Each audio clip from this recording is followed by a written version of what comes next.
Another Quietly now. So fury. Here comes the catch. I'll protect us.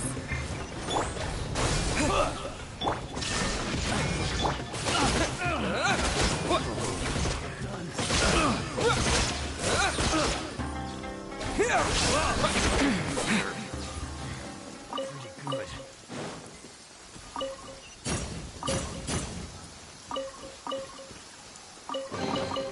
Is this an answer from this world?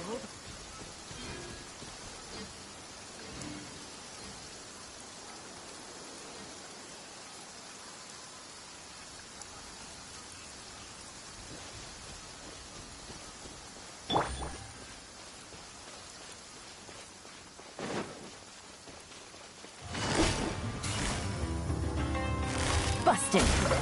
Game's up. Fun's over. Propagate! You won this one.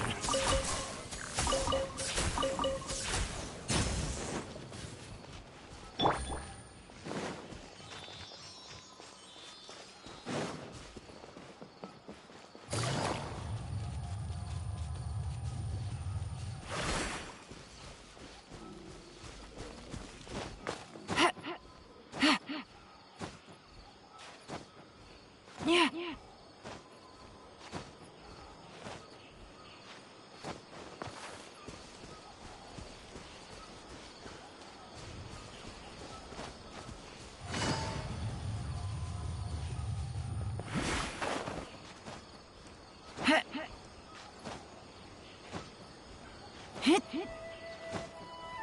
Yeah.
That's close enough. Feeling lucky today? Let the show begin. Scatter! Propagate! Shine down. Gotcha.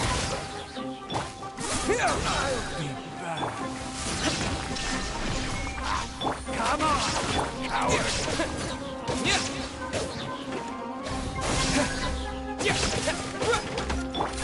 Busted. Illusion shattered.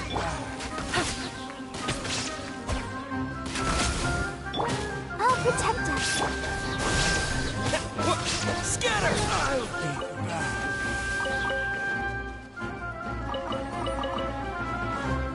Is that all you've got? Propagate! Shine down. Scatter! Now you're testing my patience.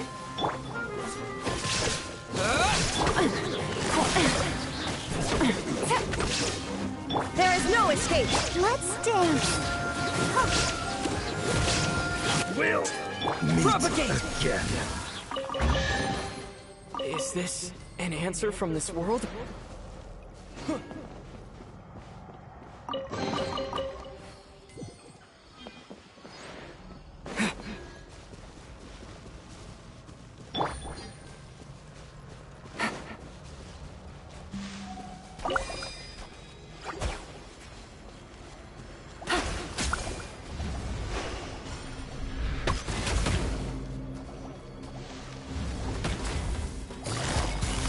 Gotcha. Things are about to get dicey.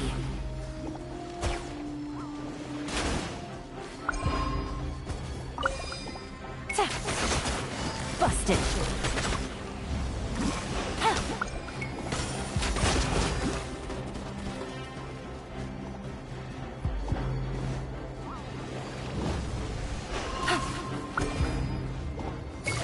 Quietly now. Here comes the catch. I'll protect us. Germinate! Illusion shattered. Ready, steady, go! Here! Propagate! Yeah!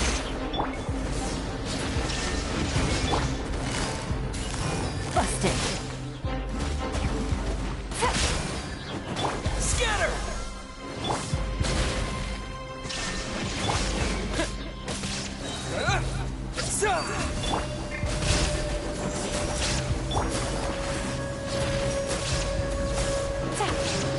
Shine down.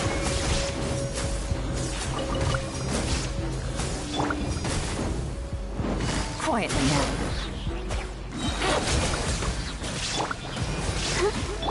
Things are about to get deadly. Illusion shattered.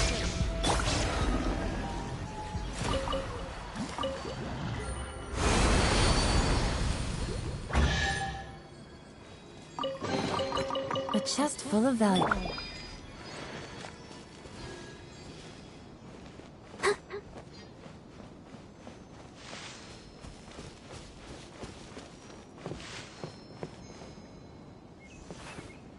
Let the show begin.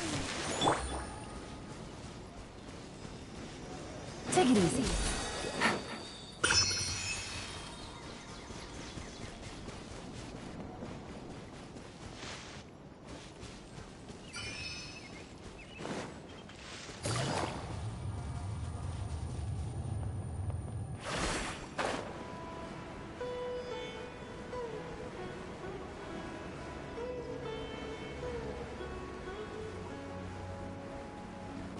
Take it easy.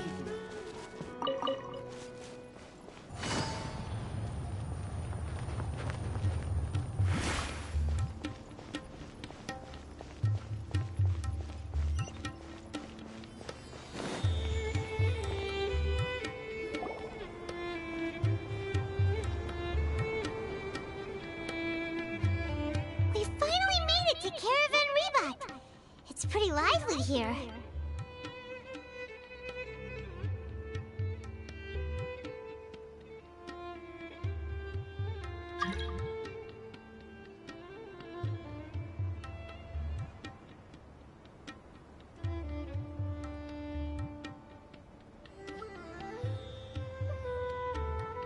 So, just past this wall is the desert, huh?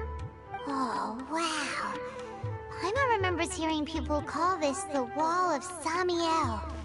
It's made to block sandstorms from the outside. Oh, if it's this tall, it's gotta be the divine work of Greater Lord Rukkhadevata, right?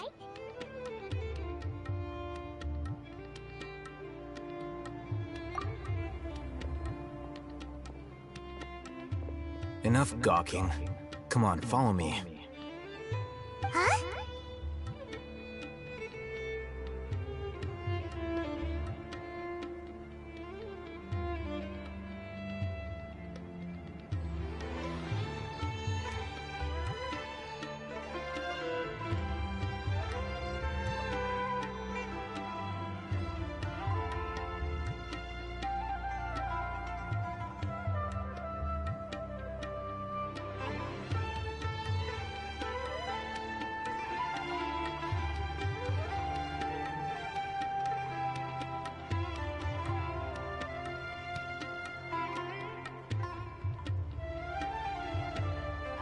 Over here.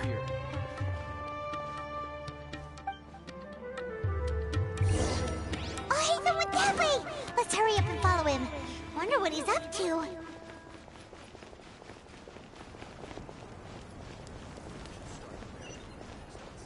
Take it easy. Let's go check it out.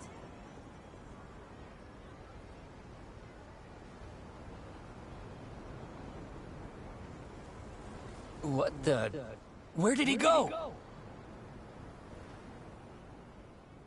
How did we lose him? They were just here a second ago. More Eremite mercenaries? Who are they working for this time? Anyway, Traveler, it seems like we were being followed again. You were too careless. You should have noticed those hopeless amateurs trailing you a long time ago.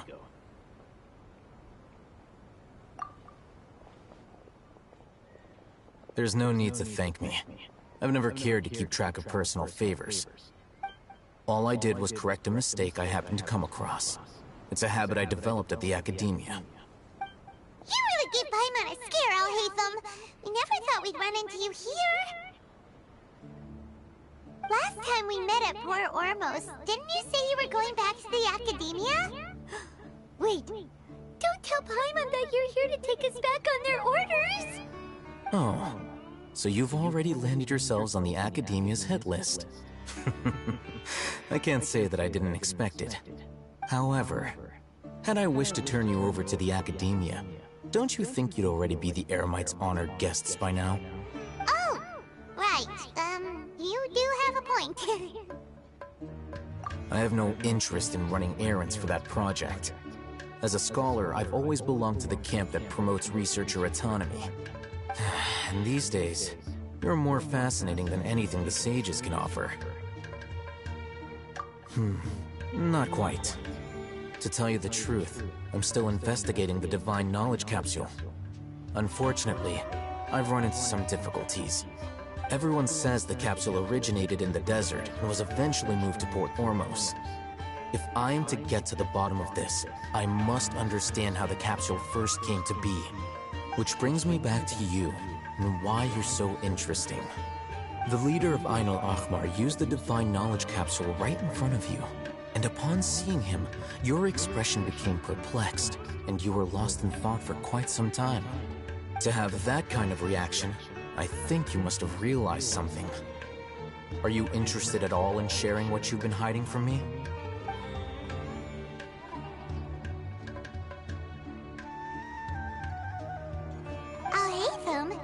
You really have a ridiculous eye for detail. What kind of person even notices or remembers stuff like that? So that's your answer. Well, I do work for the academia after all. So considering that, it is indeed wise to keep your cards close to your chest. But that does prove you do have some undisclosed information about the Divine Knowledge Capsule. Am I right? No matter. Rather than simply learning the answers from you, I'd still prefer to investigate on my own. Speaking of, you two are also headed to the desert? That's right! We have the same plan as you! But we don't really have any concrete goals at the moment. Then I'd suggest starting with Aru Village. It's the largest settlement in the desert, so it'll probably have more resources and intel than anywhere else. Well, would you like to head there together? It's always better to travel with someone you know. Let's go!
Gotcha.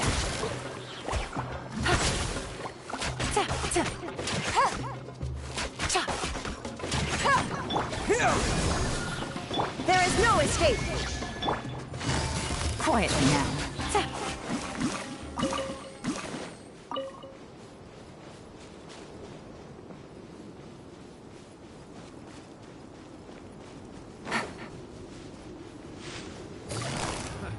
Another test subject.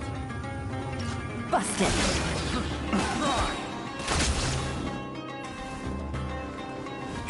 Here comes the catch. Scatter! Germinate! Yeah!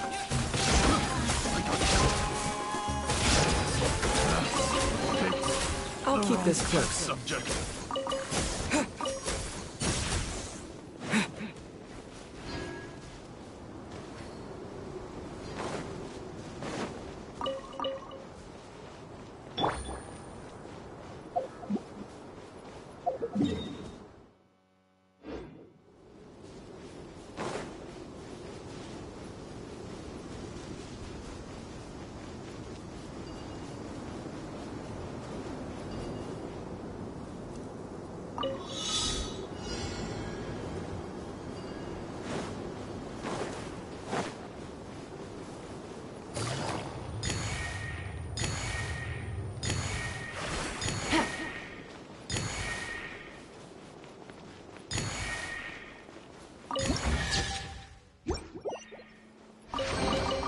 A chest full of valuables and a trove of potential clues.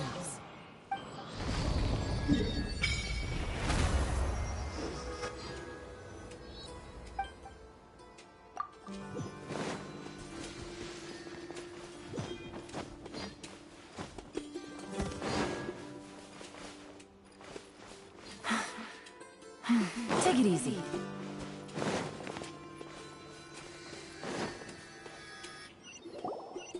Before us lies Aru Village, the safe haven of the desert folk. Whoa, this landscape is really something else. What a cool place! Let's go check it out!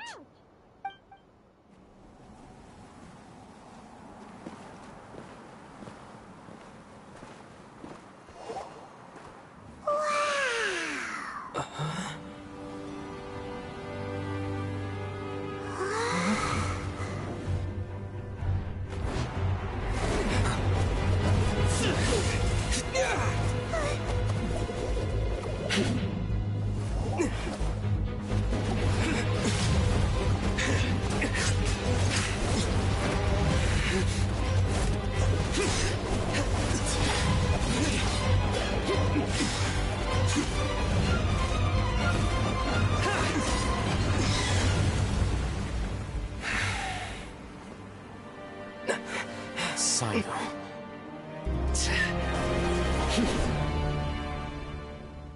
Unless my memory fails me, we have barely spoken 2 words to each other before now at the Academia. Would you care to enlighten me as to when and how I invited the General Mahamatra's wrath? Oh, Hatham. Do not think you can escape my judgment, just because you managed to escape my attack. Judgment? So that's how you'd characterize your actions here, is it? Or would elimination perhaps be a more accurate description? Had I used my full strength, not even this traveler would have been able to stop me. Though styled like an assassination, I sought only to ensure that my target would be unable to flee or resist. Standard practice for the Matra, as well you know. Seemed to me more like your own personal touch. Who is that, Al-Haytham? Did you call him General Mahamatra? Yes. General Mahamatra Sino, head of all the Matra at the Academia. He's a formidable hunter, and the ultimate nightmare for any who have committed academic crimes. You seem to have placed a lot of trust in Al-Haytham, to the point of blocking an attack for him. If I were you, I'd never choose to side with him. I wouldn't believe a single word that comes out of his mouth. I have been pursuing this scribe for a long time. I urge you, stand back and do not seek to defend him any longer. Otherwise, there will be consequences. Has Alhaitham done something wrong? Paimon doesn't think he's as bad as you've made him out to be. I won't waste my breath explaining things. Alhaitham, I saw it during our fight. Take it out. The divine knowledge capsule you're hiding on your person.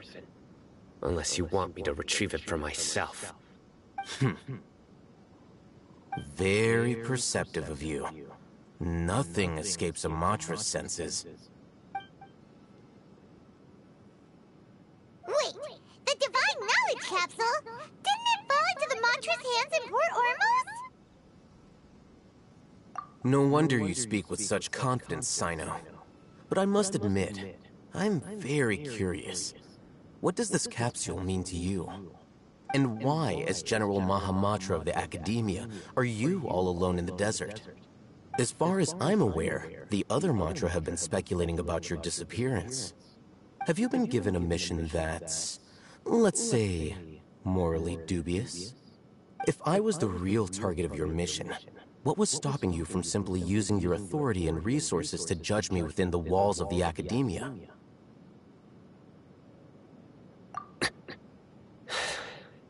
I should have known you'd be difficult to deal with. You two?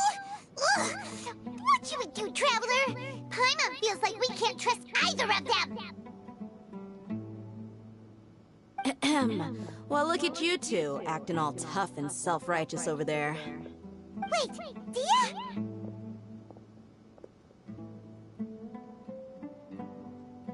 Great! Finally, someone that we can trust!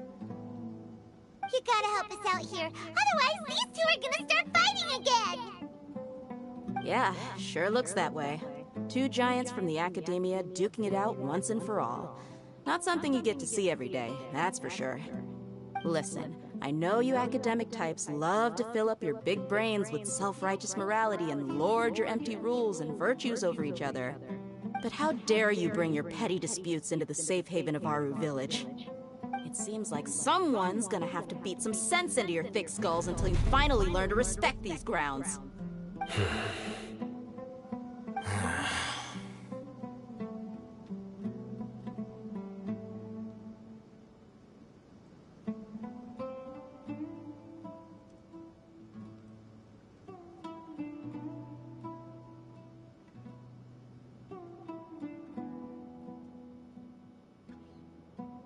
Hey, did either of you hear a word I just said?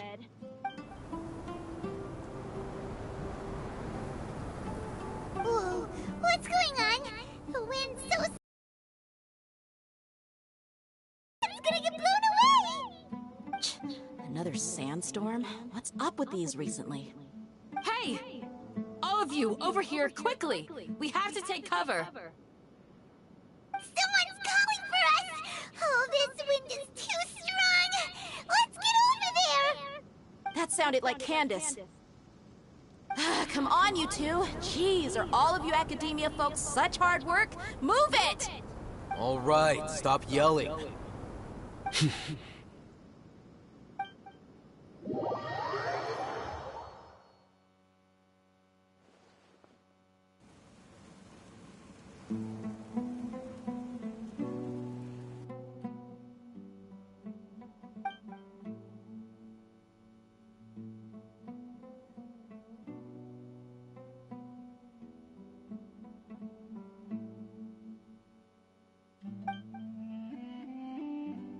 Well, this is pretty awkward.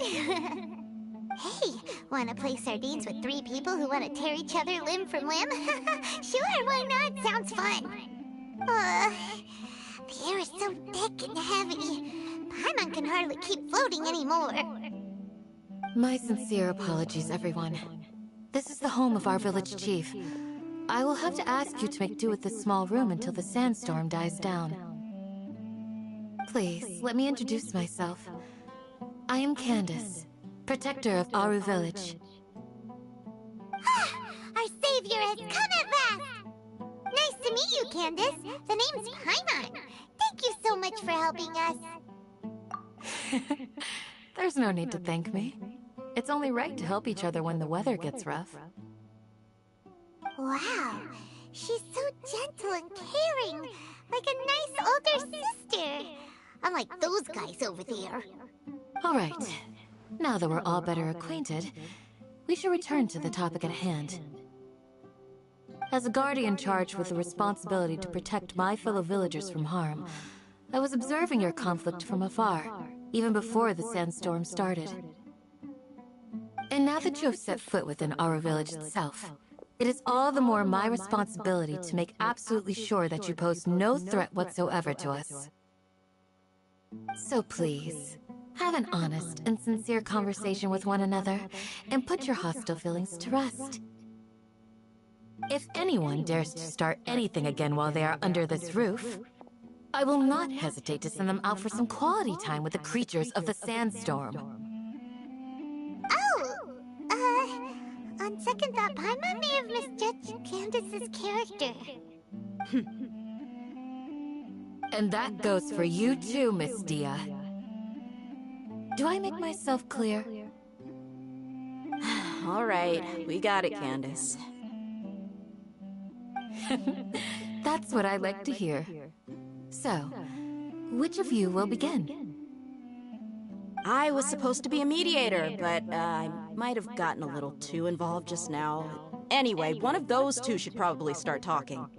Wait, that was you trying to be a mediator? I have nothing to hide, so there's no shame in explaining myself.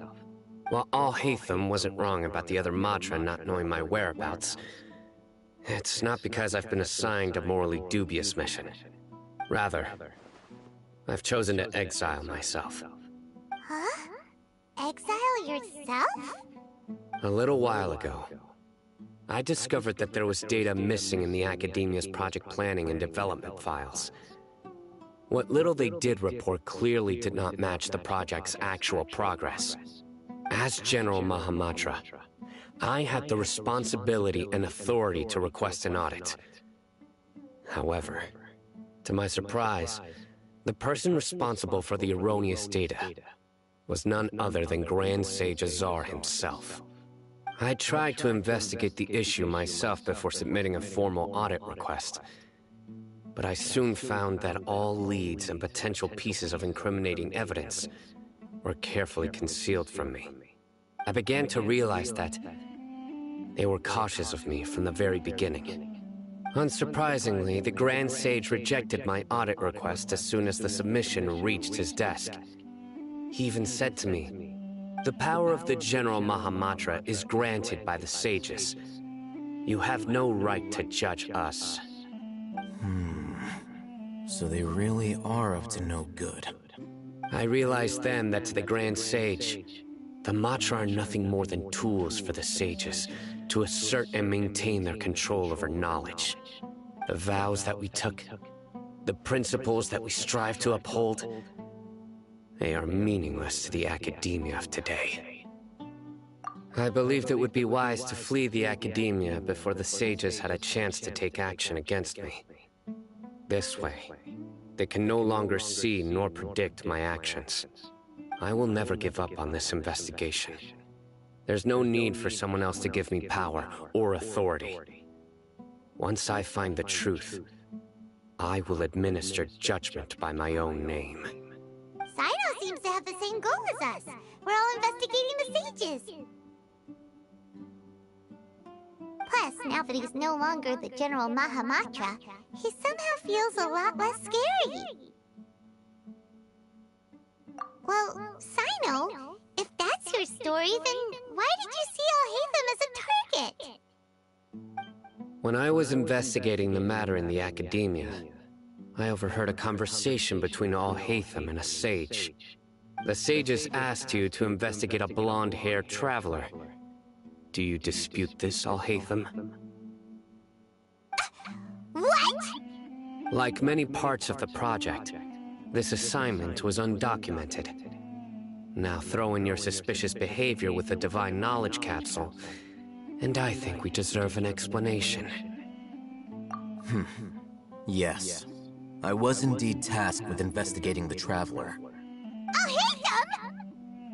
After all, the promised reward was so great that hardly any scholar could have refused.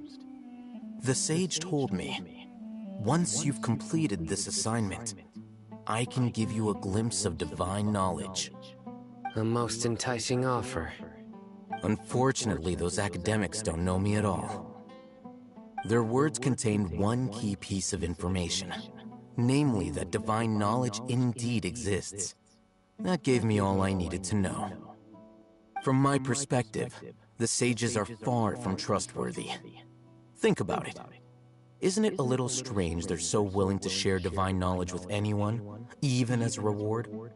So, I began my own investigation following the lead of the divine knowledge capsule. In the end, I realized my wisdom in committing to this rather than collaborating with the sages.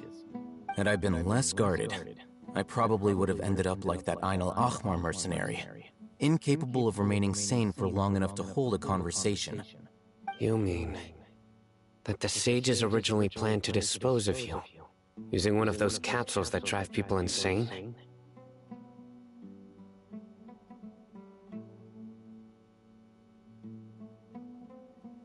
I'd already given up on the assignment by then. I only told the Academia I was waiting in Port Ormos for you to appear so they wouldn't suspect anything. So it came as quite a surprise when I encountered my erstwhile target while investigating the Divine Knowledge Capsule. Criminals do love to talk about coincidences. Even though I ran into the Traveler by chance, I had no intention of providing assistance to the Academia. Also, you should remember, you were the ones who decided to follow me and strike up a conversation after I left that tavern.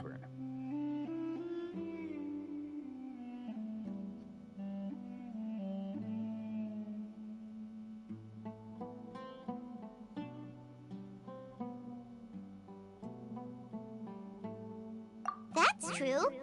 Al-Haytham helped us out at Caravan Rebat as well. Maybe he's telling the truth.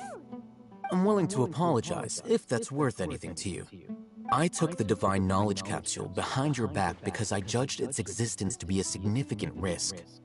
I felt that it would be best for no one to interact with it before it had been properly studied.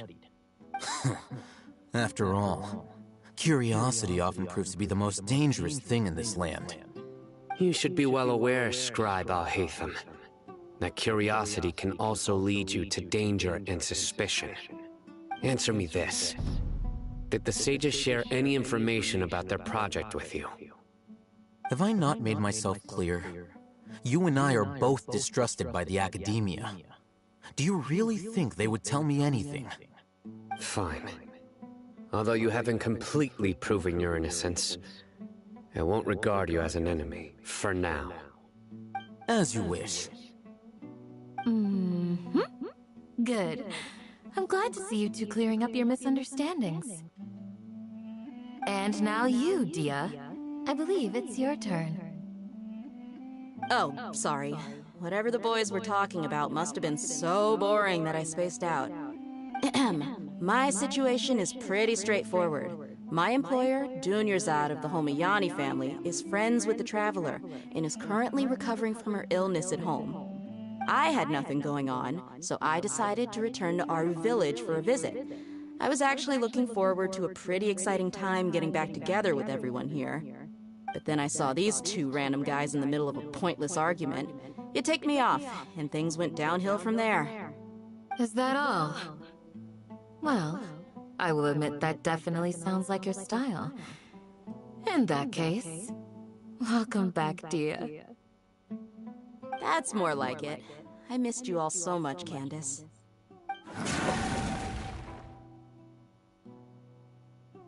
Whoa! What was that sound? No need to worry. Now that you're no longer at each other's throats, please make yourselves at home. I'll take a quick trip outside to clear out some of those creatures in the sandstorm. Creatures? In the sandstorm? Are you sure you don't want some backup? Fighting in a sandstorm is not for the faint-hearted. Anyone without extensive training in these conditions is at a disadvantage. You needn't worry. Yeah, just leave him to Candace. Don't worry, she's as tough as they come.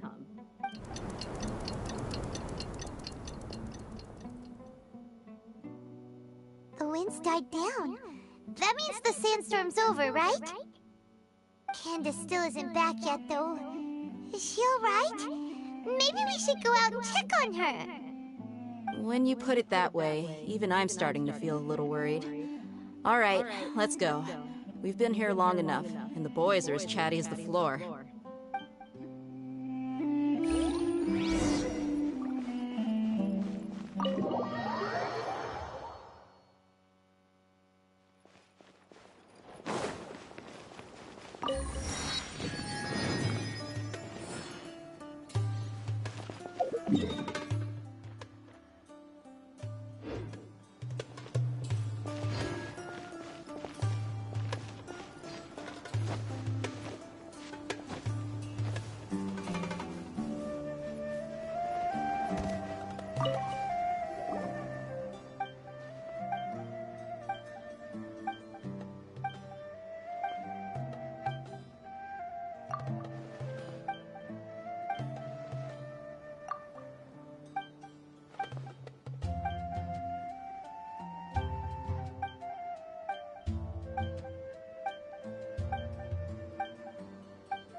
Yes.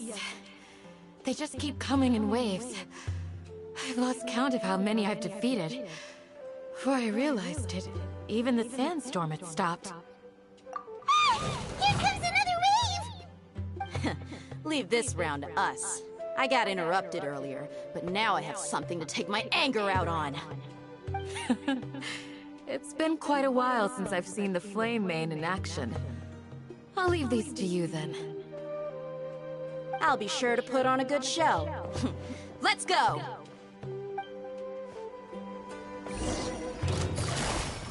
Quietly now. Illusion shattered!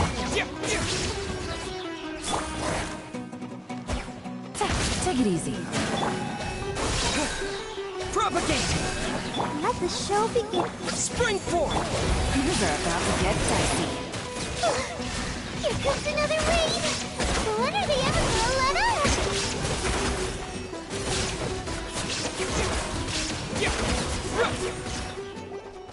The creature stopped appearing. Was that the last of them? What we fought just now was probably the aftermath of the sandstorm. So we should be safe for the time being. Well fought, everyone. No injuries, I hope. Huh? Who are you? Ah, my apologies. I haven't had a chance to greet you yet. I had my hands full taking care of the village's elderly and children. I am the chief of Aru village. Everyone usually calls me Uncle Anpu. Sir, I am also originally from the desert, but I have not been back for some time now. May I ask if such sandstorms are common? I can't say they've always been common, but recently the storms have become increasingly severe and frequent. Besides sandstorms, we also occasionally get earthquakes. According to an investigator who stayed in the village a while ago, these unusual natural phenomena are related to the withering of Irminsul.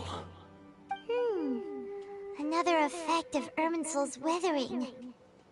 So, Irminsul's withering causes withering zones in the forest, and sandstorms and earthquakes here in the desert? Everything in the natural world is inextricably connected to Irminsul. These regional symptoms can indeed be a reflection of Irminsul's present state. Everyone in Aru village needs to take good care of themselves. Speaking of which, why haven't I seen a single village keeper since I got here? Village keeper? Who are they? Village guards like Candace? Does your curiosity know no bounds? Village Keeper is how Aru village refers to mad scholars, exiled here by the academia. Most of them are scholars who lost their sanity after a period of training in the Avidia forest.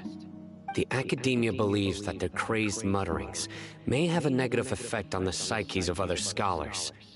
So, they're forcibly exiled to the desert. Though if you ask me, it's all a boatload of nonsense. Alas, that's exactly what we've been trying to investigate. One by one, the village keepers have been mysteriously disappearing without a trace. But no one in the village has ever seen them leave. If you're planning to stay around the village for the next few days, I'd appreciate it if you could keep an eye out for them. I've had encounters with those people in the past. I'll see what I can do to help. The Matra are the ones responsible for their exile. Now that you're no longer with them, are you trying to alleviate your guilt and atone for your past sins? I'm fascinated by how you think. Mock me if you will, but if you are guilty, I will eliminate you, regardless of my position or identity. Oh, you're the former General Mahamatra. You must be an expert in these kinds of investigations. Thank you for your help. Is it because you're reminded of Hypatia? Oh, these poor scholars. First they lose their sanity, now this! We need to help get them back home, safe and sound. But, is it really a good idea to tag along with Sino? You seem like you really don't trust him.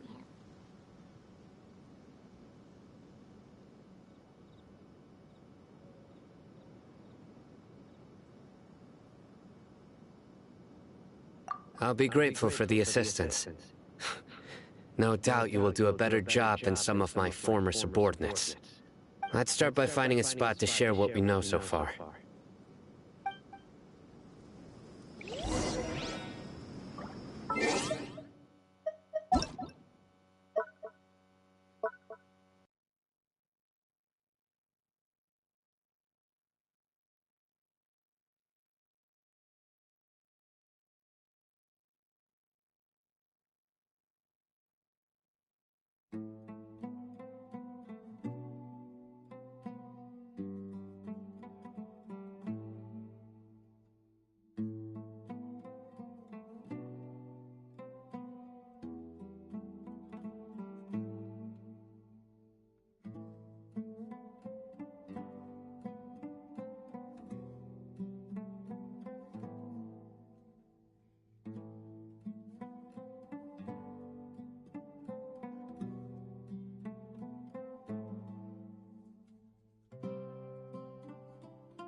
Alright, I'm back, guys.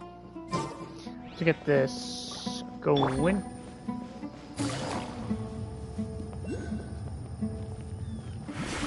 Take it easy.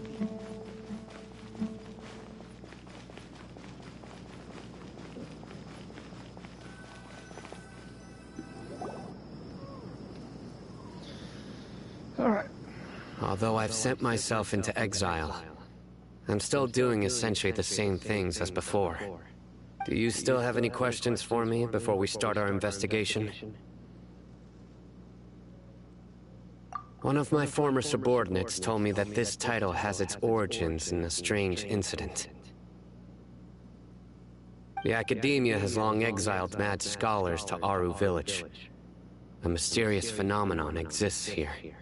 When mad scholars first arrive, they are as incoherent and deranged as before. But after spending some time here, they invariably begin to calm down. Initially, the people of Aru Village greatly resented having to take in the mad scholars. But a strange incident one night changed that. Aru Village was struck by the strongest earthquake in living memory. Seeing buildings on the verge of collapse all around him, the then chief of the village was preparing to take everyone to safety. Suddenly, he noticed a mad scholar crouching in a corner, caressing the ground with his hands.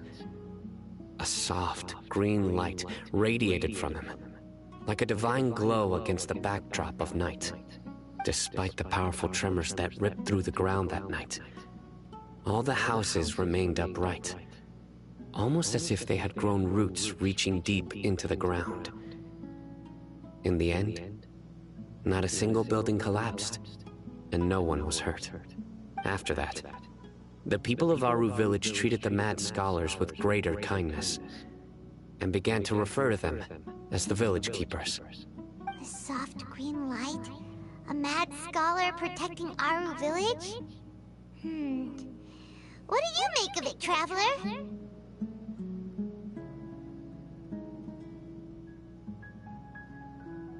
Paimon thinks so too. Actually, Sino, do you know if any of the mad scholars continued to wear their Akasha terminals at Aru Village? In theory, they would continue wearing them so the Academia could still monitor their activities. With that said, the main Akasha system would no longer have any interaction with them. Oh, no wonder! Everything makes sense then! Add in the fact that they calmed down, it was probably Nahida who calmed them. If you are able to draw a conclusion from this one story alone, then it appears you possess much more information than I do. So, what do you make of the story?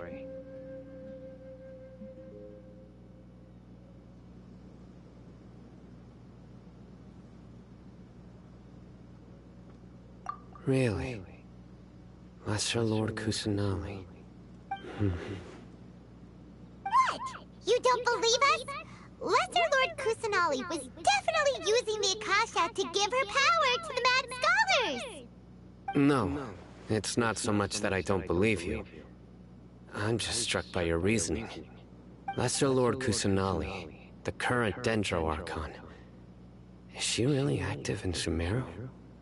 The Academia has always placed far greater importance on the late Greater Lord Rukkhadevata. They've more or less ignored Lesser Lord Kusanali, and I've never had any reason to doubt their views. In addition, I've never heard any stories about Lesser Lord Kusanali and her deeds. To me, she might as well have been a god that never existed. No way! Nahida definitely exists! She's a... how should Paimon put it? She's a good Archon who's kind and wise, even if she says weird stuff sometimes. I've spent many years interrogating criminals, so I can easily tell when someone is lying. Good! Then you should know that we're telling the truth! That look in your eyes. I've never seen that from a liar. You two really must have met Lesser Lord Kusanali. How can this be? To think, our Archon has been amongst us this entire time. Alright, now it's our turn to put our skills to good use for this investigation. But easier said than done, especially since we don't have any leads. Maybe we can start by knocking on some doors. Excuse me, are you here to help me find my grandpa? Huh? Who are you? By the sounds of it, a resident of this village. My name is Isak. You'll help me find my grandpa, right? Is your grandpa a mad scholar? Hey, don't say that. Grandpa is just Grandpa. Why do you have to call him that? It's not like he's a bad person or anything. The person you're referring to is not a local, yet you are. Why do you call him Grandpa? Grandpa is just Grandpa. He's my family. I heard everything you said to the village chief. Please, you gotta take me with you. I want to find my grandpa. I swear I'll help. I won't be a nuisance. Ah, so you're the one who was eavesdropping on us around the village chief's house. I was planning to go out and take care of whoever it was, but I had a vague feeling that they didn't harbor any ill intent. Whoa. Haven wasn't kidding about Matra having sharp senses. Sino, he's just a kid. All he wants is to find his grandpa. Let's find a way to help him. Sorry, I was only listening in because I wanted to know where Grandpa went. Honest. If you don't believe me, you can ask Miss Candace. All right. But first, let's confirm the facts with Candace.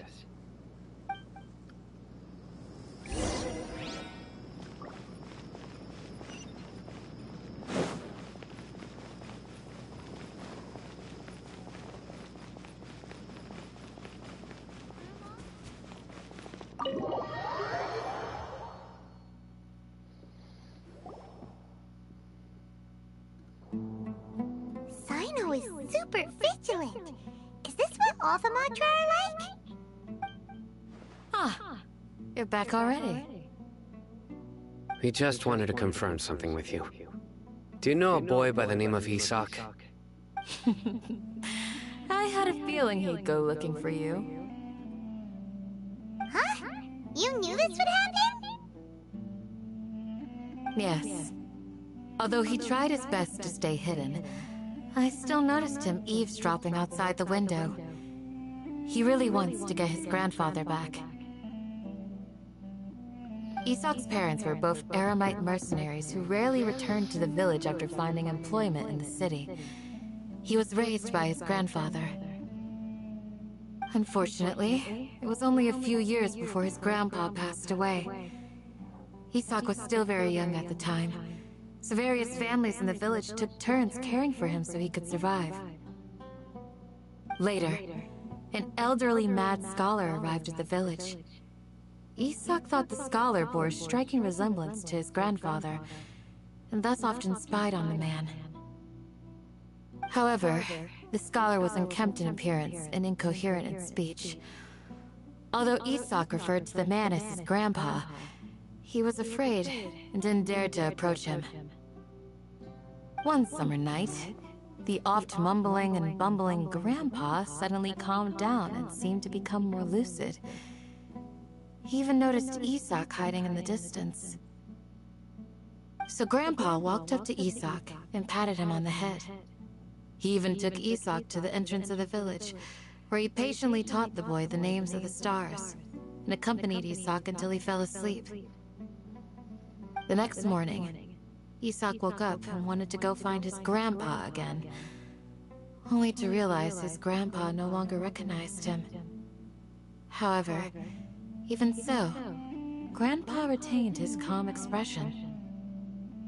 It's said that those who saw the scholar claimed he no longer appeared to be crazy, but appeared to be living in his own world, almost as if he were sleepwalking. Isak was thrilled that his grandpa was able to find peace and would follow him all the time. He's living asking in a things dream. like, Grandpa, want me to take you somewhere fun? Or, Grandpa, could you tell me stories about the stars again? All this somehow just makes Paimon feel really sad. It seems like they both deserve so much better. Perhaps. Nearly everyone who lives in the desert has some form of hardship or regret. But even so, we must still continue on with our lives. It's also my reason for fighting. I must continue to protect this land.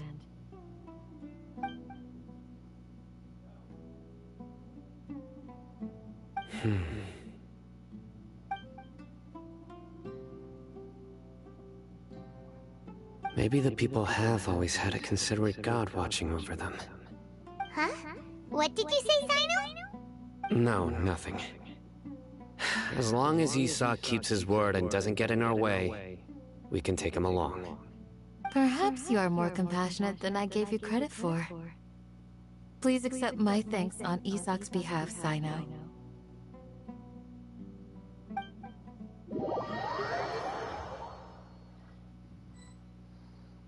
Hey, Isak! Oh, it's you guys! We've cleared everything up! Let's go find your grandpa! Really? Wow! Thank you so much! Yeah! Alright. Let's ask the local residents some questions first.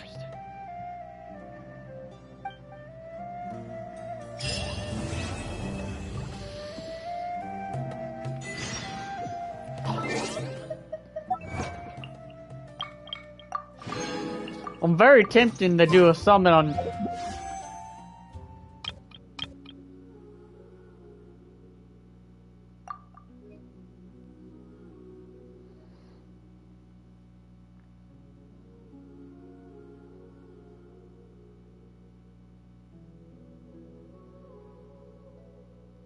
You know? No, we'll save it. We'll save it. I'm 6 pity in. Nope.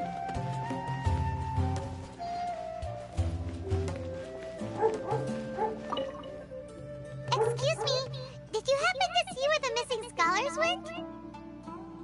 You mean the village keepers?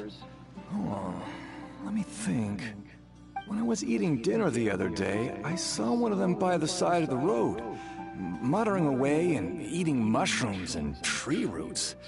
They shouldn't go around eating that kind of stuff. Okay. Did you notice anything else? Anything else? No, I think that's all I have to tell you. Sorry.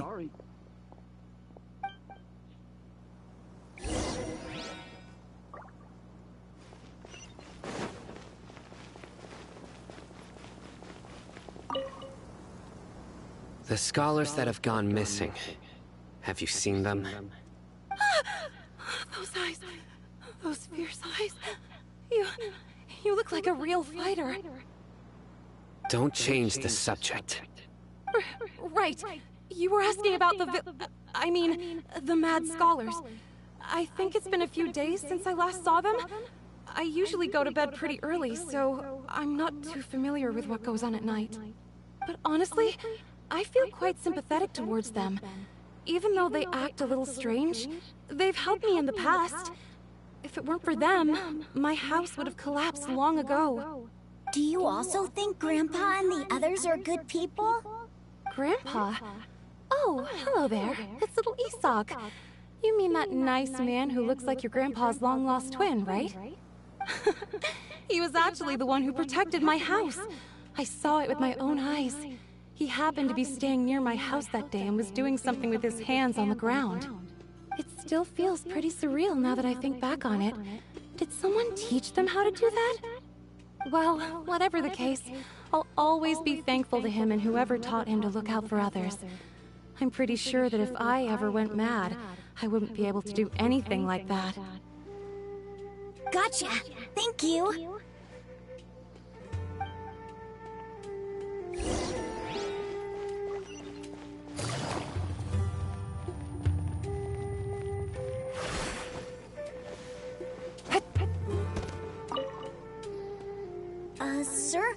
Have you seen my grandpa recently? You know, the one who likes to sit and space out near the village entrance. Oh, well, if it isn't Isak. Oh, your grandpa, huh? It's been a while. The last time I saw him, he was spacing out by the road as usual.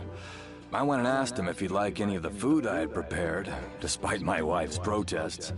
Like many people, she's really quite terrified of them. And speaking of my wife, she's still always complaining about how I don't make enough mora. Might explain why she's always mad at me. Oh, thank you. Thank you for taking care of him. It was nothing. You're looking for him, right? Did he go for a walk and get lost? Yeah. That's no good. Well, once you found him, come by my place again and I'll cook a little something for the both of you. I've known you since you were very young. So as far as I'm concerned, you're family. Please feel free to come by anytime. Wow, what a nice guy! That's very wholesome. Thank you, sir. Huh? Don't say anything for now. Isak, stay here. Let's head over there. Stay quiet as you move.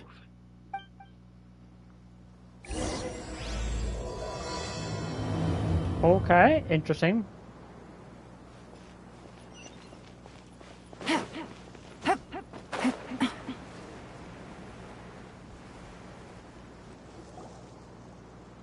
Listen, see if you can make out what they're saying.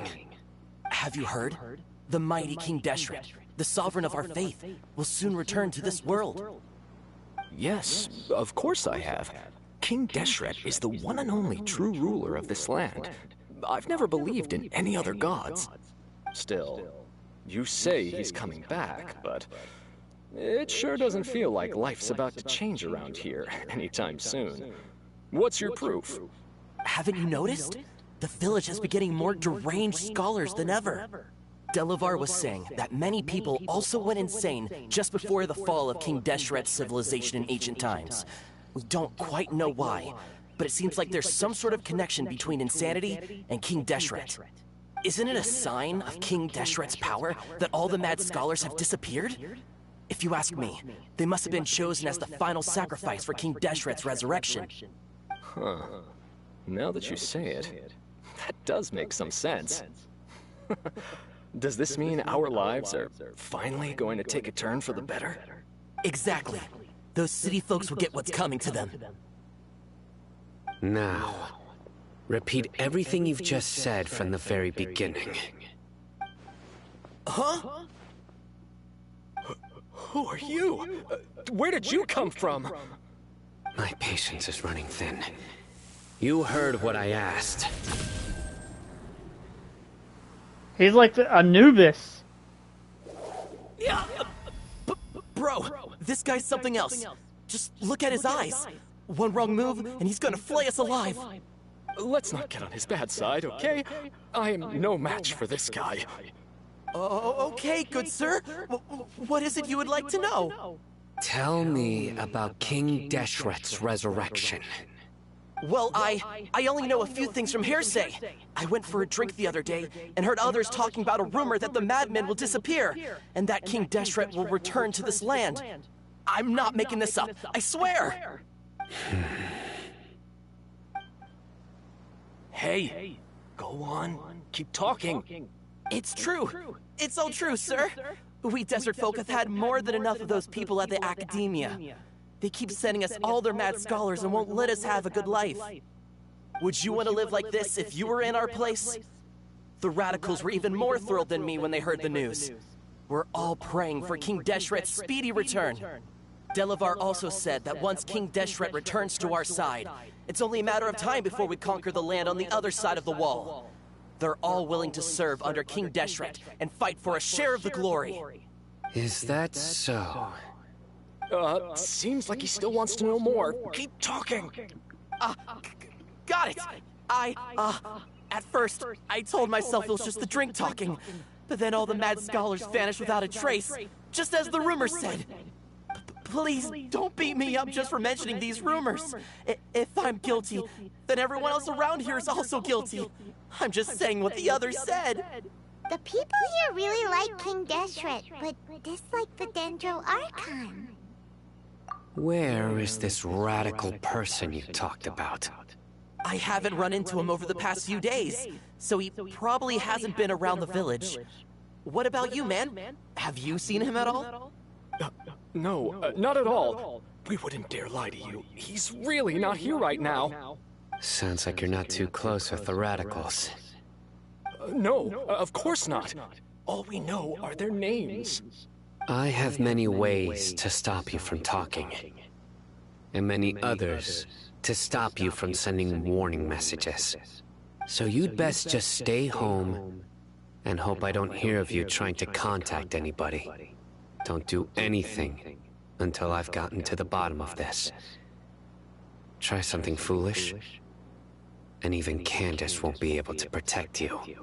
Yes, got it. We'll do just as you say. Cyno, what the hell was that? Paimon half to death. Cyno is pretty terrifying.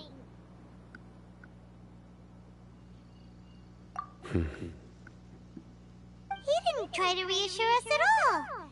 It's like he's used to hearing that. Oh, Paimon bets lots of people have told him that before. I heard that. Sorry. It's part of being a Matra. The rumor we heard just now seems like a strong lead, but we need to check a few more places.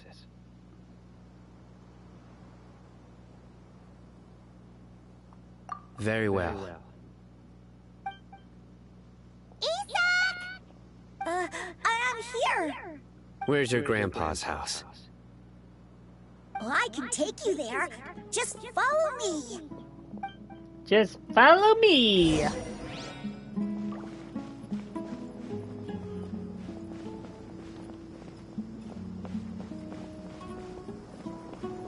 Is this his house?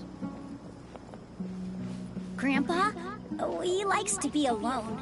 Sometimes he stares at the sky in a daze, and other times he just pokes at the ground with his fingers. Every now and then, he yells out at the top of his lungs, so a lot of people are really scared of him. But he's a good person, really. I know he is. I swear, he's just like my real grandpa.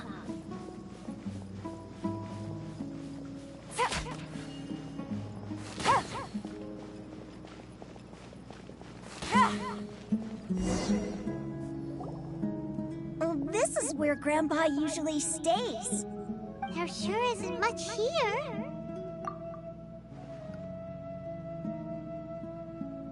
No. Incense? Please don't say it's the same one as before. But are you okay? Are you getting dizzy or need to lie down? There's a scent that you can sense, but I can't. A certain traveler here once passed out from that smell. Thankfully, Tighnari saved the day! And then he gave us a long lecture to explain all about how it worked. So, you know Tighnari? Huh? You know him too? Are you two friends? Yes. Now that I concentrate, I can also make out the scent of incense. Wait, surely Tighnari didn't lecture you too? No, no need. Did you first encounter this scent at Tighnari's house? In the forest. From a scholar.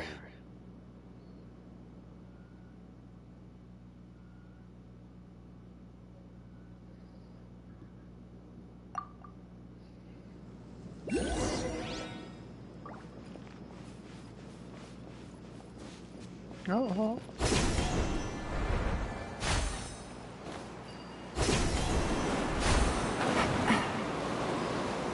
Oh.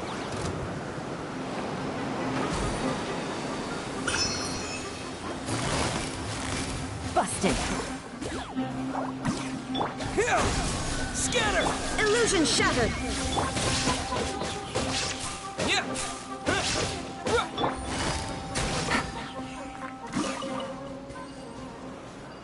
Take it easy.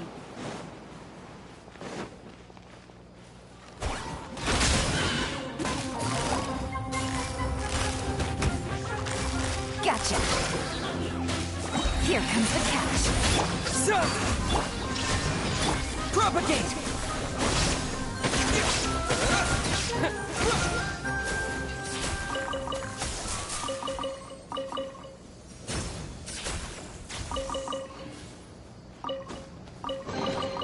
Is this an answer from this world?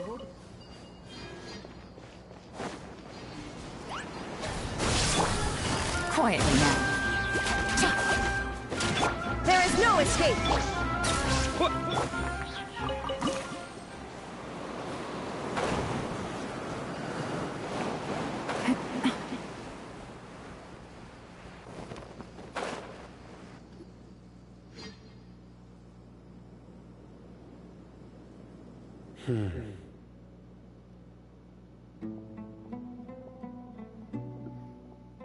What are you looking for, Sino? Here it is. Take a look right here. Paimon doesn't see anything. Although the traces have been completely buried in the sand, there are footprints here. From the size and shape, they belong to an adult male. This pattern is a common one from this area. Local shoes. This was probably someone from the village. The scent is quite faint, but still extant. The footprints head in the direction of the door.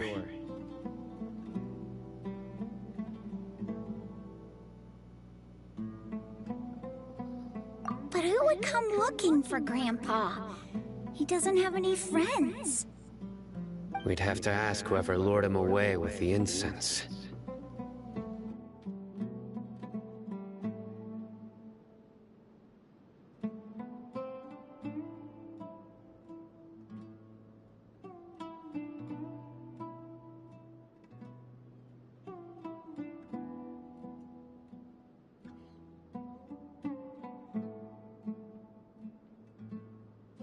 Sorry about that. I had to take my sweatshirt off. Huh? So you can lure someone away with just a scent?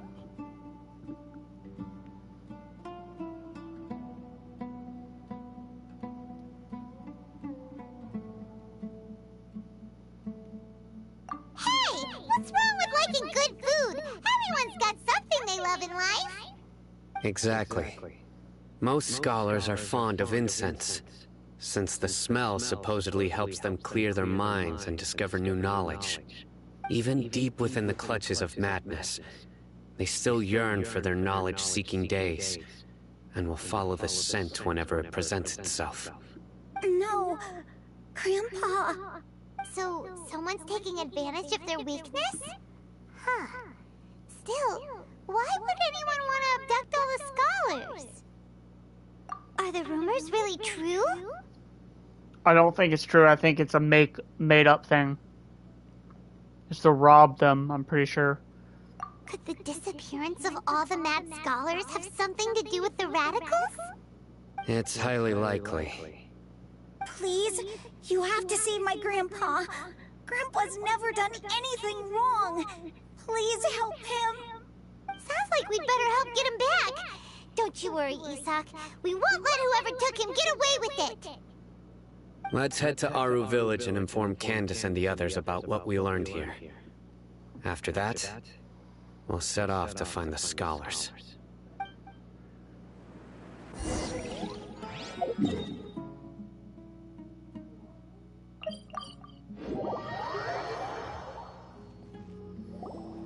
Right. The darker fabric definitely looks a lot better. That'd be my choice, too. We're back, Candace! We've got a lot to tell you. Ah, welcome back. Sounds like everyone's friends already. Oh, Dia's here too! You bet. So, everything goes smoothly? Reasonably. Alhaitham didn't go with you? We haven't seen him at all. Huh. I saw him around the village entrance earlier and figured he was investigating with you. I guess he must have gone off on his own. Did you find out anything useful?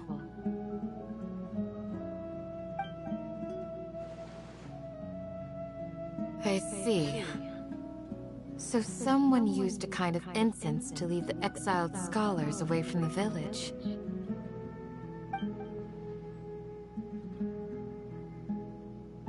The resurrection of King Deshret?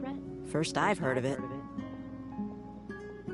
Far as I know, the kind of incense you just mentioned is only popular beyond the wall. Scholars are fond of it, but as you can see, there aren't many scholars still studying around these parts. No seller would be able to make a profit here. Not to mention, making incense is a labor-intensive process. You won't see anybody in the desert with the patience to make or sell something that requires that kind of effort. It seems someone from beyond the wall must have been supporting this. Makes sense. So what should we do then? Do we go back to the academia and search for leads there? If it was any other day, that would be your next logical step. But today, you've got me on your team, so you get an extra tip. Didn't you say that the villager got his news from the tavern? Well, I also like to drink at the tavern, so I know a thing or two about these radicals he mentioned. If Paimon remembers correctly, the leader of the radicals is some guy called Delavar. Ah, yeah. Delavar, the scar-riddled bandit, Engur, the wide-eyed butcher, and Jabari, the duck-tailed bearded crook. The whole lot of them are known around these parts.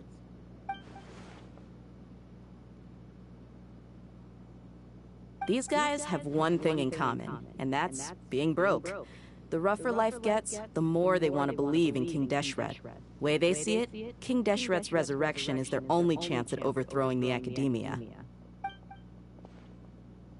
Throwing all of Sumeru into chaos is the only way to change the way of life here in the desert. Anyway, that's my guess why they've chosen to become radicals. Tia! You're amazing! You really know this place inside and out!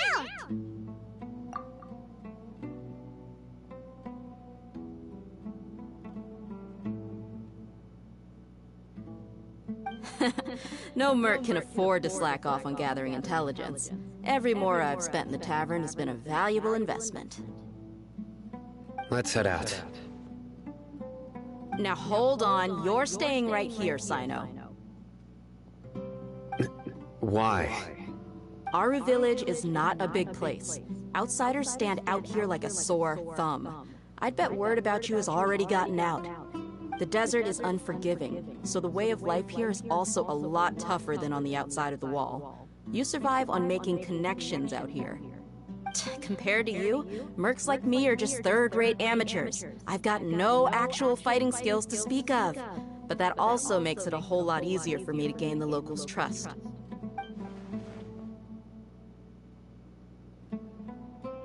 I need to go around and ask some questions, but it'll be difficult if you're with me. Fine. Good. Then we've got a plan. The Traveler and Paimon will go to Caravan Rebot with me, and we'll try our best to figure out where the mad scholars have been taken. Sino, you'll have to stay in the village and continue investigating on your own. Alright, sounds like a plan!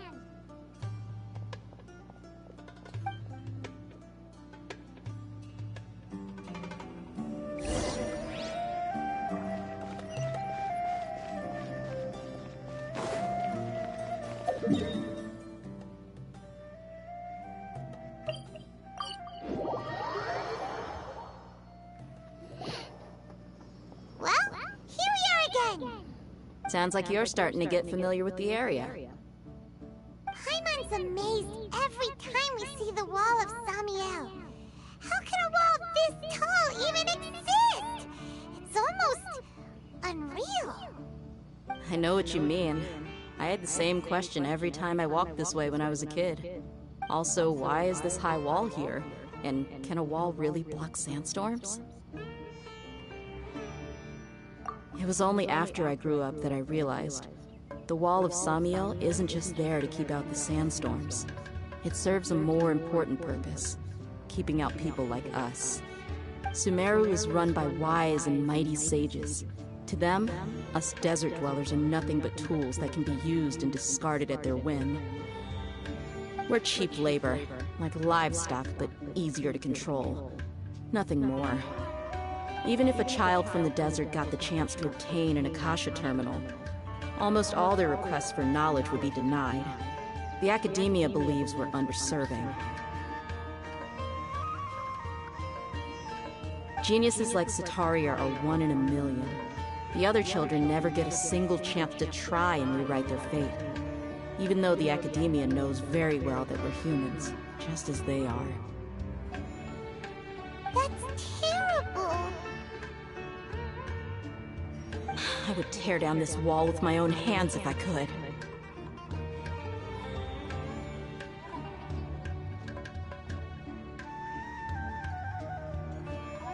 Hey, Thea. You're not thinking about doing anything scary, are you? No, not at all. This place just gets me thinking, that's all. Besides, we're here to procure information, aren't we? Yep! We gotta catch those... Shh. Caravan Rebot is crawling with people, so be careful what you say. We don't want anyone to find out what we're here for.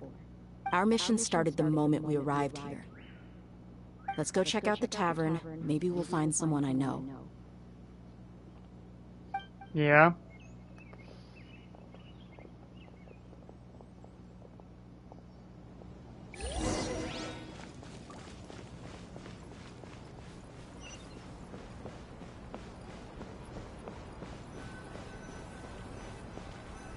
Just our luck. None of them are here today. You mean, you don't see anyone you know? Dia, is that you? What a coincidence. You here for a drink too? Zaki. Finally, a friendly face. Oh, and who do you have with you here? Guests from another land? Hello, hello. I'm Zaki. Dia's, how would you put it? Drinking buddy? We've had drinks together a few times. You could say we go back a ways. Anyway, as far as my friends here, they aren't too shabby, are they? You rarely see any Outlanders so friendly and respectful nowadays. Absolutely. Much better than those people on the other side of the wall. So, Dia, are you looking for someone? Yeah. Have you seen Edgar, Delavar, or Jabari recently? Of course I have. Matter of fact, we were all here drinking together just a few days ago. I've got a spice trading deal from another nation. I thought maybe Delavar and his friends might be interested. Know where I could find him? Ah, how thoughtful of you. Then I assume you also know that Delavar's been having a hard time making ends meet these days. So, you came here to help him out? Hey, keep it down. Let's just say I prefer to keep this deal a secret. Y'all at Caravan Rebot are like family. If there's more to be made, why not do it together? Besides, Delavar and his friends have muscle. They'd be a good fit for escorting the goods. Yes, how considerate of you. Delavar's my friend too, so of course I can take you to him. Come with me.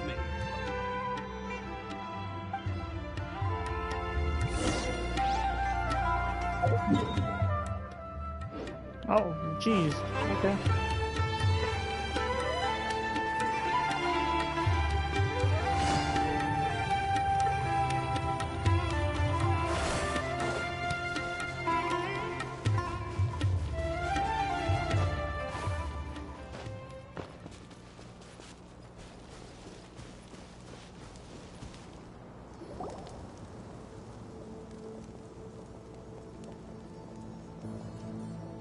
Are we there yet? Yep, this is the place. This place is practically deserted. What are they doing in a place like this?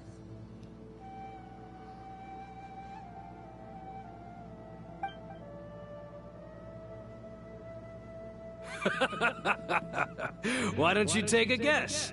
Go on. A wild stab in the dark. You're like lambs to the slaughter. Oh no! It's an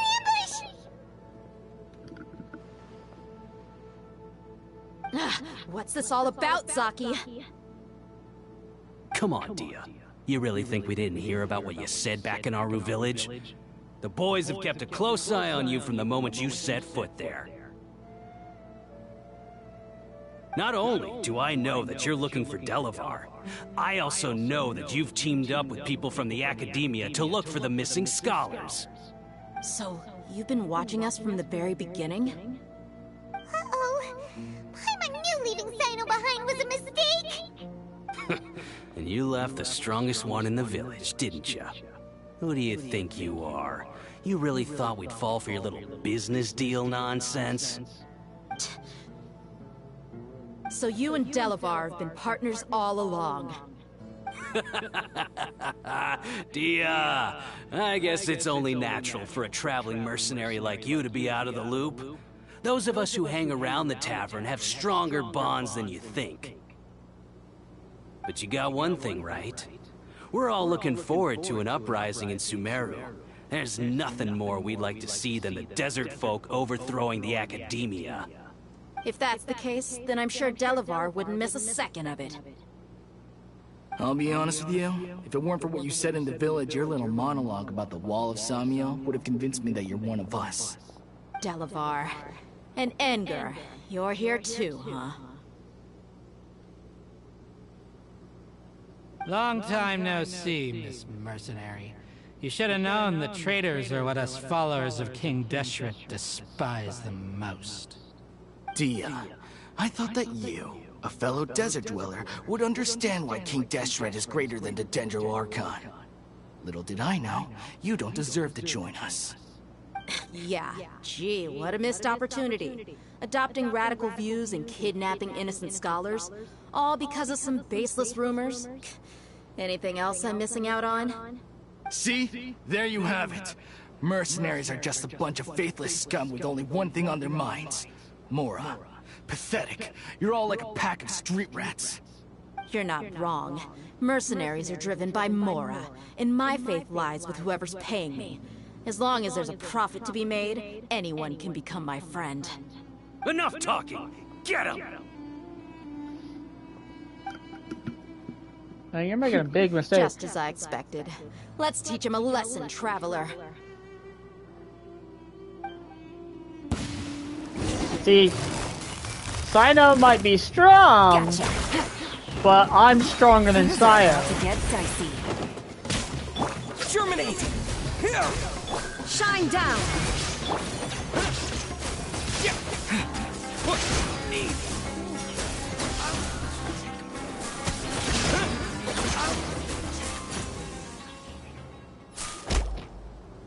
Impossible! How could you? So, what do you think about your meticulous network now, Zaki? How did you say it? It's only natural for a traveling mercenary like me to be out of the loop. I'm guessing your informant told you that I'm just an incompetent merc with no real fighting skills, correct? I mean, that is what I said after all. And of course you would believe everything he reported. The only thing you know about me is that I'm a mercenary, but you've never seen me in action. Even though you heard we went to handle monsters together, you believed that Candace was the only one doing all the real fighting. That so-called Flame Mane is just a fraud. She admitted it herself. She just uses her connections to gain the trust of others. That's what you thought, right? Ugh. You lied in the village because you figured that we'd have people watching you. And you were stupid enough to fall for it. I figured as much the first time we drank together. You all thought you were so smart. Pathetic. Okay, that should be all of them. Whoa! So you've been planning this since we were in Aru Village? No task can be done without preparation. I just happened to notice a couple suspicious-looking people while you were out investigating. Oh, but instead of catching them right away, you let them report back. Those two who were snooping around were just a couple small fries. If we want to get the real catch, we have to be patient and give it some time. Oh, you mean the funny name she mentioned back in Uncle Ampu's house? The wide-eyed butcher, scar-riddled bandit, Paimon can't remember them all.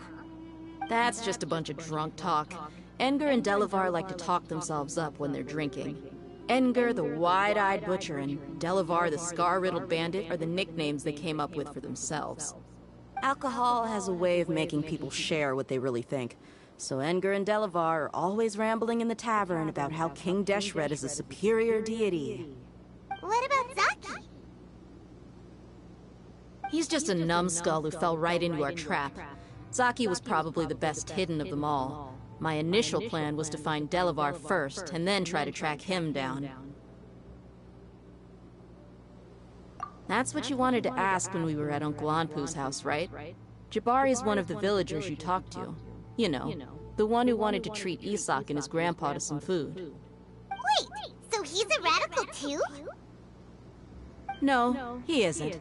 I just needed to tack on a random villager name to make the eavesdropper think that I was making some wild guesses based on my impressions. Wow! What a genius idea! Well, that's an expert 200 IQ. Ah, you're too kind. It was straight from the usual playbook, if I'm honest. So, that thing you were saying before, is it really true? Hmm? About what? About how mercenaries only care about Mora, and that anyone's a friend as long as there's a profit. Does that bother you? What makes you so sure? Dia, do you dislike the Dendro Archon like the other desert folk? You two are pretty sharp. No, I don't have anything against the Dendro Archon.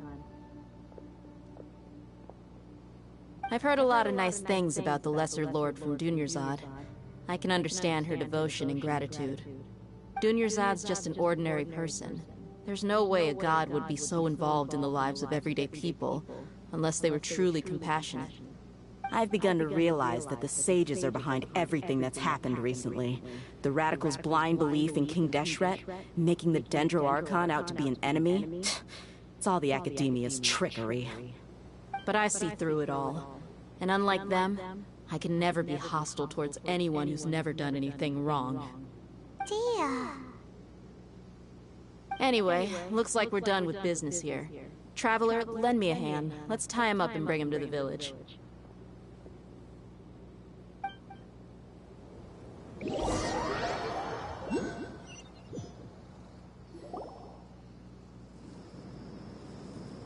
This should be all of them. I'll let you take it from here. All right. I'll be in touch. Until then, please stand by. Candace, do you need any help? Candace will be okay on her own. I trust her, so you can too. She's been guarding Aru village for quite some time now. If anyone is qualified to question the offenders, it's her. While I'm questioning them, why don't you pass some time by exploring the area?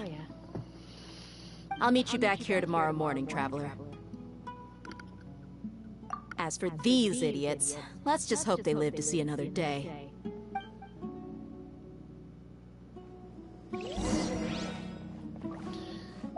Okay, hold on. Let's see what the time is. Alright. Well, wait. It's not that much longer. Alright. I'm gonna go ahead and try to get this little... How am I supposed to get up there, to be honest?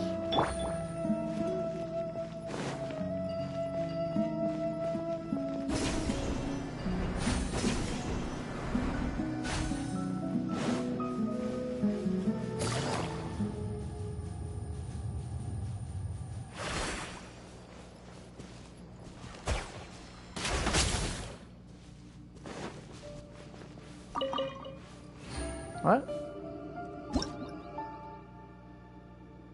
Oh, I gotta use Animo? Fuck, man.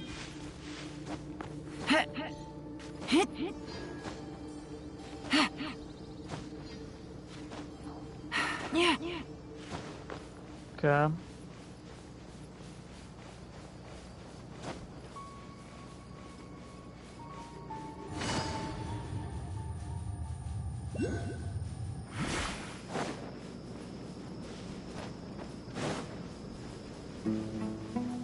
Wait, what? Interesting. It's saying it's right here. Is it above us? No? Not above us. That's on the building.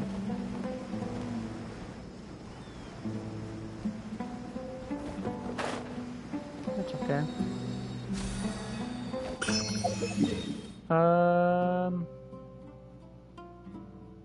Let's go here. We'll go here. Talk. Gimme. Gimme. Take it easy.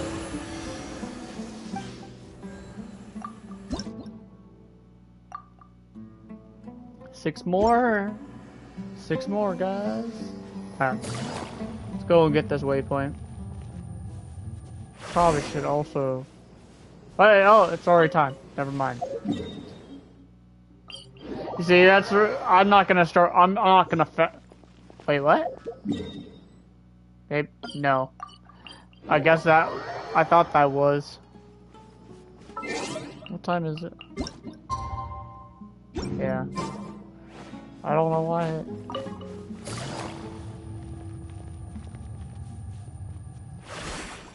That's the wrong way.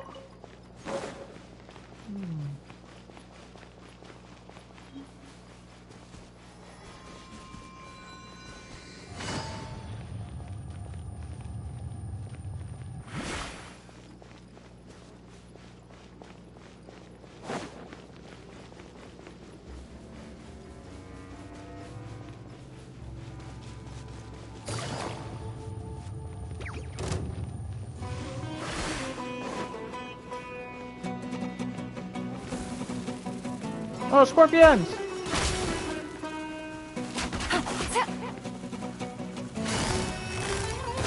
Busted. Propagate! Illusion shattered. Oh, that actually...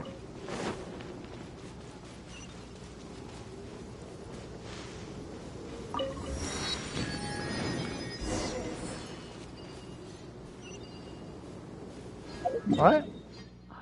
Oh, okay. So this is just like us. Quietly now. Here comes the catch. Scatter! Propagate! Shine down! Busted.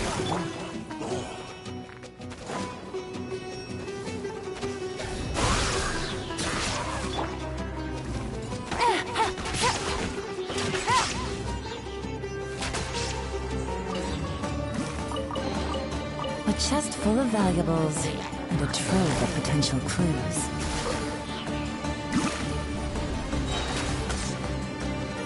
What's that sound? Scatter!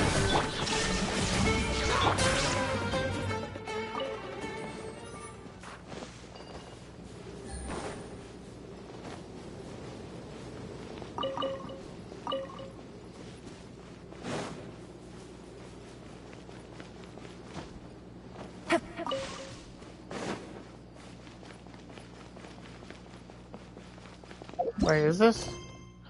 Okay. Oh, I could do these 2 stories. Okay, that's interesting.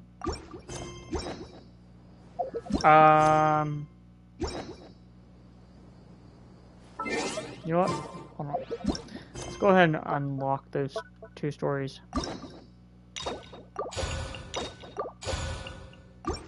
We have them unlocked.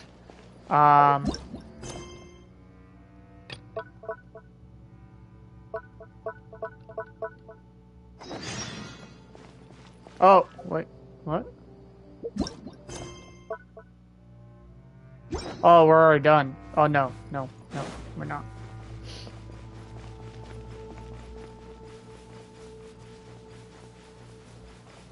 I want to save all these side quests so I'll have something to do with my friend.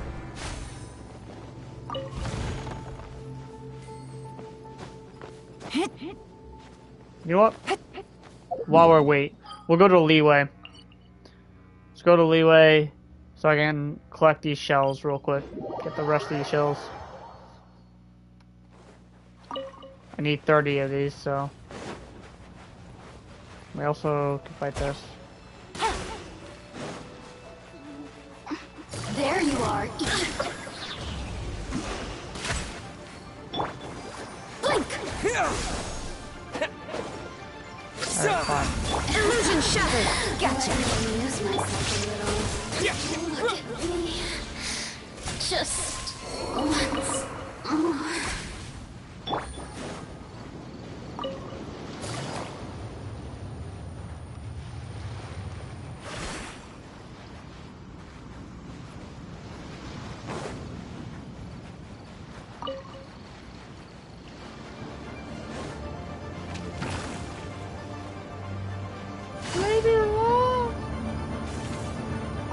We just need up to 30 of these blue shells. I'm not gonna go out of my way to get up more than what I need.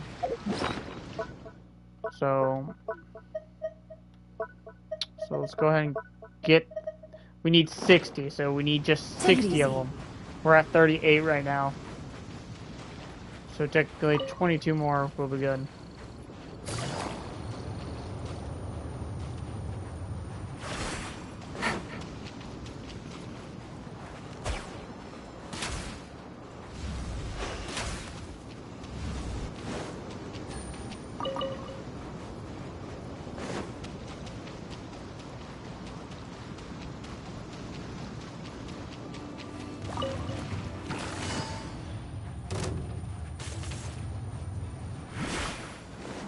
That's 40 right there.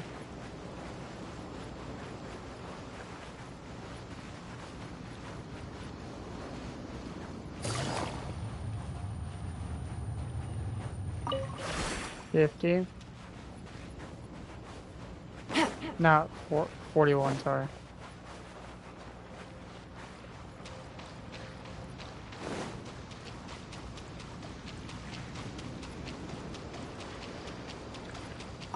$42.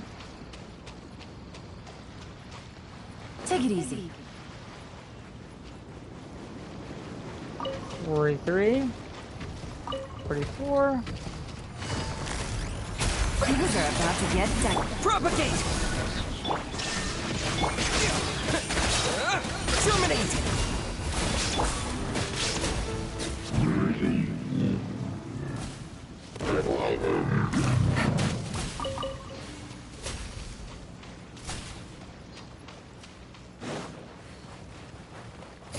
Quiet.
Okay.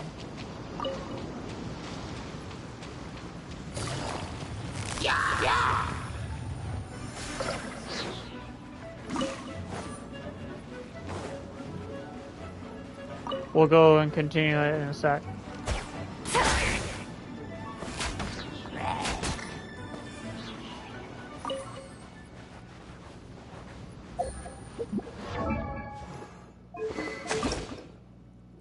We just need 9 more, and then we need to start farming hydro. Which we'll have our friend to help with. Should be easy.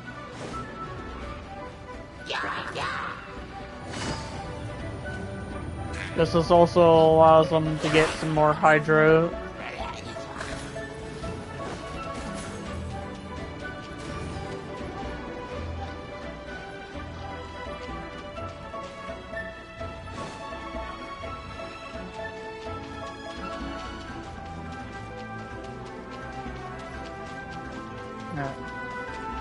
That.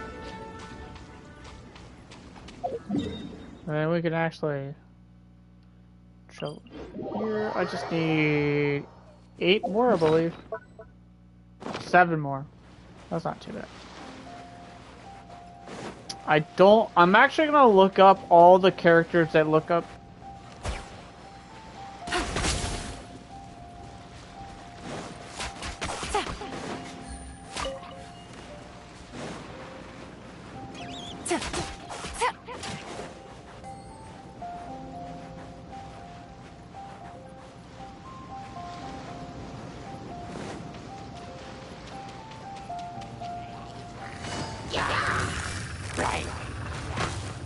Gotcha.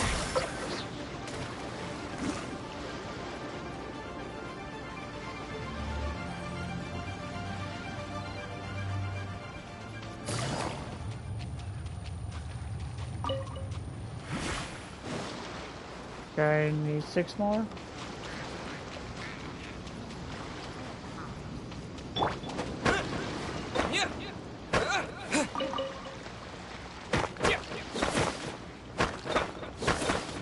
We also need to farm like 168 of these things.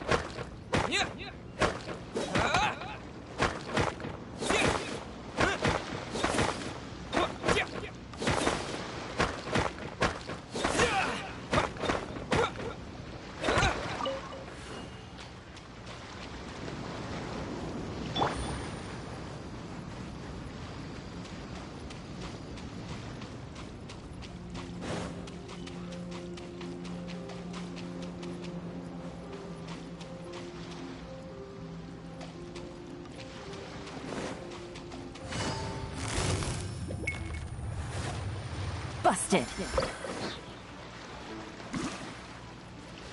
Are you here to play with me?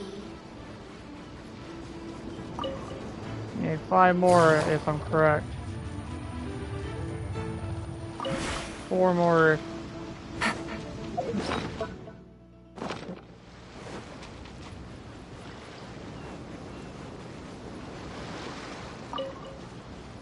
Three more.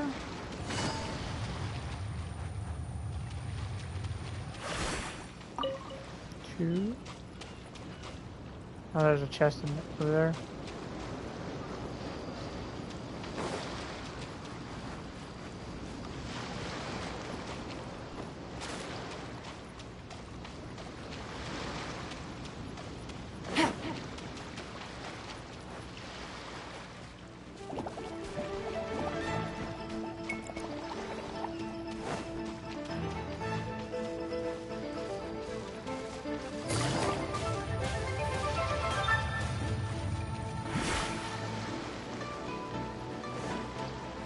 Take it easy.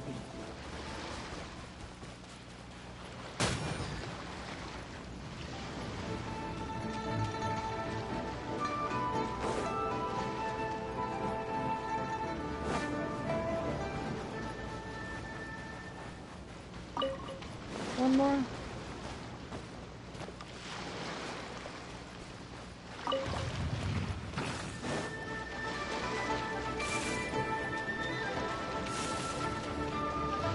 Okay.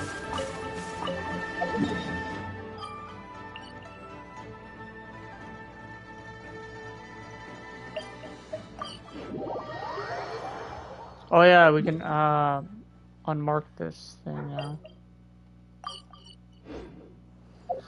And now that is all the shells we need. Now I need to get a bunch of these. You can find first was I'm looking on the map.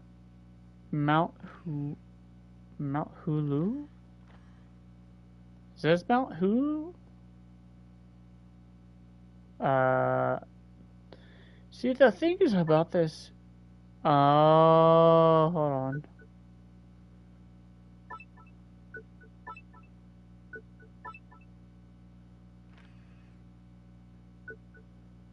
I don't know what. That's hill. It's peak. Oh, right here. Mount Hello. We'll mark it. Because that's the area we're gonna have to go and farm for Zhongli stuff. Hey, Dia! Right on time. Before anyone says, why are you farming for Zhongli? Zhongli is supposed to have a rerun sometime pretty soon. It's supposed to be the 5th one, and I believe it's supposed to take place after 3.7, if I'm correct. I have heard, and it's not confirmed, I'd rather just be ready to get him, because then he will be more useful and I won't have to run a healer at all. So. We'll know any moment now. Paimon's been wondering. You seem to know Candace pretty well. Have you been friends for a long time? We've known each other for some time now. She's a pretty interesting person. Even though she's an extremely strong warrior, she never misuses her powers against others. Oh, Paimon knows what you mean. Like a lot of martial artists say, never take the fight outside the ring. Yep, I guess you can put it that way. It takes strong convictions to be as dedicated as she is, and shoulder that kind of responsibility. Us mercs, on the other hand, we pretty much live from one day to the next. Well, Paimon thinks you're great too. Really? Thanks for that.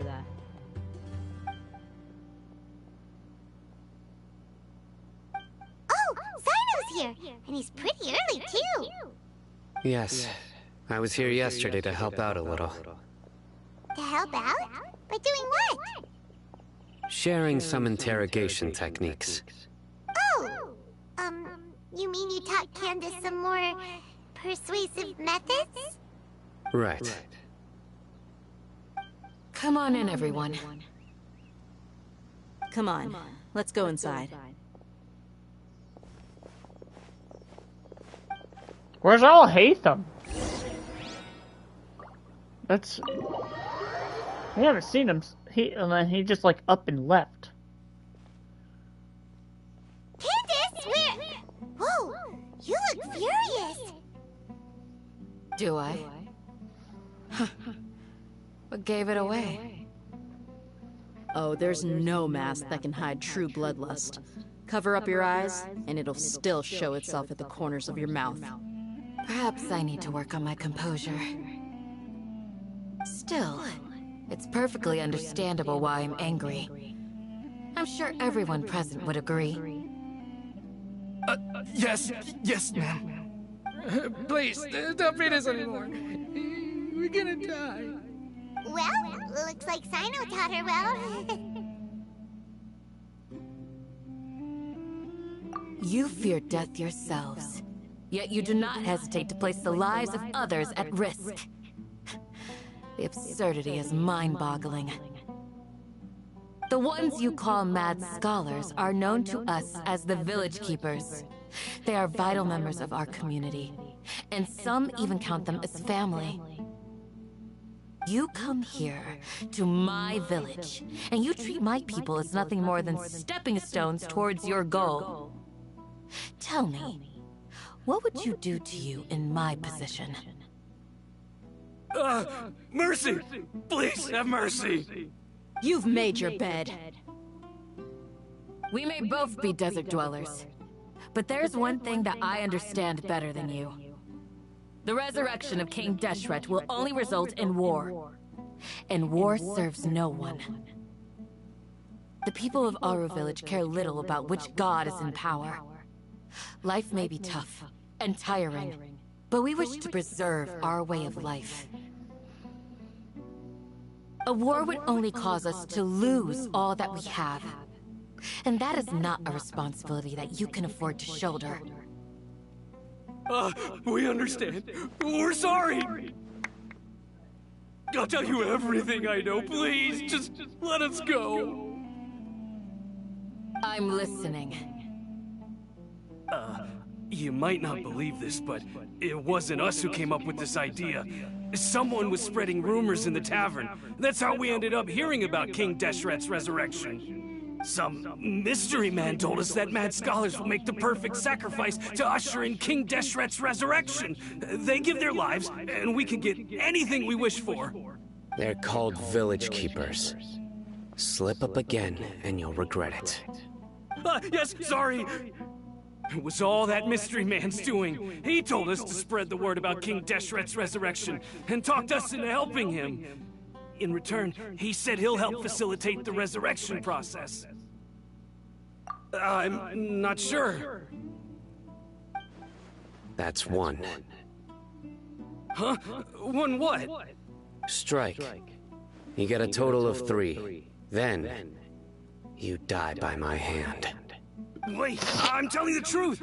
We don't know anything. It was all him. 2.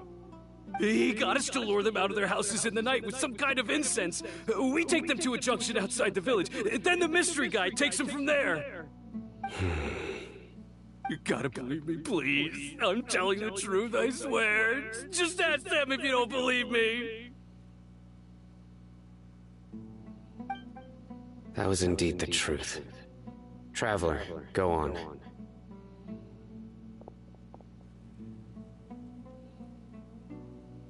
You have to believe me. If I knew that, I would have told you his name right away. I'm not risking another beating to keep his secrets. No way. That guy, he wears a cloak, and he's always careful to cover his face. He calls himself King Deshret's envoy.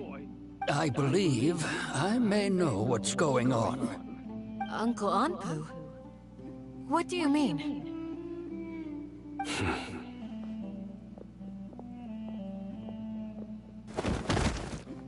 Oh, damn.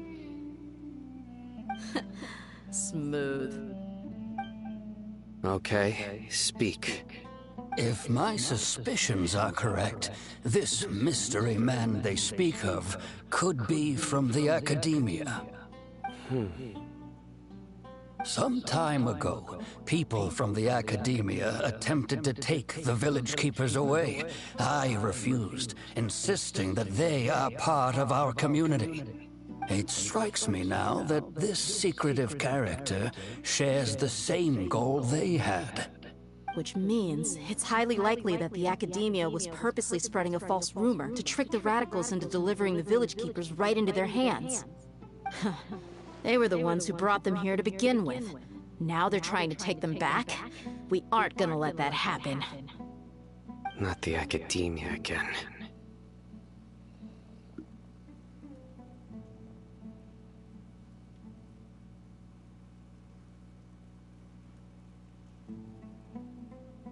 Just as I thought. But what could they want with the village keepers? People are nothing but tools in the eyes of the Academia. A change in their plans likely means they found another way to exploit the scholars. Why are we not saying anything about the Harbingers? Our top priority now is locating the village keepers. You're right. Isak is still waiting for news on his grandpa. Time to go. Let's leave the village and try to track them down. Yes. Pack up and get ready to leave. You got it. Candace, I'll let you deal with the radicals. Leave everything outside the village to us. All right. Let's meet back here once everyone's ready.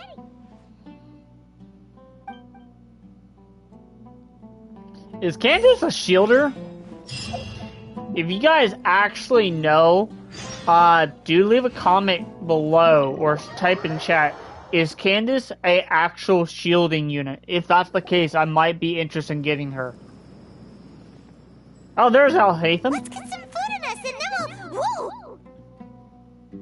Where did you come from? Well, as you can see, I am merely sitting here and reviewing what we have deduced thus far. You were gone for ages! And now you're suddenly sitting here musing to yourself? Where have you been anyway? He didn't say anything. Al-Haitham, I'm worried about you, man. Hey, what's with the silence? You never think things through before asking questions. I'm giving you some time to make up for that. Paimon's so mad! Paimon's gonna give you an ugly nickname!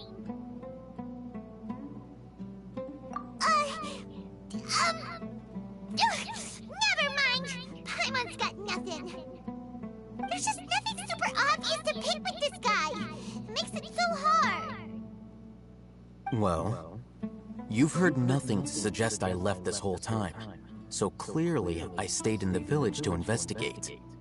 Anyway, you plan to leave Aru village and keep searching for the truth of this matter, yes? Yep. We're not gonna find out anything more by staying here, so we thought that we might as well take the search elsewhere.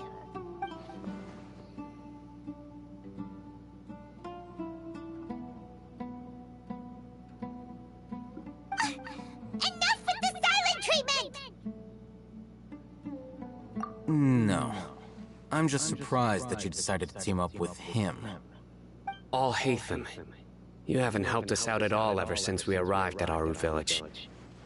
Bold of you to question our choices. Yeah, you're all talk!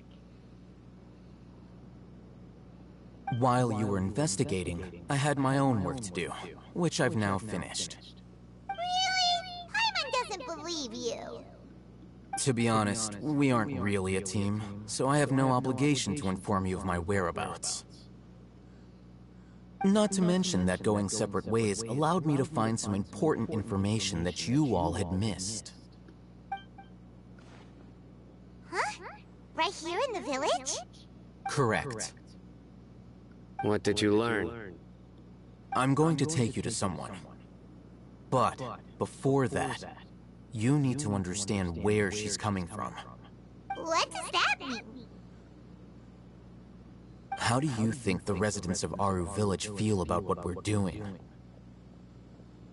In other words, do you truly believe every single word the villagers tell us? You mean some of them lied to us? Hiding the truth does not necessarily equate to lying. Again, these people have their reasons. Remember what Candace said? Most people in Aru village don't necessarily care which deity is in charge of Sumeru. That's because whether King Deshret or the Dendro Archon has power is of little significance to them. By contrast, the perils of their daily lives are ever-present concerns. They won't simply share everything they know with you without good reason. That's why you believed there was no further information to be found in this village.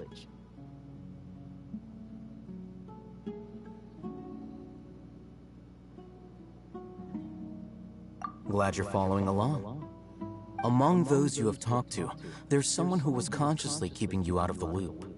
In fact, she's been observing your every move since you arrived. The reason being, to someone who only wants to live their life in peace, any external factors introduce unpredictability into the equation. Those eyes, those fierce eyes. You look like a real fighter. Don't change the subject. It's quite obvious that she's intimidated by Sino's authority and strength. Right. You were asking about the mad scholars. She corrected herself mid-sentence because she's aware that there are King Deshret fanatics in the village. If she sounds too friendly towards the village keepers, she could easily make herself the radicals' next target. I think it's been a few days since I last saw them. I usually go to bed pretty early, so I'm not too familiar with what goes on at night. Remember? She made a point of denying her involvement in anything that occurs at night. But honestly, I feel quite sympathetic towards them. Even though they act a little strange, they've helped me in the past. If it weren't for them, my house would have collapsed long ago. After speaking to the village chief, it became clear that the village keepers had protected Aru village at night. In other words, the young miss was very much awake during that time. Then why would she lie? By getting involved with an outsider, she risks drawing unwanted attention to herself.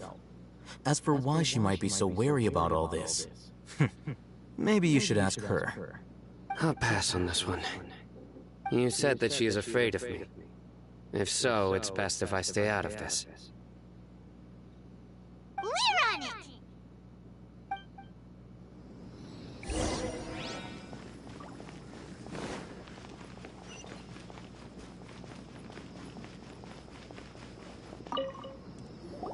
Miss Shawnee, as we discussed earlier, I've brought someone with me. Mr. Alhaitham, I'm aware of where you stand, but how can I make sure that your friends think the same as you? Huh? What do you mean? We need to clarify our stance or something? Go ahead and talk to her. You'll get the answers you want. Go on. Earn her trust. Is it really that simple? May I call you Traveler? Hi, Traveler. I want to ask you something. Do you think the resurrection of King Deshret can truly change Sumeru for the better? Why's that?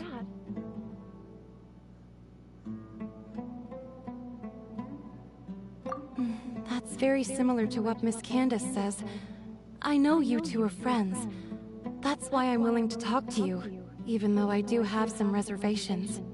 Before, I wouldn't even have the courage to ask something like this. Traveler, do you believe our lives will get better?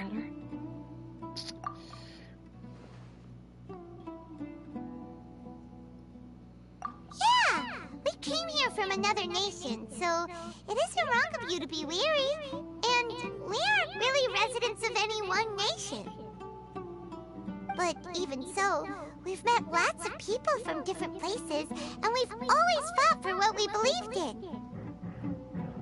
We have friends in Sumeru, and we want to help them. That's why we decided to stay here for a while.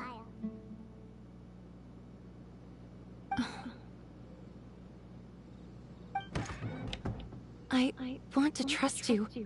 My apologies for posing my questions like that. To be honest, I didn't expect you to come back for more information. Alhaitham told us you have your reasons. It's okay. We understand. The fact is that only one side of my family is desert folk. I don't really fit in anywhere in Sumeru. Some believe in the Dendro Archon, while others believe in King Deshret. I don't belong to either side, and neither side would want me. Speaking of which, the Radicals mentioned that they despise traitors. Do they just think that anyone who's different from them is a traitor? Yeah. Some people can be so narrow-minded when it comes to bloodline and beliefs. It makes no difference what I say or how I behave. I'll always be suspected of having ulterior motives. Slowly, I just stopped talking to people.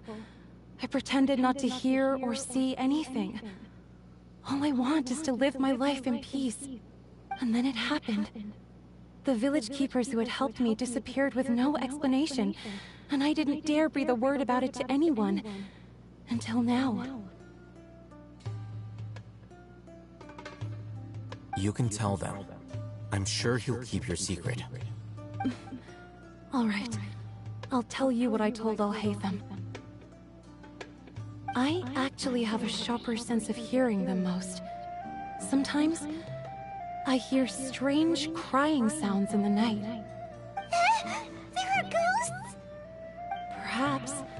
I'm not sure. It's faint, but it's definitely the sound of crying.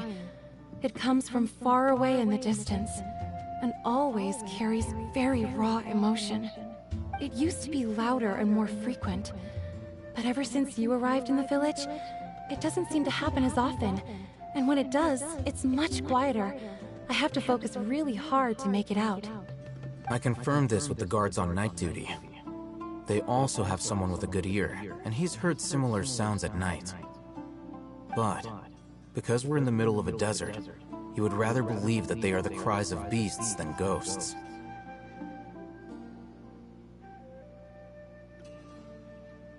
There's really nothing around these parts, except for an old hospital not far from the village.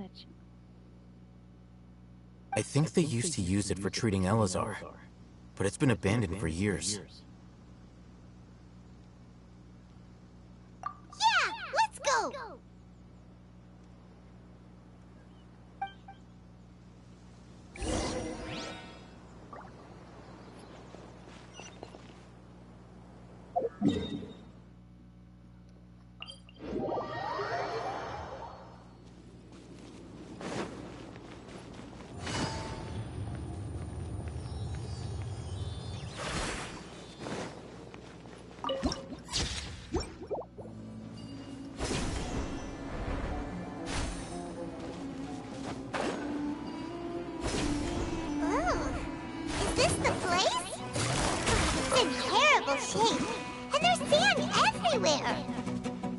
Empty and forgotten.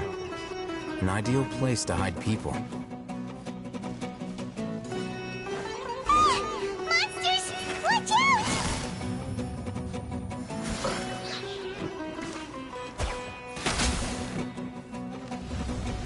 Law of the jungle!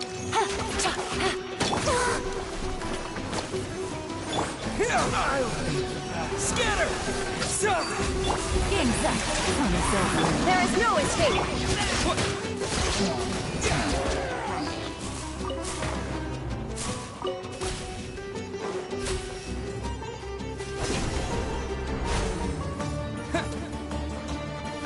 Propagate!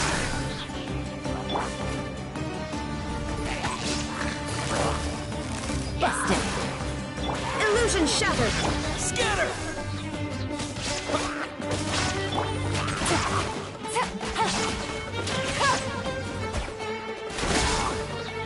Quietly now.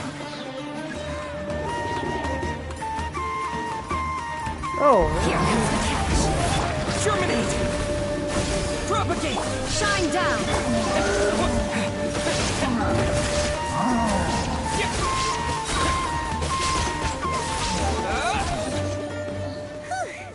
They were easier to deal with than Paimon had expected. Super strong bandits? Or monsters taller than buildings dropping out of the sky? Or, you know, something like that.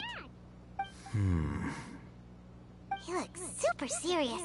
We gotta stay on our A game too. This is the one.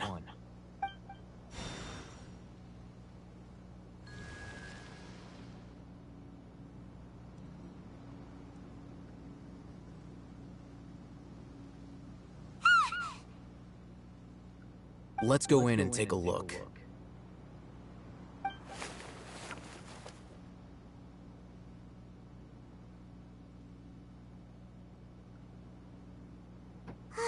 Hey, we haven't found Squat. Are you sure we aren't wasting our time here? Patience. Shawnee says she only hears the crying at night. We have time to burn. Until then, I'm taking a break. And just like that, he sits down. Wait, he even brought a book to read? What are you reading? Let Paimon see! Okay, sure. Huh?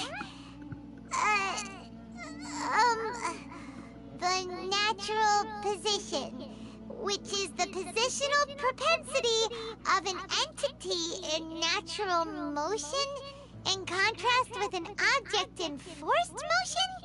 Huh? When free from external influences, every entity displays the tendency to follow its natural trajectory? So, you got that? Oh, Paimon gives up. You keep reading your book. See ya! It's Isaac Newton's. One in motion stays in motion. Creepy place like this.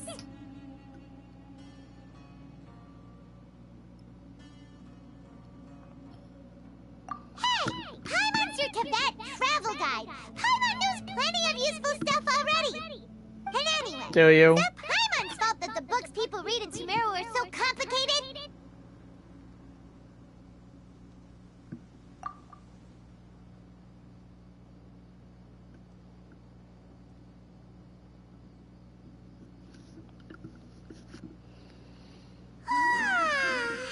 Paimon's getting so sleepy. Huh? What was that sound? There it is.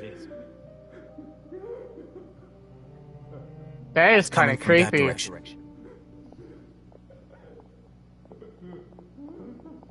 the sound coming from here? Huh. Paimon's not seeing anything.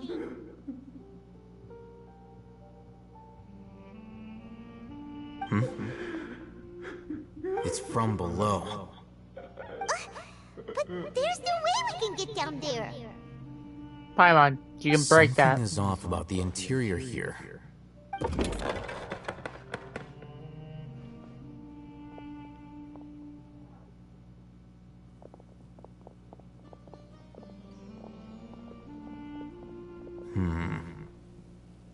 As I thought, there's a hidden structure. Wow. It's like they tucked another hospital into this one. Oh, it looks like there are other mechanisms around here. Let's keep exploring. Can I go back? Yeah, thank you.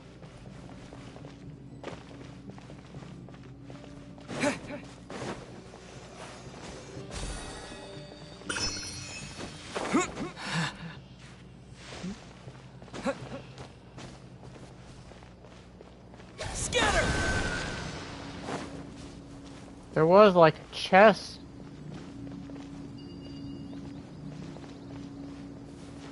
Oh. What?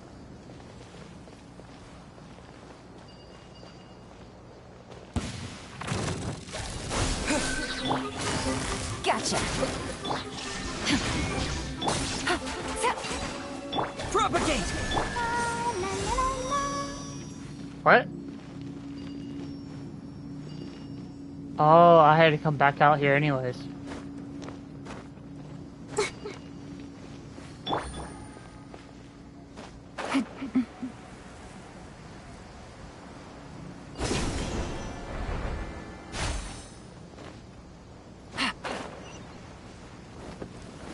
Busted. Illusion shattered. I'll take my leave.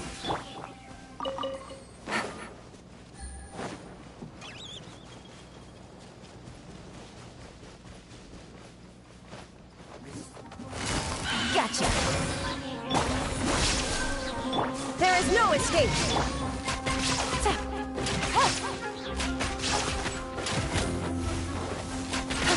Busted. Scatter!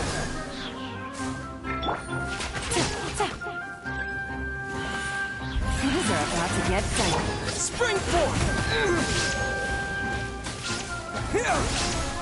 Shine down. Let's dance.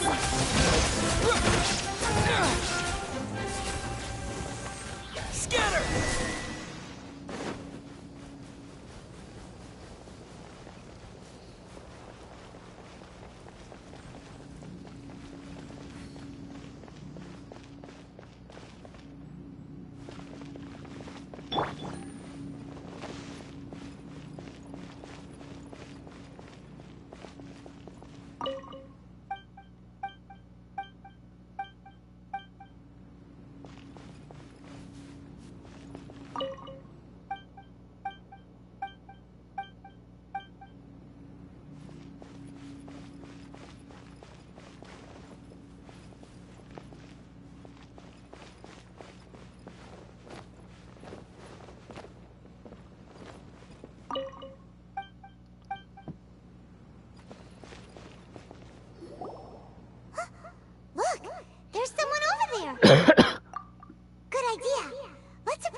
Wait.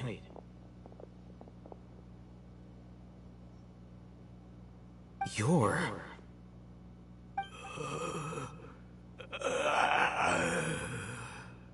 He can't speak, and his eyes are unfocused. But he looks too young to be anyone's grandfather. Also, why is he the only one here? Didn't expect to see him here. You know him? He's Razak, a senior of mine at the Academia. He's a scholar too? Is he the kind that holes up in a forest and mumbles stuff about training? No. And that's the problem. Razak was never involved in any of those things. He never trained in the forest, let alone reach Satyavada life. Leaving that question aside for the moment, him being here alone means that we might be too late. Looks like they've already taken everyone away. For whatever reason, they left Razak here. Perhaps they simply didn't have time to come back for him.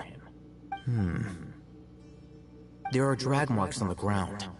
They're clearer by the doorway.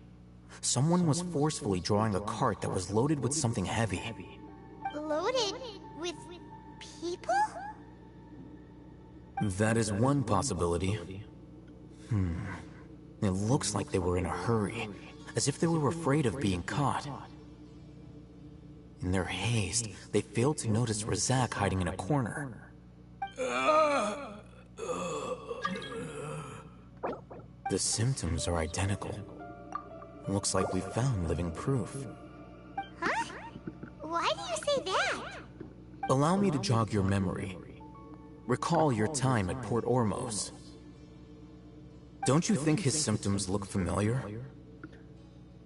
Did he use the divine capsule? Was he like the first one to find it?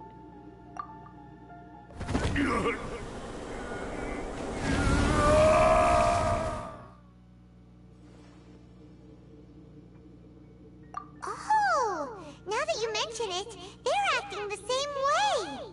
Correct. The Academia is behind all of this.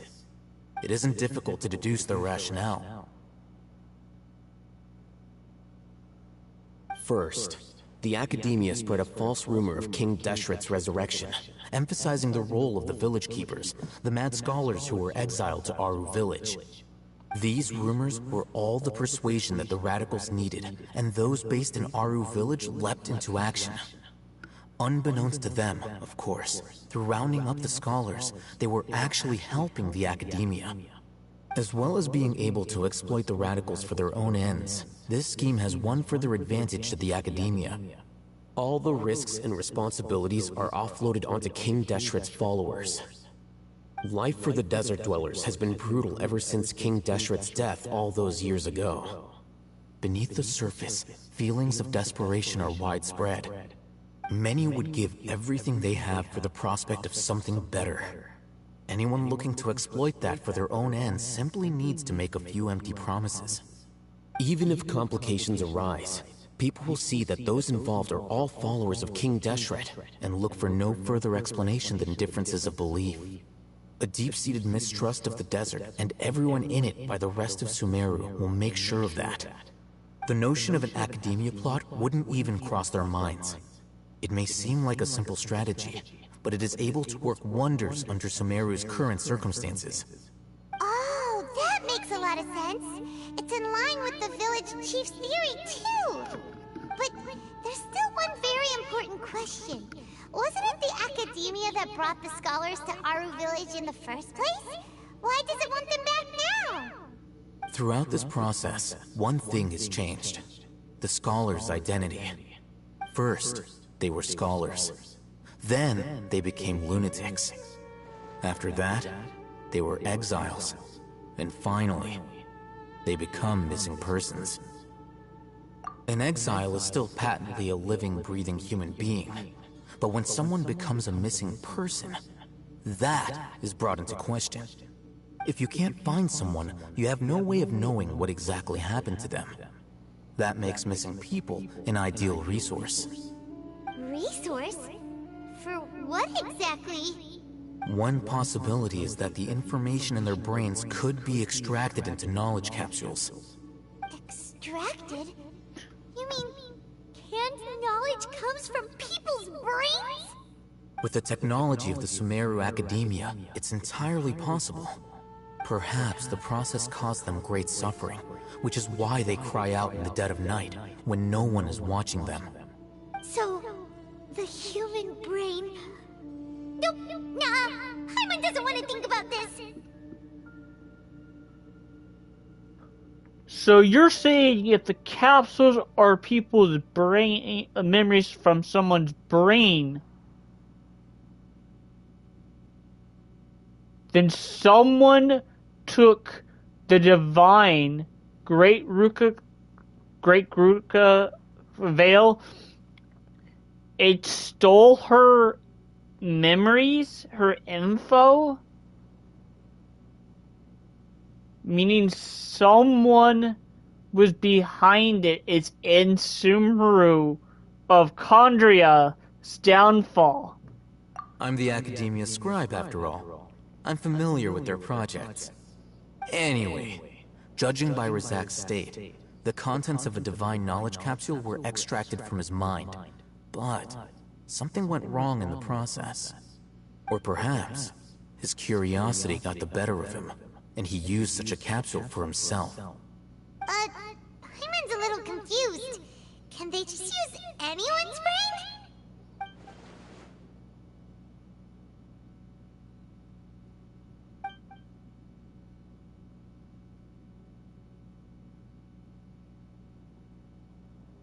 The look on your face tells me you've realized the answer.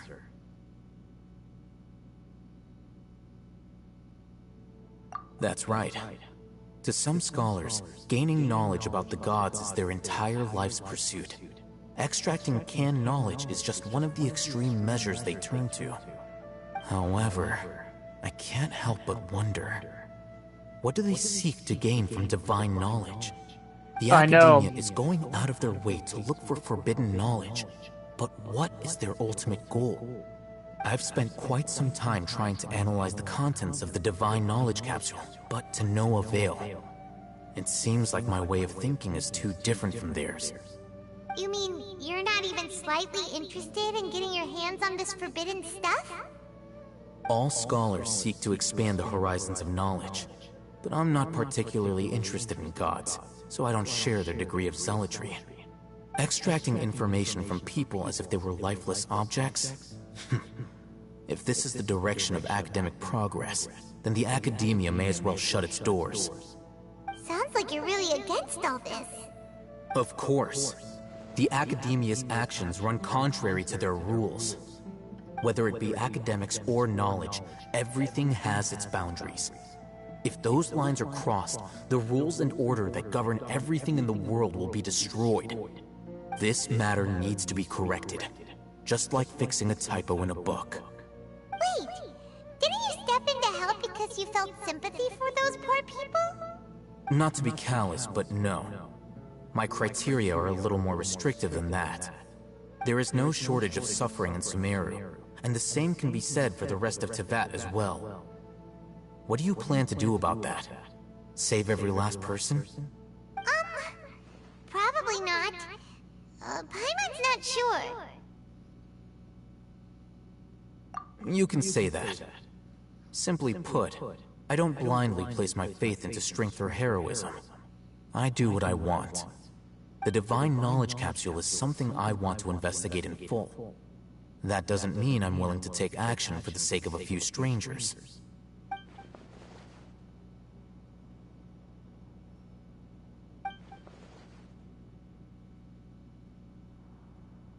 Paimon's been wanting to say this for a while. There are a lot of bad guys in the Academia, but you're not one of them.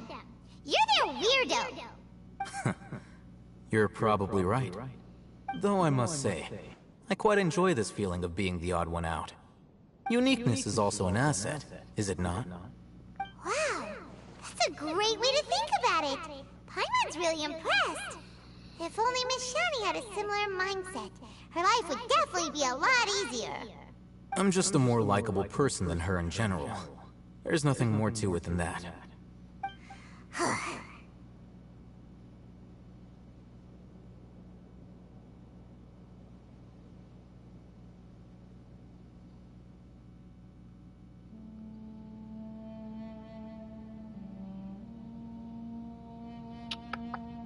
Alright, hold on one sec, guys.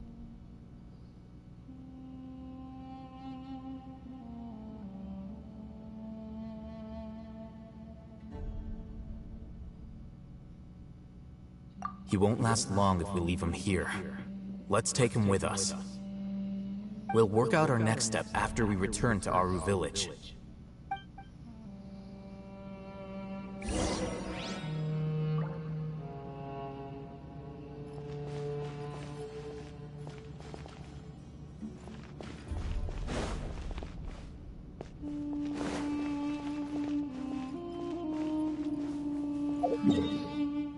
God, that's really interesting. What? I've only explored 9% of this.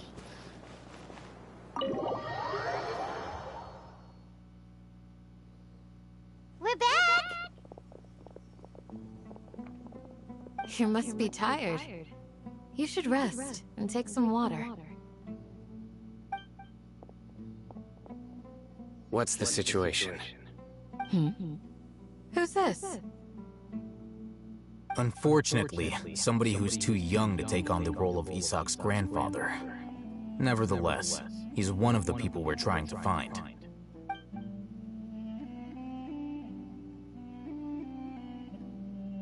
So, at one point in time, the abandoned Elazar Hospital served as the Academia's site for extracting divine cant knowledge. Yep, pretty much! Their plan must have been implemented at some point before we arrived at Aru Village, since divine cant knowledge has been in circulation for a while now. Yet, they fled once we were headed to the village, almost as if they knew we were on their trail. Why is that? Yeah, why is that? We may have a mole in our midst. One of us could be secretly revealing our whereabouts to the Academia. Huh? Are our friendships that shallow? Looks like none of you have realized wherein lies the issue. Sino, you're the reason why they can predict our movements. Wait, what's that supposed to mean? Choose your next words very carefully. It is simply a logical inference. I have my reasons. So what you're saying is, Sino's the mole. Interesting. And here I thought you were the most suspicious one, Al-Haytham, since you were always acting alone. I know. You have a point, but I realized something as we were returning from the hospital. Sino isn't like any of us. What are you trying to say? Do you still remember who you are, General Mahamatra? As a Matra, you are no doubt privy to certain kinds of information. Before you can take action against someone, you are required to have all the facts available, including the less than savory details. Simply put, the Academia has traditionally allowed you access to a wealth of sensitive information. Knowing their modus operandi, wouldn't you expect them to take precautions against you? If you want to raise a vicious wolf, you need to make sure that you can avoid its bite. The Academia is monitoring me? It's not that simple. The Academia has eyes all over Sumeru, but they have a special protocol for dealing with you. Every so often comes a Nyagarbaha Day. On this day, the Academia enters new information into the Akasha through knowledge capsules. I remember seeing the thick notebook next to the control panel once. Its contents were all about the General Mahamatra, his activities throughout the day, preferred methods of enacting judgment, everything. You're saying that the Academia entered my information into the Akasha too? But what's the point in doing that? My actions aren't important enough to be added into the Akasha. The Akasha is capable of computation. The Akasha's algorithms are entirely capable of predicting your movements using the data entered. When you would depart, the route you would follow, your destination. It knew all of this. It predicted my every move. The Academia has been watching you longer than you think. However, the fact that you resigned is proof that their suspicions were well-founded. So that's how it is. Sino adheres to his principles so strongly that he's actually a thorn in their side. Tenacity of will and steadfast faith are worthless to the Academia. They need scholars who are easily pliable and mindlessly go after anything they can profit from. Sino, don't take it to heart. This just proves how much of a trustworthy ally you are. They escaped because of me. Don't blame yourself. It's not like any of us would have known. I have an idea. If they predicted my movements, then I might be able to guess where they went. Whoa, you bounced back fast. There is always an opportunity for safety after danger passes. Oh, so that's how it is! Paimon gets it now! If the Academia is trying to avoid Sino, then the safest place would be... Yep, that's right! They'll want to proceed in the direction opposite of where I'm going.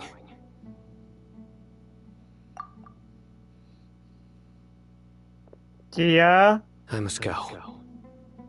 There's also something I want to investigate. Let's go, guys! After him! Something's odd! Wait! I want to go too! You want to go too? If so, you have to promise you'll stay safe. I want to find Grandpa. I promise I'll be careful and not cause any trouble. Everyone, I leave him in your hands. Yay! Let's go! Remember to pack some food with you! Paimon feels like we're missing someone, though. Gia. Bro, you saw her in the rune, Paimon!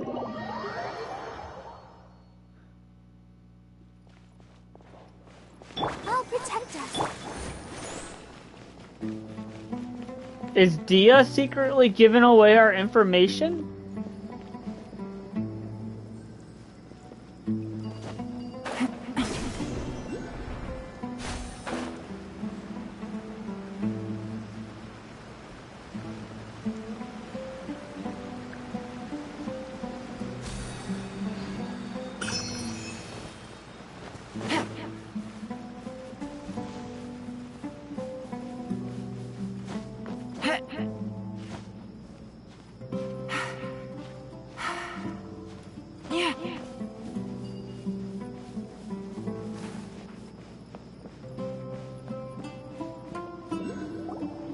So, where do we go from here? Yes. After leaving the village, we should head straight toward the desert.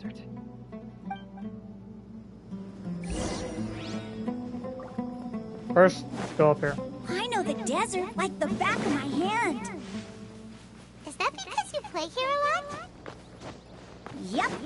One time, Grandpa almost got lost in the desert. But I was the one who brought him back.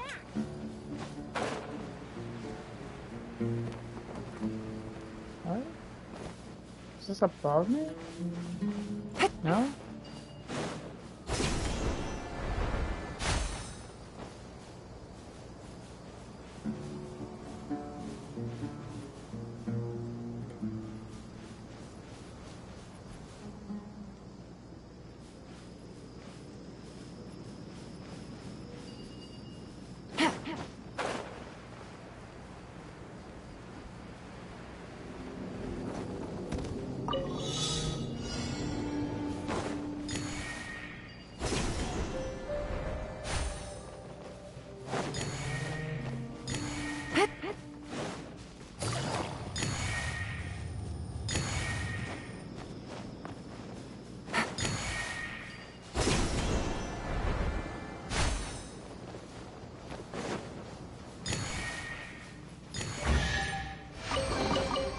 A chest full of valuables, and a trove of potential clues.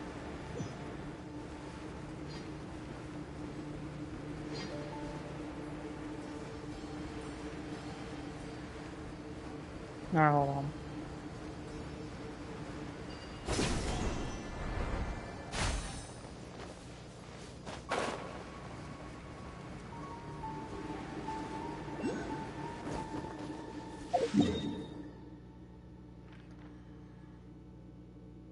This is underneath.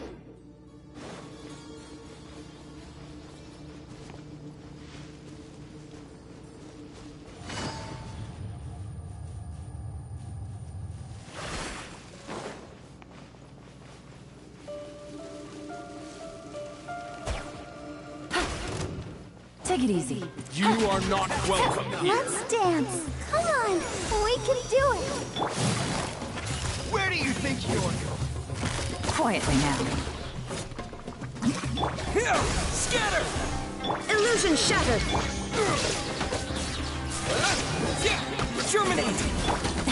Really? Gotcha. Game's up. Fun's over. There is no escape!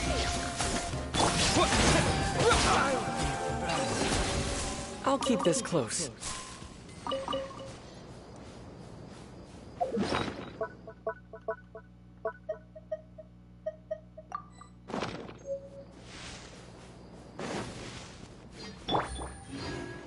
I'll protect us.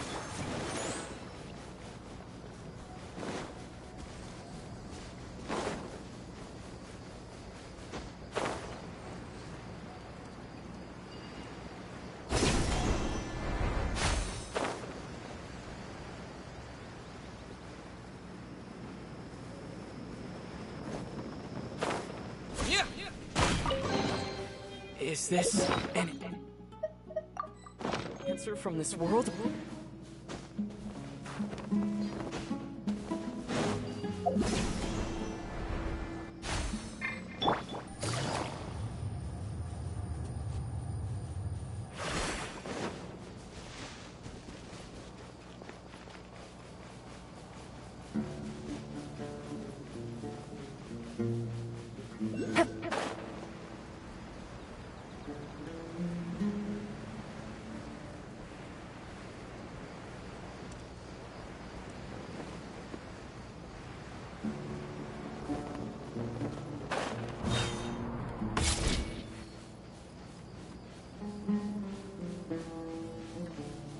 God damn it. Alright.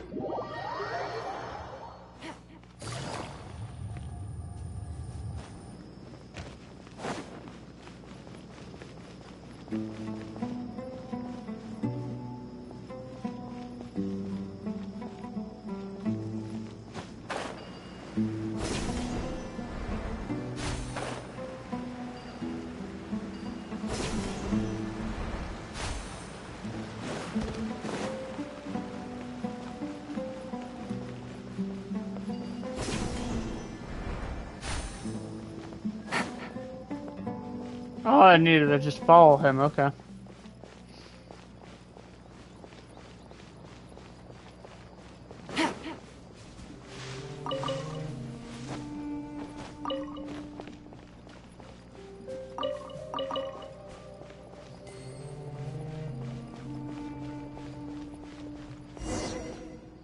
There's something here.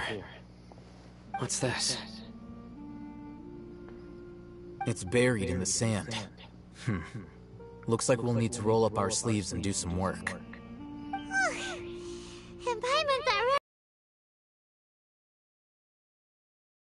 Okay. So, we have to dig it out?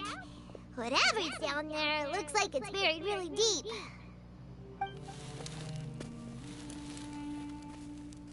These are likely fragments of an Academia-developed device, something akin to a headset. Looks like there were more than one village keeper.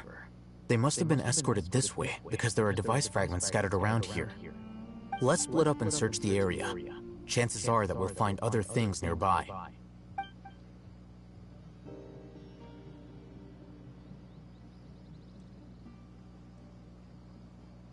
Is this what we're searching for? It looks kinda scary. This is definitely a device used to extract divine knowledge. How did it end up buried in the sand? That can't have been part of the plan. They must have been attacked along the way. Wait, what? Grandpa, I hope you're okay. Don't worry, your grandpa's gonna be fine. Razak didn't display any signs of starvation or dehydration, which means that they left fairly recently. We should be able to catch up. One more thing. Given that the device had been entirely covered by sand, I believe the attack must have happened prior to the sandstorm. Let's keep going. They can't have gone far.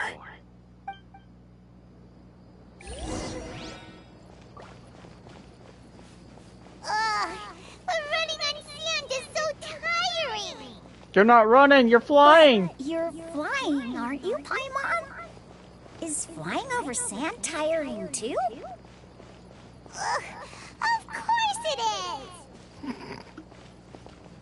Man, Paimon, how do you feel having a kid talk back to you? Voices, over there. It sounds like an argument. Whoa, you have really good ears. Don't get any closer. They'll notice us. Dia's talking with the Eremites?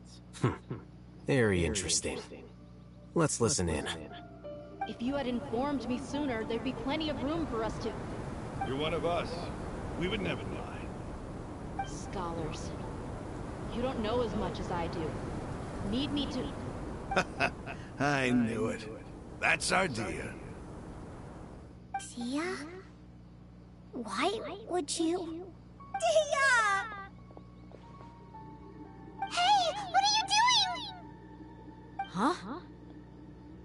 Didn't you say you'd help me find Grandpa? Why are you on their side? Well, look who's here. Ain't that something? This complicates things. You've betrayed Aru village? So, this is the great General Mahamatra. Dear, you'd be better off as my assistant than hanging around with this motley crew. Seen for yourself, I have the means and methods, and my ideals are far more admirable than theirs. I'm not the type that's easily swayed, Raman. You of all people should know that. Wait, what's going on, Dia? Whose side are you on here? Shut it, Paimon. It doesn't matter. Whichever side you pick, nothing can deter us from the grand mission of resurrecting King Deshret. Once our Lord of Old returns to this land, we will have a new beginning. Face the facts, Raman. It's not gonna happen. You should understand that more than anyone. Have all your years as a merc taught you nothing about placing hopes in a ruler? I'm a desert dweller and a proud follower of King Deshret. Whether I live by the edge of the sword or in peaceful comfort, my soul will always carry this conviction. It's not too late yet. The village mad scholars aren't gonna bring King Deshret back to life. You don't understand, my dear lady. Pursuing our faith is our purpose in life. Even if the chance of success is 1 in a million, we must be willing to give everything we have. Even if it'll expose you to the academia? Even if they end up disbanding the Eremites? Your Eremites, which you've worked so hard for all these years? Yes. We've waited a long time for this day to come. The sun and the moon no longer shine here. All you see now is cracks in this desiccated land. But fate has finally dealt me a hand to play against the Academia. With these scholars in our custody, we'll stomp the Academia's forces and fight our way beyond the wall of Samiel. Ridiculous. Think about it. The Academia controls the entirety of Sumeru. Your powers are negligible in comparison. If you still don't believe me, then try asking these two men. They're also against the Academia, but neither of them are as arrogant as you are.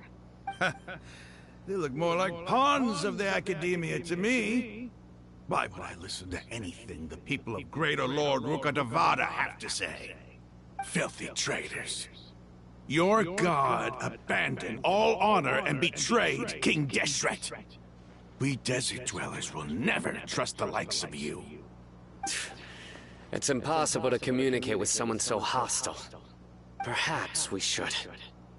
Do you really believe that by kidnapping the scholars, you'll be able to negotiate with the Academia? These people have no value as bargaining chips, but I could be persuaded to take their place as your next hostage. These scholars were exiled from the Academia.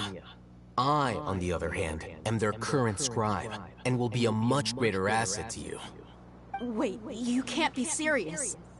So, you want to trade places with the hostages, do you? Precisely. Any wise person would gladly accept my offer. What are you thinking? What if they decide to kill you instead?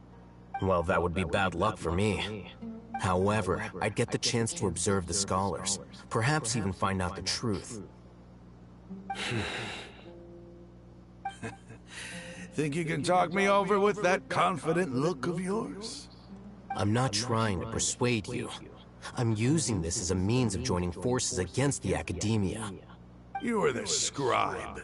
What do you have against the Academia? Not all desert dwellers believe in King Deshret, and the same applies to the Academia. Why must all knowledge seekers approve of the Academia's way of doing things? You Academia scum. Every last one of you is nothing but a hypocrite, just like everyone else on the other side of that wall. I've made myself clear enough. I won't listen to another word from the Dendro Archon's people. Not so fast. I'll hate them. Do you stand by everything you just said? I never make empty promises. You know you're making a dangerous decision, right? I do. Good. Raman, hear me out. These people are my friends. Maybe you can't take the followers of the Dendro Archon at their word, but what about me? Do you trust me? We've known each other for years. Of course I do. In that case, I'm willing to vouch for their honesty with my right arm. Come on, Raman, don't be a coward. If you're serious about taking on the Academia, you need to steel yourself. You can't be afraid. An arm from the Flame Mane. You've piqued my interest. But what if you refuse to oblige? What should I do then? No one's a fool here, Dia. We're mercs. And mercs don't tend to live long unless they have their wits about them. You're not wrong, but this is different.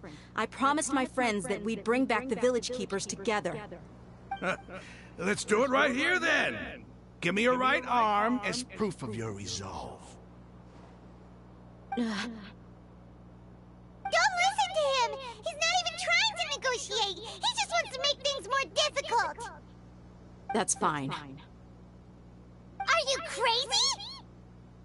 We came here to save lives. One arm for that many people is still a pretty good deal, if you ask me. Raman, I'm holding up my end of the deal here. You'd better not let me down. Sure. Go ahead and cut off her right arm.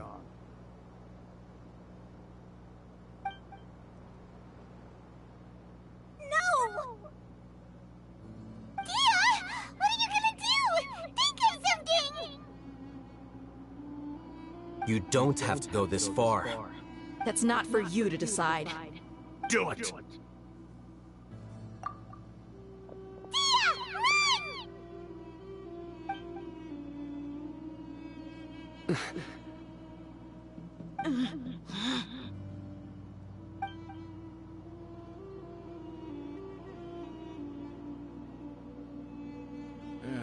Stop!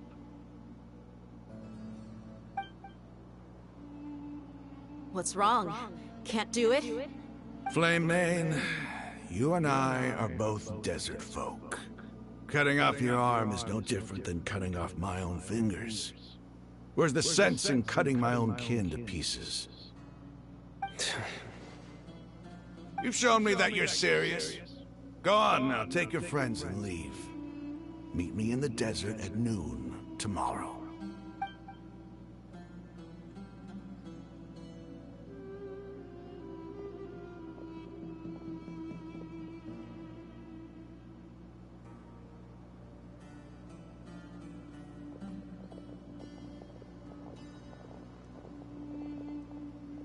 Phew. I was really counting on him not going through with it. Dia! That was crazy! Have you all lost your minds? What if he'd actually cut your arm off? Then I just have to hold my claymore with my left arm.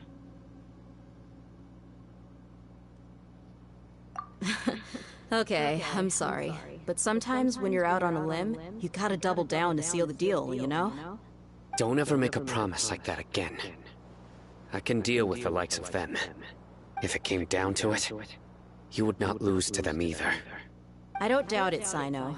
But this is about more than me and them. There's a lot more where they came from. Even if we got rid of one bunch of radicals, there are others out there. Wiping them out would do more harm than good. As you wish. I'm sorry, Dia. I should have stayed put and listened.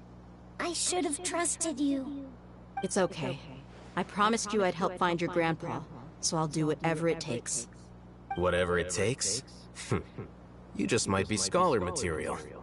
Huh? Are you serious? The Eremites once said that I was a lunatic.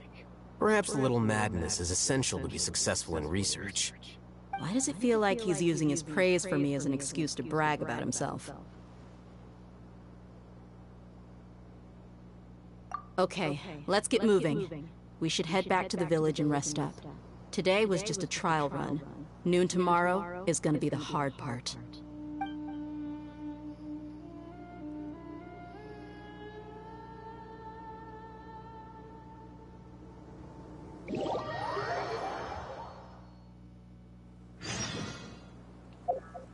Alright. I'll be right back. What time? I'll be right back. I'm gonna let the time go by, so just give me a minute.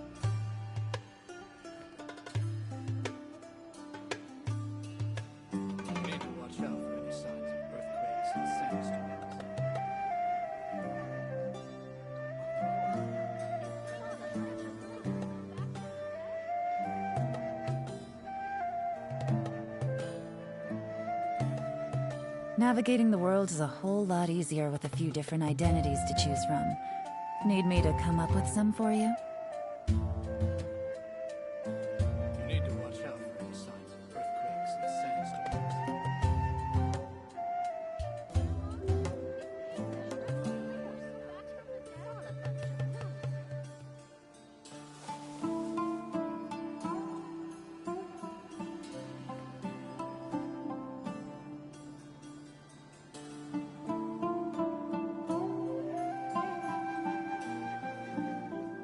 You need to watch out for any signs of earthquakes and sandstorms.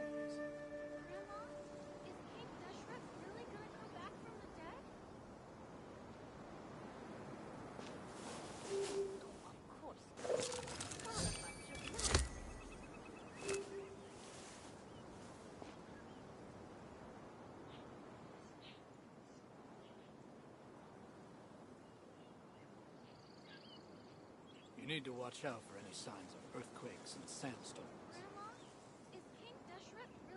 I got a new letter from an informant. Looks like the situation has changed again.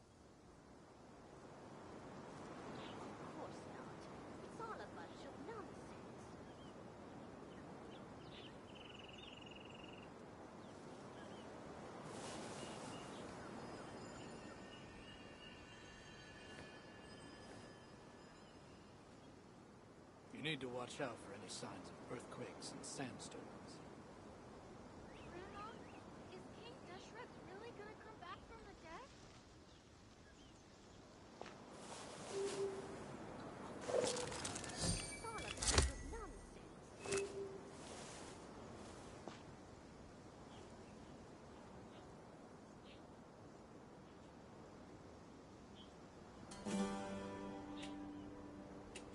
need to watch out for any signs of earthquakes and sandstorms.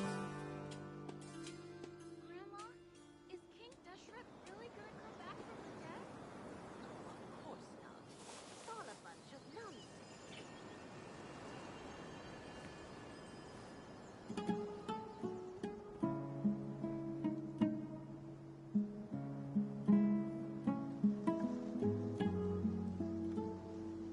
You need to watch out for any signs of earthquakes and sandstorms. Grandma, is King Deshret really gonna come back from the dead? Navigating the world is a whole lot easier with a few different identities to choose from. Need me to come up with some for you?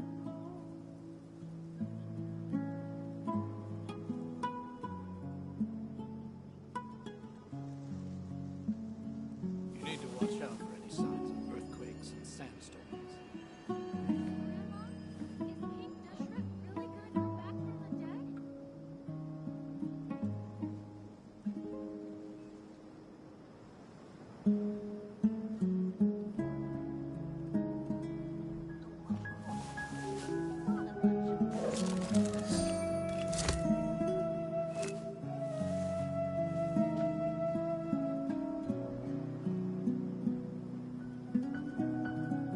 You need to watch out for any signs of earthquakes and sandstorms.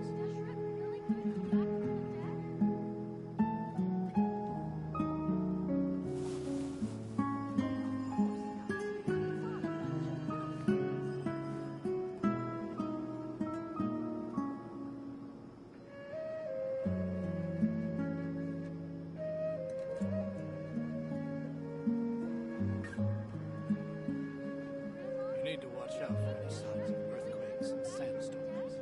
Huh, good roll. All right, maybe I'll take one more day off and knock out the rest of the work once I'm feeling up to it. It's all a bunch of nonsense.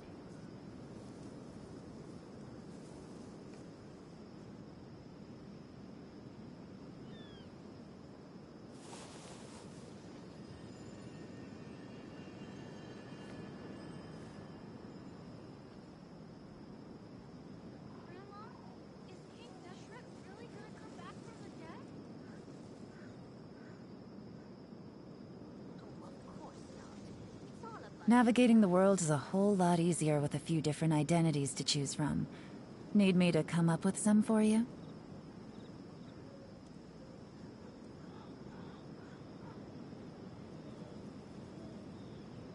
Grandma, is King Deshret really gonna come back from the dead?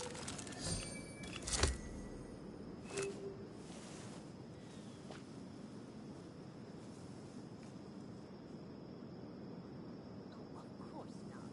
It's all a bunch of nonsense.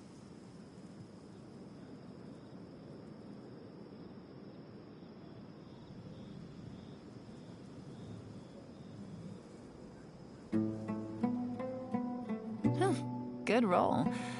All right, maybe I'll take one more day off and knock out the rest of the work once I'm feeling up to it. Of course not. It's all a bunch of nonsense.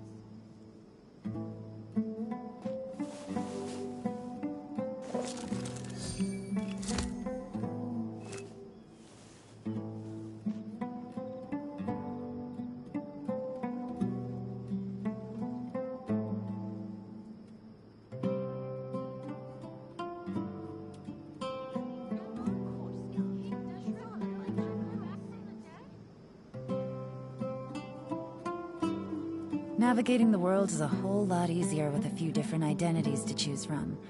Need me to come up with some for you?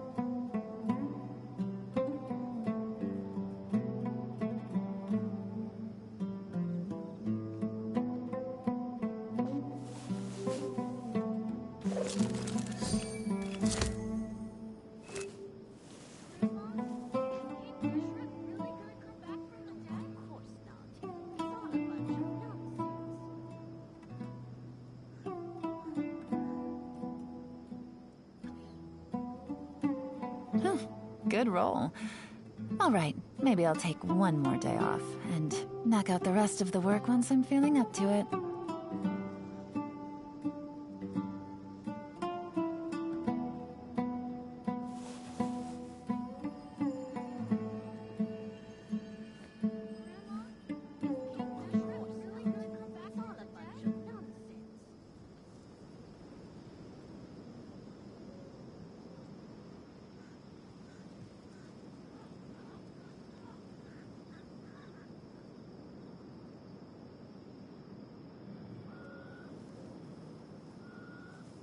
Navigating the world is a whole lot easier with a few different identities to choose from.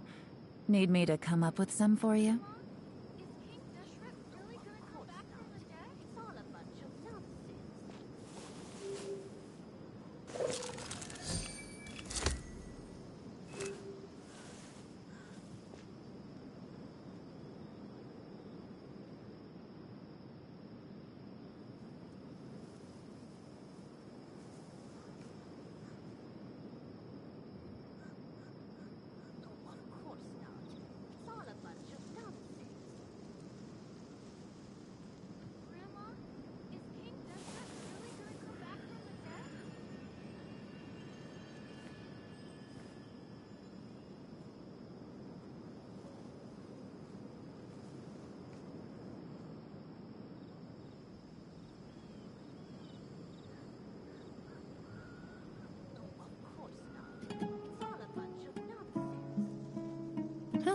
Good roll.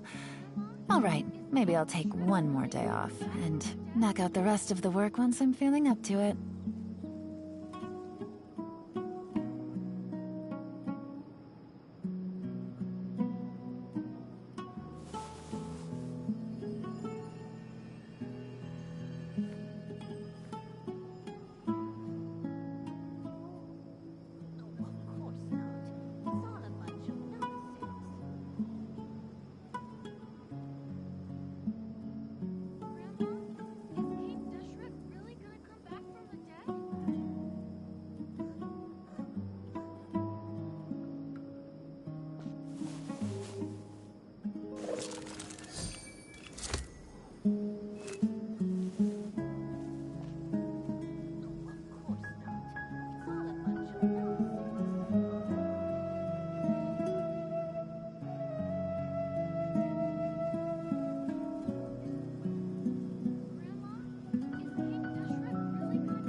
I got a new letter from an informant.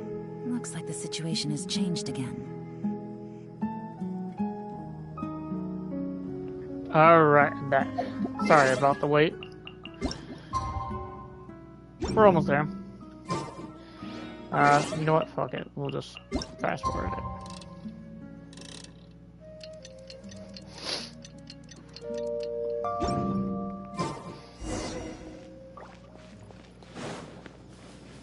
I could have been doing some other things, but I had to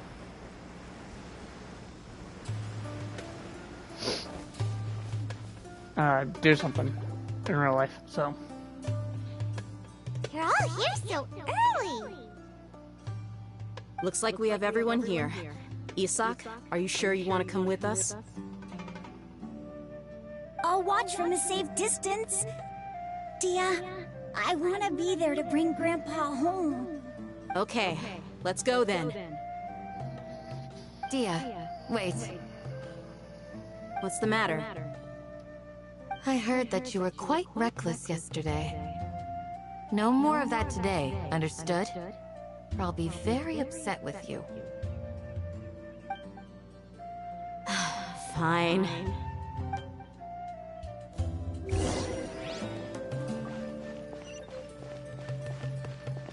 What? Holy hell! I gotta run all the way over there? Okay. I guess I can explore as I go. Alright, hold on. Yeah. We'll take this path, get this, go this way, get that, run up this way to get this. So. Take it easy.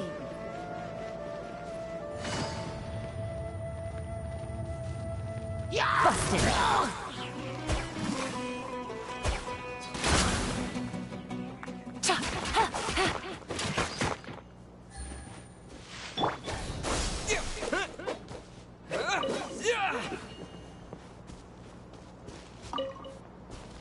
Okay.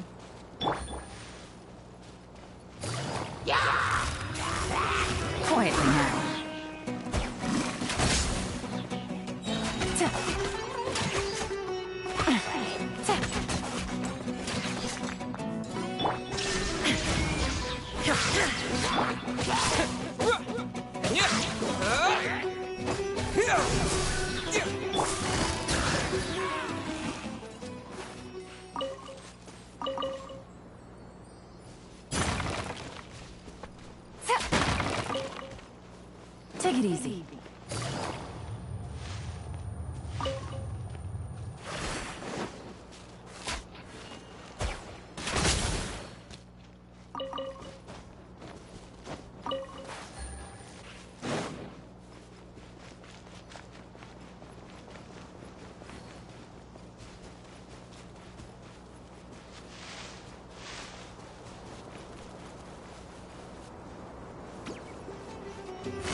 Things are about to get dicey. Scatter! Propagate! Illusion shattered!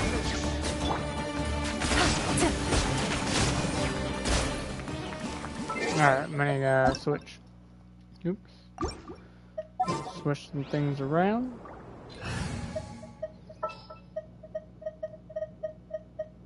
I charge a higher rate.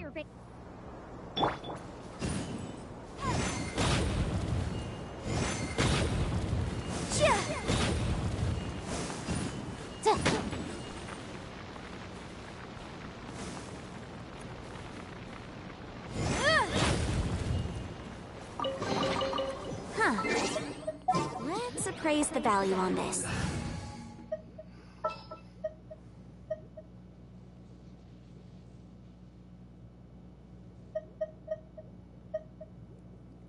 I'm gonna go back to change health. For a little bit.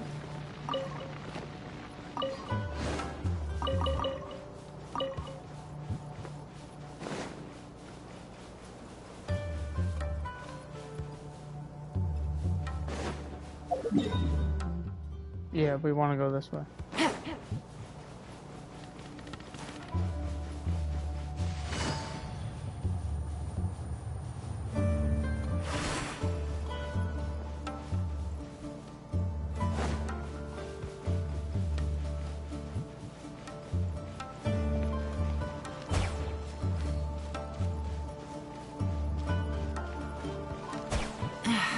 This blinding sunlight is such a pain.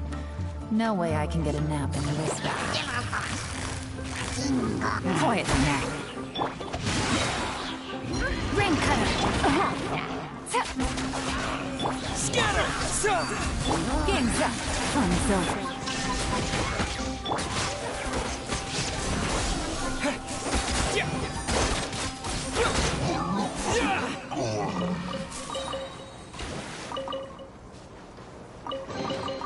A reward on the road.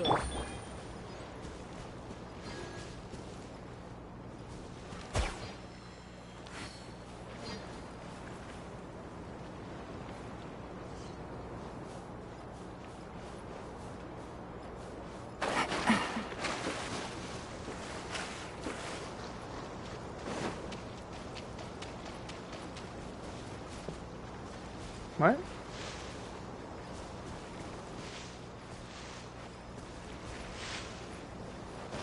Is it in this tree? It is.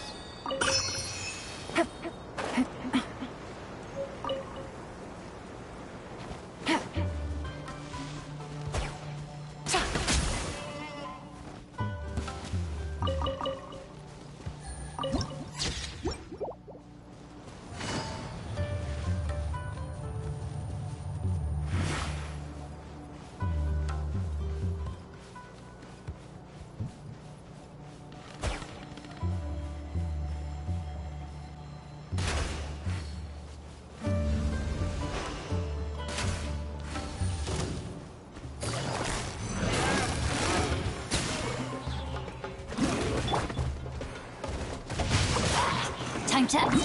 Here comes the catch. Spring forth! There is no escape!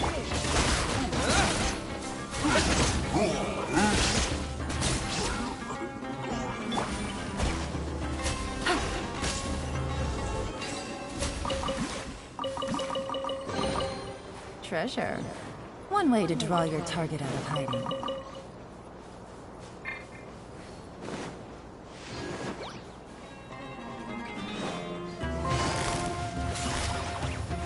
Busted. Propagate! Shine down!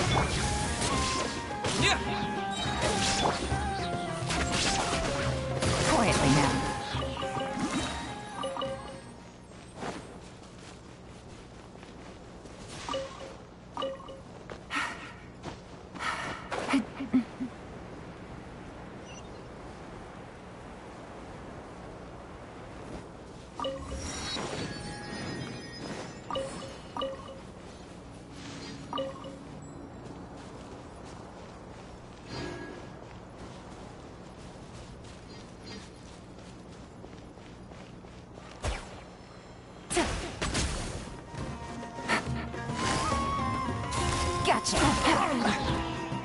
Game's up. Fun's over. Witness the power.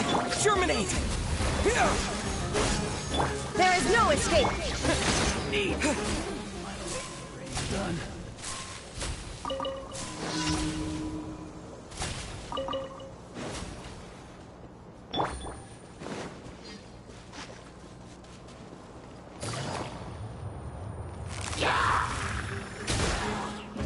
Illusion shattered. Torn to oblivion.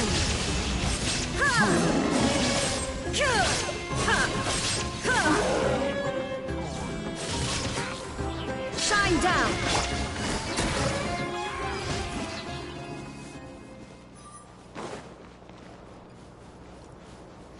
Alright, I'm gonna have to switch another time.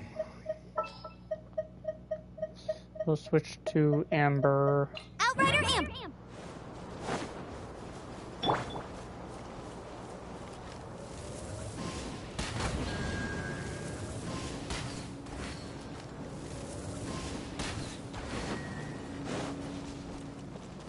Don't think it matters. Yeah. A chest full of valuables and a trove of... What is the situation? What? What? What? What? Where's what?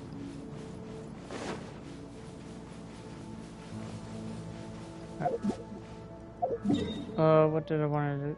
Oh yes, I wanted the cross, get this, and then go down and get that.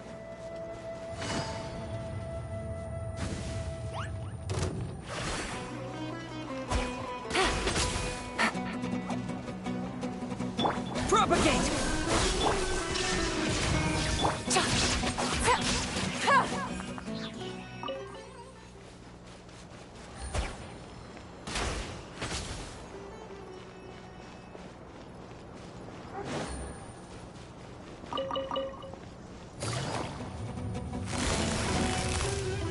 Quietly now.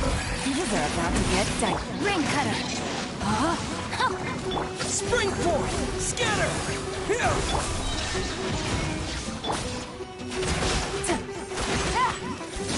Take it easy. A chest full of valuables and a trove of potential clues.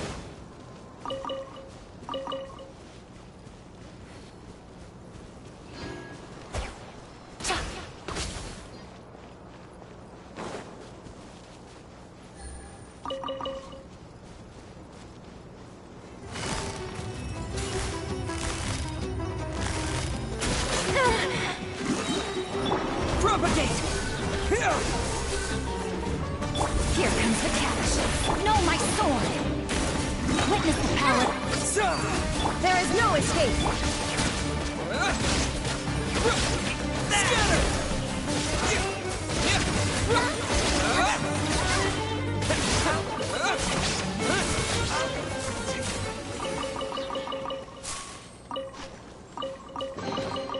I'm getting a bunch of resources though.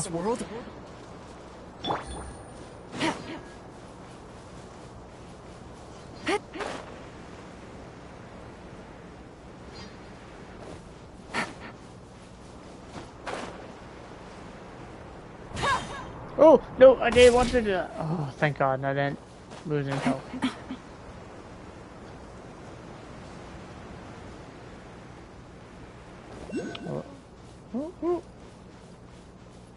We'll be back over there for a sec.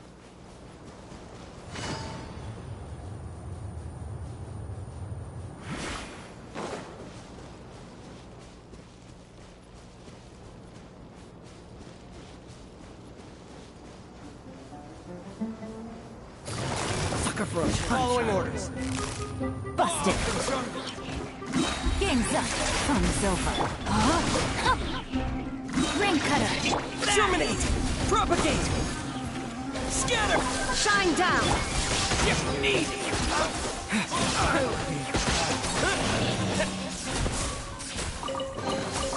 Is this an answer from this world?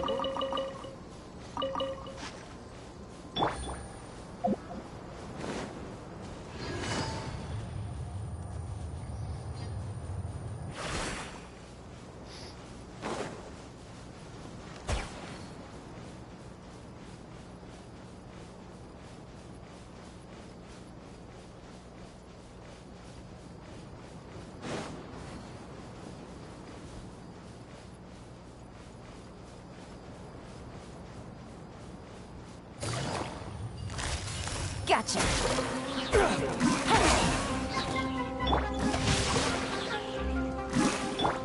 Propagate! Scatter! Illusion shattered. The hunter becomes... Yeah, like 18K.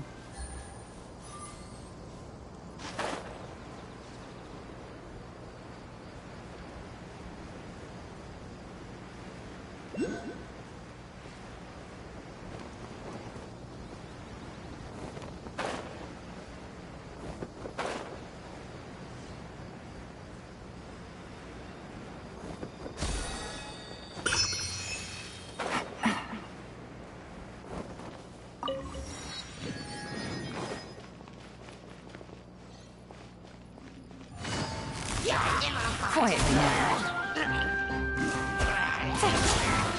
Propagate!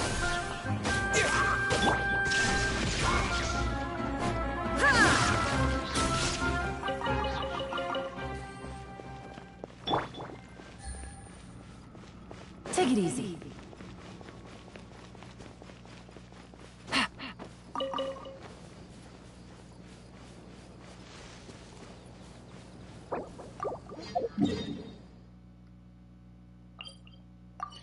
We'll get this. And get the next.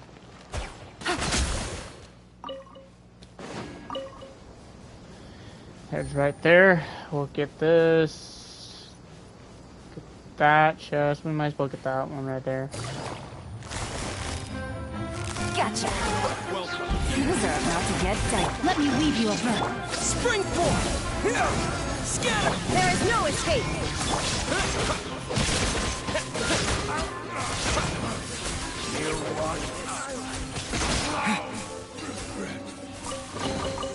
A reward on the road.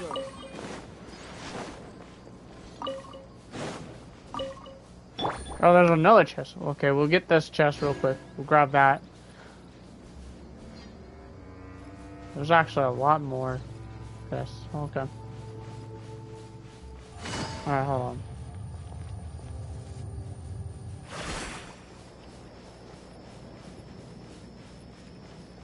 There's a lot of chests in this area. A new punch. Busted. Game's up. Fun's over. Ram cutter. Germinate!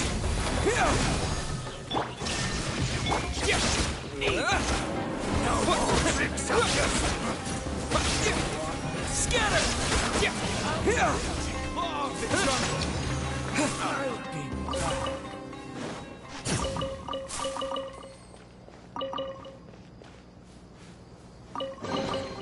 I'll keep this close.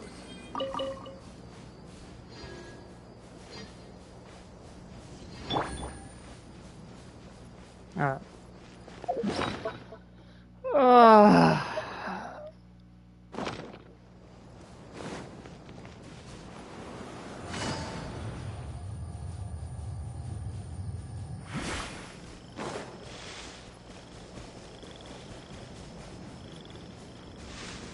Hold on.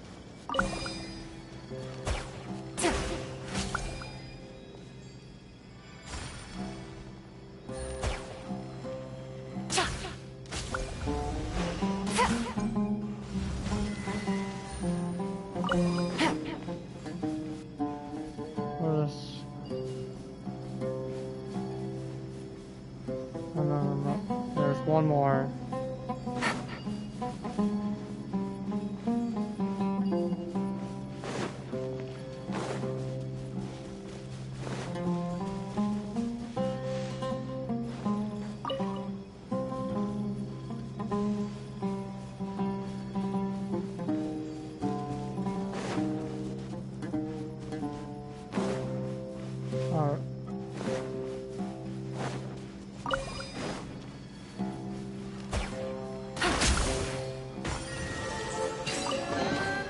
Treasure. One way to draw your target out of hiding.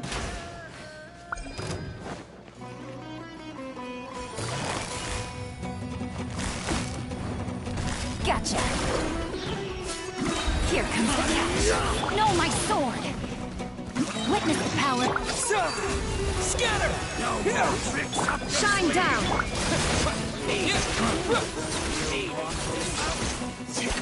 Yeah, get out of here. Is this an answer from this world? We will need a bunch more health.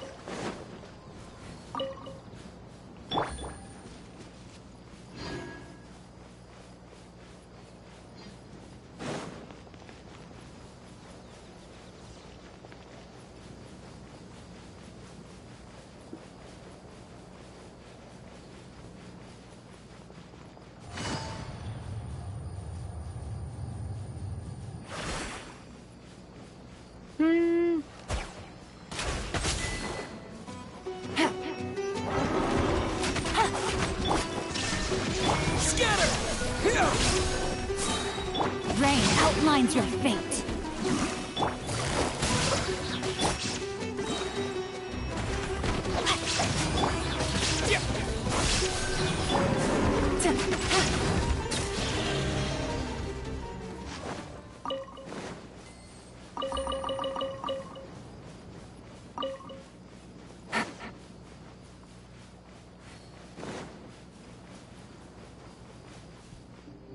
What the?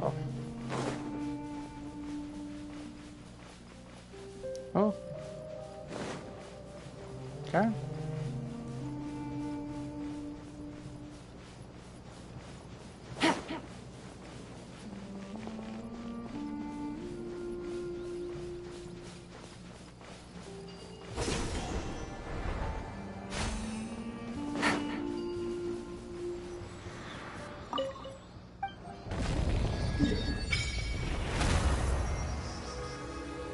Oh.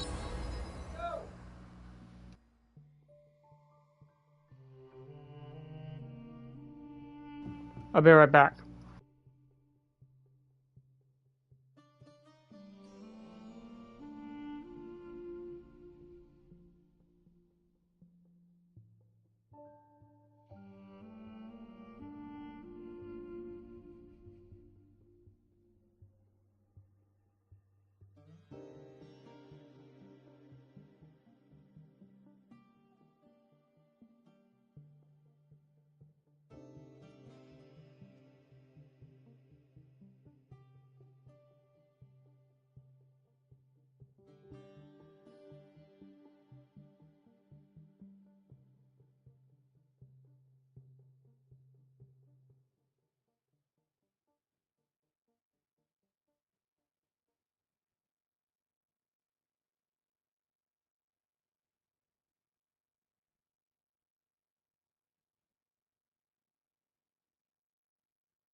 Alright, I'm back, guys. Sorry about that.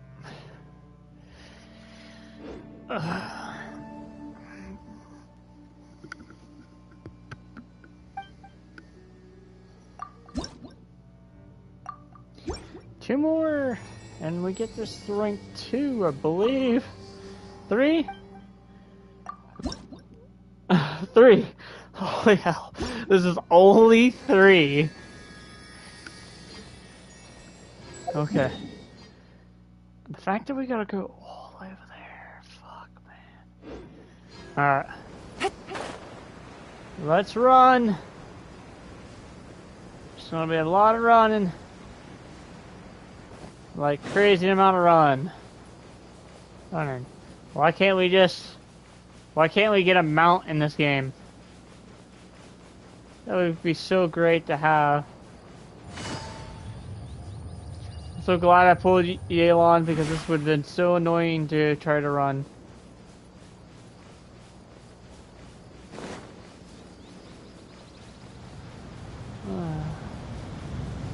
What the fuck?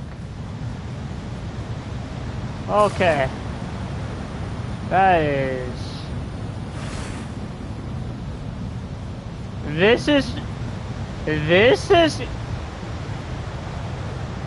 it easy. This is crazy.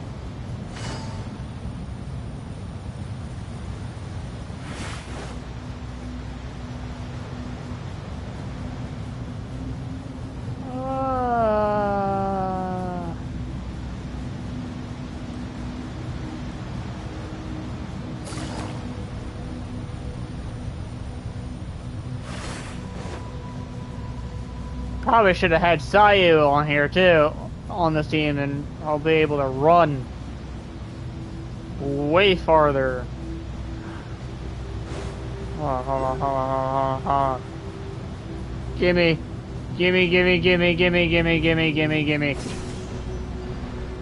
Mine. How about no? I don't want to fight you. Quietly now. There's another one? Okay. Are you serious? Are you serious?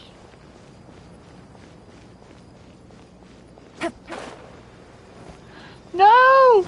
How dare you tease me with like this? This is so BS. Okay, I'm gonna mark it. That's so BS, man.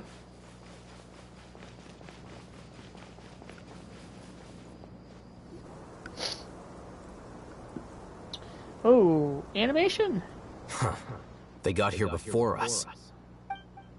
Uh-oh. Is it because Paimon overslept by 5 minutes and held everyone up? Is everything ready? Absolutely. Although, you brought fewer people than I imagined. Bring him over.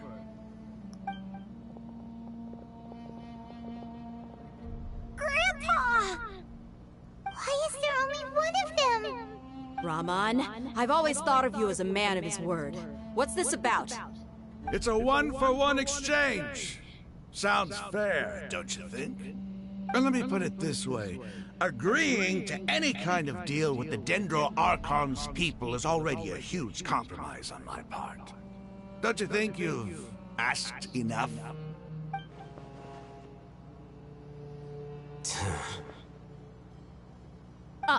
You stay right there!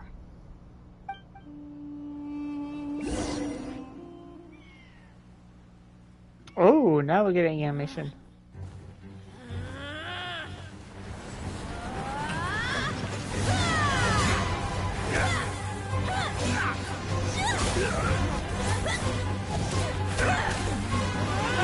Wait, what do you think you're doing?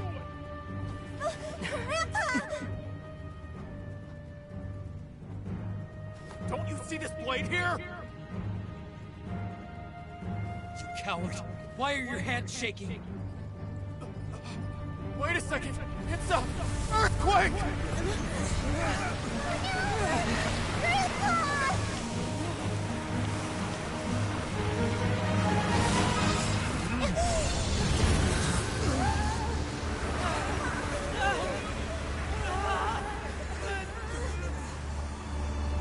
What the fuck? Oh wait, is this the like how they introduced the like the new boss? I'm dizzy.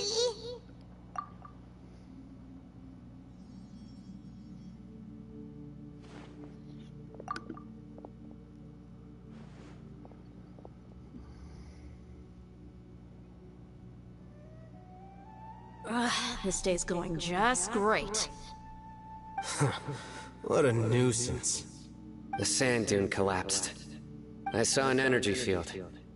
The village keeper protected us. It glowed green with dendro. Just like you said, it may well have been the remains of Lesser Lord Kusanali's power inside the scholar's body. The dendro archon. The present one. Grandpa? Grandpa? Oh no, he's getting confused again. Hey, look around you.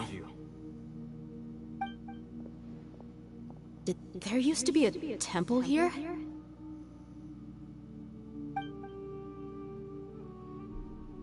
It seems that when the sand dune collapsed, it exposed these underground structures.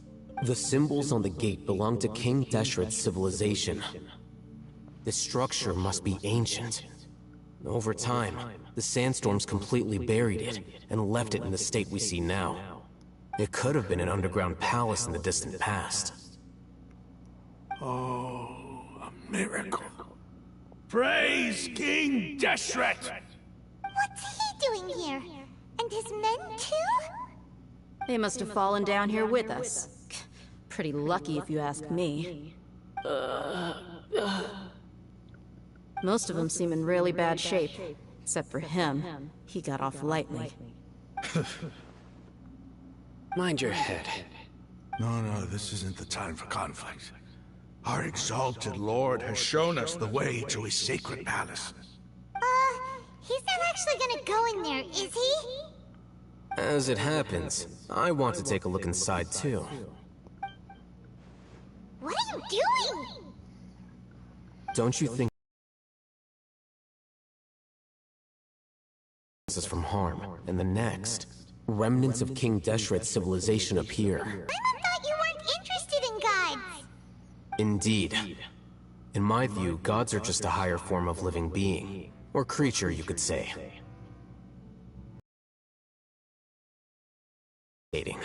Whether they have anything to do with gods is neither here nor there. Raman, what are you gonna do about your men? I'll just let them lay here. King Deshret will take care of his people.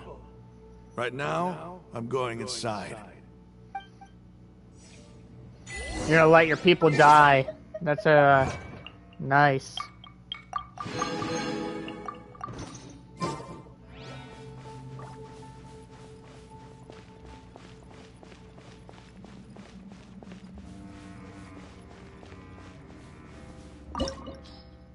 Oh.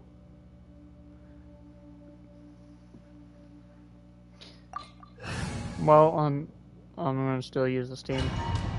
I hope I don't need pyro.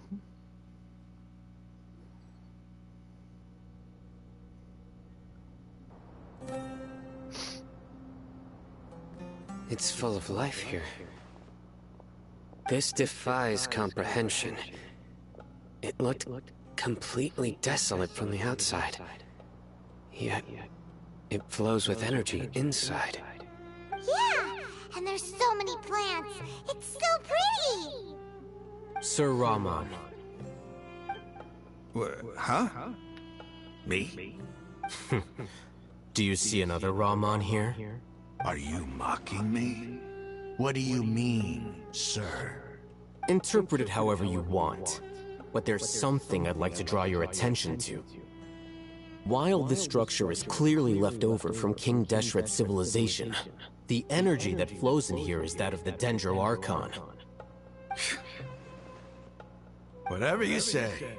It's not like I have a vision. There's nothing to be angry about. Think of this as an academic journey. It does seem kind of strange. If that's true, then we might have to explore this whole area to find an explanation.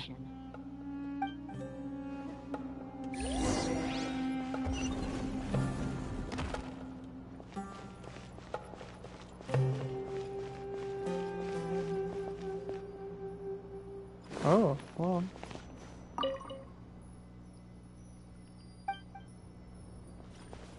Okay, alright, hold on. That's... We might have to... Check. Oh, this is gonna be really confusing. Okay, hold on. There are gonna be symbols I need to... Alright, we'll just rotate one. Take it easy. Oh, maybe...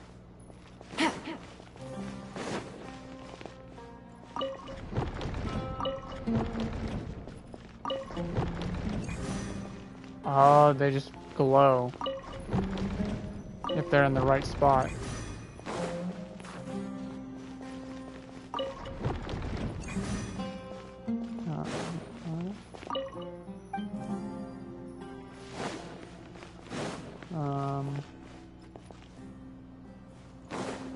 Oh, wait. They reset for some reason.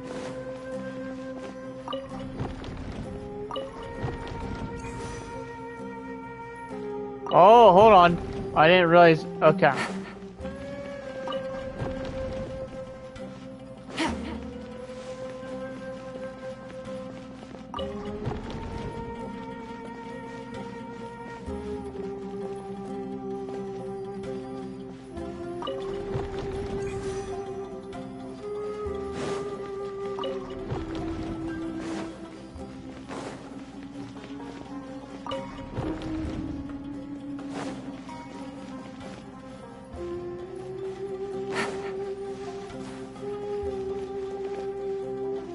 Okay.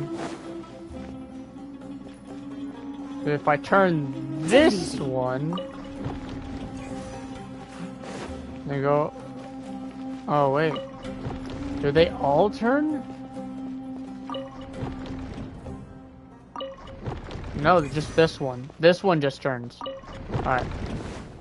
Then if that's the case, we got to turn. Boom. This one doesn't turn. It turns by itself. There we go.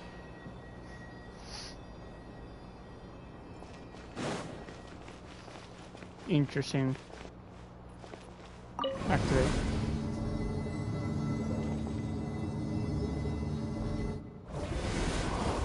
Ooh.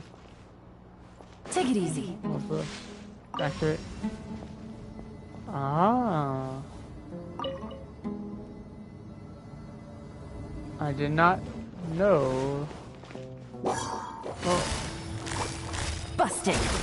Game's up. Run's over. Propagate! There is no escape!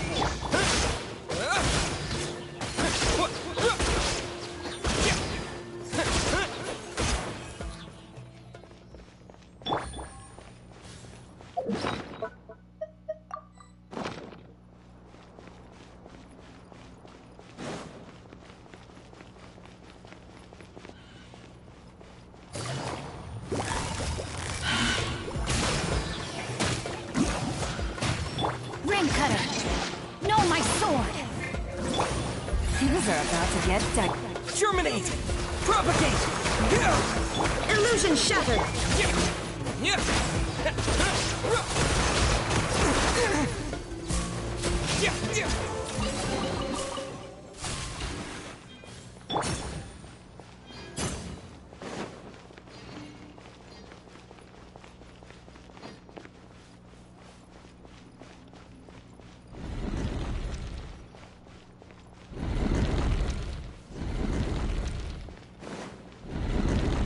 Ooh.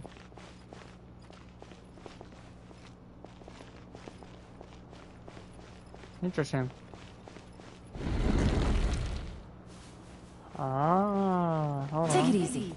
That's actually really... That opens. There we go.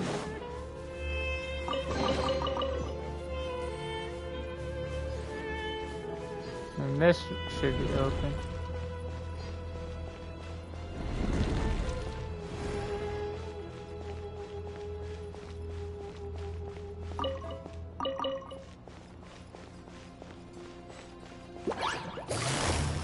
Gotcha.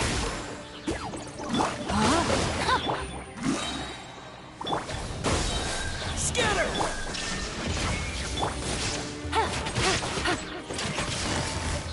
Busted.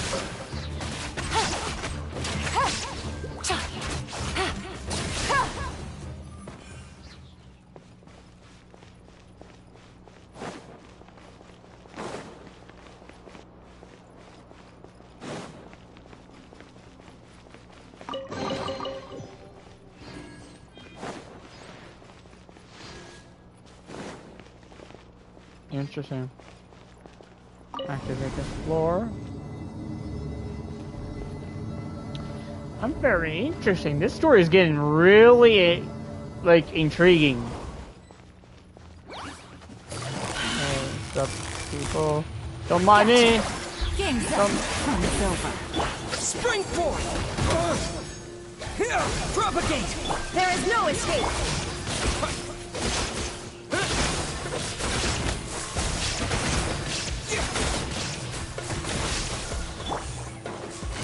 Busted.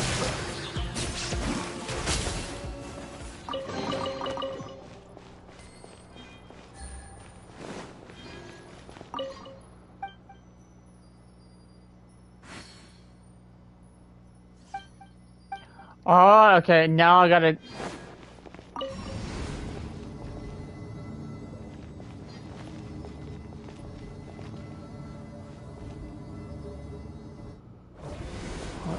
Oh. Oh. Okay, hold on. I think I know. No! Oh, damn it. I'll get some food. Oh. So I gotta go up, send it down, call it up, then hop on it when it's going up.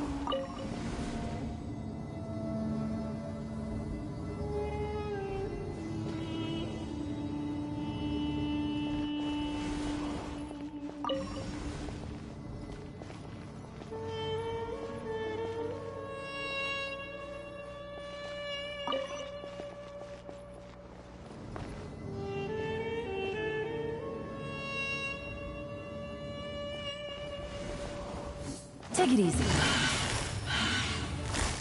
Quietly now. Here comes the catch. Let me weave you a verse. Scatter! Illusion shattered!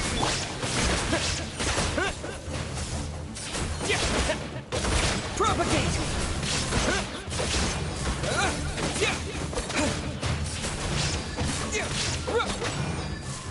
Scatter!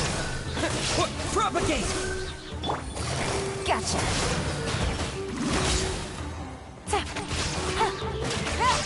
There is no escape! Rain outlines your fate.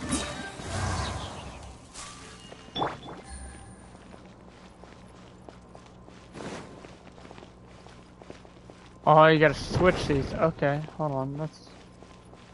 Whoa. What?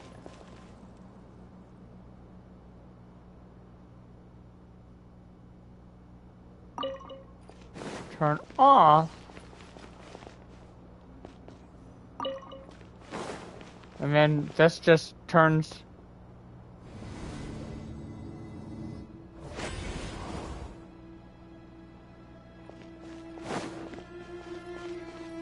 Alright, hold on. Will this lead upward? No. What?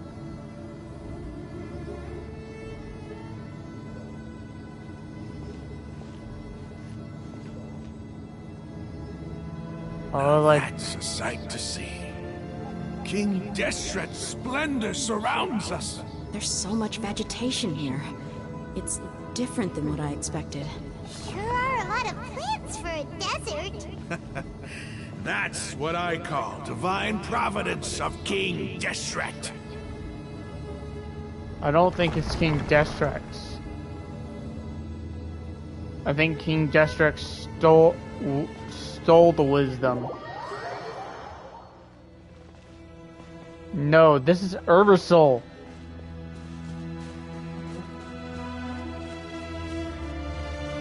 This is not King Deshret. Oh, it looks so beautiful.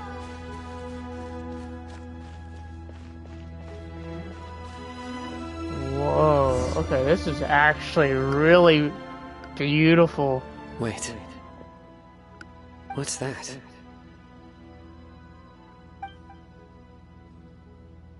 A load of flowers. And it looks like there's something among them. These are King Deshret runes. They left something behind. Yes. It's an elegy written in an ancient script. What does it say? Here lies our faithful priest Kasala. His wisdom is a miracle among the people, deserving of high praise and admiration. You can read ancient King Deshret script? Of course. Every student needs to master at least 20 languages before they graduate. He's not serious, right? There's still something off about this place. The elemental energy here is too concentrated. The scent of life. Is it trying to tell us something? Is this it? Analyzing.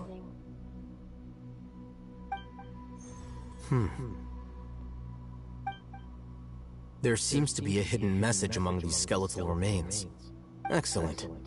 There's a device from King Deshret's civilization in this gravesite. I'll transmit the information over and project it for everyone to see. Isn't sharing knowledge against the Academia's rules? Yes. However, under the circumstances, I'd prefer you to see this for yourself. You'll understand after watching it.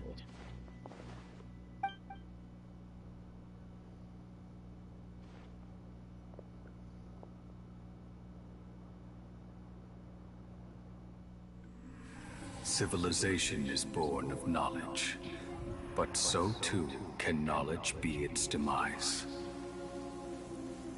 A disaster caught us unaware. It was knowledge that did not belong to this world.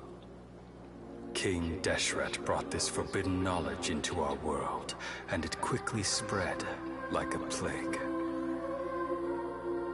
People's minds were filled with crazed whispers. Dark gray scales spread across their bodies. Even the land was stripped of its vigor. Only a desperate, deathly silence remained. Were it not for Greater Lord Rukkhadevata from the forests, the damage would have been irreversible. She summoned That looks like an older version of Nahida. Infused into them the divine power of life. The disaster was miraculously tempered, and the embers of our civilization were preserved in Aru village. Alas, the miracle could not last. As long as forbidden knowledge continued to exist, it would forever blight this world. In the end, the proud king of the desert, my eternal lord, chose to sacrifice himself. I have spent my whole life since guarding one of these many temples. But now, my duty is coming to an end. As I close my eyes for the final time, the sight of that noble deity will appear in my vision once more. In helping King Deshret to eradicate forbidden knowledge, she exhausted her strength, and her form became that of a small child. How strange. Now that I think, I no longer have any fear of death, for I sense that the spirit of life will abide with me during my eternal sleep. Children of the desert, cling no longer to past grievances, but hold tight to the memory of this act of benevolence. What was that? The priest's memories. No, impossible. Greater Lord Rukkhadevata. So the former Dendro Archon and King Deshret were never enemies at all. But this doesn't make any sense. The Dendro Archon's followers, they're clearly... Was that the former Dendro Archon? She became so tiny in the end. She didn't die. She just used up so much of her power.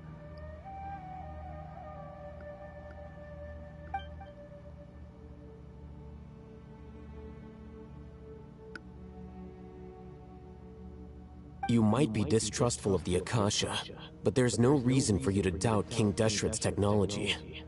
You've just witnessed his priest's last words. I've never heard about any of this before. The surviving followers of King Deshret all gathered in Aru village. Our god did not make mistakes. We refuse to believe any of the rumors. King Deshret's death, the all but total annihilation of our civilization, it was all Greater Lord Rukkhadevata's doing. We saw her as nothing more than a traitor, who stabbed us in the back in our moment of crisis. Just like us humans, fighting, feuding, double-crossing each other to survive in the desert. You were blinded by your prejudice.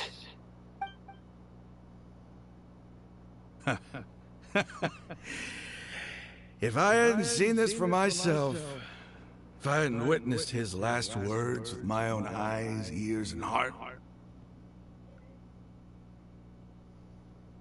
how could I ever begin to accept this? The truth is so far from what I've always known. Am I really supposed to believe that after all these years, all this time seeking revenge, suddenly now my enemy is my savior? Raman, that's enough. Give it a rest. You're starting to make a fool of yourself. Dia, tell me, my Eremites and I, what are we even fighting for?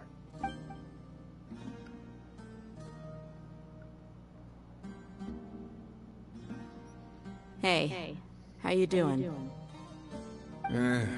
I'll live. Thanks. I should probably go. Can't just stay here forever. What's your next move gonna be? Oh, I know what you're going to ask. I feel deeply ashamed of everything I've done. You'll get everything you're asking for. But please, give me some time. After everything that's happened here today, somehow I need to explain it to the others. It's not gonna be easy. Well, I guess that's for me to deal with. Dia, this is where our camp's located. Make a note of it. When would be a good time for us to go? Tomorrow, I'll convince everyone that we're all on the same side. And I'll return every last one of your your village keepers. We'll share our other resources with you, too.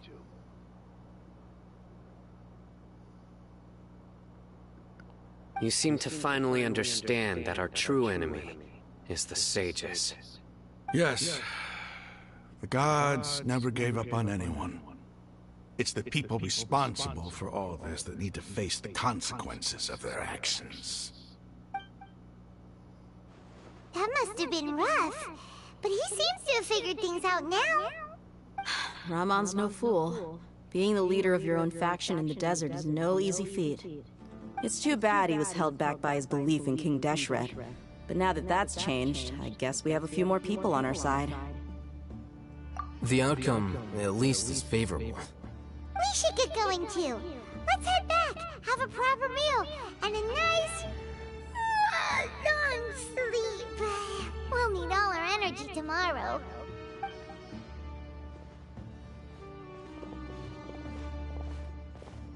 Sino, we're leaving! Stop yelling. Sino is the ancestor of that priest.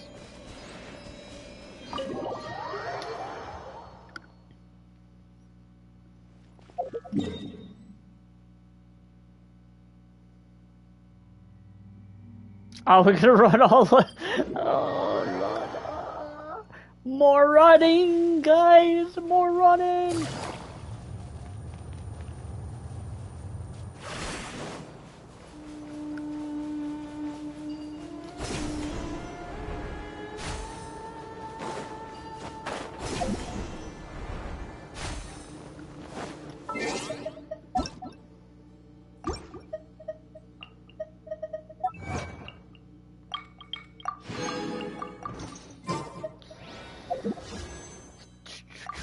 Okay.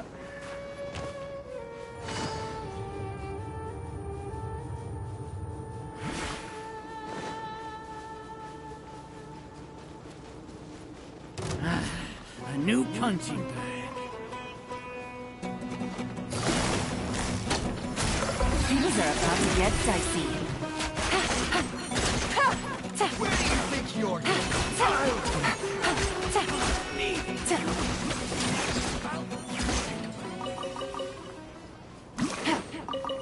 Take it easy.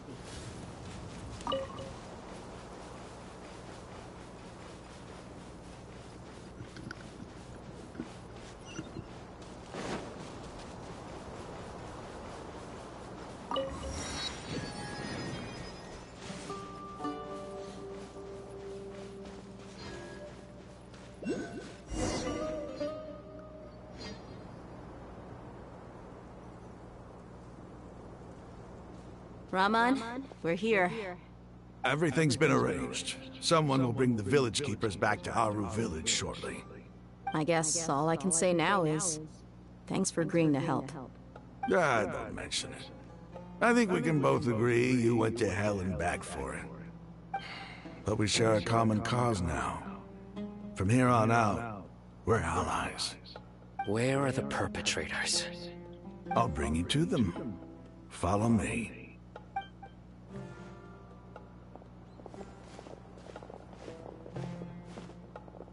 So these are the people who kidnapped the village keepers. Oh no, it's the scribe! There's no need to yell. No one can help you now. We've been all over the desert trying to find you! That's right.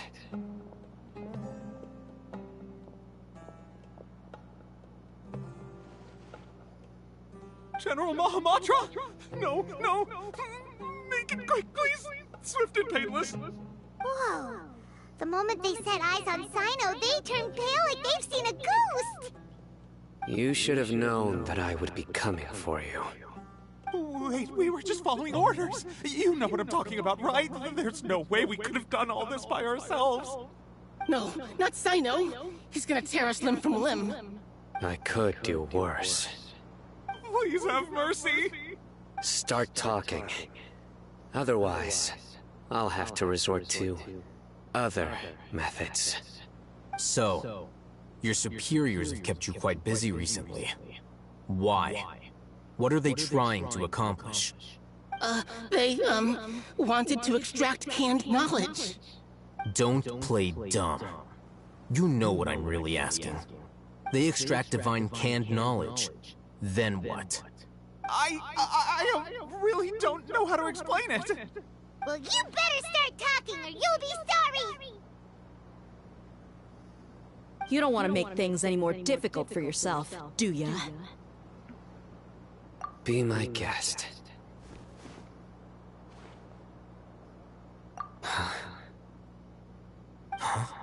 Uh-huh. That sure didn't sound like a fancy metaphor or anything. You're serious, aren't you? How did you know? There's no use hiding it now. Yes, you're right. The Academia is working on an important and potentially world-changing project. They are creating a new god. A god that will belong to them and to the people of Sumeru. It may seem as if Sumeru's academics are thriving, but ever since the death of Greater Lord Rukkhadevata, scholarly breakthroughs have been few and far between. The withering of Irminsul has been getting worse recently. The sages have tried everything they could think of, but nothing's worked. I'm always hearing them say things like, if only Greater Lord Rukkhadevata was still with us. Continue. And then, someone from the Fatui showed up. They called him the Doctor. He brought a gnosis and said he wanted to borrow the Academia's research facilities. The Doctor was previously expelled from the Academia. At first, the sages looked down at him in disdain. But when he said those words, everyone's expression changed. He asked them, "Do you wish to create a god?" This is what the arrogant ignorance at the extreme end of academia looks like. First, the Academia spent a long time constructing a divine vessel, which was based on an exquisite humanoid puppet. After that, they harvested dreams via the Zeb-Zerus Festival Samsara, maximizing the Akasha's output. With the Doctor's help, and the Akasha now functioning at maximum efficiency, they were able to use it to extract the power from the Gnosis and convert it into a divine core. Next, they decided that their new god needed to possess divine wisdom. For that to happen, they needed a huge quantity of divine canned knowledge. It adds up. But how do you determine whether the knowledge extracted is of divine origin? Call it an educated guess? The Academia has been trying to figure out the exact source of the scholar's madness for centuries, but to no avail. Nobody can explain the cause of this phenomenon. Surely you can see what that implies, Scribe Al-Haytham. If it's knowledge no mortal can comprehend, then it must be something only gods are able to decipher. In other words, it's the source of the God of Wisdom's omniscience and omnipotence.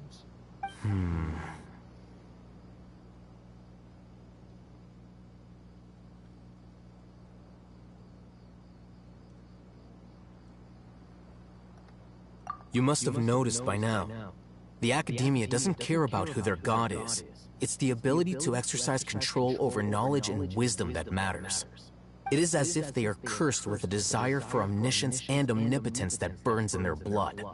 Some organisms demonstrate phototaxis, and thus orient their entire lives in respect to sources of light. For the sages, their only source of hope is the existence of a deity who embodies the acme of wisdom. This is but a form of phototaxis. For many scholars, the absence of a god of wisdom means stumbling in the darkness for the duration of their lives. Then what does Lesser Lord Kusanali mean to you? Is she not a true god present in this world? If you already have a new god, why try to create another one? From the beginning, the Academia has never treated her as a god. When the Academia first discovered Lesser Lord Kusanali, the newborn god of wisdom, the sages hoped that she would be as wise as Greater Lord Rukkhadevata. But upon evaluation, they found that at the time, she possessed no more intelligence than any ordinary human child. The sages never had a ruder awakening. This forced them to accept that Greater Lord Rukkhadevata had indeed passed away.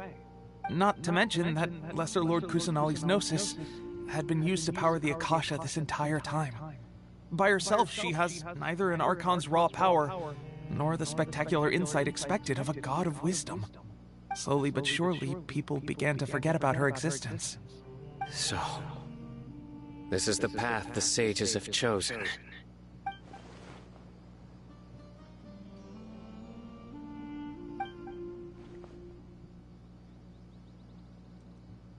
All right, let's try to keep our cool. If everyone's in a bad mood, then let's change up our scenery. Rama, give me a few men to help us escort the village keepers back to the village. And these two scholars, they're coming too.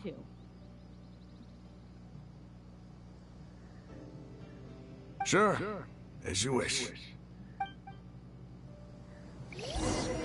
Yeah, dude. That's not gonna work.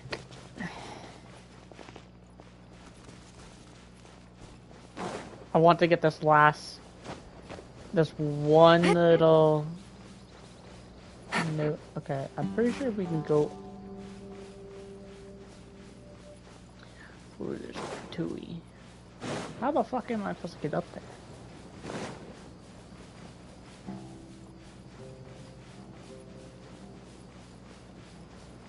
Am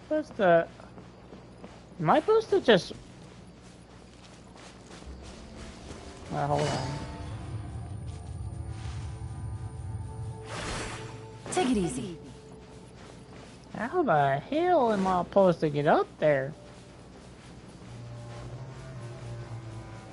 Hold on. Did I find a way? Did I potentially find a way? I think I did.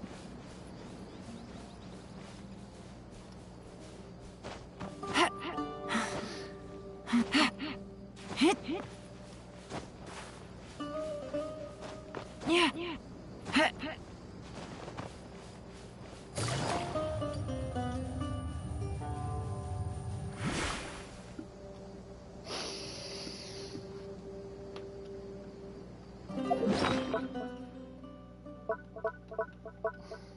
Yeah.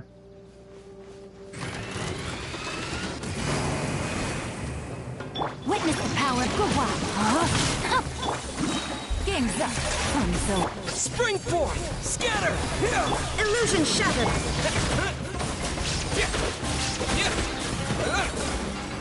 Get out of here. A reward on the road.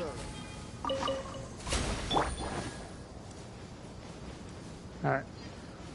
Is this above? It's under. Aw, you gotta be kidding me. I could've... Are you serious? I could've just...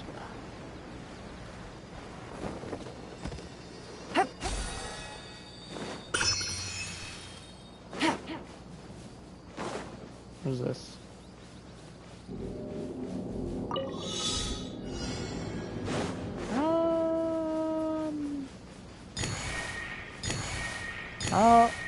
How the hell am I?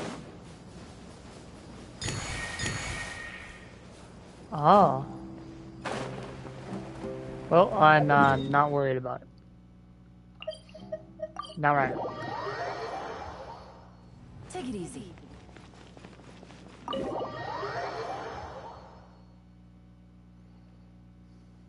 The village keepers you found have all been returned to their homes, and each one has a dedicated caregiver to look after them. The 2 new scholars are being kept under close supervision, too. Really great work, everyone. The atmosphere is so heavy.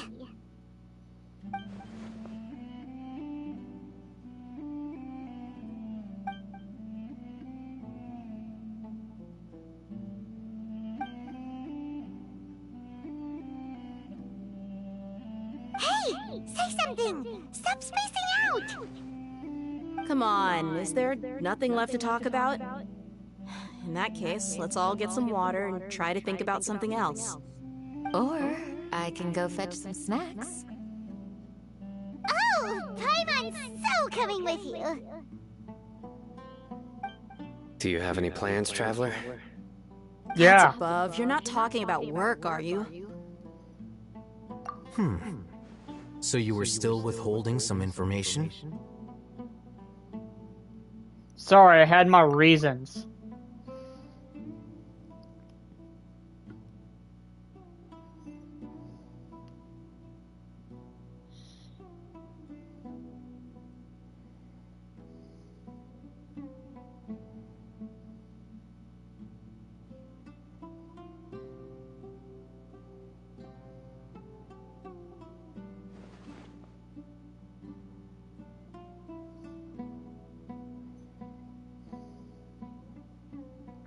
Even though we lived through all of this firsthand, it still feels super surreal to hear you talk about it again. What a whirlwind of a story. I felt like I was holding my breath the whole time. It seems like there will be more issues to face in the days ahead than I had anticipated. Still, now's a good time to make our next move. Now that Ramon's joined us, we'll be an even stronger team. It's time to make a plan. We're going to war. These events are a flagrant transgression of the rules in every sense. We cannot allow it to continue. So, everyone, are we on the same page? Crush the sages and rescue our god. That is our ultimate goal. Well, let's brainstorm a little more about what other resources we can draw on.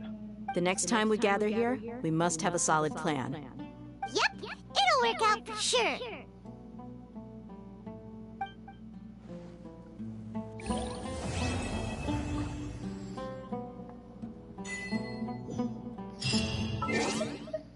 This is... Oh, dude, I'm getting really hyped for the story. I am getting really hyped.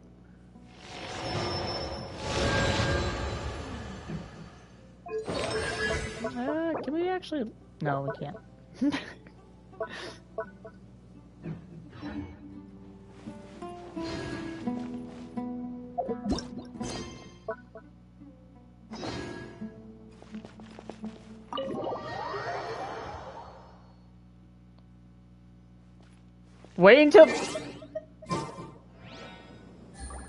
Wait until the next day. Okay. Well, how long is till the next day? Nope. I'm not waiting that long. I want to get the story as done as quickly as possible because we're on the urge of doing it. Alright, let me grab this quest real quick. It's not you, it's you.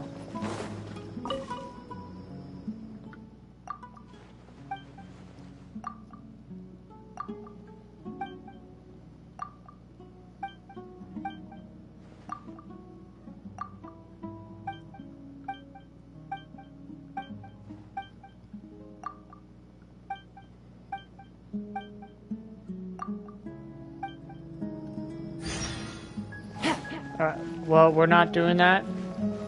Yep.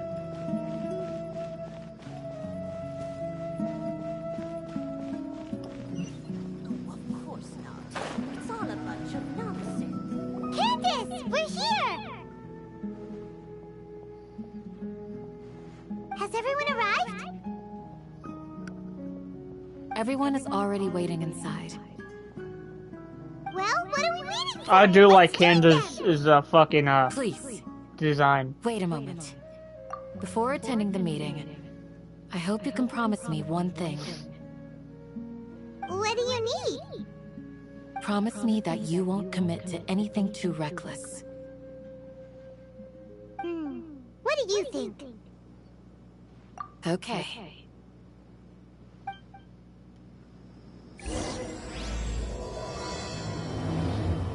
Oh, this is the final chapter, I'm pretty sure. We get to fight the two Harbingers in this chapter. Unless one Harbinger somehow gets away.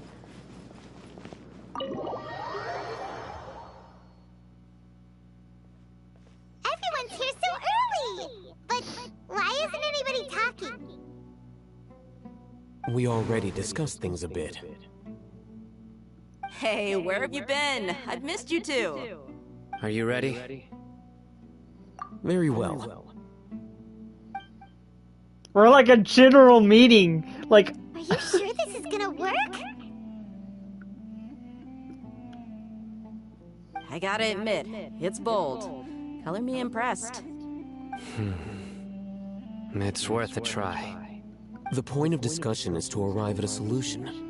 Let's cut the small talk and move to the next point. You're making Paimon nervous.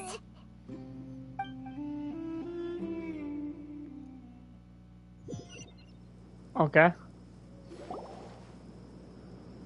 You're finally done. I have some other stuff to take care of.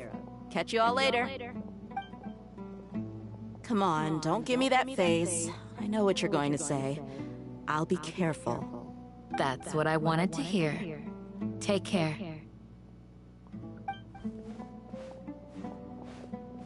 Well, Traveler, Paimon, judging from your expressions, the meeting must have been quite productive. You can tell?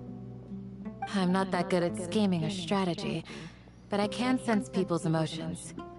And based on your reaction, things must have gone quite well. Paimon's a little worried. Hopefully nothing will go wrong. To be honest, I feel the same. But you're already some of the most capable people I know. So you have my trust. Thanks, Candace. Candace gave us a compliment. Your deeds speak for themselves. She's definitely worth pulling for. We stayed behind to tell you that. I don't know if she's a 4-star or a 5-star. I'll have a look. We'll be sure to remember your words. I'm very glad to hear that. I've said the same thing to everyone here today as I said to you when you arrived. Your safety is the most important thing. Only when you're safe can the plan be successful. So please, take care. Take care. You're welcome. And thank you for taking my advice. Good luck with everything. I'll be here in the village praying for you.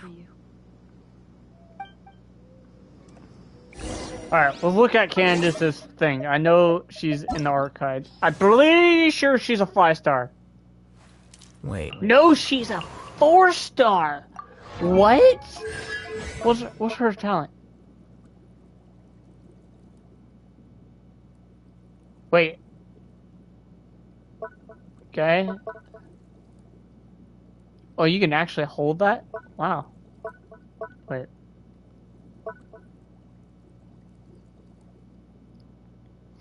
She's not a shield.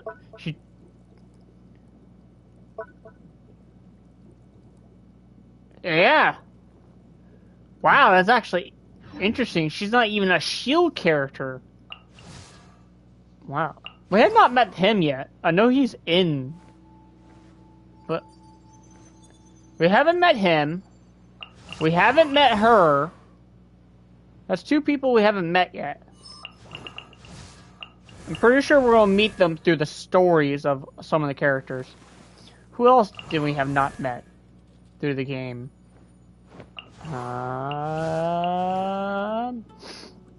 Those are the only 2 real characters we haven't met yet. I believe. Hold on, let's look at the bottom. We haven't met Fischl personally, but I know some people has met her. So she's another character we haven't met. But she's in Mondstadt, so we already met. She doesn't count. So, is it only to the 2 characters we haven't met?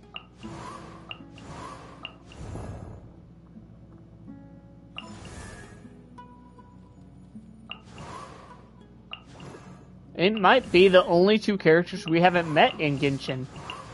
I'm pretty sure we have met everyone. Okay. Oh, he's not that far. This is interesting.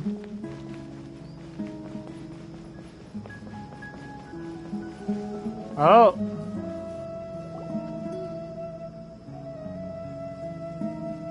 Sounds good. I'll go make some preparations. Okay. I'll hit them! Have you finished saying your goodbyes? Yeah! Also, Candace told everyone to be careful. Yes, she did. But I think my point also bears repeating. Our plan is not child's play. We won't be able to achieve anything if we're simply careful. We must go beyond that and fully commit ourselves to it. I hope this is clear to you. Yeah. Huh? Shouldn't you be saying something more cheerful to boost our morale right now? Didn't we already do that during the meeting? You can never have enough words of encouragement. In that case, Candace can cuddle you to your heart's content while I continue to remind you of the seriousness of our situation. We all have our jobs to do, after all. It's like how some people can be put in It's like charge of Candace logistics, is literally while the others will mother fight on of the all of front lines. us. Speaking of the front lines, you don't look anything like a soldier. Of course. Compared to the mercenaries, I'm merely a feeble scholar. But the advantage of not being a mercenary is that I get to stay in a safer place and offer my strategic insight. Just think about that mercenary who lost his mind. Mercenary groups are facing constant danger every single day. Well, being a scholar is also a high-risk occupation, and you are a scholar. I'm not like the rest of them. Even among members of the same species, some will exhibit far more potential than others. This guy. Paimon still remembers when those mercenaries in Port Ormos called you a lunatic. All intellectuals are lunatics in the eyes of fools. I'll take that as a compliment. Yeah. That reminds me. Do you remember the record we saw in the King Deshret ruins? It mentioned forbidden knowledge. You have a good memory. Forbidden knowledge has the power to drive people insane, but this fact has never been shared with the public. Even I, who has worked in the academia for some time, was never once informed of this. I think those mad scholars and mercenaries we encountered may have all fallen victim to the corrupting qualities of forbidden knowledge. But the academia has always held a different view. They have always believed that symptoms of madness are a side effect of human contact with divine knowledge as mere mortals. Come to think of it, perhaps the academia has also never understood the true nature of forbidden knowledge, and thus always approached the issue from the wrong direction. The Withering, Elazar, and the Sandstorms. Don't you think what is happening right now across Sumeru is rather similar to the forbidden knowledge pollution that occurred in the desert thousands of years ago? But Paimon thought that Irminsul's disease is what caused the withering and the sandstorms. No. At least, that's what Tainari told us. Wait a second. Could it be that? Ah, you've connected the dots. The cause of Irminsul's illness may precisely be the pollution from forbidden knowledge. But if that's the case, what should we do? This is huge! Wait. Why do you think Lesser Lord Kusanali would have a solution to this situation?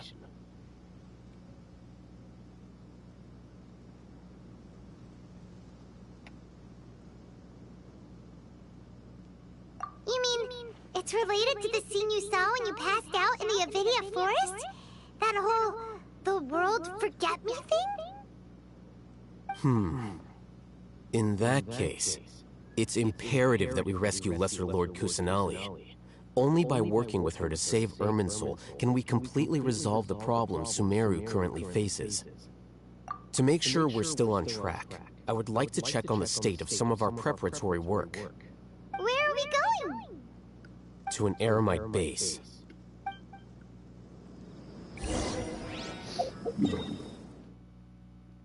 Yep. It's okay. What?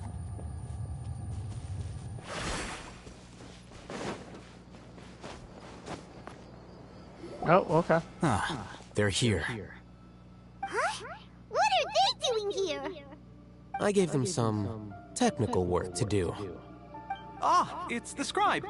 And is that the traveler I see? How's the work going? Ah, yes!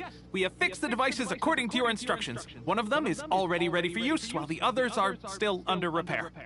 Aren't those devices for can knowledge extraction? What are you doing with those? Look here. Huh? More can knowledge? Are you going to put more weird stuff into his head again? What's that look on your face? Are you scared? He's enjoying this. Very, very furious! That's an interesting response. Anyway, we're not going to use this just yet. As I mentioned during the meeting, this knowledge capsule contains a decree I drew up in the past. The Academia should also have their own copy. And according to the plan we just came up with, Traveler, I want you to record something into this capsule. Do you believe we can save Lesser Lord Kusanali? Good. Conviction is the most important part of all of this. Now, please get ready and put on this device. Oh, he's gonna transfer it. Us to record our conviction into the knowledge capsule? He's gonna transfer it and get it to everyone. Yes. Paimon is still really worried. I understand, but trust me, Paimon, this is something we have to do. It's best if you can do as I say. Because, to achieve this impossible task, it sounds like you'll need to fool your own heart first. Although it may feel like a trick, self-encouragement may be the most important tool we have. Paimon can see the point you're trying to make. Imagine this. We have orchestrated our plan and successfully rescued Lesser Lord Kusanali. As a result, we have changed Sumeru's entire political landscape. Everything went without a hitch, and everyone recognizes and praises our achievements. Now, open your eyes. Here. What's this? Read it out loud.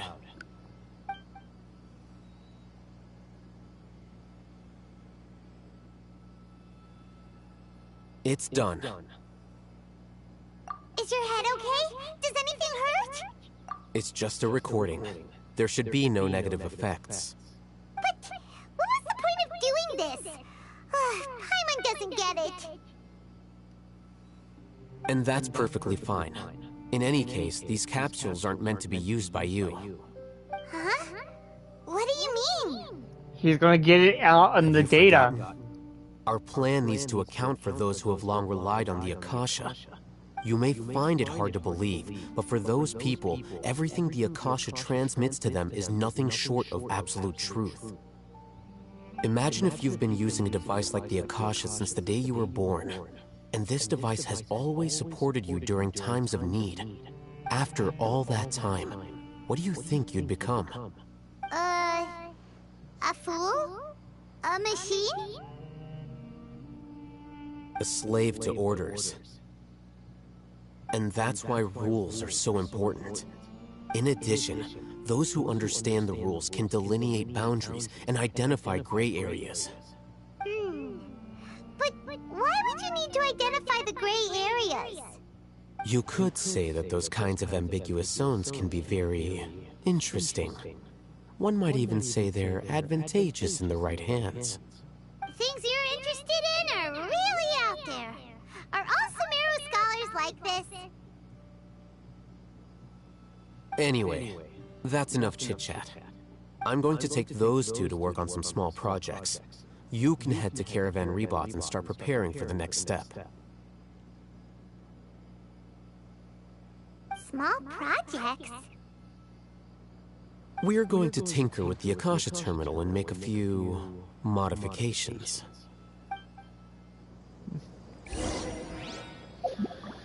Alright, well, we get to go all the way over here. Oh, this makes more sense too. Because we're going to each zone we have been to. I thought we agreed on a plan. How can you go back on your word? The plan is too radical and carries a high risk for casualties. I've given it a lot of thought. And in the end, I still can't agree to it. But it's still the best plan we have. As a former Matra, you of all people should be able to see the bigger picture and recognize the innate advantages of our plan. I did. And that's how I saw the danger behind these so-called advantages. Alhaitham's plan is even more radical than I imagined. Huh? Why are you guys arguing? My friend, you're just in time. Why don't you help me persuade Sino? He's turned against our plan. We agreed to work out a plan at the meeting. As mercenaries, you're familiar with the local environment, so you'll take care of the specifics. But then, you went to Al-Haytham for suggestions. Had I known Al-Haytham would give you those kinds of suggestions, I would not have agreed to the plan. Look, you already know that we're all on the same side here, don't you? Mercenaries place a lot of importance on their bonds of friendship, but also will not hesitate to make sacrifices if they deem the situation to be sufficiently dire. I'm sorry, but as things stand, I can't accept your principles. Seems you really do understand the ways of the desert. Traveler, Paimon, this is also something you should know. Rahman's plan is to have me work with the Caravan Reebok guards in my capacity as a Matra. We will arrest the mercenaries and escort them into Sumeru City. Wait! How can we work with the guards? We can't get through that wall easily, remember? Caravan Reebok would never let so many unregistered members of the Eremites enter Sumeru City. My plan will clear us of any possible suspicion, and also let us enter the city as a big group. There is no better way. That also sounds like something Al-Haytham told you. Am I right? Doesn't Al-Haytham know how dangerous this plan is? Of course he does. He told me, there is no perfect plan, but this can get the job done. He also said that with the help of Sino and the Traveler, our chance of success would increase significantly. I never blindly trust anyone, and I've always had a good eye for people. I think he made a number of valid points. It's my own choice to trust you. If I make the arrests alone, I can control myself and prevent you from getting hurt. But I can't guarantee that kind of discipline from the guards. To make the whole thing more convincing, you'll need to resist to some degree. Casualties are inevitable once push comes to shove. I'm okay with the deaths of enemies. But now that we're allies, I'm against the meaningless loss of our own. I can't believe a Matra would actually care about us. I've lived a hard life, and I can say that people like you are hard to come by. I've always treated my allies with honesty and respect. They have the right to know important things like this. Now you're making this hard for me. Hey, is there something we can do to help? I knew you would say that. We can help fight some of the mercenaries, which should reduce the number of times you'll have to struggle directly with the guards. That should help at least a little bit. Sino, on behalf of my people, I thank you for your kindness. But this is a mission we cannot turn our backs on. We strongly value the lives of our friends, but the goal we're about to achieve is even more important. We have no fear of casualties, because we crave the spoils of victory. So please, lend us your support. We will show you the determination of us desert dwellers. Well, now that you've put it that way, I can no longer refuse. But remember, you need to follow the plan and not do anything reckless. Candace made it very clear that we can only achieve our goals if we can ensure our safety. Since you and I both recognize the significance of this operation, there should be no more animosity between the followers of the Dendro Archon and those of King Deshret. Everyone's life is equally important. Okay, you have a deal. Let's do this for our shared dream. The guards should be stationed in the courtyard nearby. You can find them there.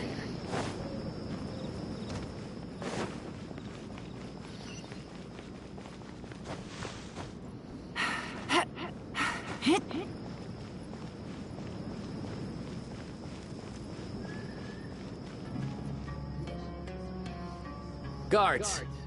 General Mahamatra! To what do we owe the honor? Keep your voice down. This is a secret operation. I'm going to arrest a large criminal gang near this location. According to the Academia's Guide and Regulations on Secret Operations, I have the right to ask for the cooperation of Caravan Rebot. Ah, of course, of course. Mahamatra Sino's order is the Academia's order. Just let us know what you need. But who exactly are you planning to arrest, and how many people are you expecting? Depending on the scale of this operation, we may need to report it to our superiors. They're a squad of Eremites whose number is comparable to Ain el Akhmar in Port Ormos. They're involved in the theft and resale of supplies from the Academia. As many as Ain el Akhmar? This should definitely be classified as a joint operation. Then I suggest that you report this to your superiors as soon as possible, and treat it as a top priority desert operation. I will need personnel. Got it. Please wait a moment. I'll contact them immediately.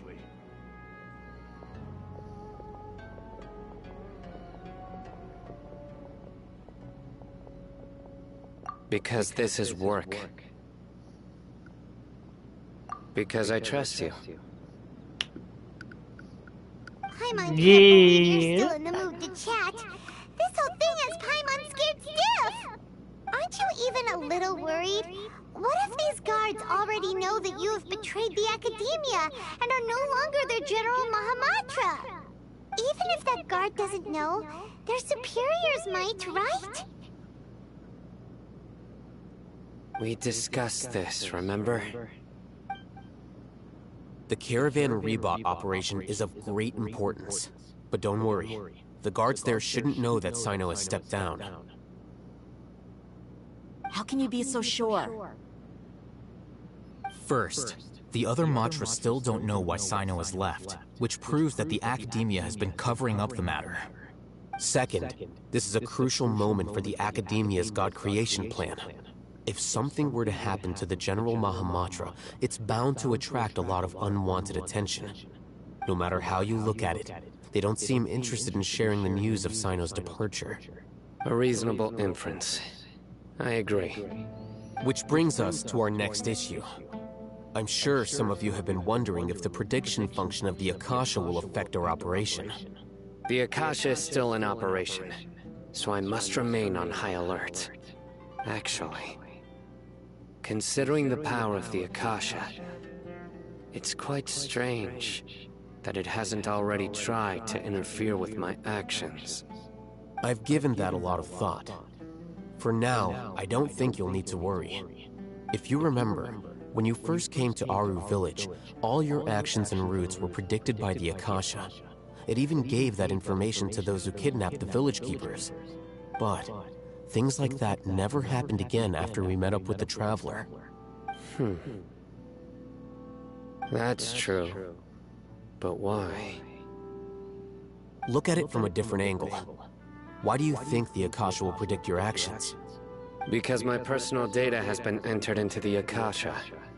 That's true, but the key to this question is, how well can the Akasha make predictions about a person? Haven't you ever thought about it? Just how can it do this in the first place? Because the Akasha controls the entirety of Sumeru. The Academia firmly believes that all human actions can be explained through logic.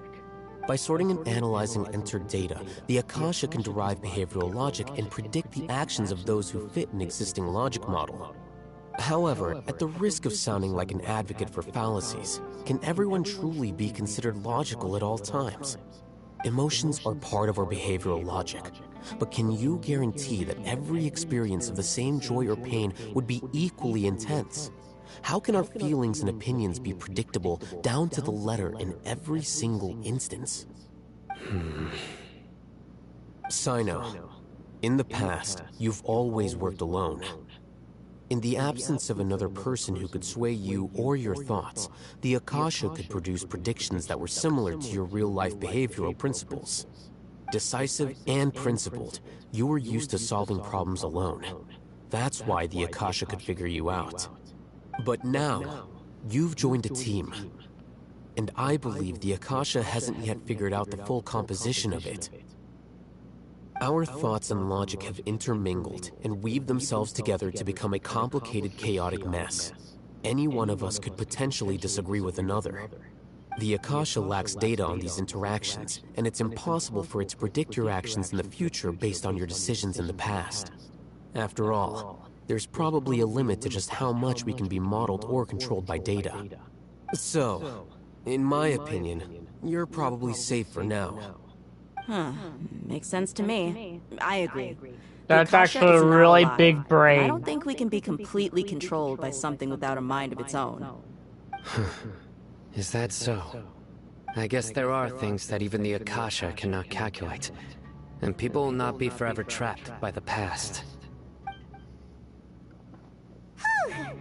I'm so glad that this is settled.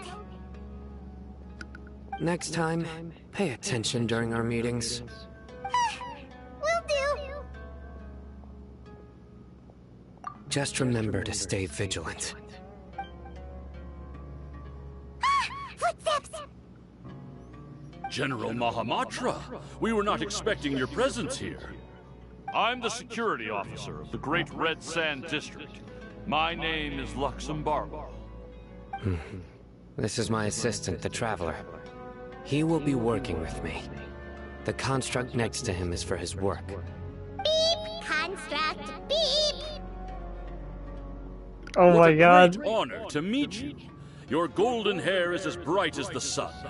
And, is this the latest technology from the Academia? Have you made a decision regarding the matter I mentioned to your subordinate? It seems to be a dire situation, so of course you will have our full cooperation.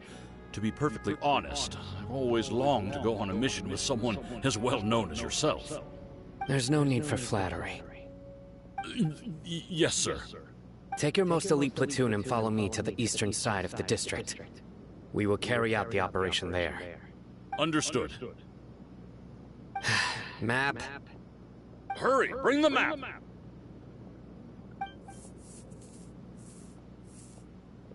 In 2 days, we will engage Ramon's Eremites and capture all of them. Any questions about the time or location? None at all, sir. Good. See you then. Yes, sir.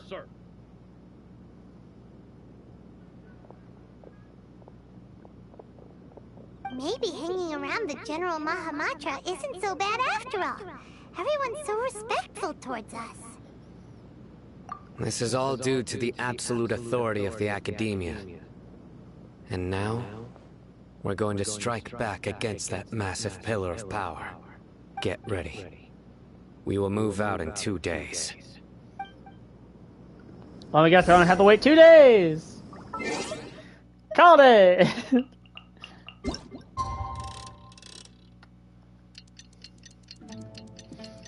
It's crazy.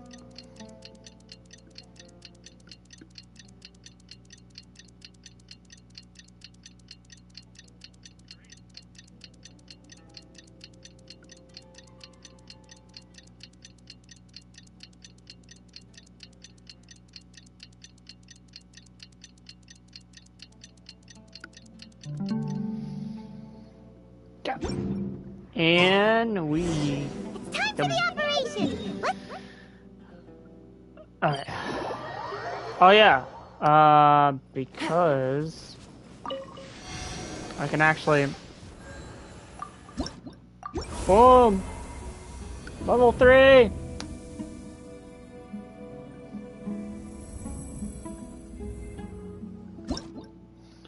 Woo! Now we can...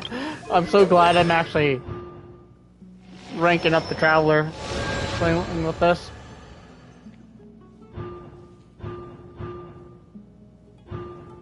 Yeah.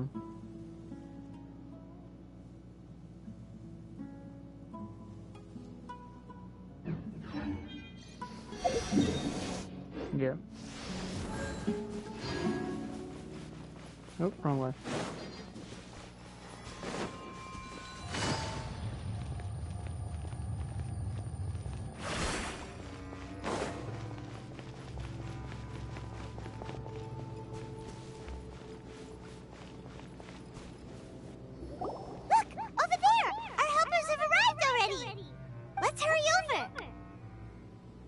Wait a moment.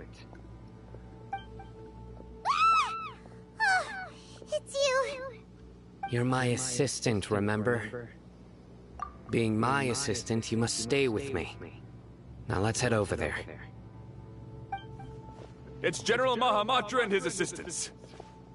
We meet again. You're here early. It's to show how important we think the operation is. Since this is a big case for the Academia, we are prepared to give it our best. I'm glad to hear your sense of resolve. Remember, we must capture them alive. They are our only leads for the case.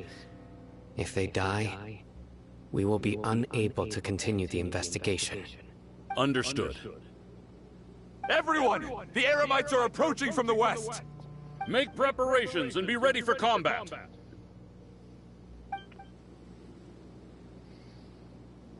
Halt!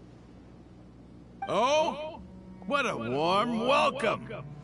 What do you want? Judging from those shiny weapons in your hands, it seems like you're not interested in a deal. Rahman, the Academia has caught wind of your smuggling and illicit sales. If you value your life, I advise you to surrender. Who are you supposed to be?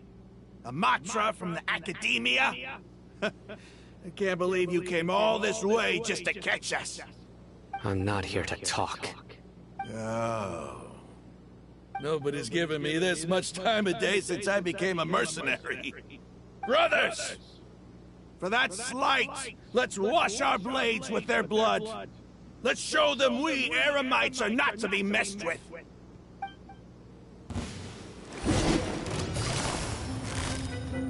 Quietly now. No, my sword! Here comes the catch. Let me weave you a burst. Germinate! Propagate! Scatter!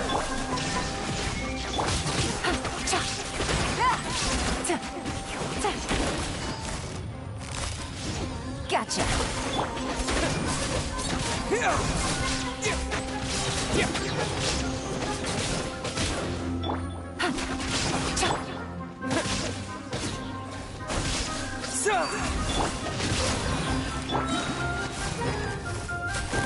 Busted. Ring cutter. Gigs up. From silver. There is no escape.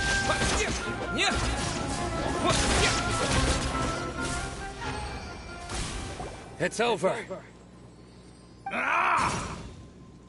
We have subdued them. The operation is now over. All Eremite mercenaries and related personnel in the area have been arrested. Ah, you pitiful Dendro Archon dogs! You'll regret this! I'm afraid you'll regret it first.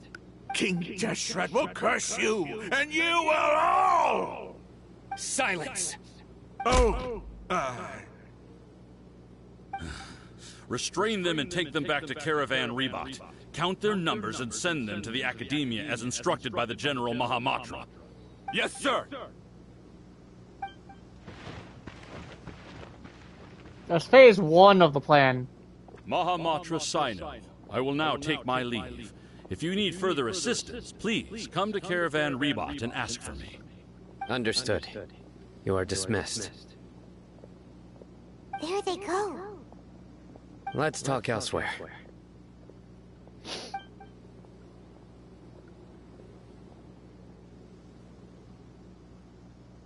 This part of the plan went really well.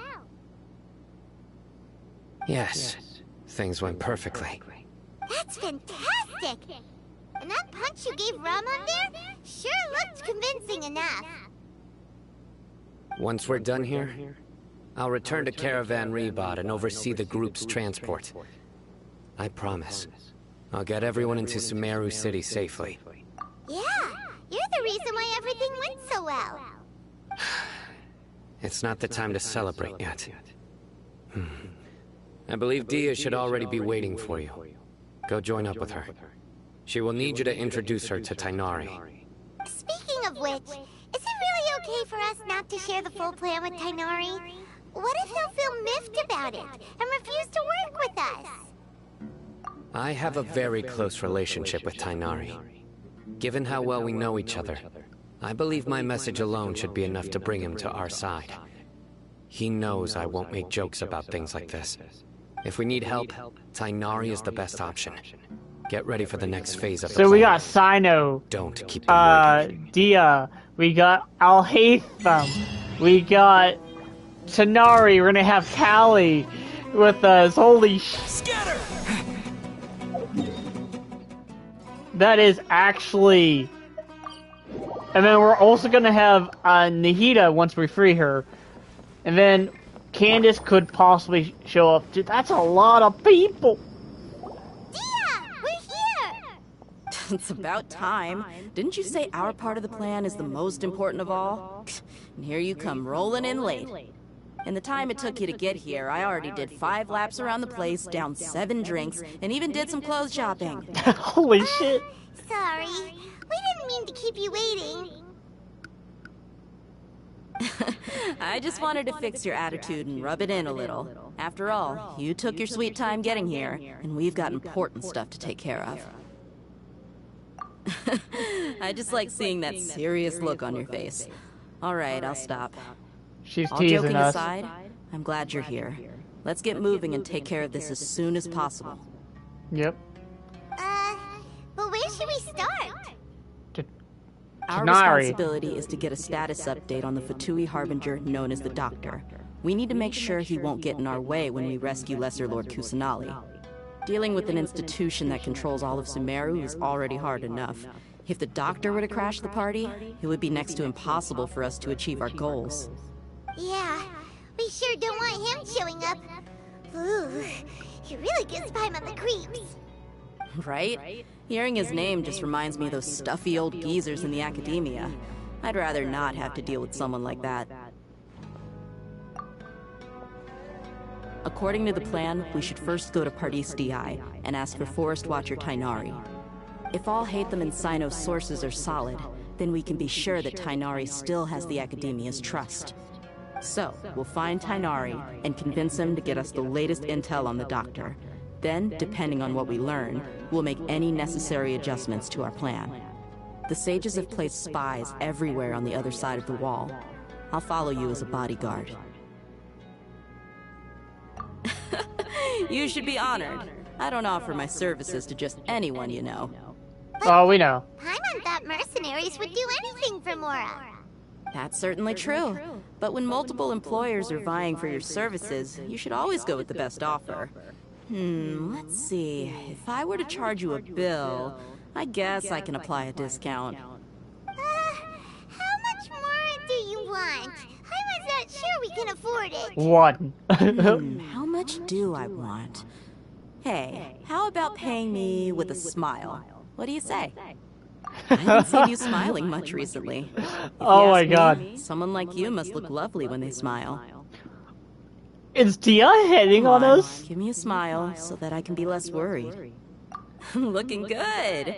I hope this pretty smile will become our lucky charm. Dia's headed on There are us. many What kinds the of smiles, fuck? but only a truly joyous one can bring blessings to others. Let's consider this smile a down payment for our future victory. That is Let's go. actually... It's time to pay a visit to Pardis Di. Traveler, you got 2 girls hitting on you. What the fuck is this?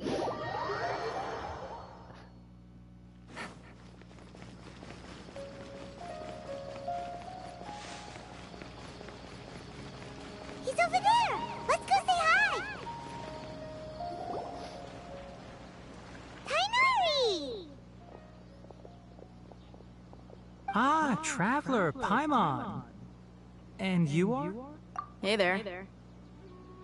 This is our friend Dia. She's an Aramite mercenary. A mercenary? You must have some big news for me. It's something really important. Please help us out. All right, then follow me.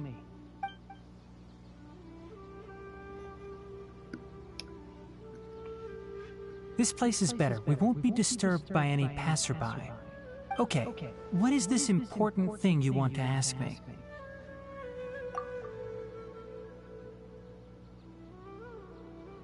The Doctor, huh? He's that strange-looking Fatui Harbinger with the mask. Paimon thinks he has blue hair. Yes, I know him. Actually, he left Party's DI just a little while ago. He left already? Yeah, he came looking for me. Can I ask what it was about? Sorry to ask you like this after having just met, but your answer is very important to us. For now, all we can share with you is that your friend Sino is working with us. Sino, you say?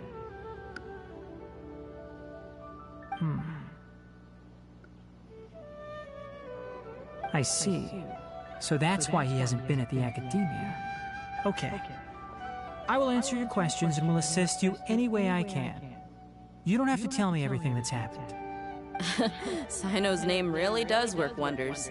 You're not even a little worried that we might have made it all up? Despite having just met you, I can sense that you're the serious type. Between you, the Traveler, and Sino, none of you strike me as the type that would conspire to deceive me. You don't need to tell me anything you don't want to. I'll also get straight to the point. The Harbinger you mentioned came to me because he wanted to take the scholar Hypatia away with him. Hypatia?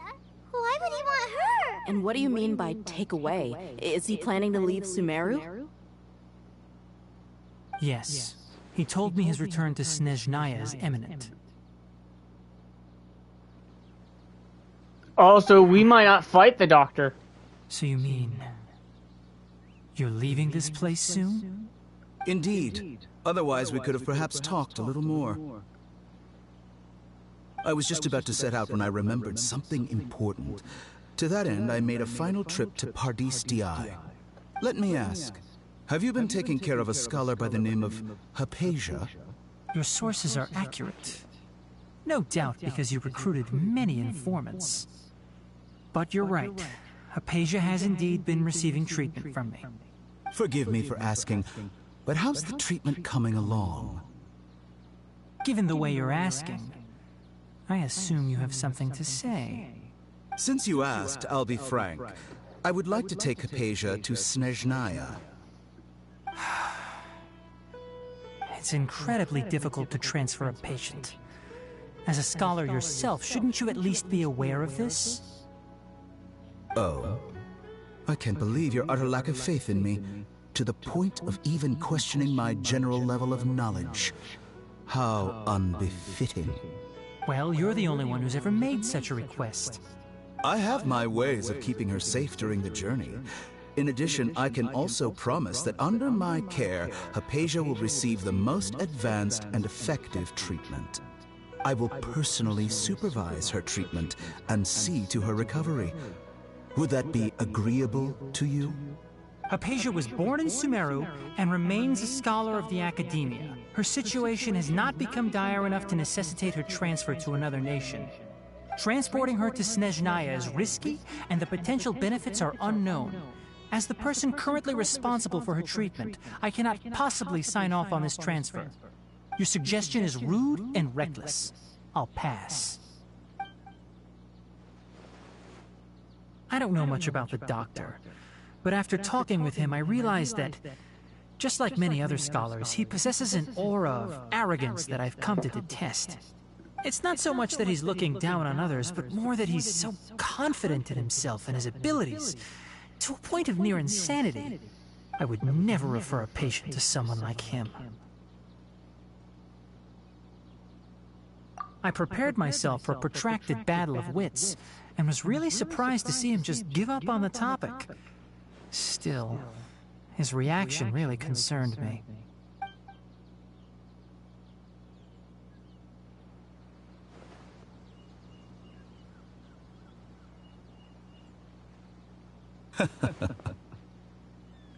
I see, I see. Of course, your opinion makes perfect sense. You're still young, but already quite stubborn. I must say, you are not like what I had expected. Under normal circumstances, I wouldn't just let you off the hook like this. But unfortunately, I'm in a hurry today, what with Her Most Noble Majesty the Tsaritsa calling for our return. Tsaritsa? Luckily, there is still some time left for me to take care of everything before I leave. It's just as the Academia said. You're a responsible and gifted scholar. Sadly, even with all of that, you're still lacking a bit of shrewdness. And that's also why people like you can never realize that sooner or later, everyone must pay the price for what they've learned.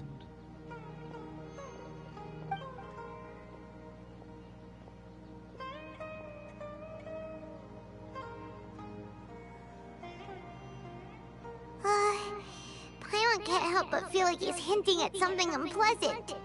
He asked a question, yet didn't care for my answer.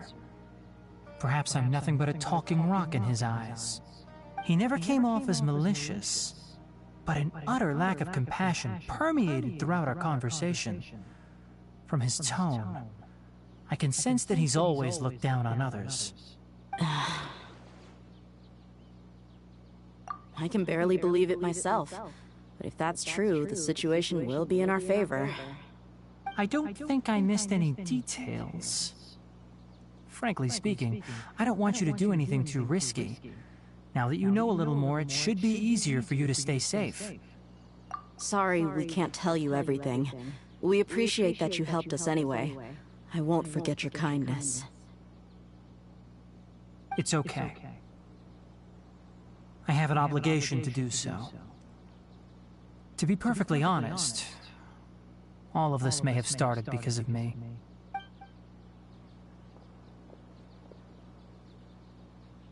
Recently, my master wrote several letters to me, asking me to return to the Academia and assist him with his research. Hasn't he already asked you several times before? Yes, but there's something off about this most recent batch of letters. The handwriting and tone are both familiar, but some details have been omitted. My master will occasionally leave a few dots on the back of the letter. One dot means that he wrote the letter on a sunny day, and 3 dots stand for a rainy day. This has been a habit of his for many years, but I didn't find any dots in his recent letters. I believe something may have happened to him. I get it. Since you are always at Gandharvaville, you would like me, someone already working at the Academia, to investigate this matter, right? I'd like to ask you to do that for me. If you can keep yourself safe, please withdraw immediately at the first hint of danger. I can do that, but I have a feeling it won't be that simple. The Academia has been working on a big project.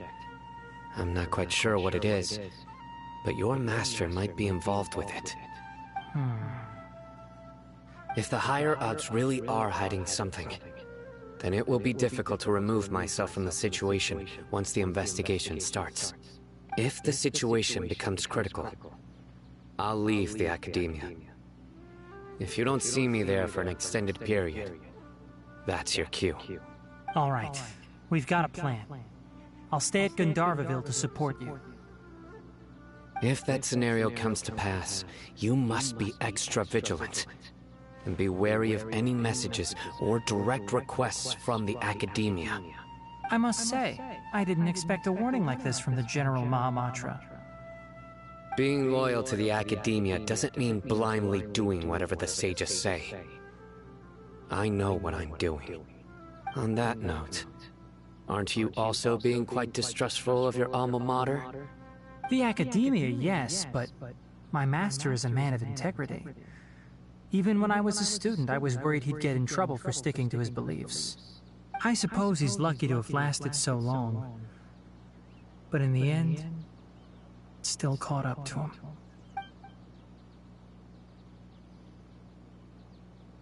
I see. So you noticed something was up with the Academia from the very beginning.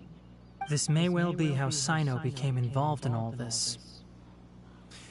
In that case, I must keep my promise and help you however I can. Also, if you run into Sino again, please help me pass on a message to him. Trust your own senses and experiences. I think this may be something he needs to hear right now. Okay, we'll find a chance to tell him. Thanks. Right. Now let's go hunt down this Harbinger. Oh, by the way, which way did the doctor go when he left Pardis Di? That way. Oh, so we're gonna fight him already. Okay. Gotcha. Thanks so much. He's We'll not be gonna on our make way. it to Shiznaya. At this rate. According to Tainari, the doctor is leaving Sumeru soon. I want to check if the doctor was actually telling the truth. He also said that he'll take care of everything before he leaves. What did he mean by that? We need to be extra careful when dealing with a person like him. Just to be safe, let's chase him and see what we find. But we have no idea where he went! How can we start chasing him? We'll do it the mercenary way. I'll find leads as we go. All you have to do is just follow me. That Harbinger may have tried to cover his trail, but he still left some traces. Or perhaps he never even thought about concealing his whereabouts. Maybe that's just how arrogant he really is. Yep, we're headed in the right direction. The traces are still fresh, but there's no sign of his entourage. Clearly they're in a hurry. It's just as I thought.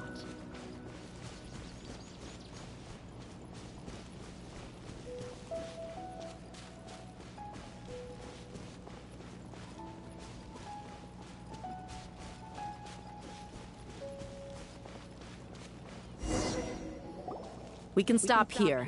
I think I know where the doctor went. To the south of here is Port Ormos, which seems to be where they're headed. Port Ormos? They're going to leave by boat? That's right. Let's go to the port and have a look for ourselves.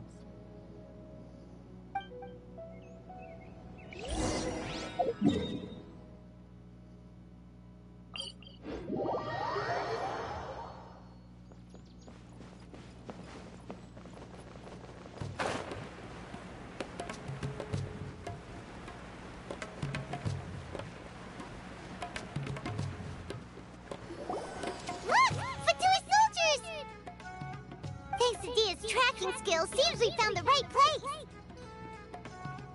Shh! Don't draw their attention. The port is crawling with Fatui soldiers. Let's keep going and see what we can find. Now this is a proper farewell ceremony for a Snezhnayan Harbinger. The Lord Harbinger is leaving.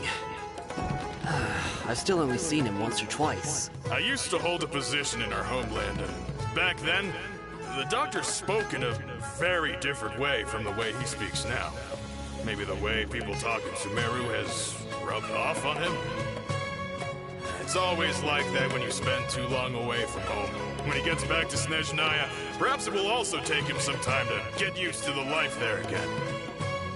Huh? But, sir, that can't be right. No, I remember it like it was yesterday. Both his expressions and tones are now very different. Also, for some reason, he seems like he's all smiles now. You must be mistaken. Nobody's supposed to look happy when they're on a business trip. This makes no sense how the Fatuis have not seen me yet.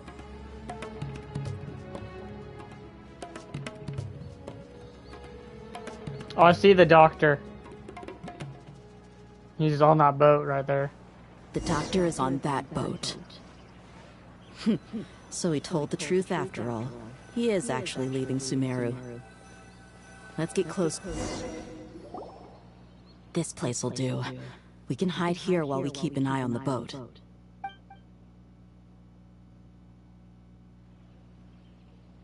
Uh-oh! He saw us!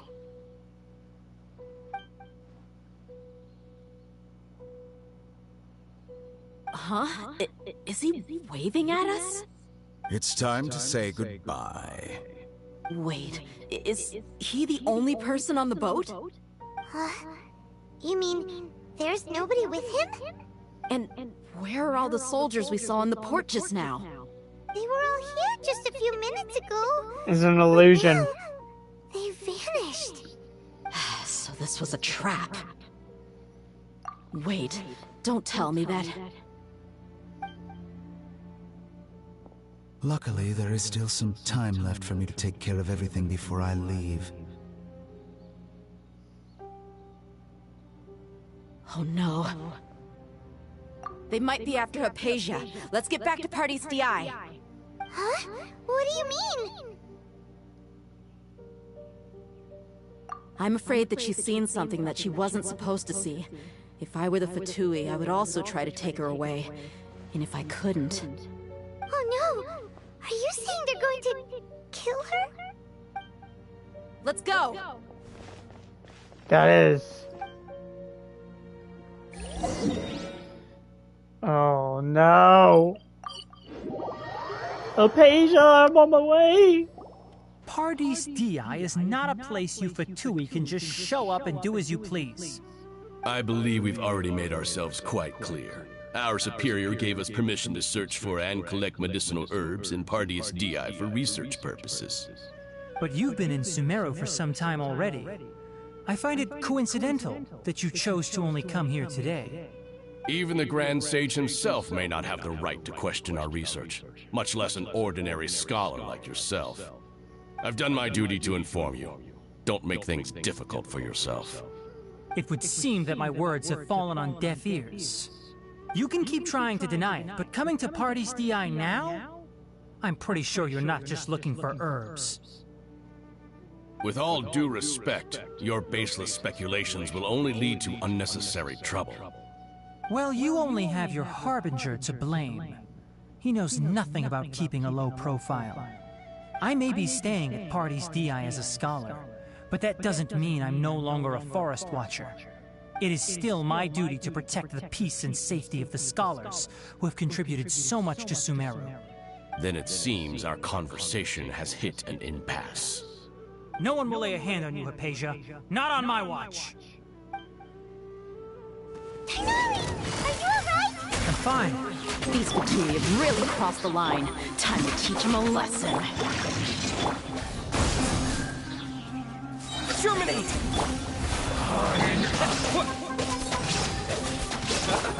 Let's move quietly now. Things are about to get dicey. Propagate! There's no use resisting! Give up Hypatia! Keep dreaming! Yes, Tighnari! Beat him up! Yeah, Tighnari, beat him up! Propagate! The doctor's orders are absolute! Yeah? You've been someone's lapdog for so long that you don't know anything else now! Here comes the catch. I will end you.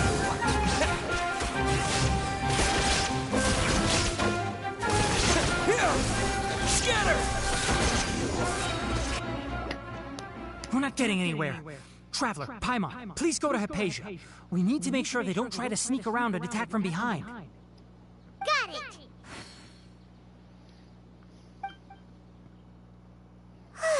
Hypatia's still here. Doesn't look like anyone's broken in.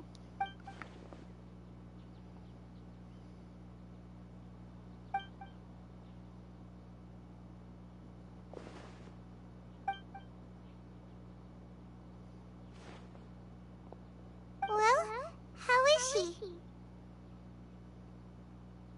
Oh, that's good.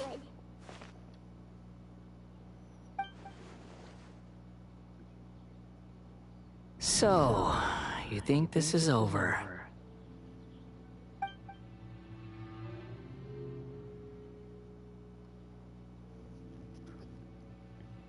What? The Balladeer is here?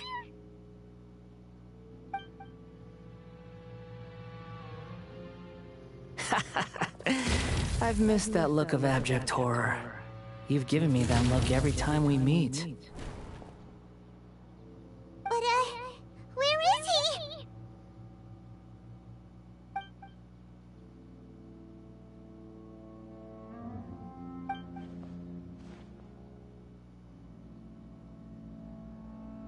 I can hear all of your thoughts, you know. Don't you remember? I already saw you the first time you came to Party's DI and made contact with Hypatia. I didn't need to do anything. It is her honor to be able to connect her consciousness with me.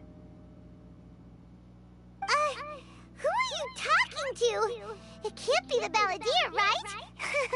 That's impossible! I know you must be curious. I might as well tell you that I decided to enter Hypatia's consciousness the moment I sensed your touch. I wanted to observe you on a fool's errand. Hey! Traveler! What are you doing? My deification is nearly complete. All that's left now are just some final details. Do you understand? Even if you manage to rescue Lesser Lord Kusanali, it will be impossible for you to defeat a bona fide god like me. Is it wise to force that childlike god into a divine battle against me?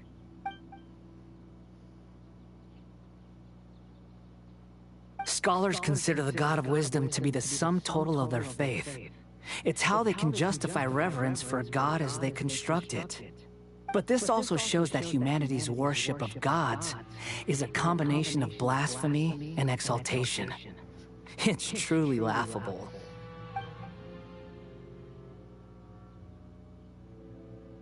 Yes. What is it?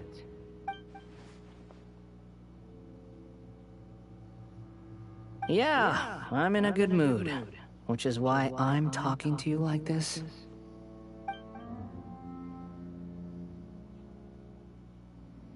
What do you mean?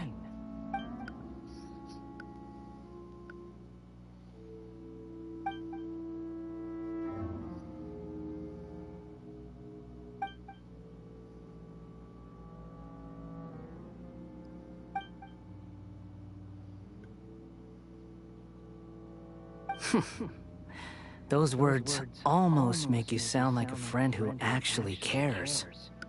But you're wrong. I'm different from all of you. I was born to become a god. My entire life up until this point has just been a meaningless routine. Just think about a sheet of paper. By itself, it holds no meaning. The content recorded on it is what gives it value. All I had recorded down before were some painful memories and boring human feelings. Such senseless drivel should have been erased a long time ago. Indeed, to me, the sight of you fools in your futile struggles is far more amusing. Tell me, just what has this world done for you to protect it with such zest and conviction? I'm connected to your consciousness, so I can hear what you're thinking, and sense the depth of your determination. This is a good conversation we're having. So here's a word of advice. Let go of your misguided guardian complex. You know nothing about the truth. It'll be for your own good, as well as everyone else's. Humans are a species that can only find bliss in ignorance.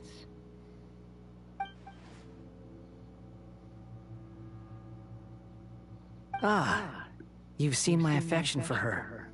If you were in my position, I think you'd feel the same way. She peered into my consciousness and saw my past. Someone like that is qualified to become my first follower. All gods need followers. So Hypatia has been chosen. Her appearance heralds my imminent arrival at the throne of divinity, while her worship shall become my glory.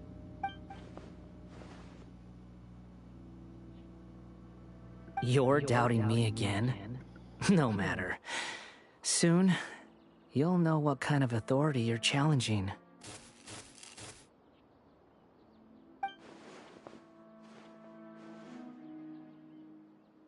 Who wants to hurt my devout follower?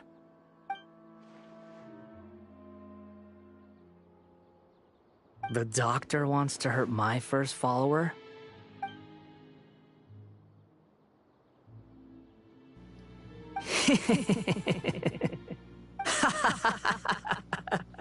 How very amusing. Has anyone ever told you that you're not good at sowing discord? The doctor has never known his place. Even now, the puny human thinks himself capable of interfering in the business of the new god. You're still too naive if you think a few words will be enough to convince me to destroy the Doctor. But I'm willing to give you a gift, just like my expression of affection towards Hypatia. It is an honor for you to be able to stand here and speak with me. As my listener, you will be rewarded.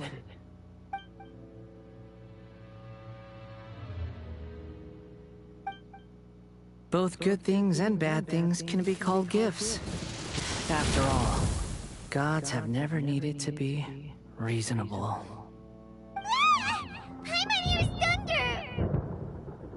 That person Paimon couldn't see was the Palantir? Oh, he sure chatted with you for a while.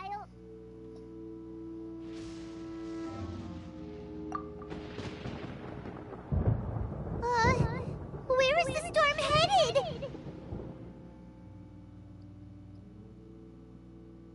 He's using Raiden's nose. That means anyone outside is in danger! Let's go! Tighnari and Dia still must be fighting!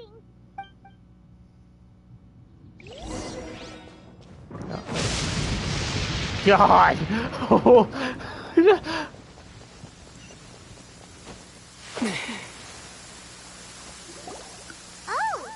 Have the Fatui retreated?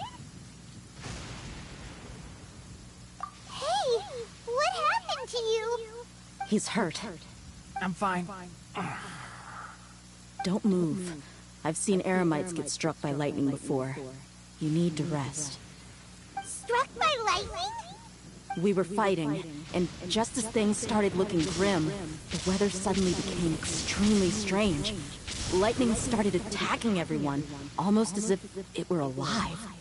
Luckily, there were only two of us, and both of us were nimble enough to dodge most of the strikes. There were a lot of Fatui, though, and they were being torn to shreds by the bolts of lightning. With that, all the Fatui soldiers were forced to retreat. Why are you sorry?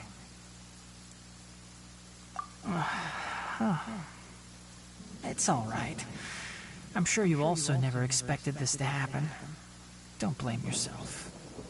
My wound aside, you look like you've seen something unpleasant. Is Hypatia all right? Hey, didn't I tell you not to move? Just in case.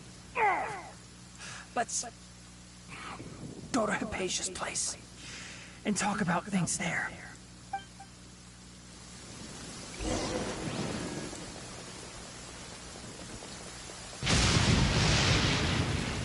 Jeez.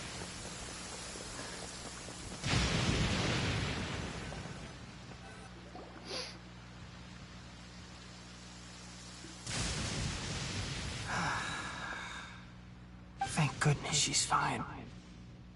Hey, how about taking care of yourself first? I understand my condition. The wound is not fatal.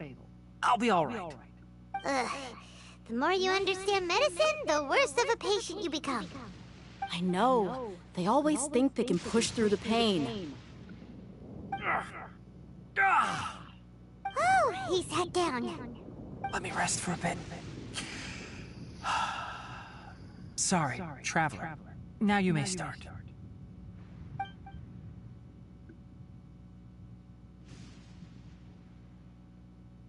So that's what you were talking to the Balladeer about? Oh, Paimon can't believe what he's thinking. The Academia's God creation plan. How ridiculous. That sounds, ambitious, I guess? Anyway, this is all way beyond me. As long as I can enjoy every day with a drink in my hand, tasty food in my stomach, and a good night's rest, that's enough. I'll only work when I have to. I must be the least ambitious person who's ever set foot in Party's DI. Don't say that. I haven't even thanked you for your help back there. Don't mention it. Well, if nothing else, all this proves that the Doctor really did have some urgent matter to attend to, and left Sumeru in a hurry.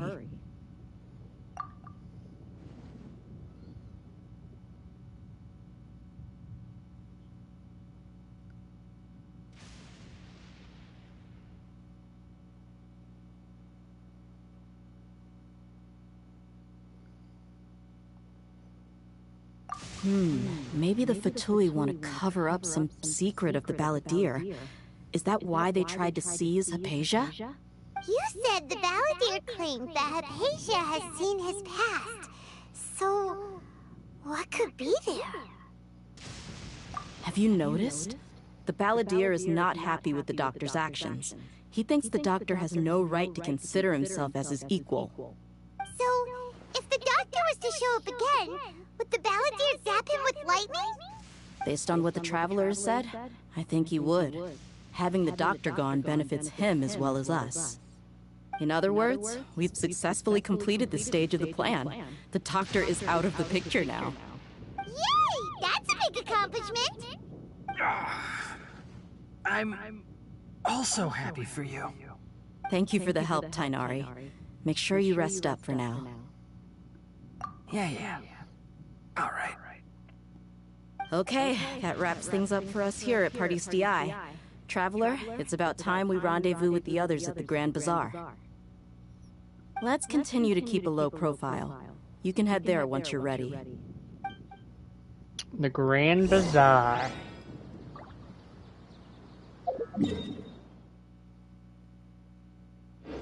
Okay.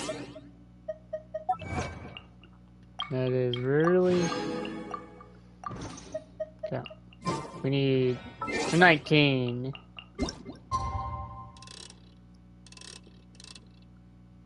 Is it the following day?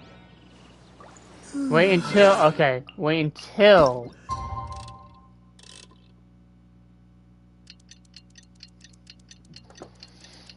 Alright, this should be like 4 seconds.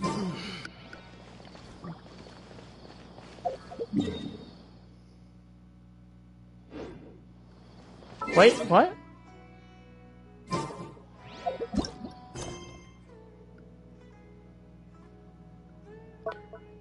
You're serious. Damn it. Damn it. Okay. We gotta do this side quest real fast. I didn't realize this was gonna interfere it. You've come at a good time. Wait, this sounds like another commission. It is as you say. The commission this time around is of high importance. It pertains to the safety of the Avidia Forest's inhabitants. Huh? What happened? Not long ago, we received word that a section of the Avidia Forest seems to have become contaminated. Contaminated? You mean a new withering zone? I don't know about the specifics, but I hear that strange things are happening to people who cross through that region. The Avidia Forest inhabitants won't leave their homes so easily. If we allow this contaminated region to expand, the consequences could be unimaginable. That's why I want to ask you to investigate the situation. Even if all you can do is stop the contamination from spreading, that will still save many people. This is forest business. Maybe Tainari will know something. Let's go find him. Wait, is this a Tarnari story? It's most likely. It's most likely a Tarnari story. So we get to play as Tarnari. Which is weird because he was in the last mission. I'm pretty sure I'm gonna be interrupted in the Archon mission again because I have unlocked Nahida's story. As well. Oh no, I haven't. Nilu's story. So, meaning that I'm probably gonna have to get interrupted by Nilu. I probably should have saved the keys.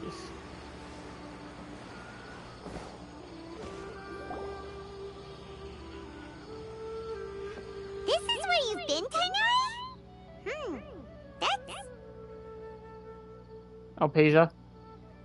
Shh. Keep your voice down. Tainari, everything's spinning. Am I going to die? Tell Mom that I should have listened to her. And tell Suna that I'm sorry for breaking her toy. I didn't tell her because I was scared that she wouldn't play with me anymore. Tainari, I heard that people turn into birds after they die. Is that true? I feel like I'm getting lighter. What happened? Tainari, is he? Okay, enough nonsense. You just have a small fever. Take your medication and rest. You'll be bouncing off the walls in no time. Really? Then, can you keep the thing about the toy a secret for now? No can do. You're a big kid now. Once you've recovered, go and apologize. Keeping secrets to yourself won't solve anything. Oh. Hey, let me ask you something. I recall that you're usually pretty healthy. How did you get this sick all of a sudden? I don't know either. Mom's been telling me not to play in the forest. I just wanted to look inside. It's different from before. I got lost and went around in a huge circle. After I got out, I started feeling dizzy. Could it be?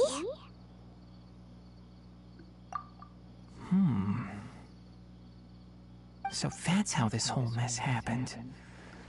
Anyway, go rest. No running around until I say so, got it? Traveler, Paimon, let's step out for now. Let's hope this quest is fast. Mr. Forest Watcher, how is my son?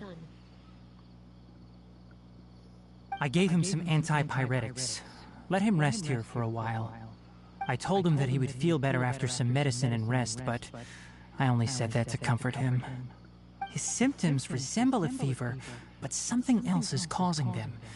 They seem more akin to a disruption in his psyche. Antipyretics won't be of much use. What do we do? Mr. Forest Watcher, you have to help him. If memory serves, a plant called Vasanti grass can help soothe the mind. A small number grow in arid deserts. They usually look like shriveled weeds, but can be revitalized with a splash of water. They're expensive and unable to grow in the Avidya forest's climate, so I don't have any on hand. I'll ask the caravans. Go find Kale, have her prepare medicinal tools and a set of traveling gear for me. All right. Thank you. Contaminated region, huh? Is that why you two are also here? Yep. Is it a new withering zone? Doesn't seem like one. Whether you look at scale, internal conditions, or resultant effects, they're completely different. The only thing they have in common is that they aren't welcome. This nuisance made itself home in the Avidya forest, so I can't turn a blind eye. We feel the same way. All right. Let's contact the caravans first and purchase some Vasanti grass. We can also ask about the contaminated region. There's no time to waste. We have to move quickly. Let's go. All right.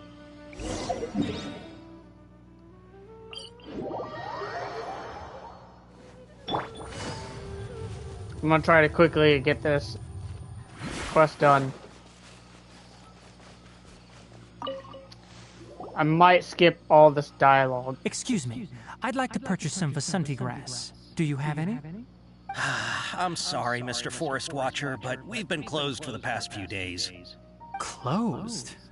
Now that's odd. Alright, I'm just skipping on this. Mechanical. Our caravans had all the merchants talk. I don't get it. Raising prices. Mr. Forest Watcher, we asked around. We can't keep waiting. So the bandit hid. How many people were there? That crook can't. Nope. Even if I. What the heck? The Avidya. To be honest, it came out of nowhere. We were all shocked. I see. Oh, but not only that, but you. Enough. Maybe one, if you're interested. All right. Oh, there's gonna be a lot. Oh, fuck. Mechanically, 10 of us might. Didn't the academia our salaries? Yeah, I'm just skipping all this dialogue. I'm not too worried about all After this. the goods were stolen. Turns out that, however, the caravan carrying a lot, whatever the case. I want to get back to the actual main story.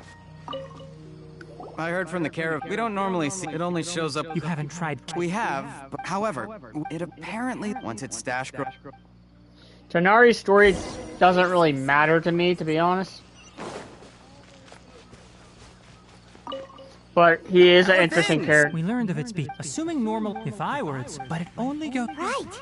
So... Do you have any more Yes, Oh. Under constant external condition, here's what we know so far. If we have... You're right. We don't have any other options right now.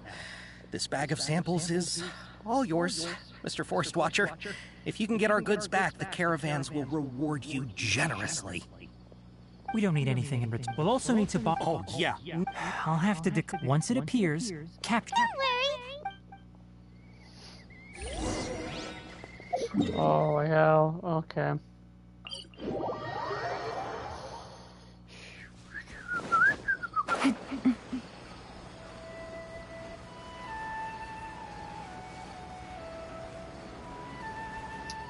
I'll grab this chest real quick.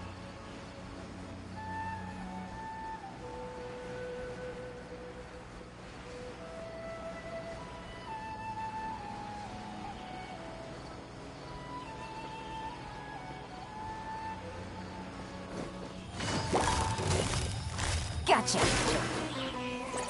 Rain outlines your fate. Propagate! Here! Illusion shattered.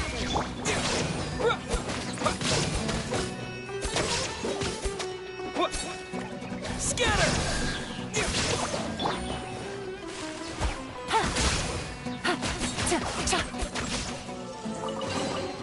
Treasure. One way to draw your target out of hiding.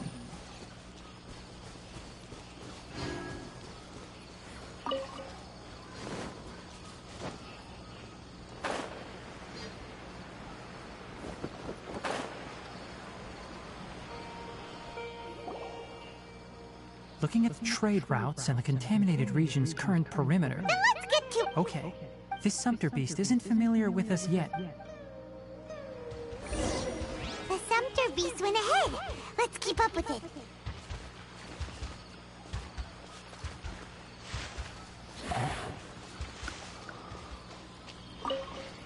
Take it easy.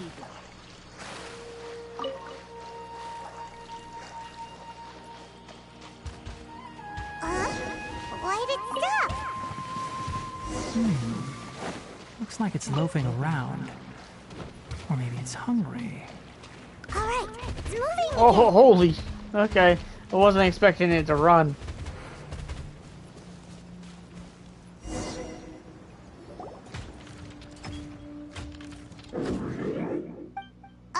Did you hear something?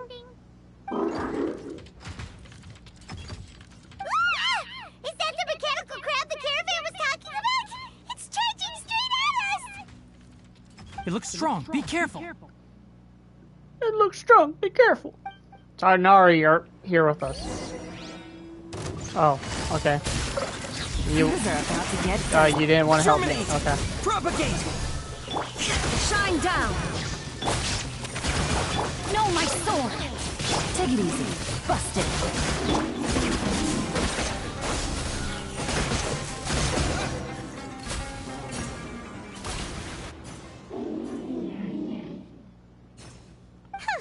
Just try to escape this time, you naughty caravan-robbing crab! Hey, playing dumb won't save you. Spill it! Why are you stealing... It doesn't seem capable. I don't... Stolen items you can't be certain... Okay, so you want the crab to lead us in... That's right.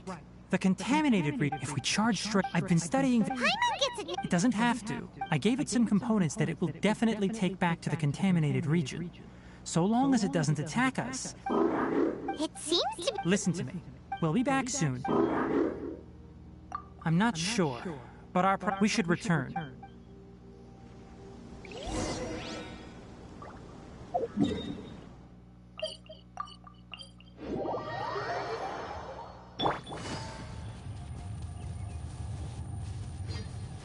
This is probably gonna be my longest stream. Oh! These are the mechanical parts that were stolen! You really got them. Thank you. Don't worry about the... 2 is enough. No, that won't do. Here, I'll throw in some more. No need. I've already received a reward. Reward? You mean that bag of mechanical parts? They aren't worth much compared to this merchandise. But those parts are very useful to me. Just like the Vasanti grass, I retrieved the things you needed, and you gave me what I needed in return. We're even. Oh, and before we go, just a reminder, the forest has an intricate and biodiverse ecosystem. Even if there were no mechanical crabs, other dangers are still present. Noted. Let's return to the village.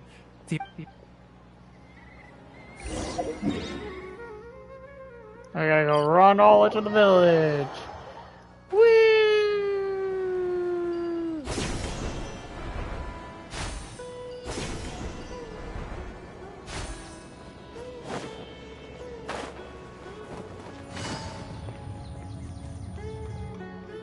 Oh.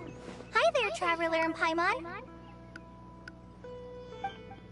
Master, I prepared the pharmaceutical equipment. No need. Oh. But once I'm done, you can... He gets a little nervous. I'll go prepare the medication. Okay. How is he doing? That's wonderful. Oh yeah. He asked me if Suna didn't get mad. It's nothing. Of course I did. Yes. I'm leaving everything... Many things are... Deal with problems. That's right. All right. Master, Traveler, Paimon. We'll be Don't all worry. right. You put too much... Let's return and find... I hope it's like one mission. Just one mission. Okay. Alright. Oop. Boom. And turn, run, and... We actually probably should do this. Hold on. Nope. I wanna mark this as resources. It's a resource area because this is where I need to get those flowers I've been looking for. We're here. This should be... Huh? Where's the... Did it secretly scuttle away?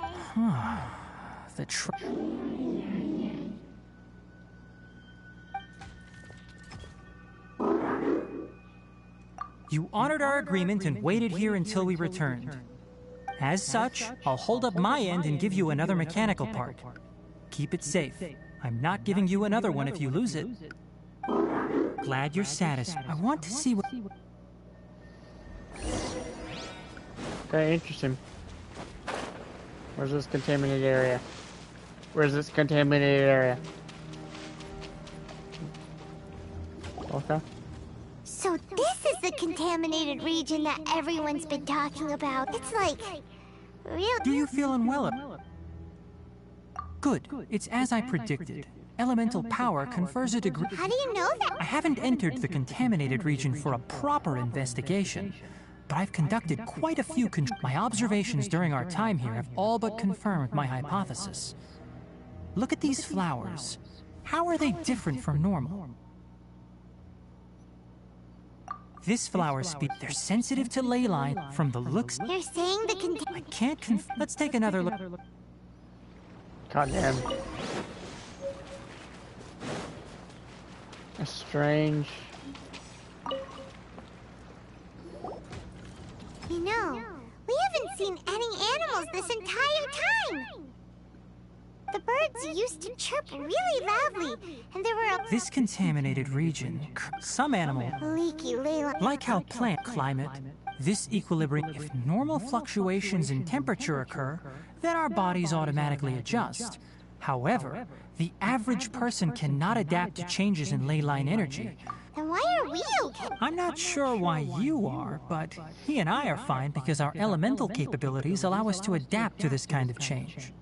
Of course, it's not a good idea to spend too much time in areas with concentrated ley line energy. Yeah. That's about it for the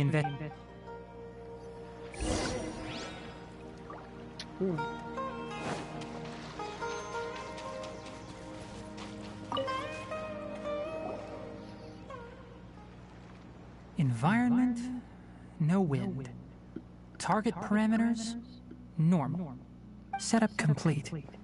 Excellent. Looks like a purification device. What a neat... I wouldn't mind a purification if we want to permanently eradicate. That's right. Huh? The mechanical crab is acting a little strange. Something's approaching.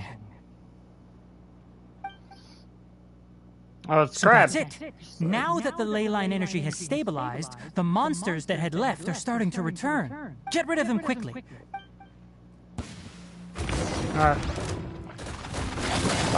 Quietly now.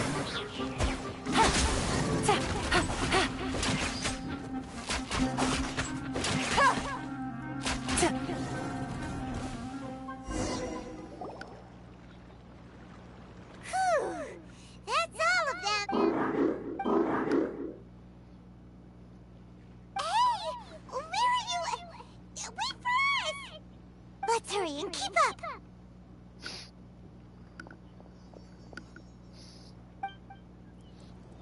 The mechanical crab went that way. Let's keep up. Help! Help! Witness the power of Gua. Rain out. Scatter! There is no escape. Inazuma shines eternal. Spring forth!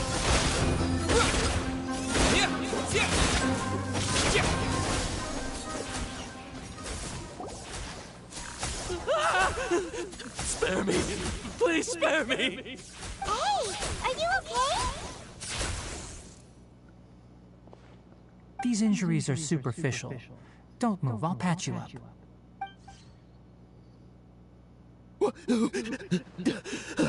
Don't worry. Oh, good. It's a monster! Hurry, attack it! How do we explain this? Krabby here isn't a bad guy. It heard you shouting for help and brought us here to rescue you. It's faking it. It has to be. Maybe it's gonna partner up with the other mechanical monsters and kill me. Do you know what's inside the forest? Do you know what's in I gotta get out of the forest? Do you know the gingerbread man? His inarticulate speech and bodily tremors indicate psyche disruption. We've purified the ley line energy over there. Follow this path out and you'll soon see the village. At that point, someone will...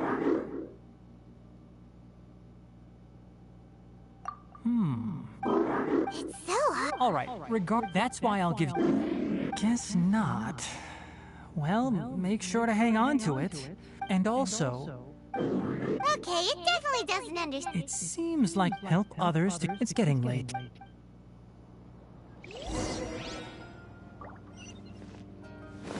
Hey, over here.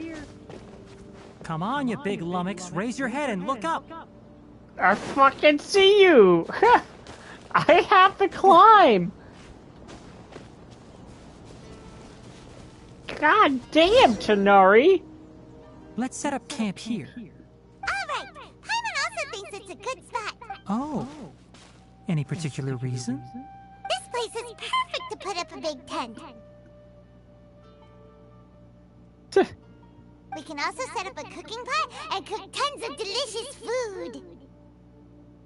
You're not wrong, but the primary reason for choosing this place is because its higher elevation keeps us away from the water vapor below. Rainforests are very wet. You should always be careful when spending the night in damp places. For the next tasks at hand, let's divide and conquer. I'll set up the tent, you'll be in charge of making the fire, and Paimon will forage for edibles nearby. Leave it to Paimon. Paimon's a pro. I'm not expecting that much. Just do what you can. That's right. You can use rushes to start a fire in the wilderness. Their piths are relatively dry and can be readily set aflame. The downside is that they produce a lot of smoke. Traveler, Tainari, Paimon couldn't find any food. Paimon didn't know that rainforest had so many interesting plants until we came here. There were all sorts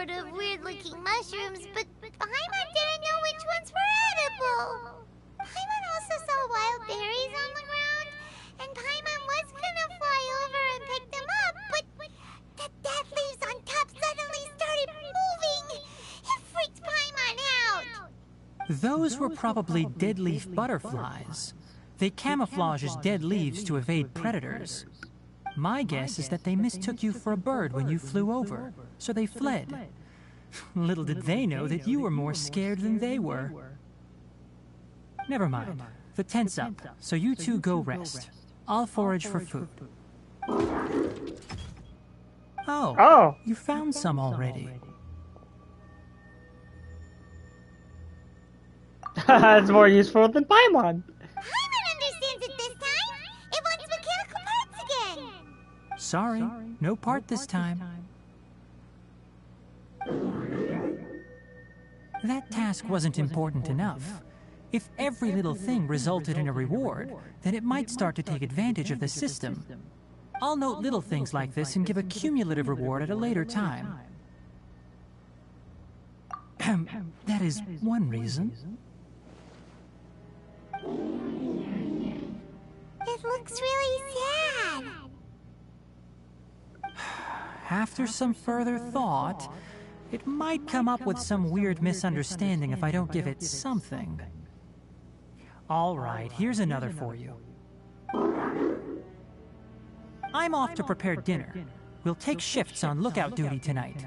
You two can sleep first. I'll wake you up later. We need lookouts? Yes.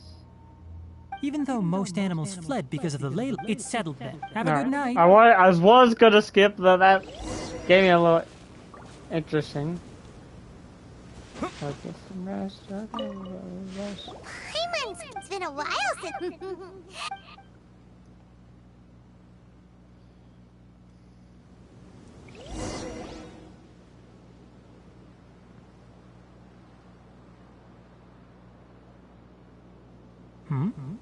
You're awake earlier than I expected. Did you sleep well? That's good. I was worried that you two wouldn't be able to sleep, so I specially used 2 of my homemade incenses. Don't worry. Dude, if that's the case, I want some. Scampering around over there just now, but I don't know where. So you can tell. My suspicion is a ley line effluence of this. Until we fully understand the situation, take extra caution. The academia has banned mechanical lifeform research for years. Topics related, they proposed an intrigue. However, in their pursuit, the irony is... I'm interested in the topic of mechanical... It's just my My ancestors and the Veluca Shuna of the desert coexisted together and supported one another. So to me, all life is not an... By placing yourself above other life... Really? Coffee? Did you prepare this for us? All right. Seeing that you're working so hard to help out, I'll give you another part. You're not planning on using it. Many of your own parts are critically degraded, and you're running low on power. All right. Suit yourself. Oh, and thanks for the coffee, but I'm about to go to sleep. Leave it with him. The night watch is yours. Stay safe.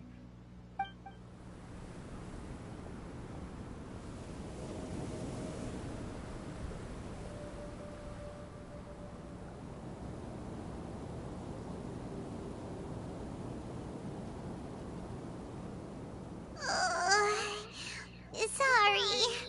Paimon slept through the entire night. Really? Don't worry. Good morning, Traveler and Paimon. Quick question. Do you feel off at all? Me too. The far... Is there something we... Extinguish our fire also. Got it! Paimon will take care... All right. Let...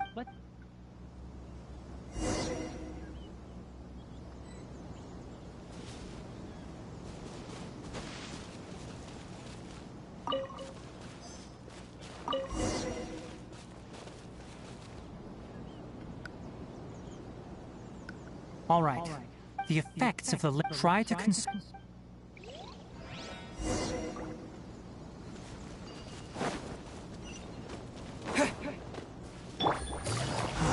As I thought, the closer we get to the contamination source, the more mechanical monsters that appear.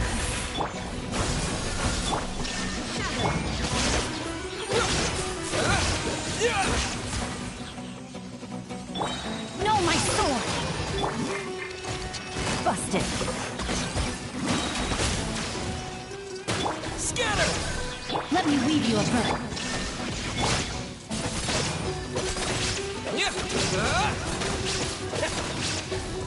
Propagate! Quiet now. Things are about to get dicey.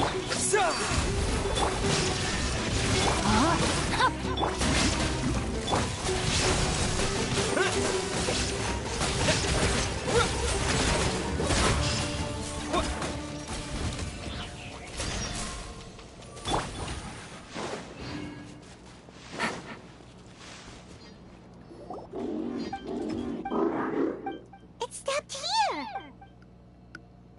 Upon closer inspection, the plants here are really different. Ley line energies are... Ready yourselves. No, fuck it. No.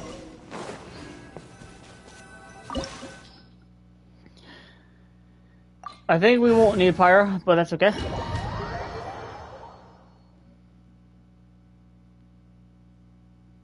And we got Tanari. Woo! There's a ton of mechanical monsters here. They make this place their lair. Looks like there's no way to sneak by. Let's take care of them quickly.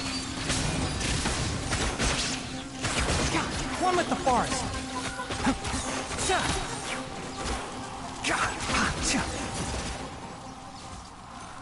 Oh, Tanari can work well with Yelan and fucking Raiden. Holy hell. What is this? Ley line energy is spilling out from here. This device, it's extracting energy from the ley lines without end. Who in the world would do this without considering the consequences? The ley... It's terrible! We have to stop it!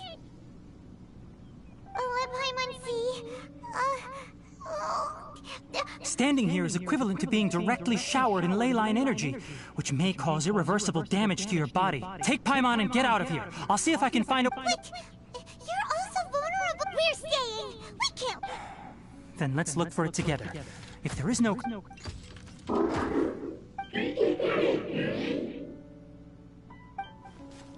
know where it is? Hey! Wait for us!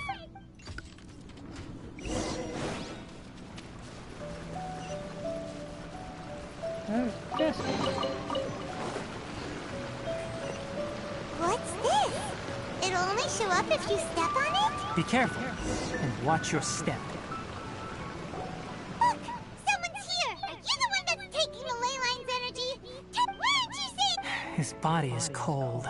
It's emaciated, and his eyes are sunken, likely from chronic malnourishment and stress. He collapsed and never got back up. What exactly? Almost... What is it doing? I'm not sure. Judging by the file room, will definitely get...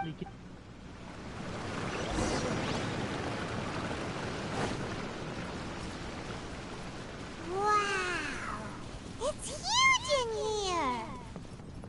This place is a natural hiding spot with how hidden it is. Did you two... There are a lot of lab notes, but it would take way too...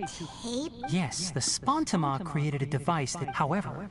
Come on, what? Hold on, let me figure out how to play the tape. Goes there... Kakata? Kakata? Seriously, I look away for 1 second and you're gone? There you are. Look here. This is our new home. I, Abatui, will unleash my talents here and amaze those ancient fossils at the Academia.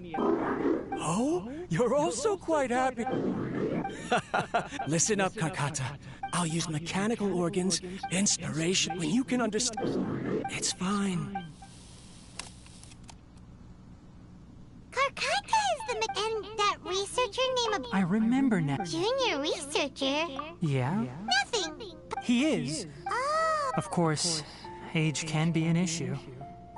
For a while...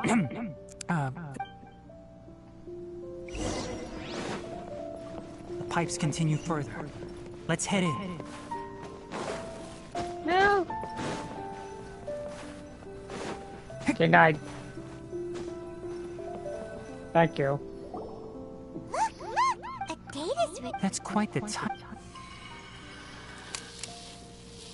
It's rare that you malfunction because of an operational error. Seems that making... All right, there. Water entered the... Look at me, talking to you like this. You can't understand me anyway, can you? It's fine. Try moving around. Everything in working order? Be more careful. I'm glad. Aren't the bunch of the... Too bad it was just... Never mind. I should...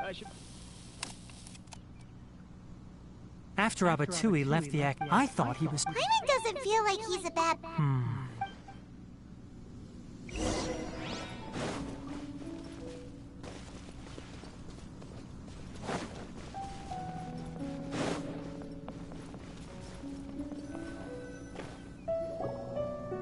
Following the serial number, the writing is sloppy. There's also an... Maybe cut...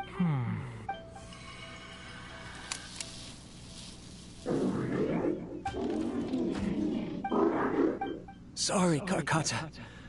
I was just thinking about something. Today might become a special day. In my recent experiments, I successfully gave you... When you're low on power, or if one of your parts is damaged, you will prioritize your survival command and proactively recharge or replace your parts. That is a very dangerous thing. And today, I did something even more dangerous. I've officially activated the third-generation ley line extractor.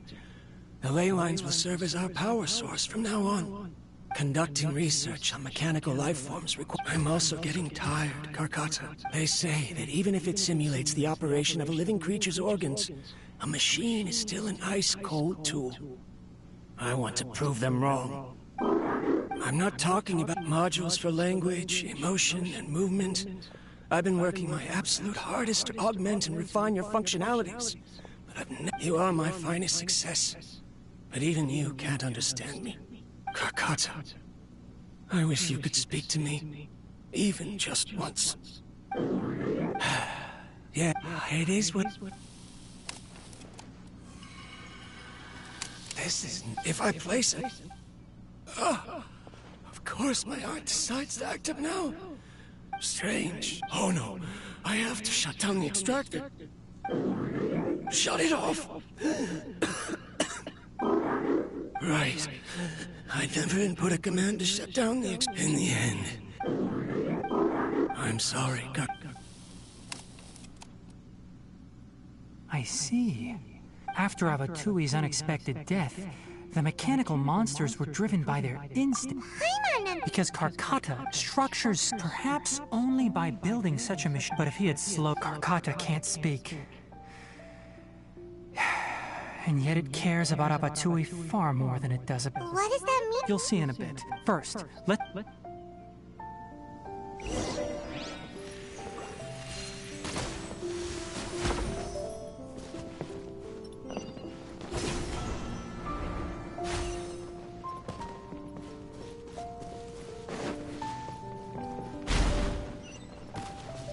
Ouch. More of this transparent flooring. It feels like a maze.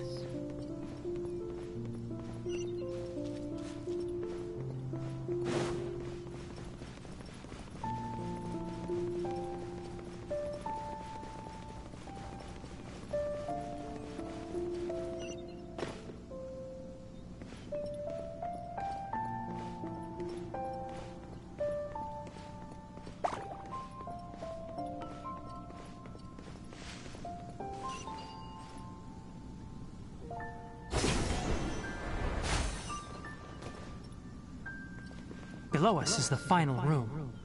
The control unit is likely in there. The way ends here. Wanna try jumping down? Rain outlines your fate. Gotcha.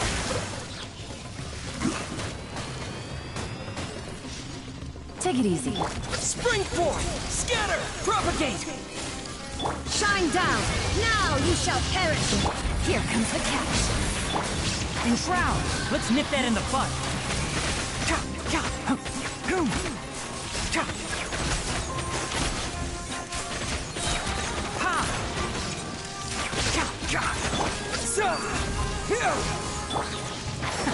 See? I hear everything!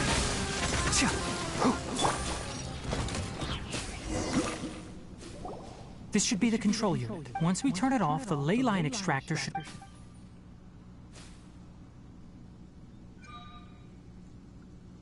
Without an external...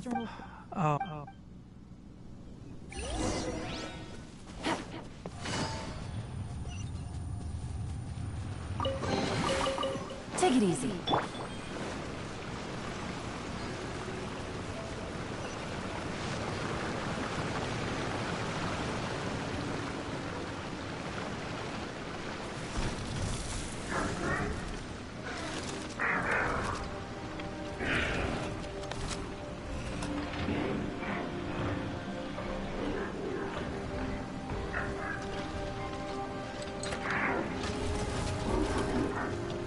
Aww.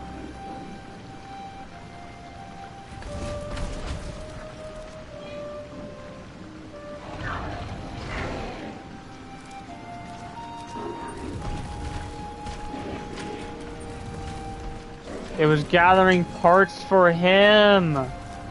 That is...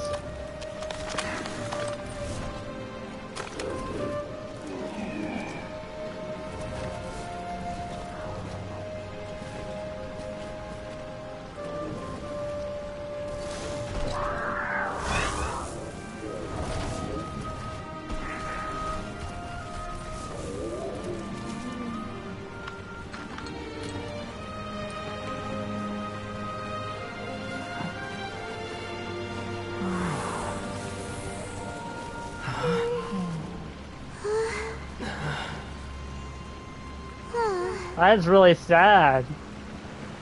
So, Karkata has been collecting parts because it thinks doing so will fix its owner?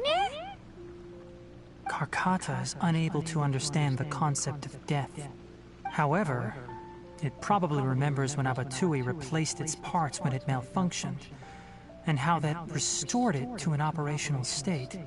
It's true that Karkata isn't able to think or understand many topics, but it is like a small child that imitates what adults do. So that's why it kept stealing mechanical parts. But it can't repair its owner, no matter how hard it tries. Yes, but the important thing is that it formed the thought of wanting to repair Abatui. No one knows how this thought came to be, but it has even suppressed the instincts that Abatui had installed. If it really is as we've predicted, this research truly will make waves in the academia. It might have been possible to achieve this with ancient technology, but no one has been able to do the same with modern tools. Karkata? Karkata? Can you hear Paimon? Tainari says you're awesome! It reached its limit. It hasn't recharged this entire time, nor has it replaced its severely damaged parts. It's a miracle that it managed to hang on for so long. I'm going to confirm that the ley line extractor has shut down. Come with me. Let them be alone for a while.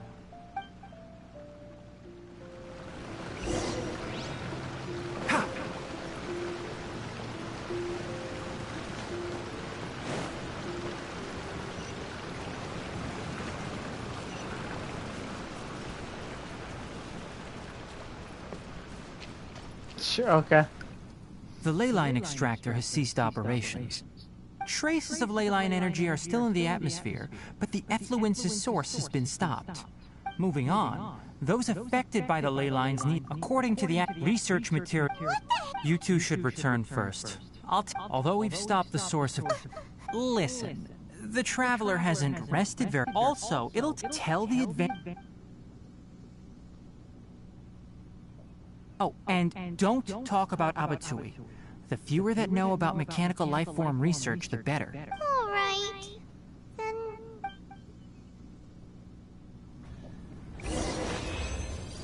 Okay.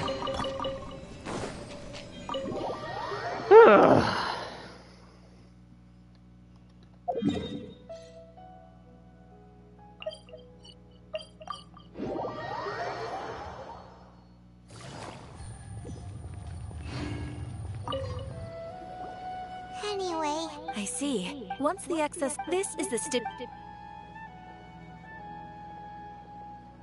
Is Carcata? It's already damaged, but oh! Then Paimon really wants to go right now, but alright then! Oh, are we going back? Oh dear God. I gotta wait till 8.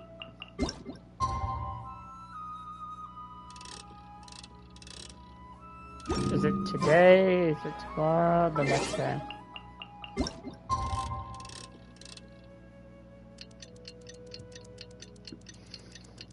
Holy hell, I've been streaming for so long.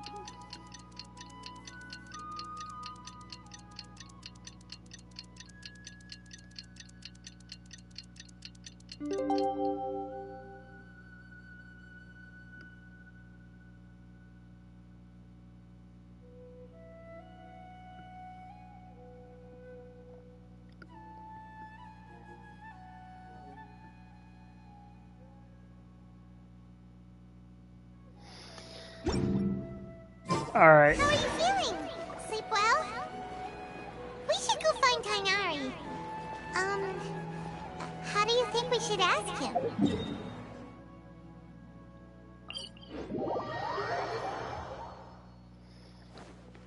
I don't want to end the stream because I'm so close to the end of the Sumeru campaign. So...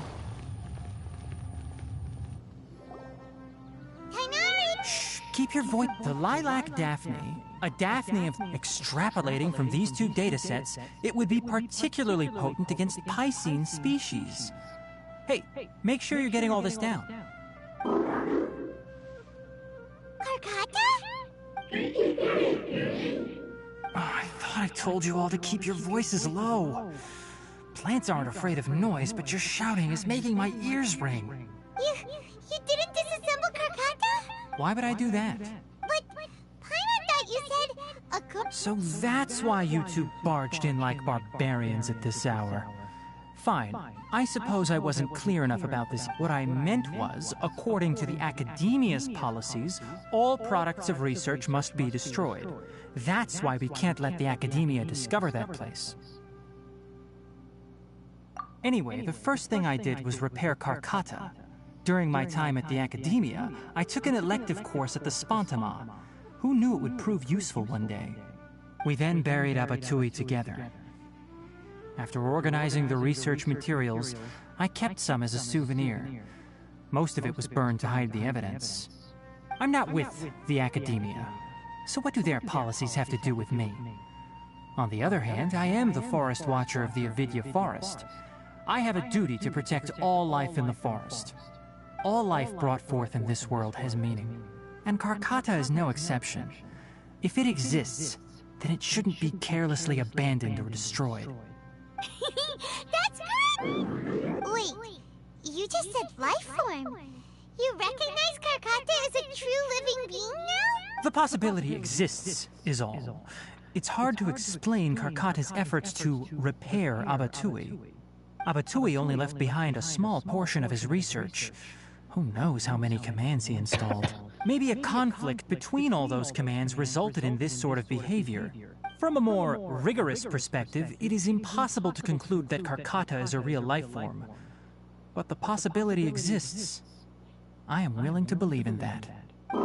By the way, I'm not interested in continuing research on this subject. I'm just letting it hang out here because this place is relatively secluded. But as things stand now, it wouldn't be a bad idea to make it my research assistant. At the very least, it can record my experiments. What do you think?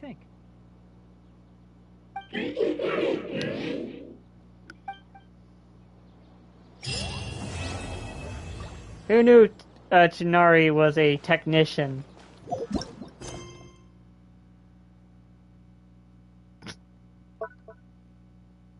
What you mean? What?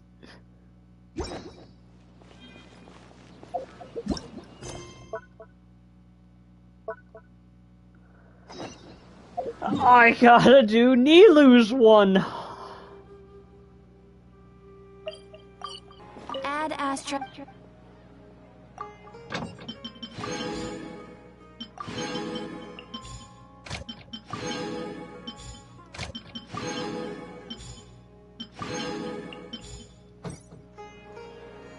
did a big mistake! I hope we can still do Nilu's quest really fast. This stream is probably going to be an 8-hour stream. Holy hell. I'm sorry. Alright, I'm just gonna spam.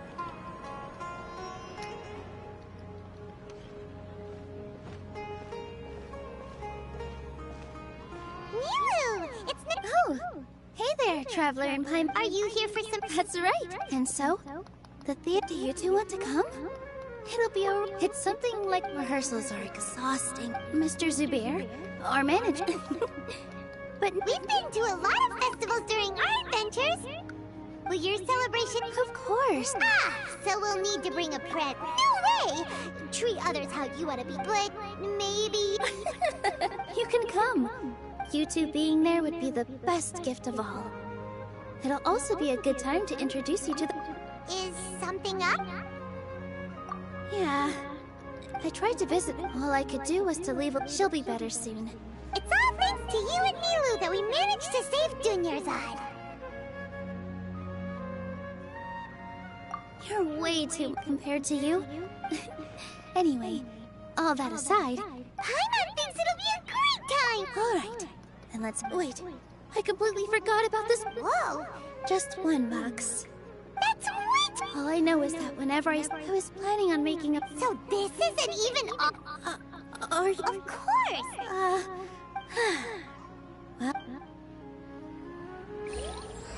Well... Come on, don't be long. Just skip it all.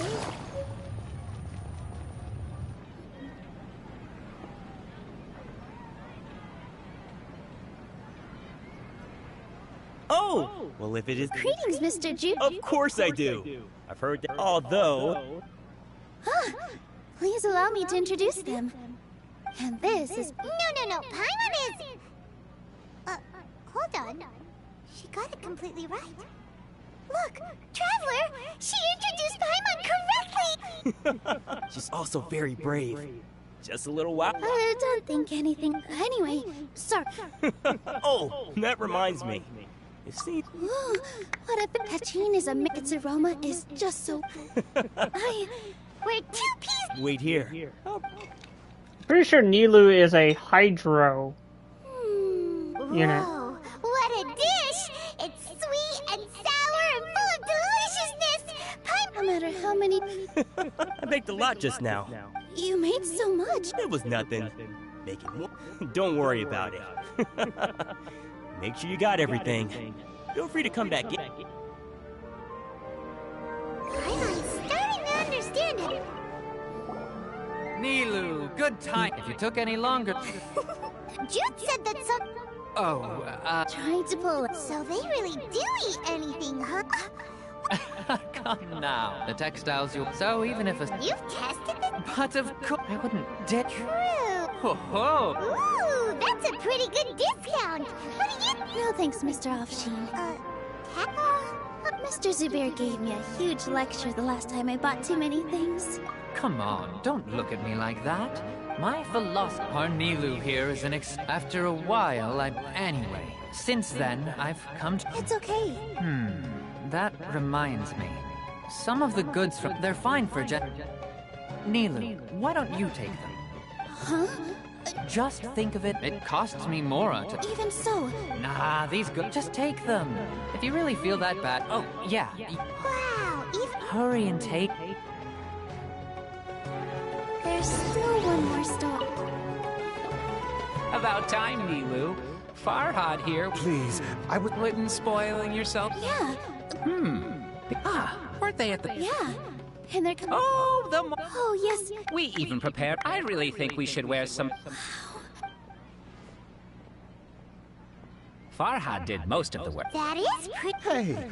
I know, all right. Why did...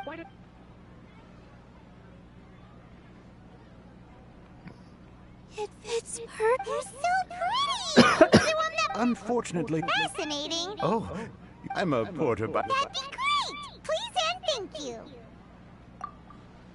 But we have a... Thanks for the help. Otherwise, I'm... Shut it.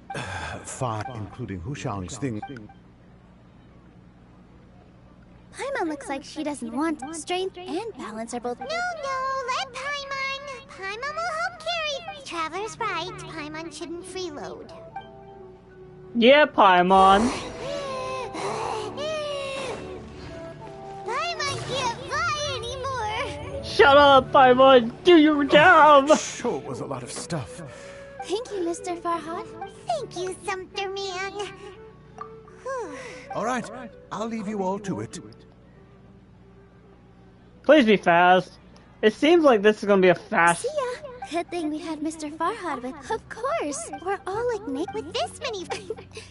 Later on, when you order the wrong item, or make. That's why there's no need to stress over the freebie. Oh! This has become our. So really. Alright. Feel free to hang out here for a bit. No? You two are our guests. So please, just relax and look forward to this. Wow! The atmosphere here is. Hello! What? Who are you? You can't just go on the stage as you please. Ah, I see. I'm just, Is that embroidered? No. It's just... sorry. I really do need to focus and start working on it.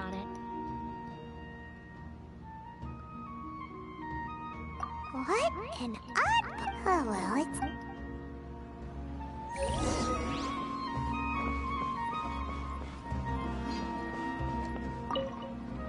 Hey there, are you two? You got it! My name is Ray. The little ones causing a ruckus are... They always get really excited. Yes, they are. There's good work. I'm quite content. Do you mean your life wasn't nearly as good before? It's all right. My husband material struck, but I still... Sorry for bringing... Oh, it's all... Once the event starts...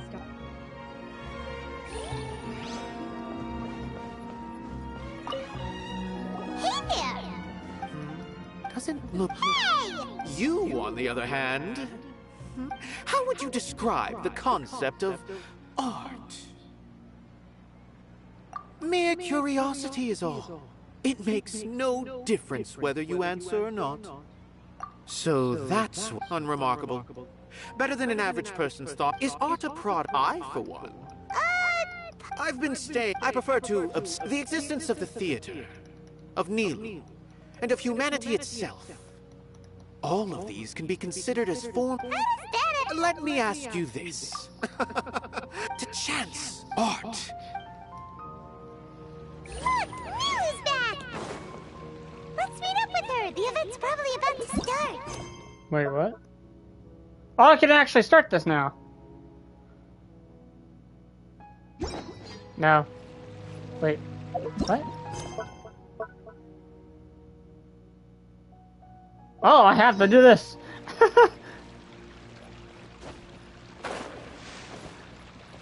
Okay. All right. How did everything go? Any Oop, luck I with your didn't mean to missions? skip that. Let's report back one by one. I'll start first. We've made the necessary modifications to the Akasha terminal. In addition, the props required are also ready. I'll go next. The Traveler and I went to Party's DI. The situation was a bit complicated, but we found Tainari. Unfortunately, he was wounded during a fight. Who is behind it?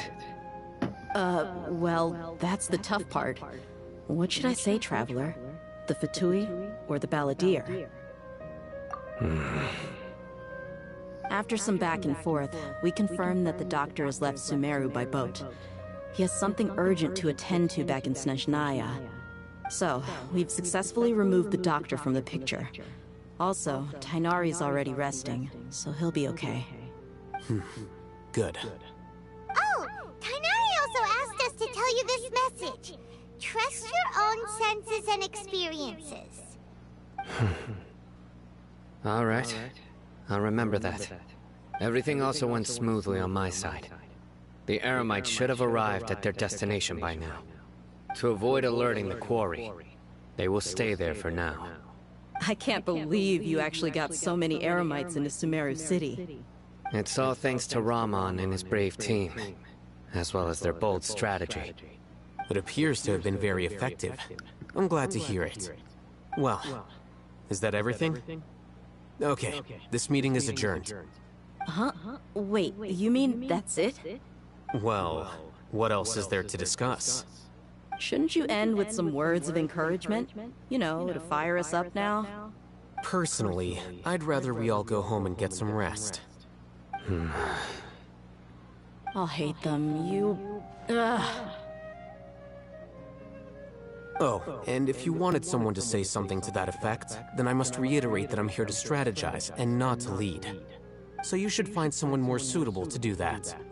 But I thought all of you Academia big shots were great speakers. Then I should remind you that I'm the scribe. I know that. So what? A scribe is responsible for recording meetings, not speaking. Fine, whatever. Well, Cyno doesn't seem to be much of a talker either. I guess that leaves it to my employer. Employer? Yep, the Traveler hired me. That's right. So come on, boss. What do you have to say for the team? Yeah! Say something to boost morale! Let me think. What are you all doing here? It's Nilu! Oh, it's Nilu! Hey, everyone. I'm not disturbing you, am I? Not at all. I was actually just about to go find you. Judging from the group and all your serious faces, you were discussing something important, weren't you? But you also look like you're up to no good. Seems pretty interesting. Oh my god! Welcome, Nilu. Would you like to join us? Huh? Join you? You mean you also want to discuss something important with me? Yes. Something very important. Traveler, Nilu, Al-Haytham, Sayo, Dia, Nahida, Tanari. Who else can you involve that is characters in the game? Nilu, are there any breaks in your performance schedule in the upcoming days? Huh? Wait, you're seriously inviting me?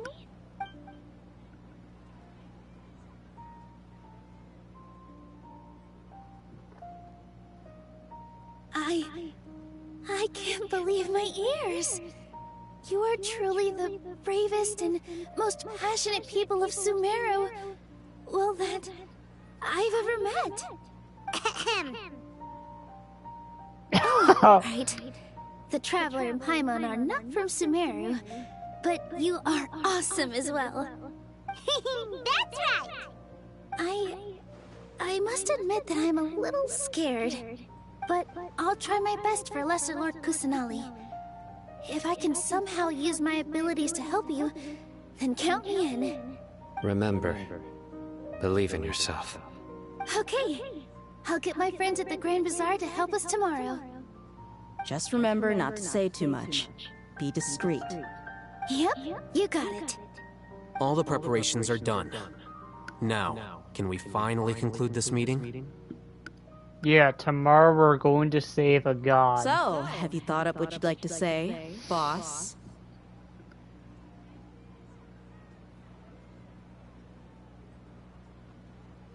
It is hard to believe everything that was happened until now. Our actions will be bring change to many things tomorrow. It's hard. Yep. It's a grand plan and we're all super awesome! And that's right. So, just get a good night's sleep, everyone. Well said. A good night's rest before an operation can be the difference between success and failure. Thankfully, I've had my place to myself recently. It's been nice and quiet. Huh? Oh, nothing. Alright, let's all go home and get a good night's sleep so we can be up early tomorrow! Okay, so I guess that means it's time to say goodnight now. Yep! Good night, everyone!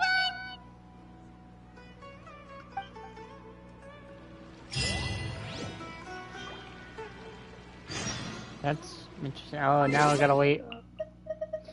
Now I gotta wait.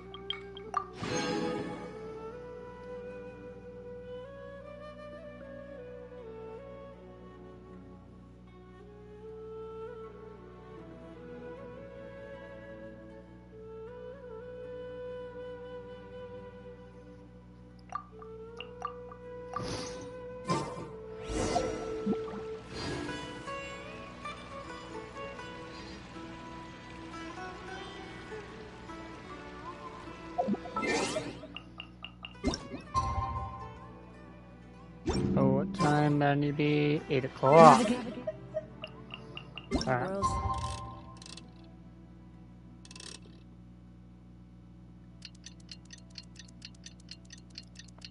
I'm gonna go and heal up my characters real quick. Easier with a few different From, identities. yeah. I'm gonna go over here and heal up.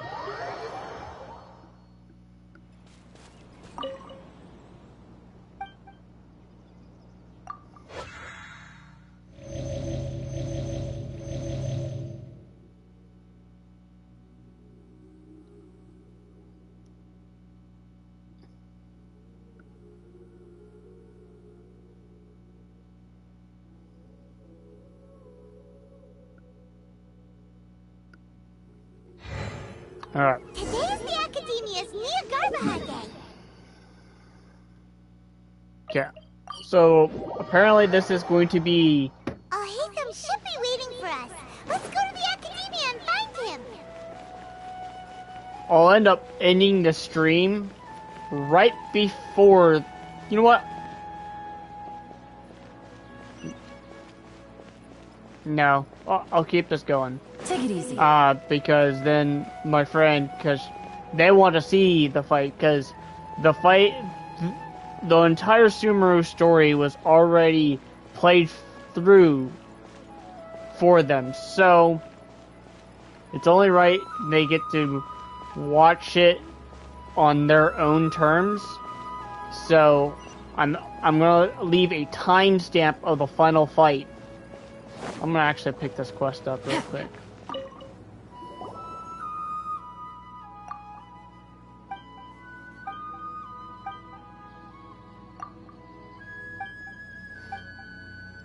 We got a bunch of side quests to do. Holy hell. But at least we got something to do. While we wait for the next content.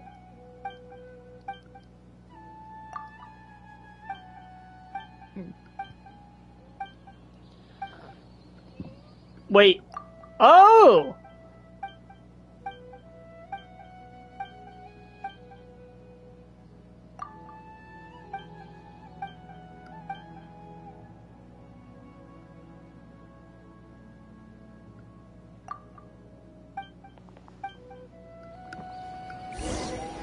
Alright. Can I activate this waypoint? Good. Hello, you two. Sleep well? Yep. Not really. Paimon got too nervous thinking about today and didn't fall asleep until the sun was almost up. What about you all, Hatham? Naturally, I slept just fine. After all, a good rest should be considered part of the plan, since energy is an important resource. You just want to show off how calm you are. It's crucial to dissipate any tension before we execute our plan. The only thing you're doing is being annoying. Paimon. Anyway, do you need me to go over the game plan again? I want to confirm everything again. Our target is Grand Sage Azar's office. Everyone in the Academia knows that's where the Grand Sage's console is. Only they can operate it. Many restricted commands and operations are executed via that console. I'm sure that console has a way to free Lesser Lord Kusanali. You know, Paimon's been thinking, what kind of technology could let the sages imprison even a god? That isn't something they could have accomplished with their scholarly talents alone. In the sanctuary of Suristhana, there's a device of Greater Lord Rukkhadevata's that she once used to isolate herself while meditating. 500 years ago, the Grand Sage at the time modified the device so that it can no longer be controlled from the inside. They were effectively trapping one god with the power of another. So, how are we gonna get to the Grand Sage's office?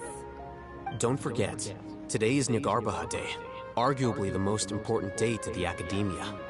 The sages and core Academia personnel are busy loading the latest batch of research developments and legal decrees into knowledge capsules so that they can be entered into the Akasha.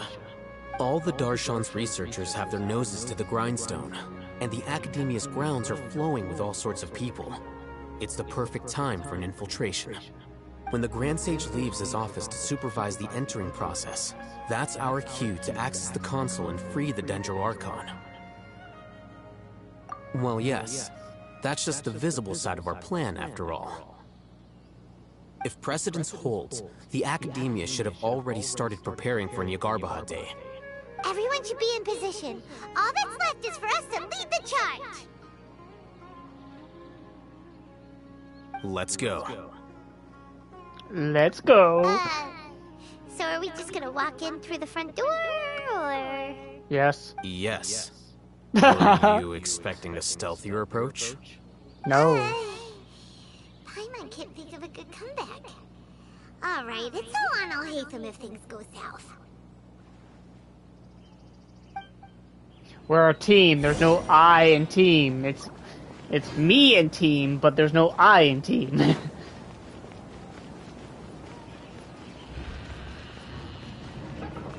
Yep.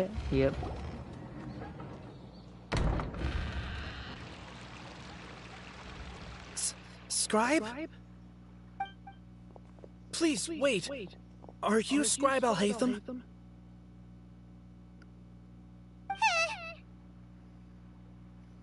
That's me. Is something the matter? I'm in a hurry. No. I was just surprised to see you here. I had heard that the sages were looking for you not long ago, but I didn't know what for. And, also, please don't bring outside guests into the Academia.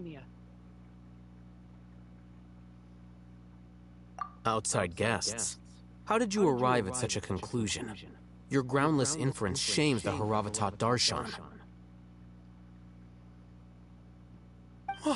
What did you say? I'm the top student in Haravatat, and I earned 3rd place at the last Inter-Darshan debate. Don't look down on me. That wasn't my intention. As your Haravatat senior, I just assumed that you possessed a greater aptitude for critical thinking.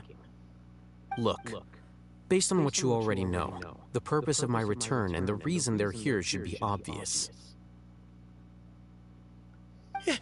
Is that so? Wait a moment. Let me think. Don't tell me the answer. The sages search for you. A blonde-haired traveler. Outside guests. So, from the start, the sages weren't looking for you, but this traveler? And you were gone from the Academia for so long because... Hey, shh. Yes, you've proven yourself as the top student in Haravatat. I surmise you've arrived at the correct conclusion. As I expected. Please, forgive me. I wasn't thinking clearly just now. Thank you for getting me back on track. It's nothing. We'll be on our way then. All right. Thank you for your contributions to the Academia, Scribe.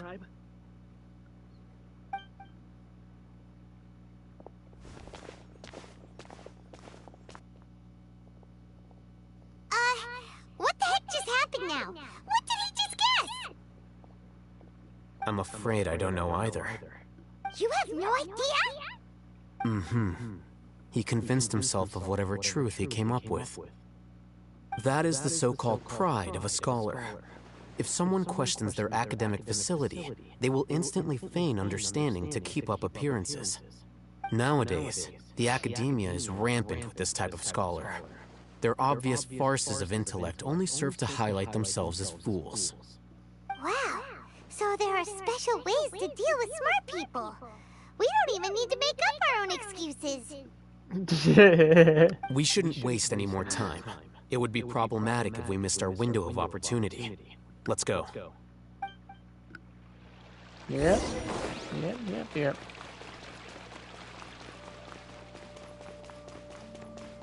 Now, if I'm correct, there should be like some like special chests in here, and like there's one of these rooms have like a really valuable chest.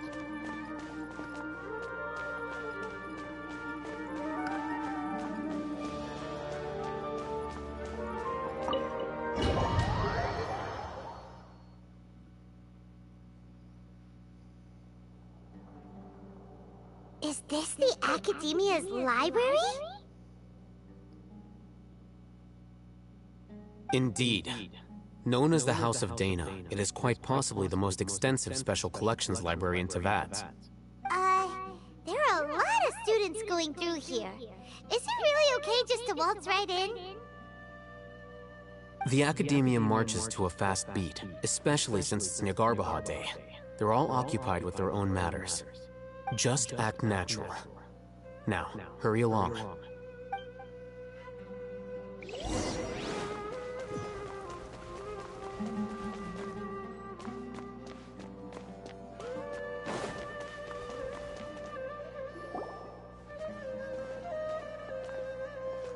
What's this platform for? It's a lift that Academia personnel use to access higher floors. Are we gonna take it then? The Grand Sage's office is up there somewhere. No, not right now. We can't guarantee that we won't run into the Grand Sage. Let's step back and observe for now.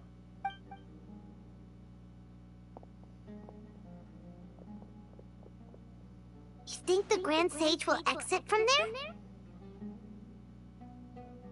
And after he does, we'd sneak past him? Oh, Paimon thinks that's really dangerous. Who knows? However, if we can confirm Azar's current location, our operation will be much safer if we... Allow me to offer you a hint. If you wish to know his location, look behind you.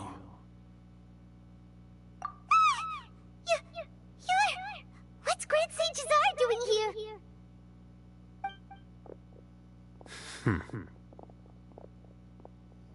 Do not tell me you believed the Academia would not grow suspicious of you after such a prolonged absence, Scribe.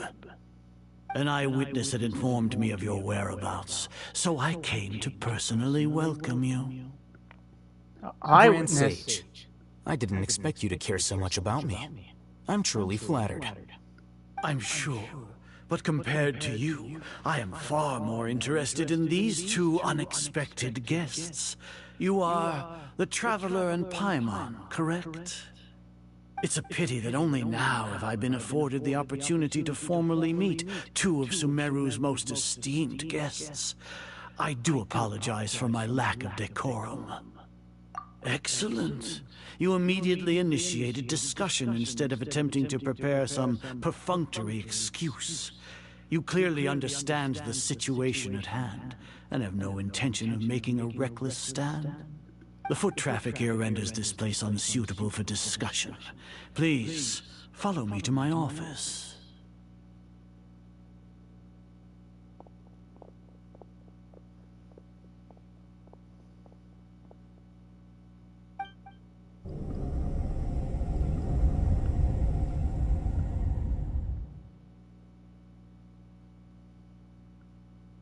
This place is crawling with guards. There's no way out for us.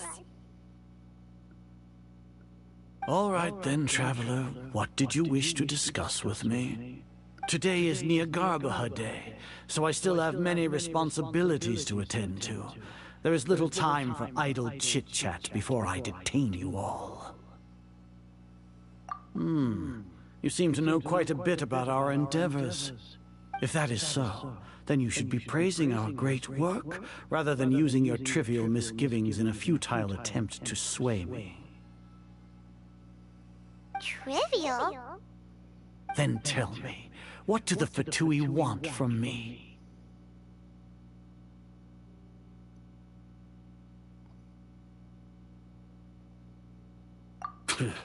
Worthless. Those are all completely worthless. Benefits, divine power. These materialistic words do nothing but debase our great work. Creating a god. Yes, we are using human wisdom to create a god. If humanity cannot attain omniscience and omnipotence, then we shall create a god to reveal them. This is the pinnacle of human wisdom. No, it's not. We shall regain a god's guidance at long last. No longer will we flounder in the interminable void of consciousness and knowledge. Even Ermin's soul will be freed from its plight. No, it won't. It will kill it. Scholars, this is the ultimate aspiration. No cost is too great to realize it.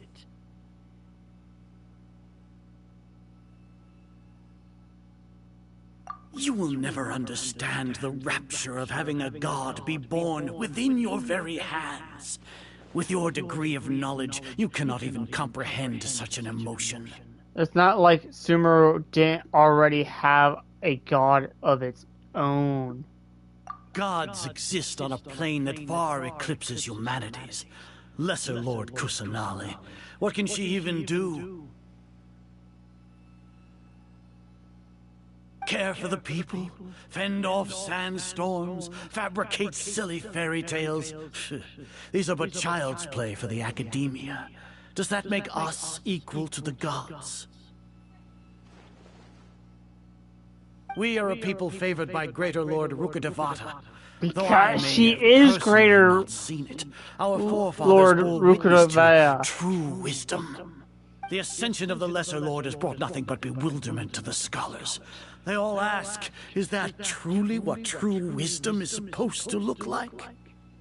With that in mind, it is better to keep her isolated in the sanctuary of Surasthana, so our academy will not become embroiled in turmoil. What a pathetic justification! Do you really think that only the super smart or powerful should be able to call themselves gods? As per your judgment, Grand Sage, they are indeed dangerous individuals. Not only are they acting against the academia, but their ideologies have the potential to lead scholars astray. Looks like there really was merit in my assignment. Hatham? Are you talking about us? Anyway, I've brought them to the academia as ordered, but it took some time and trouble. Oh, that reminds me. Here's the investigation report you had requested. It's a summary of my time spent with the Traveler, an array of information about him ready for your perusal. Oh, Hatham! So you're still on the academia side! No, he's not. We No, finally he's not. started to trust you!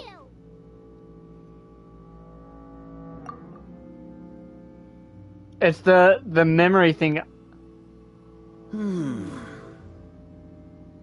Excellent. Detailed contents with no errors. I would expect nothing less than an immaculate report from the scribe. As it is Nyagarbha Day, I'll enter the information on you into the Akasha. Surely you know what that means. We'll be monitored, just like Sino. With the Akasha's calculation prowess, all of your actions will be predicted with an accuracy of at least 98%. Furthermore, your data will be updated in real time whenever new information presents itself. To put it into words you can understand, wherever you go, you will be walking under an invisible leash. This is Sumeru's greatest penalty for dishonest persons. Are you not familiar with the concept that great responsibility begets an equally great suspicion? In any case, you are Sumeru's most concerning external variable. Locking you down will greatly decrease the chance of any undesirable outcomes coming to pass. You're despicable! Despicable? Perhaps from your perspective, but I suppose you had mentally prepared yourselves for this, no? Your ploy was to sacrifice the Traveler here, was it not? Lord Azar, I know what you're trying to say, but I've been following your plan this entire time. Why are you doubting me at this juncture? Must I delineate your entire plan? Very well. I will spell things out. First off, I received an eyewitness report that you were spotted with the Traveler to Caravan Rebat. However, you immediately departed for the desert and escaped surveillance range. Judging by the time, you all likely encountered the truant General Mahamatra in the desert. Am I correct? Maybe Paimon shouldn't have mentioned Sino just now. The Academia had not received correspondence from its scribe for a prolonged time. You were also in the company of the Traveler, a close associate of Lesser Lord Kusanali and General Mahamatra Sino, who had defected from the Academia. With their instigation, what was the probability that you would betray the Academia? Rationally speaking, 50%? 70%? What do you think? Regardless, that's only a guess. The facts are that I've brought the Traveler right before you, and I gave you my report. Indeed, your boldness deserves praise. To think that despite status as an outlander, the Traveler is still willing to sacrifice for the sake of your plan. If I'm correct, you have a contingency plan to save Lesser Lord Kusanali and ruin our great work. Sneak into the Academia on Niagarbaha Day, using Alhaitham's status as the scribe. For there is a good chance that an opportunity to save the Lesser Lord will arise. Should your intentions be discovered, Alhaitham will turn traitor and sacrifice the Traveler, thus proving his innocence. He can then stay inside the Academia and continue searching for a way to proceed forward. As for Sinai, according to the Akasha's calculations, he will soon return to the Academia and confront me in person.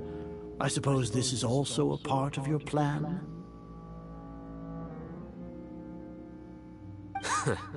You'll see me as a traitor regardless of what I say, no? Even if you impugn me, it would have little effect on you all. You misunderstand.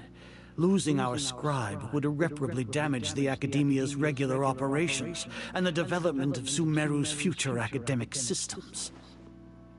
However, under the current circumstances, even that is trivial compared to what we stand to gain from our great work.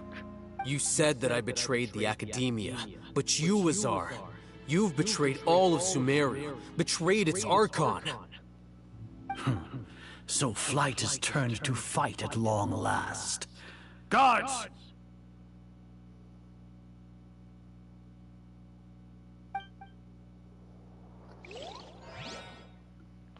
Uh-oh. He's using the divine knowledge.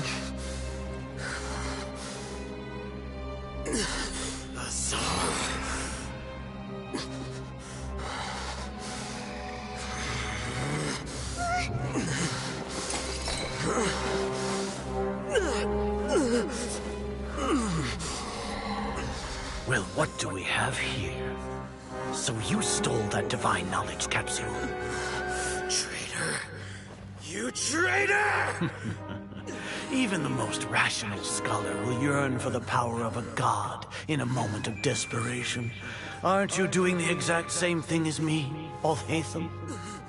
Unfortunately for you, no god will lend you their power. Azar!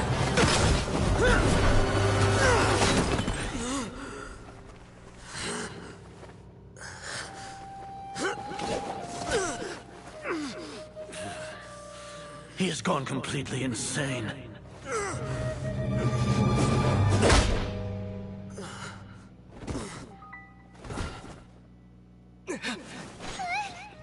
Take him to the Matra and exile him to Aru village.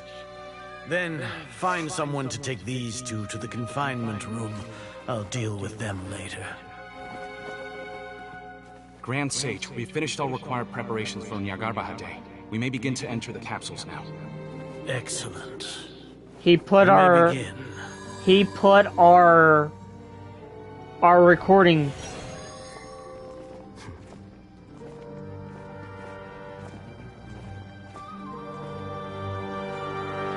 It's all part of the plan! Holy shit! Dude! Instead of a 200 IQ, a 4,000 IQ play.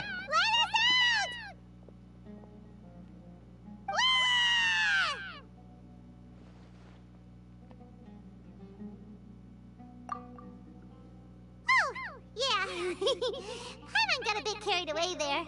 How was Paimon's acting just now? Great, huh? Everything's going according to plan so far. We made it into confinement, and Alhaitham's probably done with his part too. We even managed to trick Grand Sage Azar. Alhaitham sure knows how to cook up a plan. What are we doing next? Paimon has trouble remembering things when she's worked up. Right. Paimon thinks it went something like this. Apart from that, we still have yet another goal in the first stage of our operation, which is to send the Traveler to the confinement room. What? Why do we want to get him locked up on purpose? He's always been the person the sages are most afraid of, as well as the greatest obstacle to their successful implementation of their plan. They are very aware of the risk he poses to them. Once the Traveler is imprisoned, the sages will likely think that everything is under control. And with their guard down, the next phase of our plan will have a much higher chance of success. I can already see the pompous looks on their faces. Oh, that's a super tricky plan. But Paimon still thinks it's not really worth it. That isn't the only reason, of course. He has a more important task once he's in confinement. According to the Academia scholars in Ramon's custody, Lesser Lord Kusanali has sealed off her consciousness in the Akasha ever since she was captured by the Doctor. That way, they can't pry any more information from her. Even if we break into the sanctuary of Surasthana, it will take time to awaken Lesser Lord Kusanali's consciousness. We need to do that in advance. So our job is to wake up Nahida! Okay, totally worth getting thrown in jail for. The confinement room is inside the Academia, close to the sanctuary of Surasthana. It's a completely enclosed space, and you won't be receiving any visitors. I'll work with Ramon's scholars to make some modifications to your Akasha terminal. Once you're in, get as close as you can to Lesser Lord Kusanali and try to connect to her consciousness. However, as for whether she'll actually wake up, that will depend on our luck.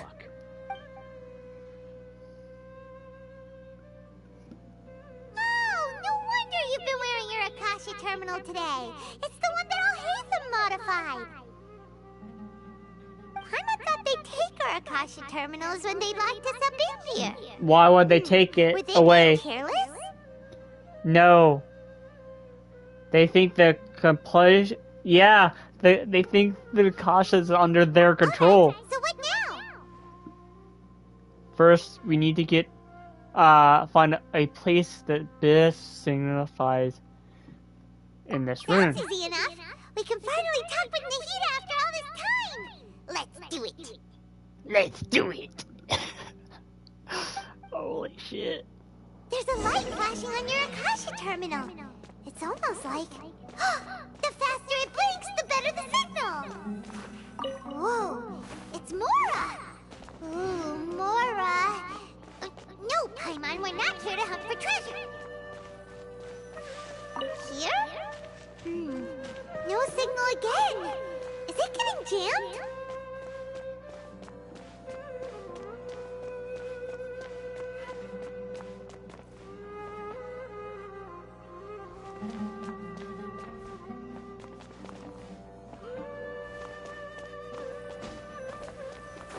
Here? No signal again. Is it getting jammed? Can I...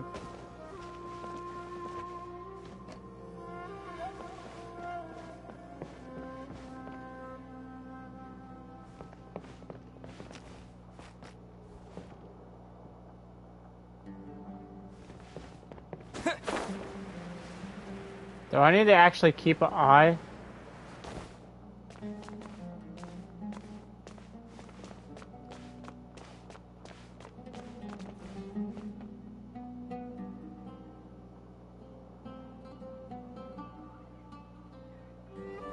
No.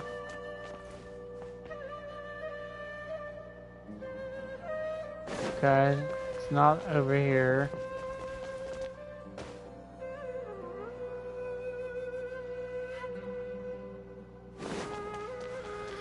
Oh, this is so tedious.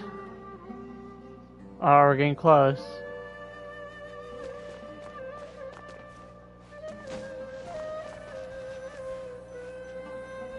Right here.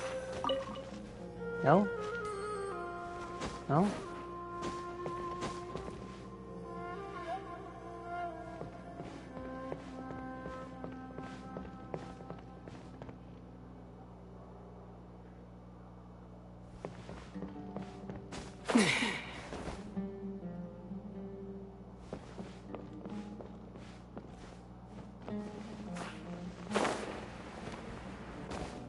This is actually really tedious.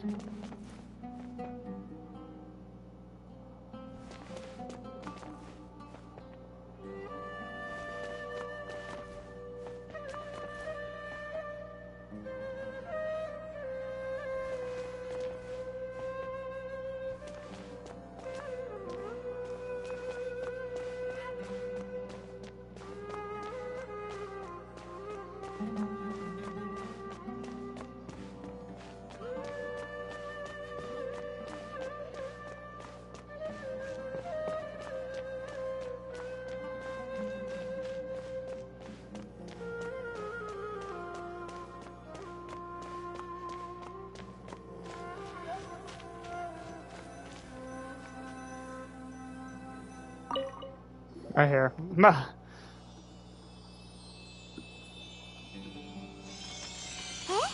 Is this the right spot? Are you getting anything? Please work.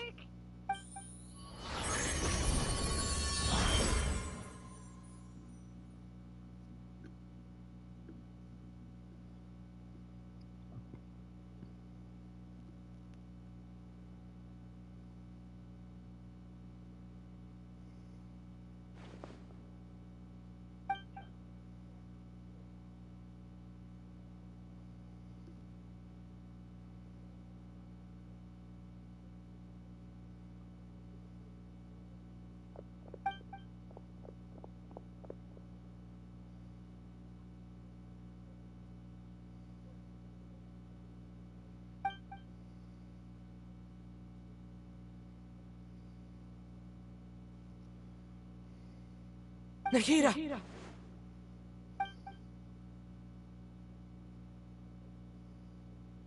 Hey, Nahida!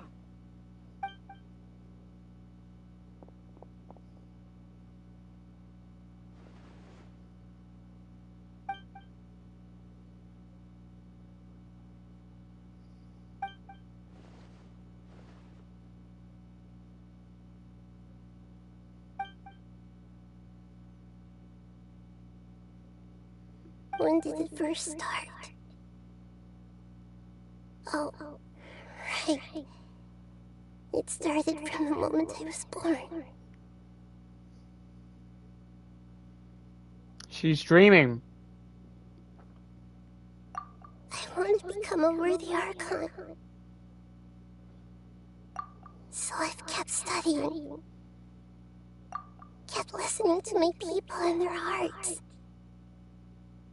Kept looking for a way to save Irminsul. So I can catch up. Catch up to Greater Lord Rukkhadevata. But I'm stuck in the sanctuary of Suristana. The sages are creating a god to replace me. And I'm forced to lock my consciousness in this boundless darkness. Nahida!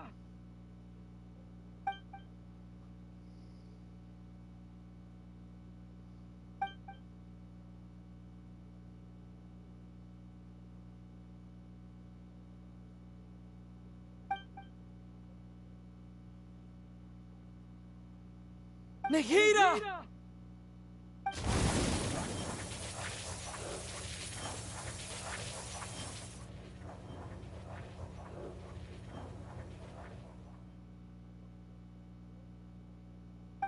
It's so quiet here. Now that I think of it, I don't think I've ever actually listened to my own inner voice. Do Archons have them? Should Archons have them? Have I been doing the right thing? Am I really not needed? How do I really feel about all of this? It's so quiet here. Since you're the god of wisdom, you've known the answers to all these questions since the very beginning, haven't you? Who are you? Whose voice is that? It sounds familiar. You're right, though.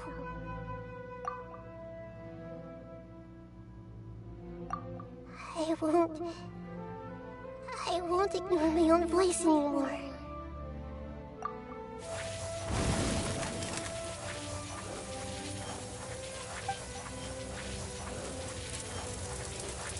Nahida!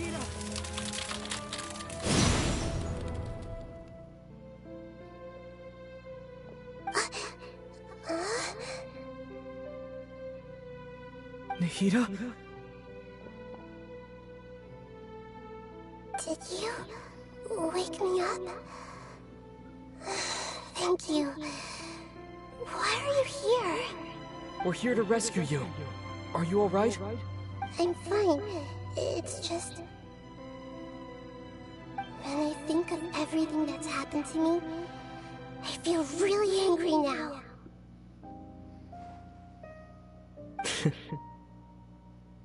You should have been angry ages ago.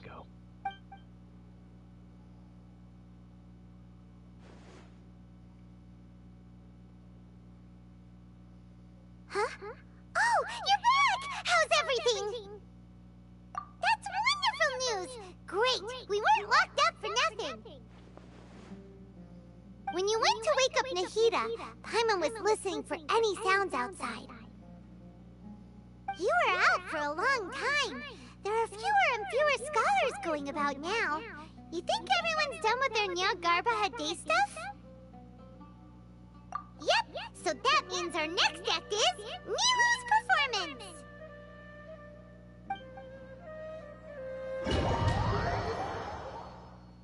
Dude, that actually made me tear up. Wait, are we playing as Nilu? Are you sure about this? You're taking such a great risk for them. I'm sure, and I'm going. You know that I don't like to pass up any opportunity to dance, and this one is especially important. All right. You seem to have a lot of trust in them, so I won't say more on the subject. But if anything happens, the few of us here may not be able to help you. Don't worry. They've been through worse. Everything's going to be fine. We've been through worse. You we know, save if you really the do animal get arrested, we'll do Archon everything we can to get pet. you back. Be We careful, save even if it's only for the our Geo Archon's kingdom. Thanks, Mr. And we Zubair. battled You're so the very Electro Archon and made her come to her senses. I don't think a simple fake god is going to beat us. We are playing as Nilu. Holy hell.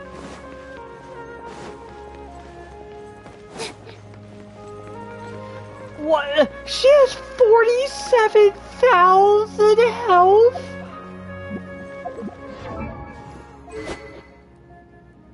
She's a sword user?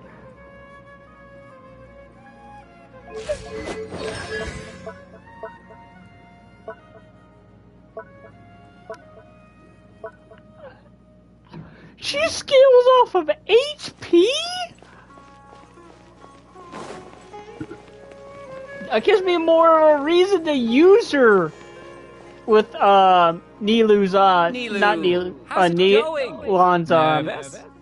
kit. Definitely more than usual. But it's because I'm worried I won't dance well enough. It's okay. Just focus on your performance. We'll take care of everything else. You sure know how to talk. Taking all the credit, even though we came here together to help out. Well, thank you both. I'll have to treat you to a meal after all this ends. I really, really appreciate all of your help. Ooh, that sounds great. How could we say no to that? All right, let's get back to business. Nilu, we'll be here to keep people from going to the academia so they don't interrupt your performance. I was planning on telling them something like, the academia has been conducting a weird experiment, and some of their test subjects escaped. It's really dangerous there, so stay away. Oh, you couldn't think of anything better? Oh well, I guess it does sound like something the academia would do. I think it sounds great. I'm counting on you guys. Don't worry, it'll be a piece of cake. Would it? You might actually get punched in the face.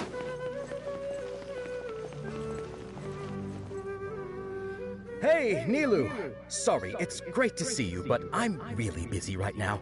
Our Bait People Away with Yalda Candies plan is working beautifully. Do you want some candy? We have more than we can give out. Vihar, thank you so much for doing all of this. And even dressed up as the Knight of Flowers, no less. I'll pass on the candy, though. I cut back on sweets in the period leading up to a performance, and I'm about to start one. You have a point. The stage is cleared and everything's ready, so you can start your performance at any time. Yeah, thanks to you. I'm really grateful. All right, time to hit the stage. You're Time welcome. to hit the the honor's all stage. mine, since I'll have such a great view of the show.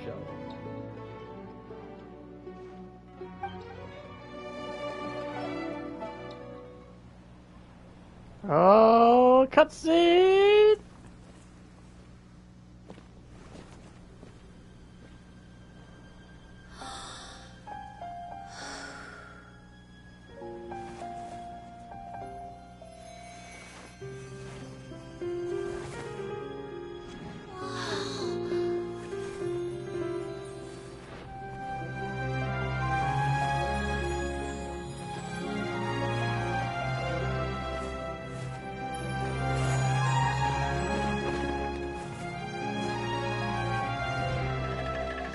I'm not gonna lie, Nilu looks gorgeous. This is incredible. Yeah, but I heard that public performances like these have been banned. I can't believe she's doing this here.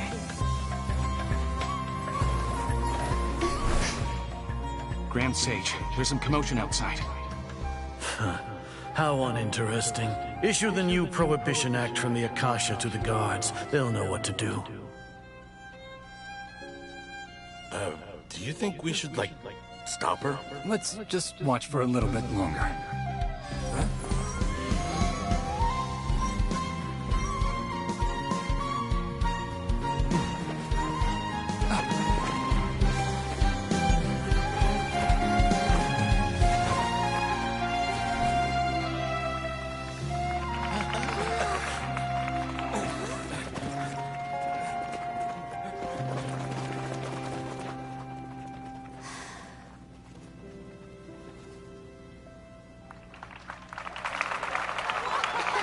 They ran right past her.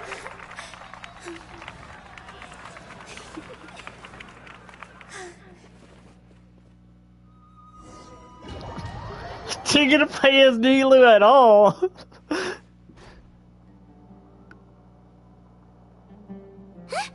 Did you hear that? Phase 3 done. Does this mean the plan has moved on to the next stage? Yep. It's great that everything seems to be going well. Come to think of it, when did Alhaitham replace the knowledge capsule that was about to be entered into the Akasha?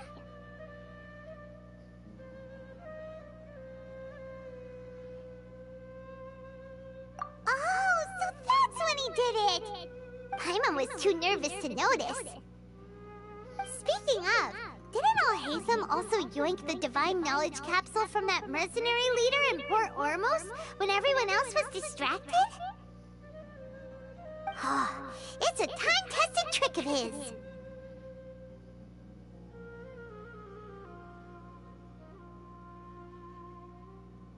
Why are we complimenting him? Yeah, he's smart and all, but he still makes Paimon's blood boil. Let's review our plan for this stage again. It's not like we have anything else to do right now anyway, and it'll help us feel more confident. Paimon remembers that Nilu's task was supposed to go a bit like this. Now that Lesser Lord Kusanali's consciousness has been forcefully sealed, the core figures of the Academia and their guards have started to wear their Akasha terminals again. With the Doctor's technological support, they think they have nothing to fear. How despicable of them to rely on such a person. But this is also our chance. I was originally asked to draft the knowledge capsule for the Artistic Performances Prohibition Act when I was still at the Academia. It should be on the Grand Sage's desk right now, and will be entered into the Akasha during the next Nyagarbahate Day. Are they really going to stop all artistic performances? That's horrible! I'll make an identical knowledge capsule, but this time, I'll smuggle some misleading information into it. We only need to find an opportunity to switch the capsules. Once it's been entered into the Akasha on Nyagarbahate Day, if someone were to be seen performing in public, the sages would definitely use that opportunity to announce the ban. And so, the misleading information will be disseminated amongst the guards. Sure sounds complicated, but it seems like if everything goes well, we'll be able to get rid of all the guards in the Academia without any effort. That's pretty clever, getting right into their heads. I just have one question. Even if we manage to get the misleading info out to the guards, how can we be sure that they'll believe it? People who are used to relying on the Akasha become less inquisitive, and their ability to distinguish truth from misinformation is significantly reduced. They will view everything the Akasha releases to them as the unequivocal truth. The Akasha will turn humans into machines. I've seen it happen many times. Yikes. Good thing I didn't wear it for long when I was working in Sumeru City. At first, I thought it was a good thing too. By the way, this plan still requires a performer, right? Do you have someone in mind? Nilu of Zubair Theater. I know her really well. We can trust her. I'm kinda hesitant to ask her to participate in a dangerous plan like this, but we can ask her in person. All right. After the guards in the Academia are gone, then it'll be time for me and my stowaway brothers to shine.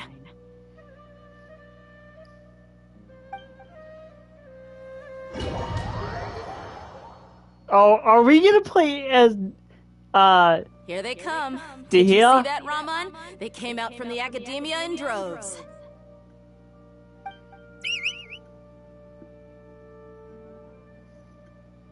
After laying low in the city for so long, this is the moment we've been waiting for. My brothers have already sprung into action. We couldn't do anything to them inside their coop, but outside the Academia, this is our hunting ground. With a lioness like you, the prey sure won't be able to run far. We still need to eliminate the guards as soon Dia as is actually possible. growing on If we me. give the sages enough time to realize what's happening, the plan's doomed. Yeah, all they've done is to sit on their cushy salaries and twiddle their thumbs all day while we fought and struggled every day in the desert. The only advantage they might have is their numbers. Speaking of which, most of the guards who report directly to the Six Sages belong to the Corps of 30, but they have a completely different reputation. Following those blasted sages every whim, throwing away all the principles of being a mercenary, As someone in the same profession, I'm obligated to teach him a good lesson today. Indeed. The trap has been set. All we need to do is lead them there. All right, let's each take a road and herd those scattered guards back into one place. Make sure to attract their attention. Isak will be the key. You gave such an important task to that child. Will he be okay? It'll be fine. Isak was so determined to help, so let's put our faith in him. Besides, even if he's caught, the guards would be too scared to do anything to him. They've never seen Lesser Lord Kusanali in person, after all. You've got a point. Anyway, I think I see them coming. Let's head out. Oh, wait. Good luck. He's gonna pretend he's Kusanali? He's gonna pretend he's Nihida?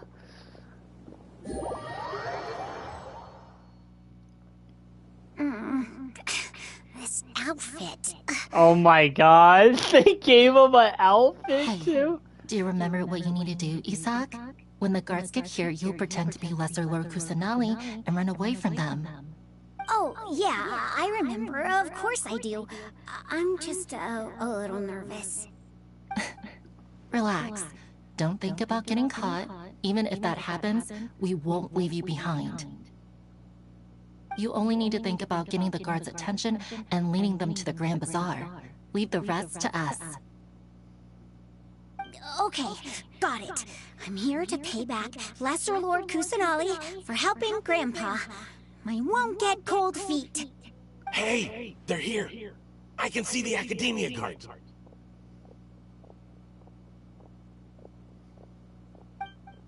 All right, it's time, Isak. Take a deep breath and go. You can do this.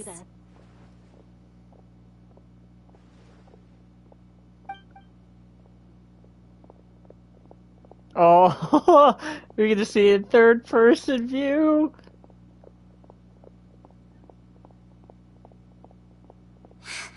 Why is there a guard over there?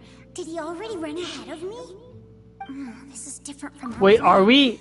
But there's no time. I need to make a choice. Huh? Did I just see something dart by? I'd better go have a look.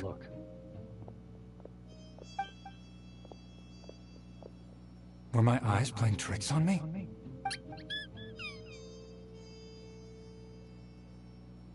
I should go check to see if someone's hiding over there. There seems to be nothing here. Just a... Good thing they didn't find me. I was close. I'd better hurry and keep going. This is like a mini game. What the hell? Hey! Lesser Lord Kusanali's over there! Stop! What? Lesser Lord Kusanali? How did I not see anything just now? Oh no, they found me. Where should I go? Go to the bazaar, because that is the point. I believe they're gonna lock them in there. Assemble and arrest her!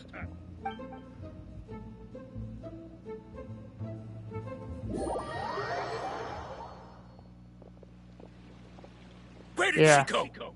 How did she disappear? Did we lose her? Hurry up and find her! Hey, why is your team here? Didn't we say to split up our search? Hurry! Hurry!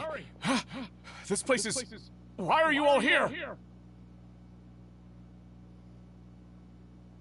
Yeah, isn't it one heck of a coincidence? Everybody's here. What on earth is going on? I suppose that's all of you? Who are you? Did you set us up? What are you planning? Phew, that was rough. I almost got caught. Little brat? So you're not actually Lesser Lord Kusanali. Who exactly are you all? Eremites from the desert? Just some colleagues. Think of this as a business competition, or a personal grudge. After stepping into our traps, stop thinking of yourselves as hunters. Behave like the prey you are.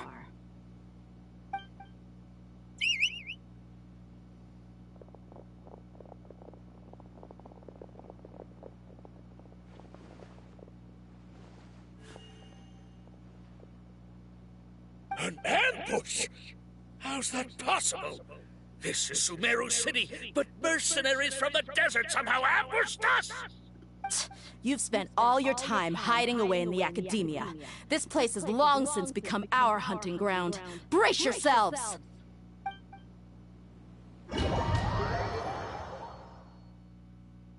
Okay, alright.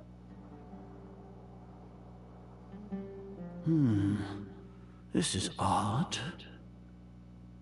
The academia has quieted down after the conclusion of the Nyagarbha Day ceremonies, but it's much quieter than usual. Where are the guards? Why have I not seen a single one? Guards? Guards! Grand Sage, how may I be of assistance? I called for the guards. Why did you come? My apologies, Grand Sage. Right now, all Academia guards have entered the city to perform the ordered arrest. I thought you knew. Arrest? Who is there to arrest?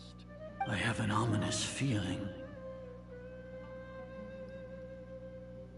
Arrest Lesser Lord Kusanali, right? Is that not what the order was? Lesser Lord Kusanali? You mean she has disappeared? Yes. I wouldn't dare make up something like that. Right now, everyone is in a panic, and many are saying that Lesser Lord Kusanali will take revenge on us. What happened? Just what is going on? Lesser Lord Kusanali somehow escaped. Was it Alhaitham and his party that freed her? That's impossible. The Academia is heavily guarded today, and any order to release Lesser Lord Kusanali would be strictly confidential. Besides, Alhaitham and the Traveler are already in our hands. What manner of trickery did they employ?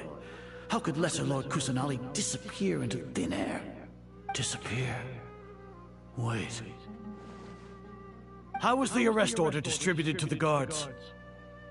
It was issued by the Akasha earlier today. Only you have the authority to send messages like that, so I thought it was your order. Let me check.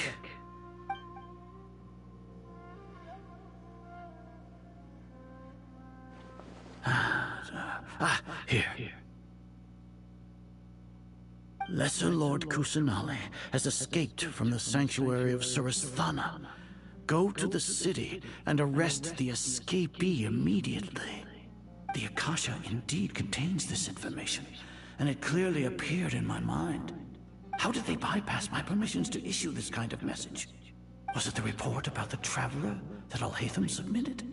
No. I specifically checked that knowledge capsule before entering it into the Akasha. Could that have been a red herring? Well, even if I figure it out now, it won't make any difference. The important thing now is to confirm Lesser Lord Kusanali's status. Have you been to the sanctuary of Surasthana to confirm that Lesser Lord Kusanali has indeed escaped? Confirm? No, I haven't. It may be a bit offensive to say this, but Grand Sage, what you're saying doesn't make any sense. How can the information in the Akasha be inaccurate? What the Akasha decrees is fact. That is common knowledge to all of us. If we have to confirm the information and knowledge from the Akasha ourselves, then how is that any different from us learning that information ourselves? Wouldn't Greater Lord Rukkhadevata's legacy lose its meaning that way? In the beginning, it was I who asked you to believe in the Akasha, to believe in the legacy left by Greater Lord Rukkhadevata. You're playing in your own traps. No, Grand Sage. I'm merely confused because I believe in you. I never meant to refute you. Stay here and see if there are any suspicious people around. I'll go to the sanctuary of Surasthana on my own. Yes, Grand Sage.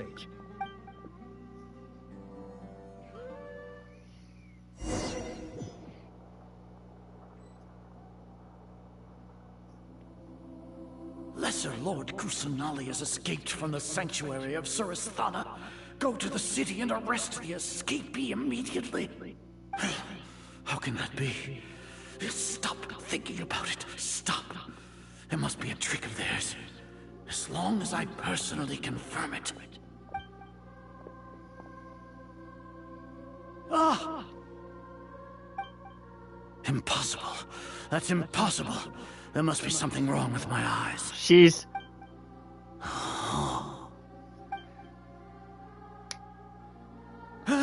She really appeared again? What is the meaning of this? What a comical sight, Azar.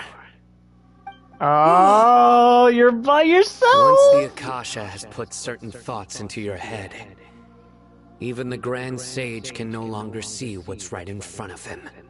You all can only see the world in your mind, the one you think you know.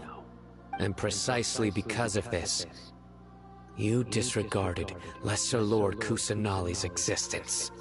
She has been a wise and worthy Archon.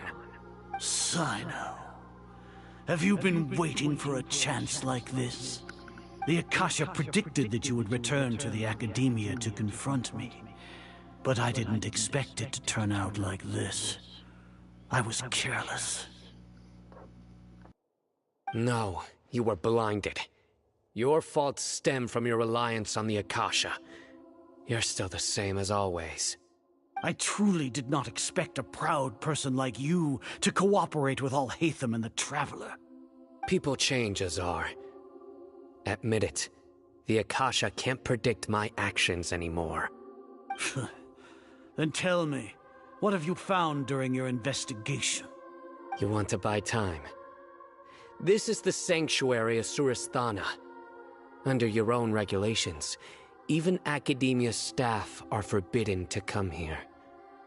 No one will come to save you.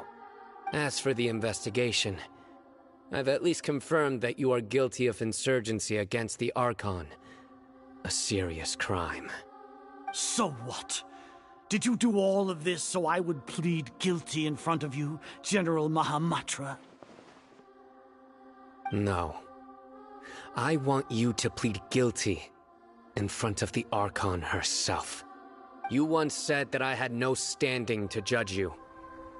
So now, how about judgment in the name of a god?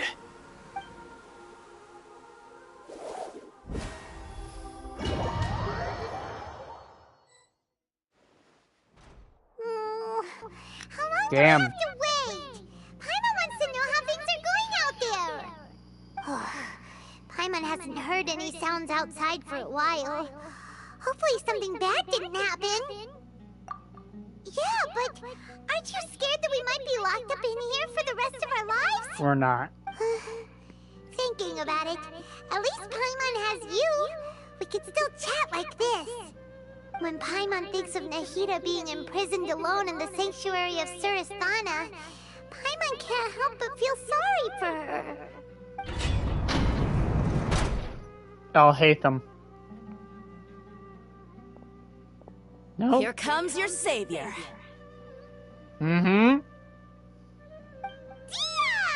Paimon just knew you would come to rescue us!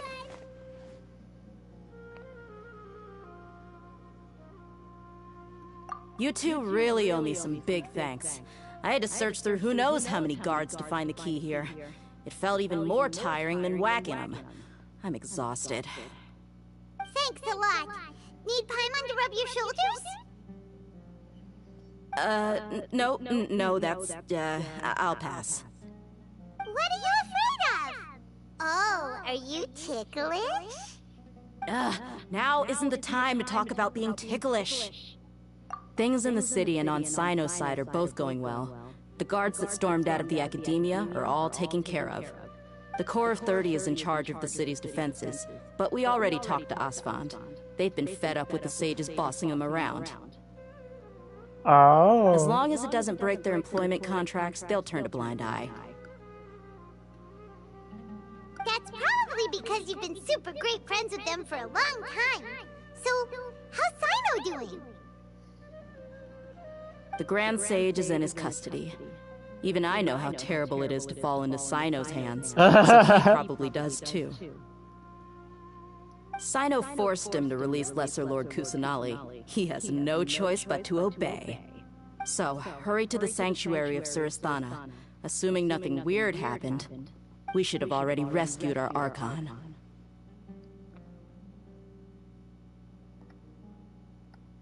Honestly, I didn't expect our ragtag bunch to do this well. We just came together last minute to save the Archon, you know? Alright, you two better go. I still have to clean up some messes in the city. See you around.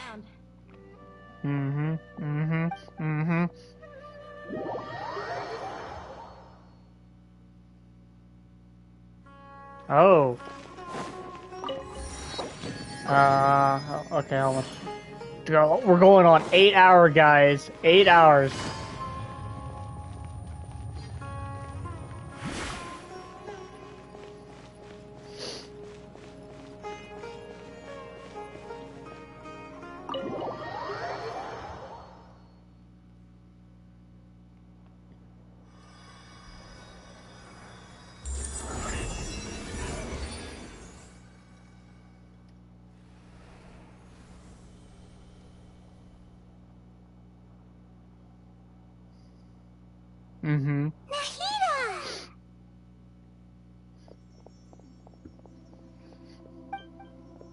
Should I say it's nice to meet you?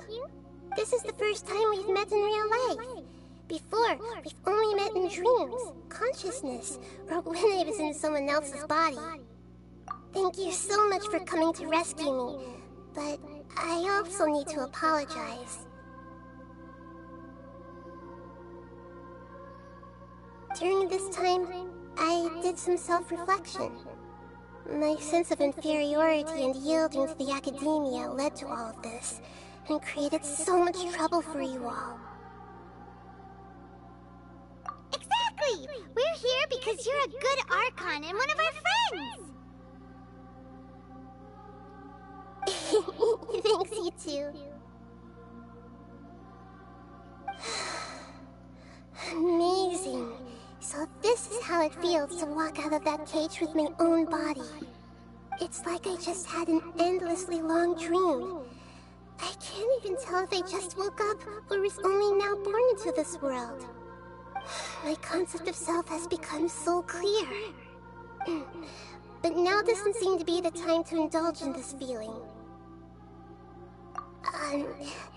This is really embarrassing. You all just rescued an Archon, and now she needs your help to save her country, and even the entire world. Yep. It's okay. With you here, Paimon's sure that everything will work out. There's one more thing. What is it? For all the things the academia did to me, and for all the folly it committed in the name of wisdom, as their Archon, I will make them pay. Ah! Wow! That's the spirit! You're finally standing up for yourself and not letting people walk all over you!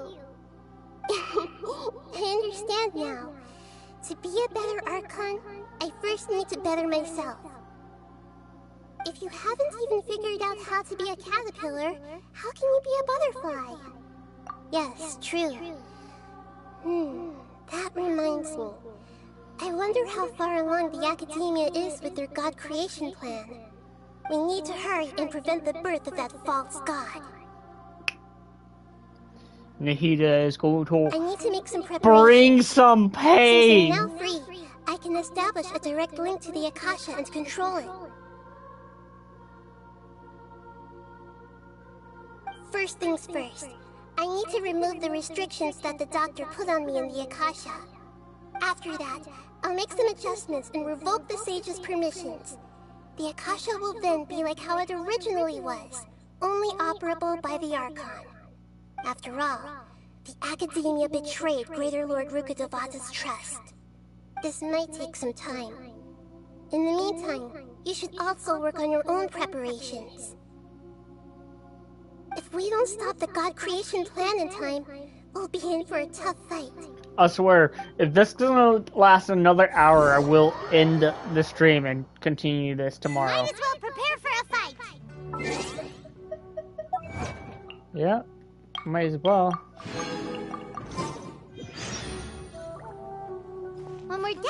We can take a walk around.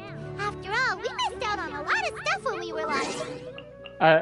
No. We are immediately doing this.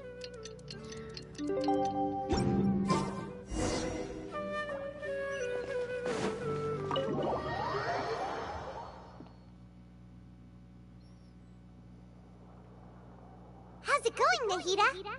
I'm done with the parts that needed my involvement to complete. Although it's my first time working with the Akasha like this, its internal structure and operation procedures are easy for me to understand. Greater Lord Rukkhadevata's design is truly brilliant. Oh, also, this is for you. Huh? What's this little floaty thingy? It's a small device I put together just now. You can think of it as an upgraded Akasha terminal. You may not need it right now, but it should be helpful in certain situations. Wait! This thing has the same characteristics as Paimon! We're both small things that float! Oh, all the things that make Paimon special got copied! When Paimon appears with the Traveler from now on, people won't remember Paimon because she isn't unique anymore! It's alright, Paimon. It can't replace you. It's only a flying device, but you're the Traveler's irreplaceable friend. You're so good at comforting people, Nahida. If only the Traveler was as smart as you. Oh, wow. I was simply telling you what I feel to be the truth. I wasn't trying to comfort you. Nahida, you're natural at this.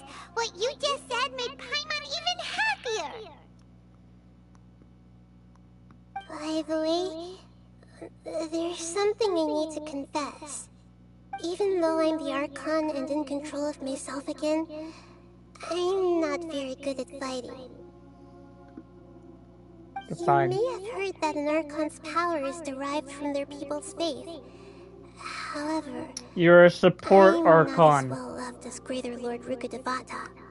If we get into a situation where combat is our only option, I'll have to count on you, and I'll do my best to provide support. I'm glad I can rely on you.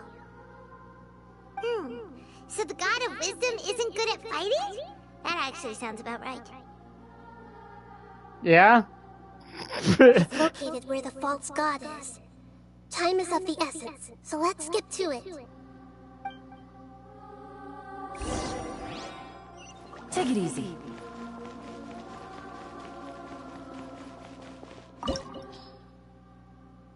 The final battle. Creating a god. Yes, we are using humans' wisdom. I wanted to read that. Humans' wisdom to create a god, Alazar. Yeah, no, we're not letting that happen. We also have Raiden, which is his fucking mother. What is this place? Is this really the way we need to go? Wow. Who would have thought there'd be a place like this hidden right slap bang in the middle of the city?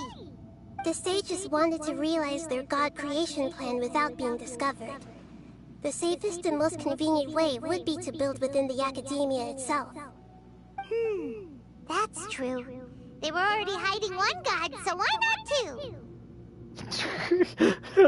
That's not a good thing. Here, the project is a huge undertaking. The sages really saw the god creation plan as their ultimate goal. But this place doesn't look like it could have been constructed by the academia alone. The Fatui under the Doctor sure didn't hold back. They provided a lot of technological support.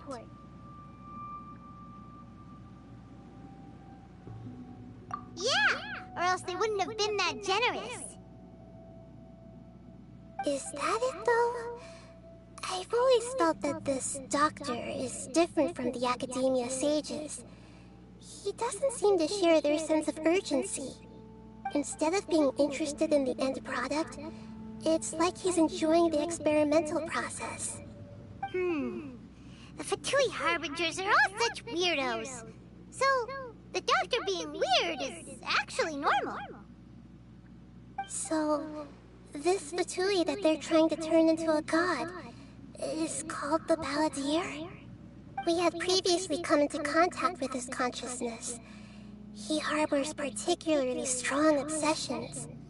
One is the desire for a gnosis, since he was created to be the vessel for one. The other obsession is probably related to his past. I can't quite explain it. Paimon knows that he was a prototype puppet for the Raiden Shogun before he became a Fatui Harbinger.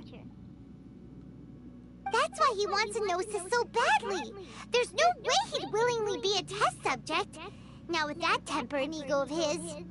It sounds like you know the balladeer quite well. I see. Tell me more about him and what he's like. The more we know now, the better we can plan for and react to any future situation.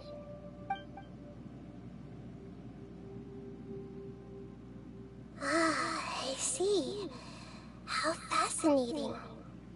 Alright, time to go. Let's get through here and meet him in person.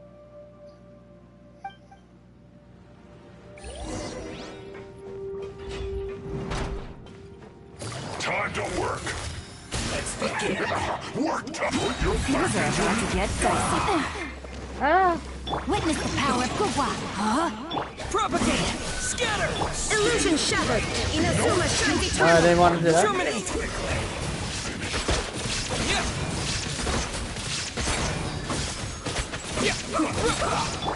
Busted!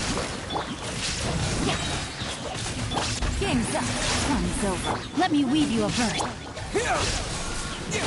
There is no escape!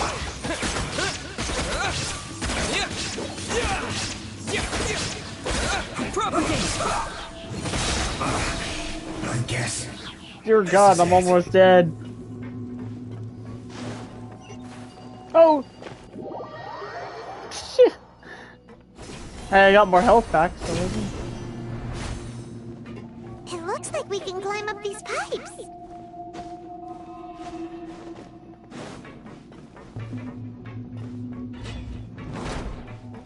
all this must be the boss fight.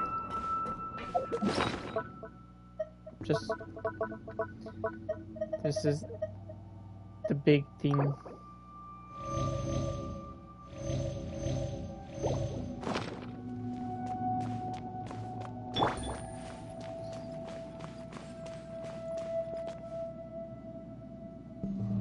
pattern on the ground seems all messed up.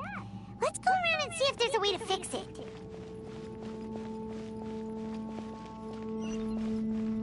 Oh, never mind. I thought it was.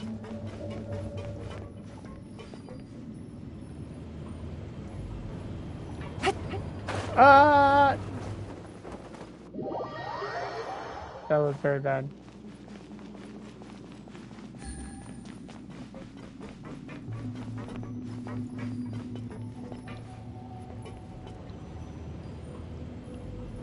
It seems to have stopped. Let's continue.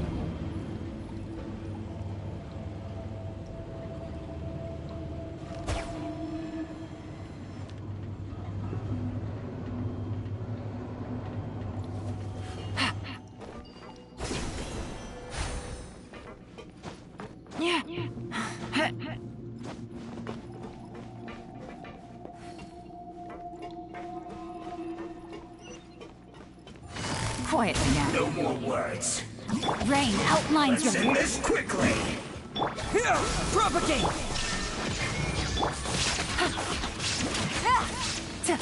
Gotcha. I will aim. This isn't good.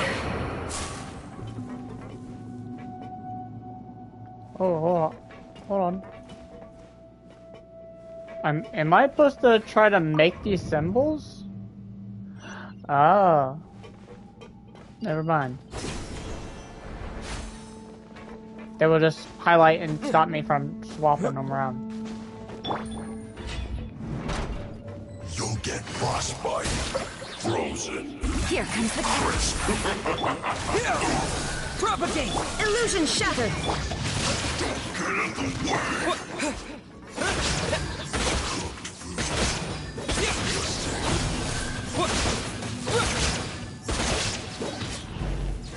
You can't run from death.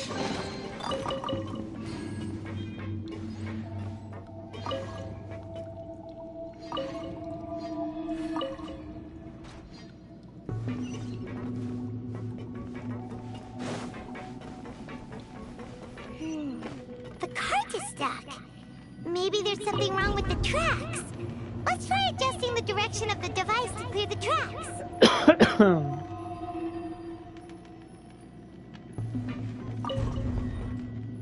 There we go.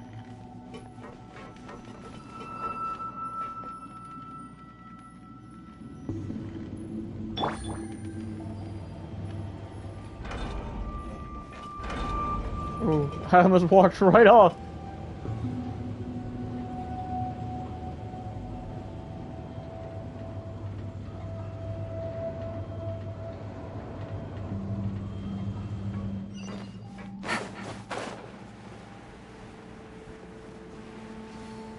I'll put you on. Let's move. Scatter! Shine down! Bye! He didn't die.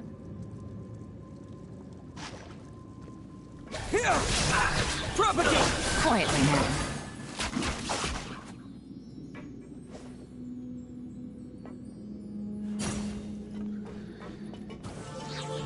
Oh, now he died. For some reason he didn't die that first time.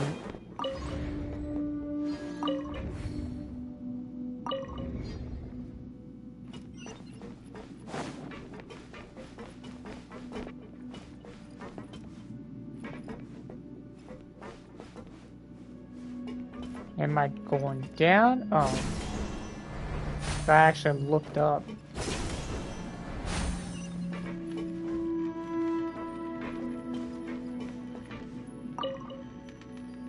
Okay. And then change this. Boom.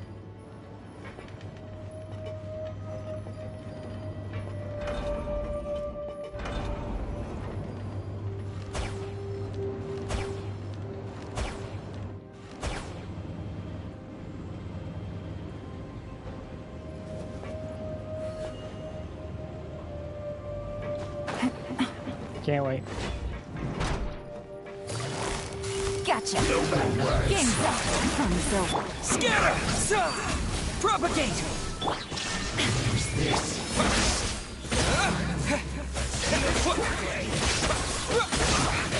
I guess. Looks like let's move. Busted. Illusion shattered. Propagate! Yeah.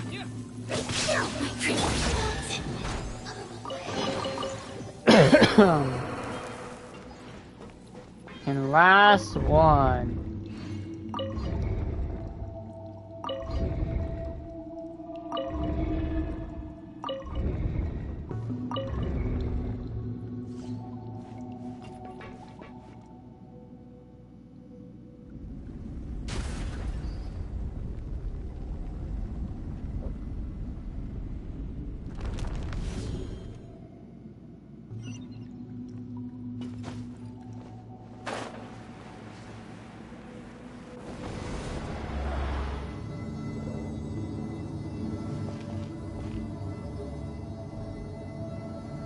I don't know how big this this robot or this god is gonna be. I know I've said people said he's pretty fucking big.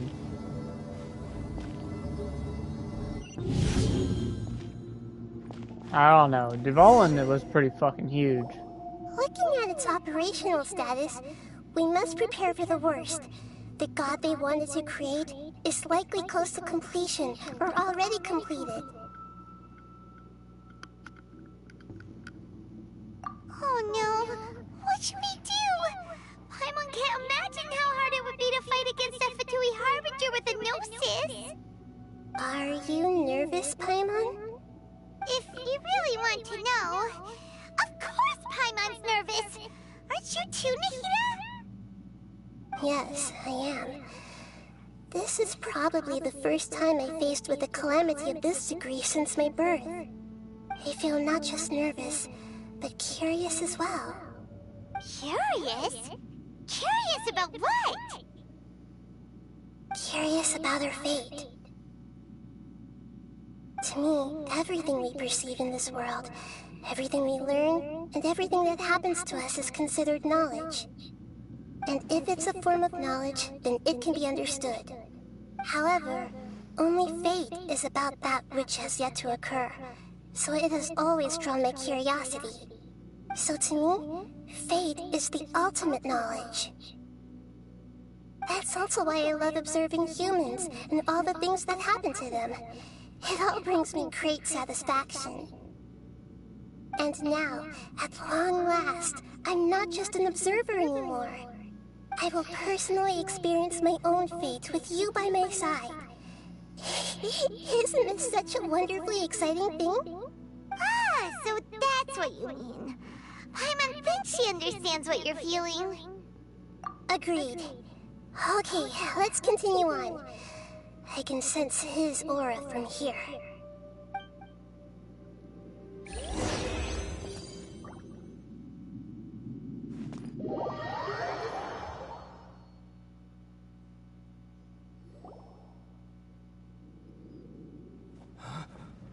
The final fight of Sumeru. Oh, he's that huge. Okay.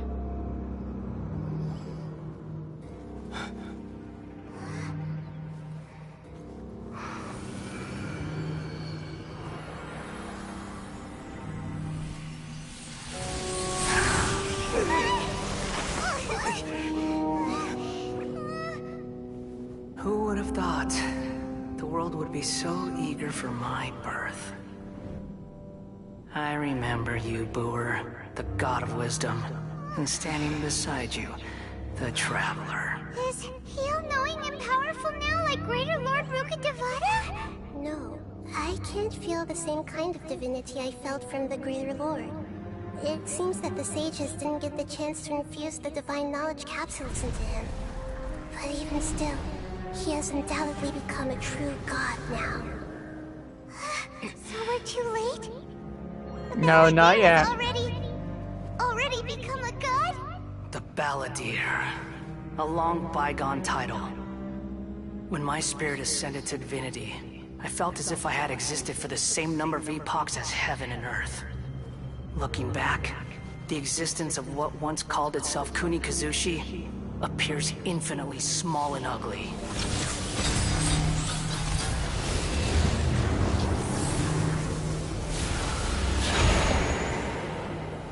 Damn, This imposing aura. That's a sick villain. A body that capitalizes on the Balladeer's original construction as a mechanical puppet, with the Gnosis serving as a constant power supply. How much effort and resources did the sages put into this? From a purely technological perspective, it's a commendable achievement indeed. It's no exaggeration to say, this is the culmination of human wisdom. You sure are something! Dishing out compliments at a time like this? But I don't think he's reached the spiritual height of a god. Yep, he's not sure.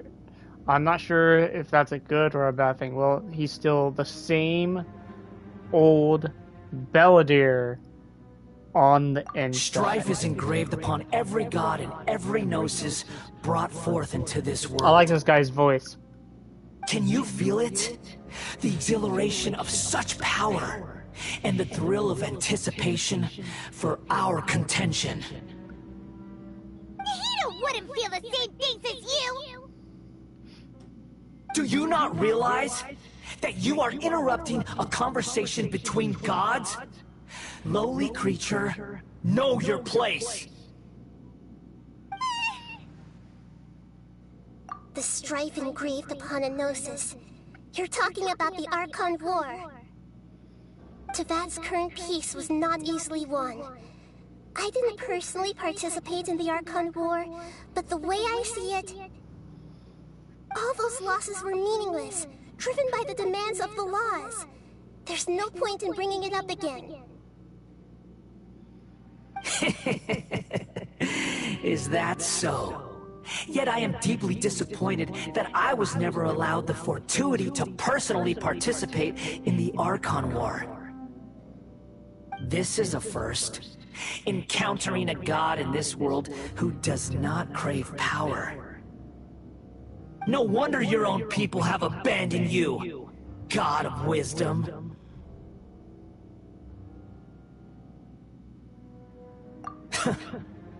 Your judgment is as your existence, unsubstantial. This is where everything ends, Booer, the god of wisdom. You should know that wisdom cannot solve every problem. Like now, where your only option is to face me in combat.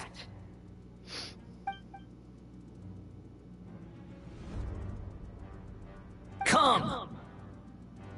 Let us reenact a scene of the Archon War. Come and inaugurate my birth as a god.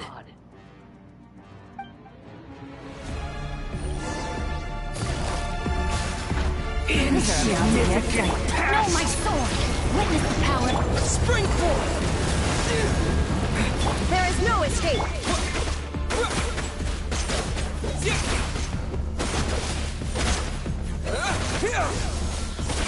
Feeble human! Gotcha!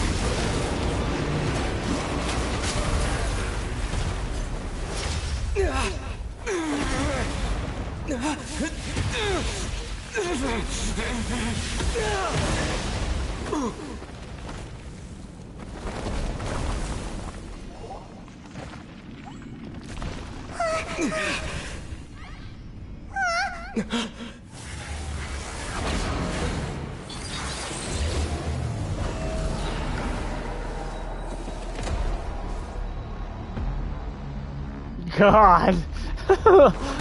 Holy. Tremble. Oh, shit. Burn to oblivion. Here comes the catch. Kneel. Oh, holy. Oh, okay. I was not expecting that. Am I not able to do anything?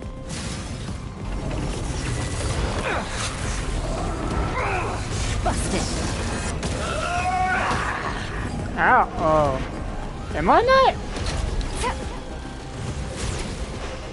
Why am I not doing any damage to him? Is pain. Oh, it's because I was supposed to not do anything.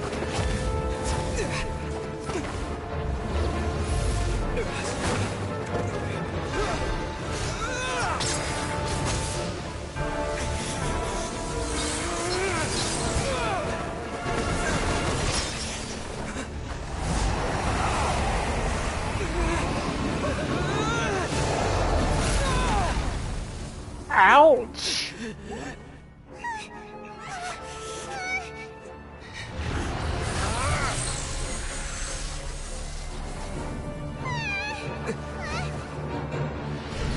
Nahida?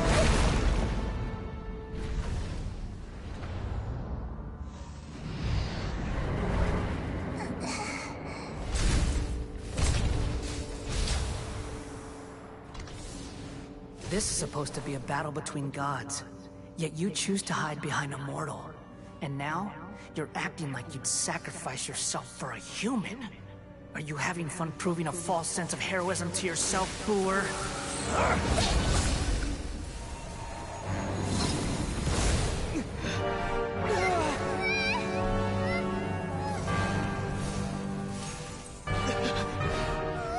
The data collection is almost complete. Do you even know how many times you've tried to take my gnosis from me?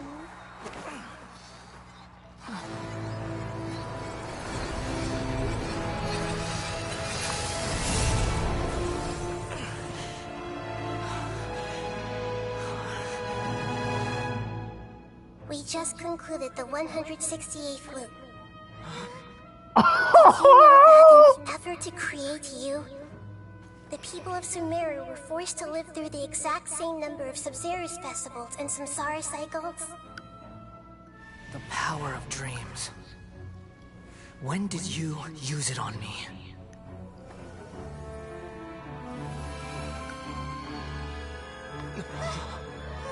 Nahida is fucking a genius. You can't even defeat me in a dream. What do you hope to achieve with this little trick?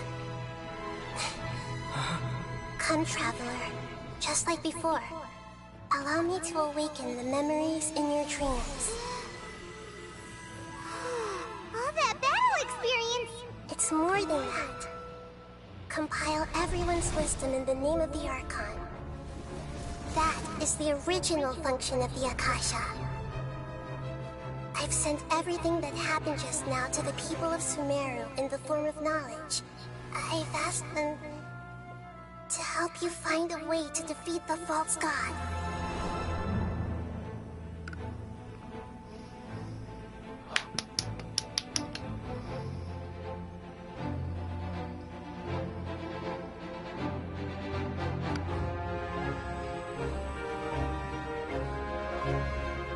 Now, all of Sumeru's wisdom is at your disposal.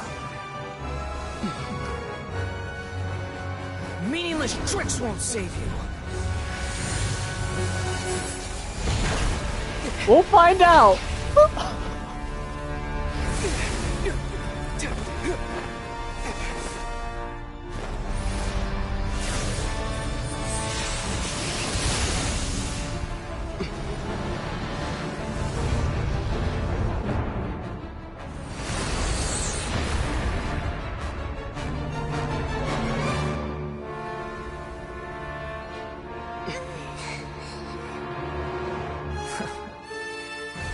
Are you done with your tricks?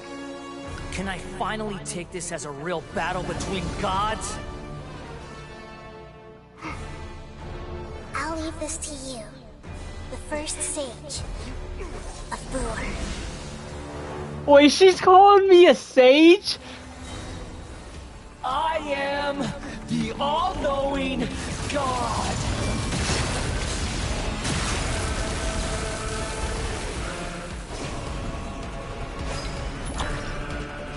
Everyone hold hands! Burn to oblivion! Hey! This is... Ow. Ow. Everyone hold Ow. hands!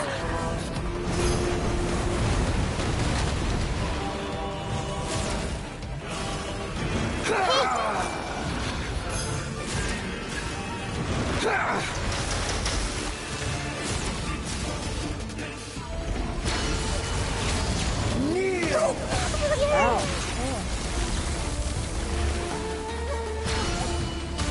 Holy shit!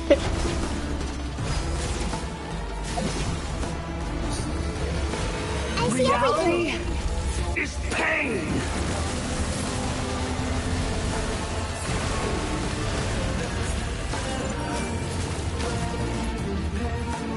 Good riddance, cruel world. Oh. Ah. Everyone hold hands! Share my knowledge! Game's up. Time's over. Ring cutter. Propagate. Illusion shattered. I don't know if I'm supposed to do anything. Hey! I can't. Really can't tell if I'm supposed to.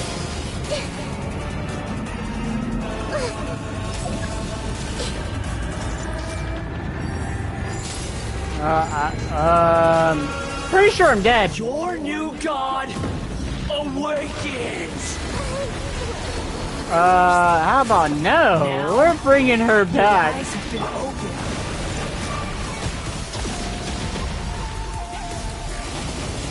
This fight is actually insane. Kneel!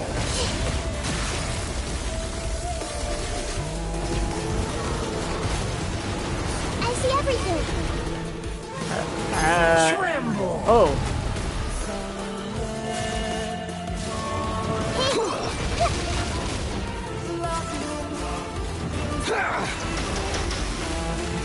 Everyone hold hands!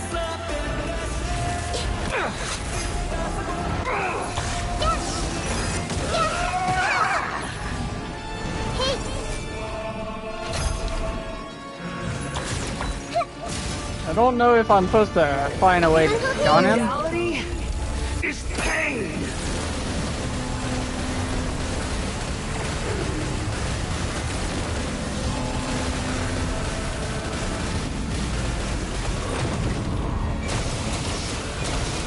Ah!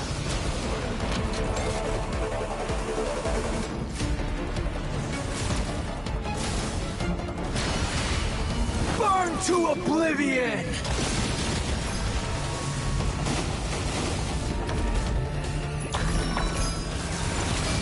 Kneel. I can't really do anything. I see everything. I know there's a way you can like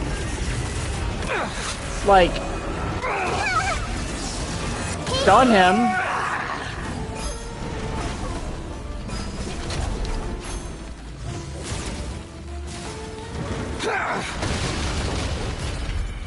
Is that just gonna...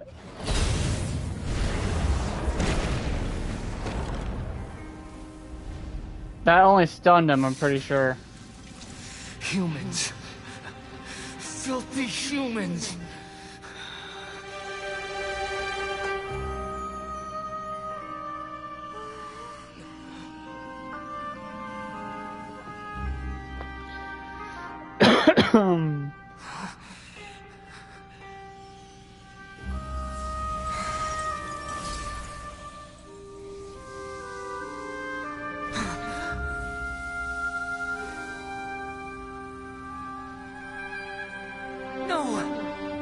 Wait! Please! Anything but the Gnosis!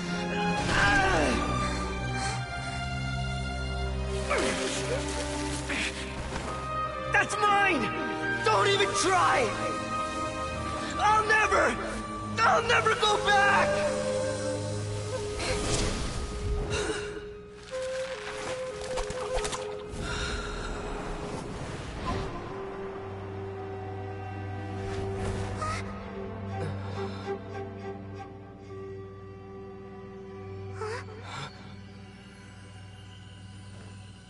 We haven't yet found the answer to the most important mystery. Irminsul is still waiting to be saved. With the power of another Gnosis, we may now finally understand the last memory of Greater Lord Rukkhadevata.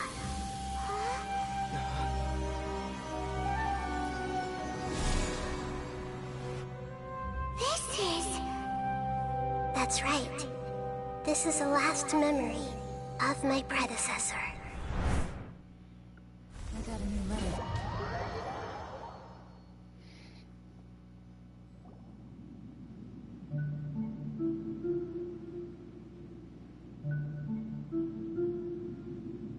Huh. This sure seems very different from what Paimon imagined. Shouldn't Irminsul be in this realm of consciousness? Yes, that is our destination. But I didn't expect the remaining consciousness of Greater Lord Rukkhadevata to be as polluted as this.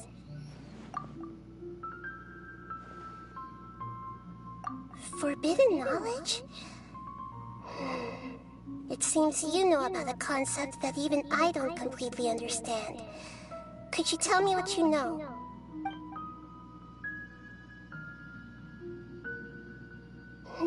Your inference seems logical enough.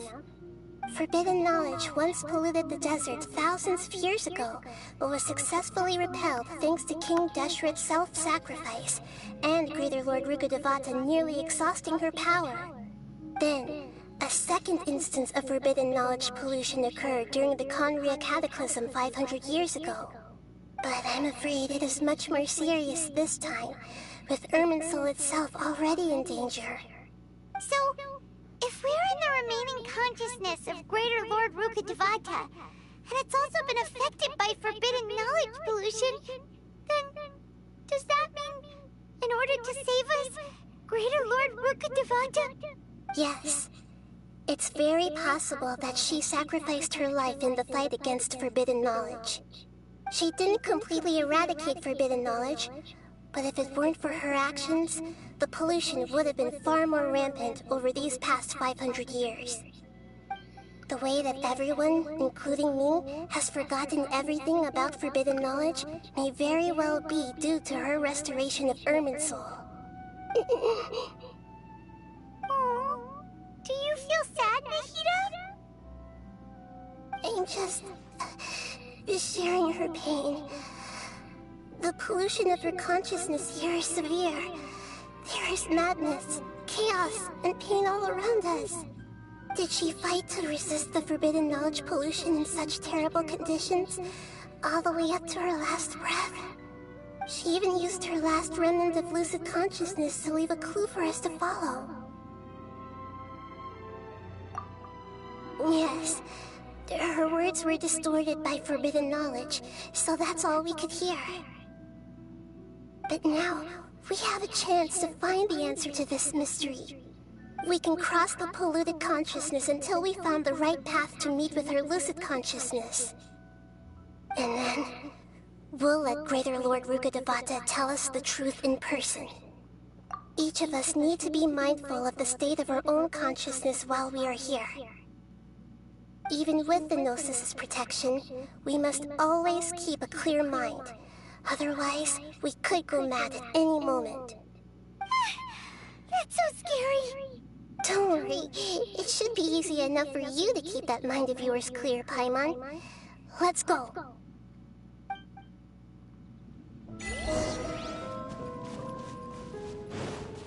Are we in the air? And why is there a huge boat? That's the boat of consciousness, which symbolizes Wow. What are these? The monsters seem to have been affected by them.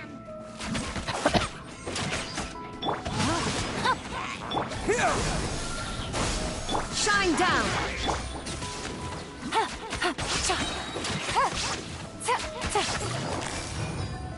Quietly now.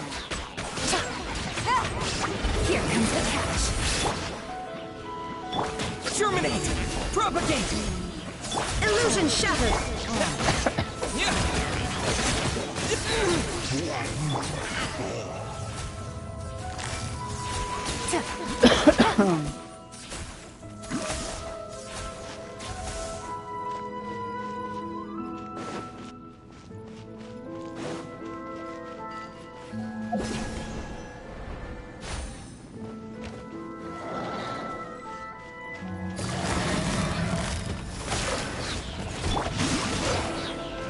Let me lead you away. Things are about to get dicey. Now you shall perish! Shine down! Gotcha!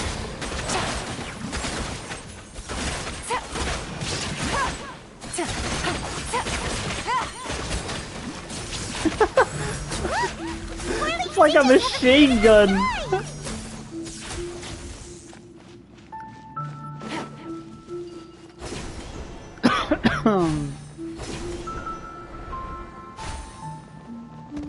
Take it easy.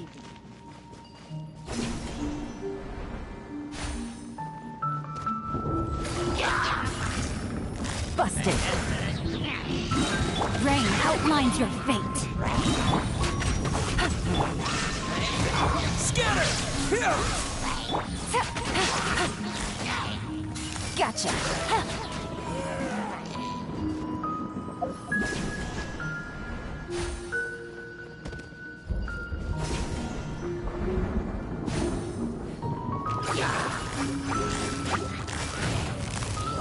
Busted. Game's up. Fun's over. Germinate! Ring cutter. Know my sword. There is no escape. Gotcha.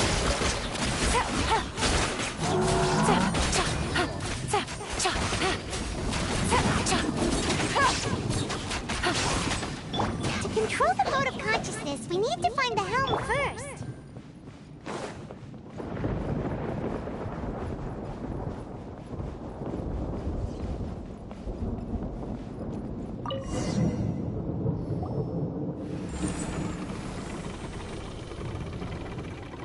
changed direction. Are we still going the right way, Nahida? Judging from the current route, the boat of consciousness will soon take us out of here.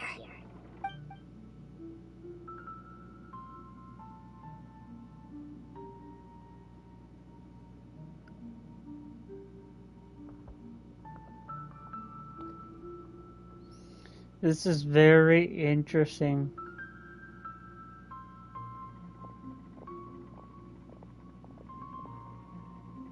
We'll be arriving at our destination soon.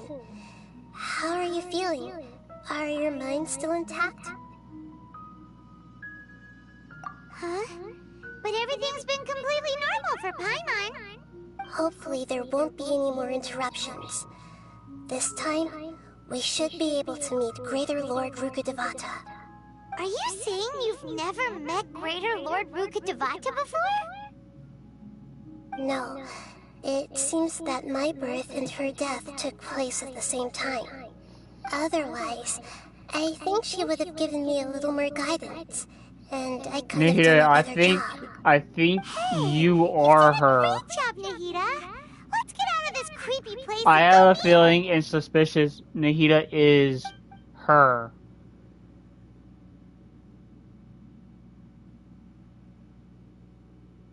Because there wouldn't be no identical resemblance between them in the backstory. Is this the place you were talking about? The base of Irminsul?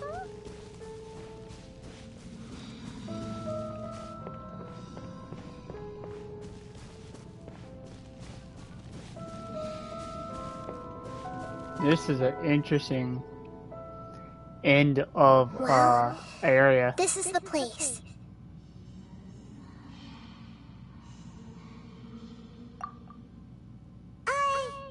We're here to find Greater Lord Rukkhadevata, right? But the one standing over there is that... She looks exactly like me. Because Nahida... Greater Lord Rukkhadevata? Yes, that's me. Are you surprised by my appearance?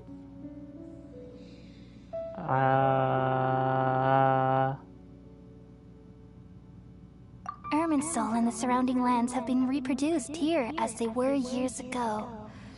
But this is just a realm of consciousness. We are manifestations of the same nature. Hence why we would appear exactly the same. We're of the same nature. Why? Because you are me, and I am you. Called it! I called it! In the new samsara. The new samsara?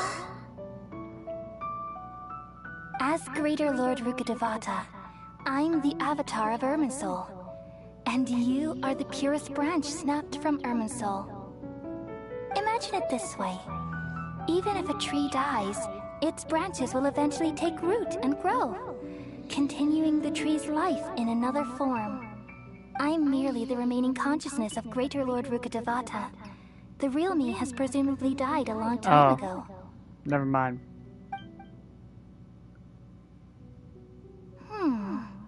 Judging from your appearance, I've probably been dead for 500 years. But you're finally here. My new self in the samsara.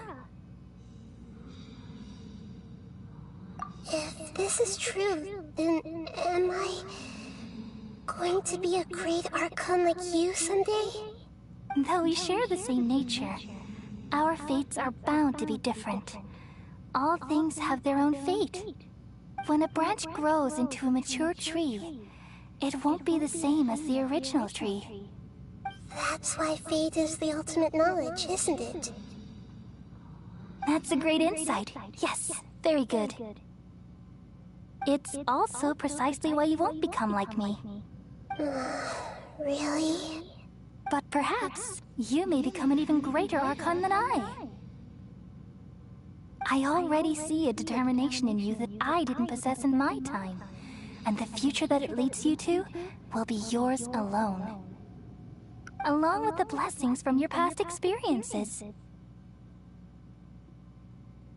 Don't worry. The growth of wisdom is like that of a plant. You only need to wait quietly for the flower to bloom. Come to think of it, the sages never had the faintest inkling of the meaning of wisdom. Thank you. Nothing makes me happier than discovering that the Archon I always admired was in fact myself in another fate. It's so nice to speak with you, Greater Lord Rukkhadevata. I've always wanted to meet you. The feeling is mutual. From the moment I snapped the branch off Irminsul and created you, I've also looked forward to talking with you. Could you tell me why you wanted to create me? And what exactly happened when you died? Ah, I see. You're here seeking answers, right? Everything that day, even the sky itself, changed into a color like this. I knew At it. that time, the seven were all summoned to the nation of Conria. Except for me. I had a more important task to attend to. I had to protect Irminsul. The disaster occurred together with the pollution of forbidden knowledge. At that very moment, with my consciousness connected to Irminsul, I sensed something was wrong. The pain started to torment my mind. By the time I reached Irminsul, it was already displaying signs of corruption. Had I not repelled the pollution of forbidden knowledge with King Deshret thousands of years ago, I might have felt even more hopeless and lost. So what exactly is forbidden knowledge? It's a kind of knowledge that doesn't belong to this world, and a form of truth that can't be understood. It came from the very bottom of the abyss. Even I could never understand it. The world is constantly rejecting it, leading to all kinds of bad phenomena. If we allow forbidden knowledge to pollute Irminsul, I'm afraid the entirety of Tevat could fall apart. So, there's knowledge that even the God of Wisdom can't understand? At that time, I knew I couldn't repel the forbidden knowledge with my strength alone. Which is why I created a device that compiled human wisdom and named it the Akasha. It's truly the world's most amazing invention.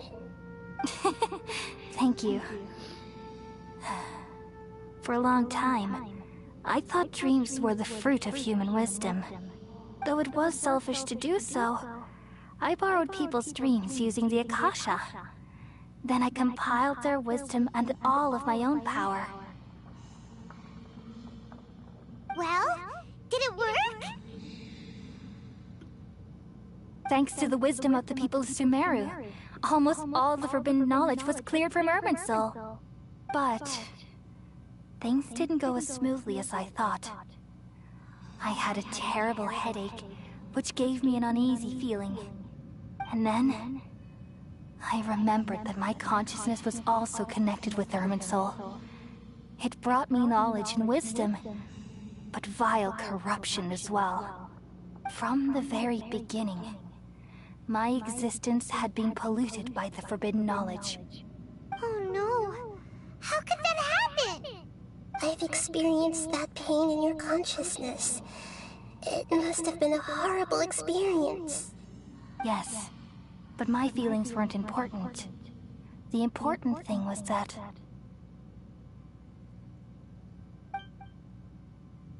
even if I died, my existence and everything related to me would continue to exist in Irminsul as memories and knowledge, meaning that the forbidden knowledge couldn't ever be permanently eradicated. And there's no way for me to eliminate myself. It would be a sort of paradox. So, I took the purest branch of Irminsul as my incarnation in the next samsara, and left a trail of clues, all in hopes that you would come here and remove me and my pollution from Irminsul forever. Wait, no, I can't. So you realize what that implies? You are very smart indeed.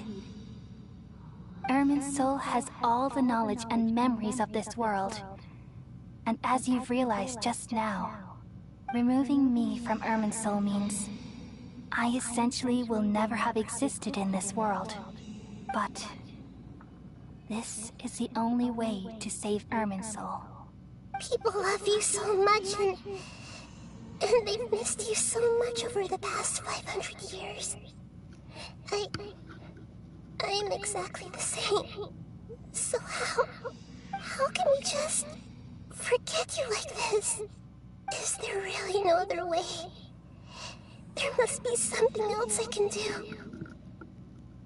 You're the god of wisdom, Boer. You should know that there is no other way. But this is so cruel. I don't want to forget you. No need to feel so sad, Boer. As someone who delights in wisdom, you should feel joy at finally finding the answer. These are the words in their entirety.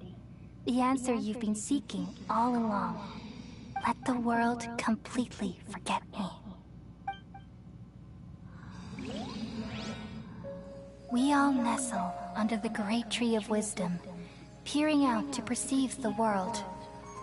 From the earth and from the rain, we perceive its wonders, until we become a white bird to perch atop a branch, and finally snap off the most important leaf. Once upon a time, I alone dreamed in this world. Oh, fuck, man! In my dreams, everybody would also dream after they fell asleep. Wild and wonderful thoughts would emerge from their minds. Some tumbled to the ground, and others floated to the sky, connecting all things in the world into one dazzling net.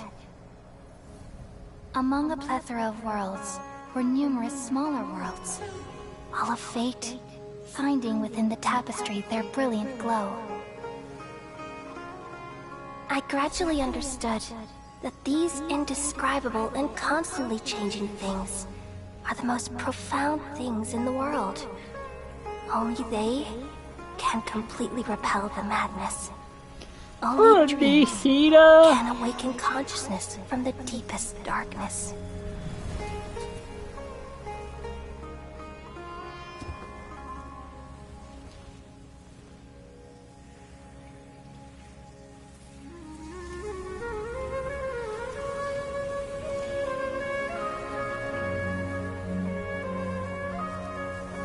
I'm the one who posed this question, yet also the one who sought a solution.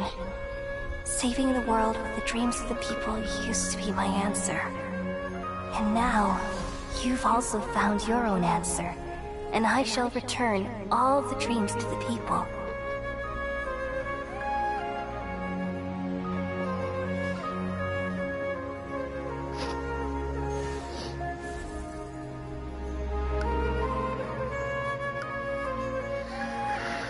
Goodbye, people of Sumeru. May you be blessed tonight with the sweetest of dreams.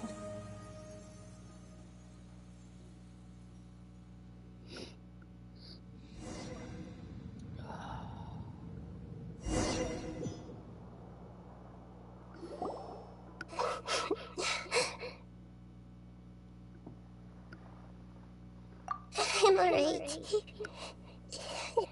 I'm just a little confused. We've just saved the world, right? So why am I crying? I don't know where this feeling inside of me is coming from, but I feel very sad. Just now, we used the power of two gnosis to successfully connect with the Ermin soul consciousness from 500 years ago. Then, we removed the remaining pollution from Ermin soul.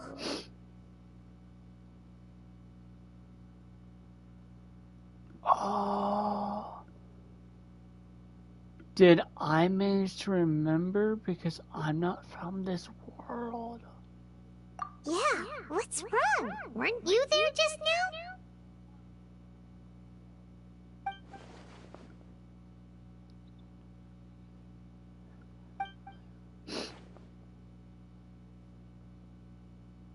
Oh, she doesn't know.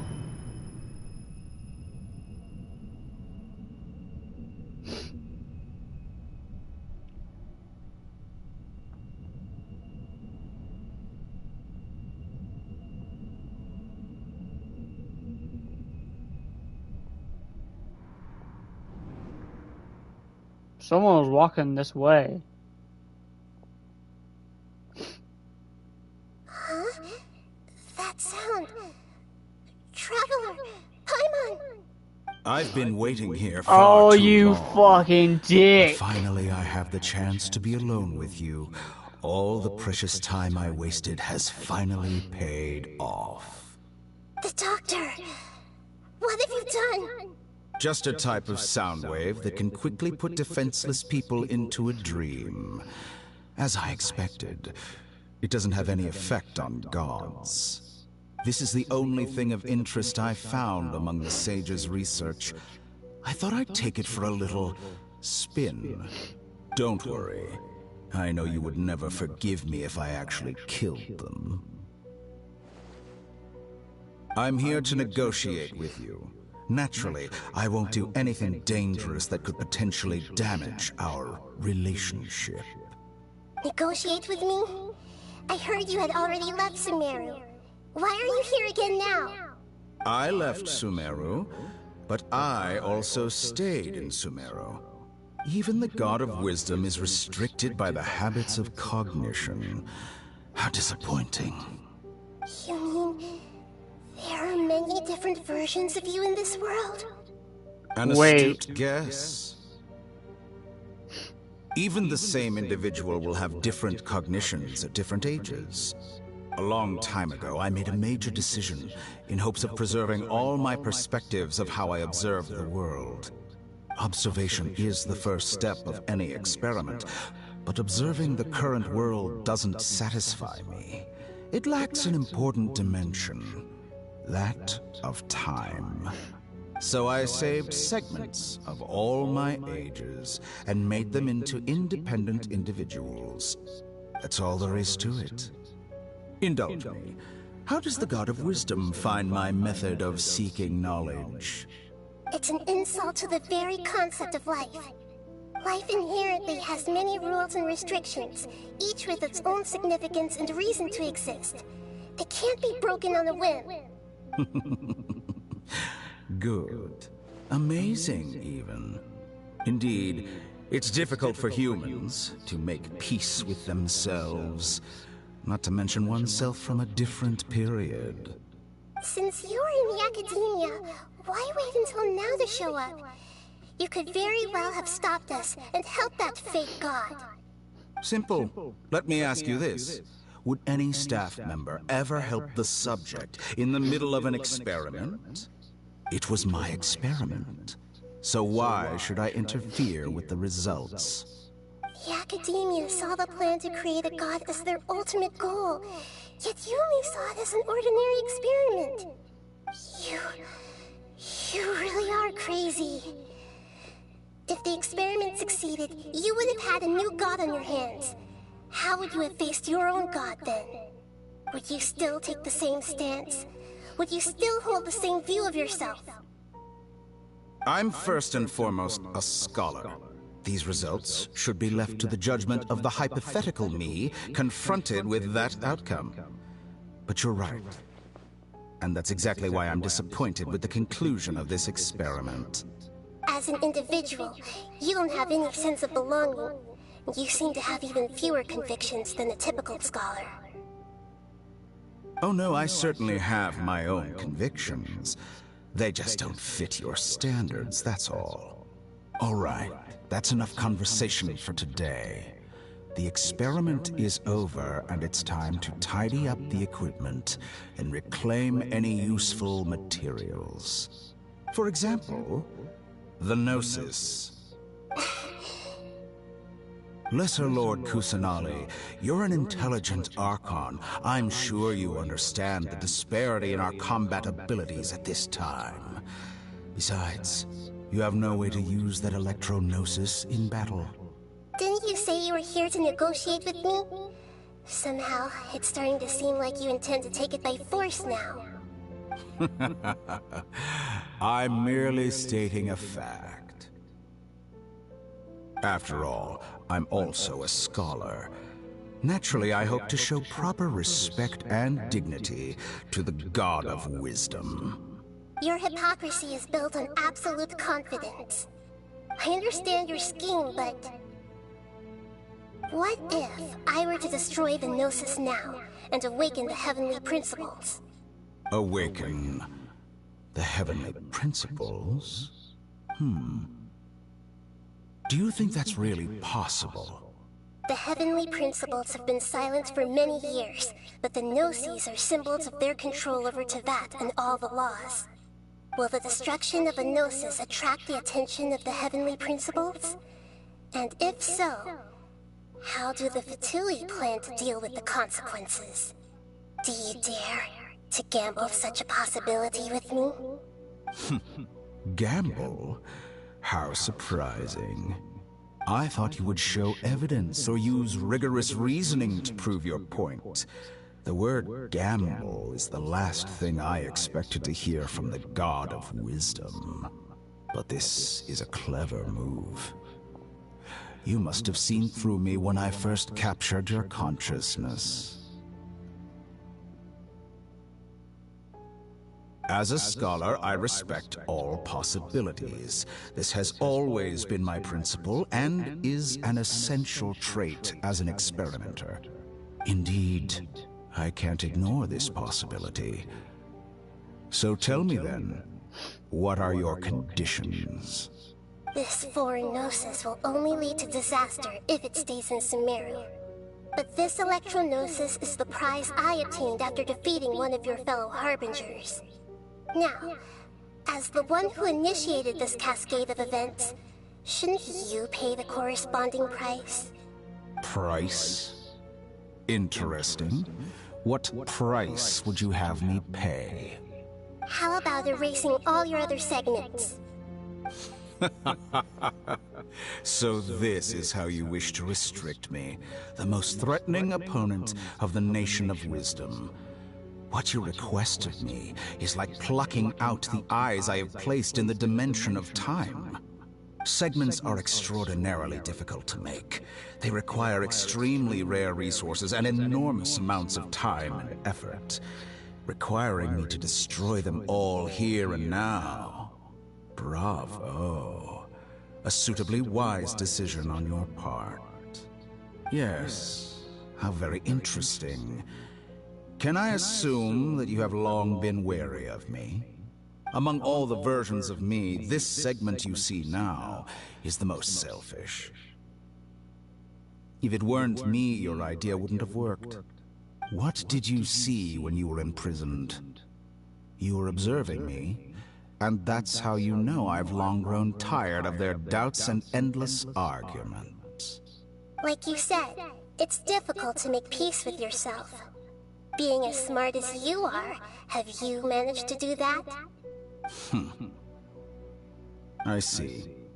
If you think all those versions of me are worth a gnosis, then deal. You sure didn't hesitate much. Is the relationship between all the versions of you really that bad? I don't think there's any need to dwell on that. The surplus versions of me can be exchanged for a gnosis. Do you think anyone can offer themselves at a higher price? Besides, with my abilities, it's only a matter of time until I find better perspectives. Perhaps it's best to say, you're just temporarily ahead. But what I'd like to know is, how can you be sure that I've really erased them? I can see your remaining honesty.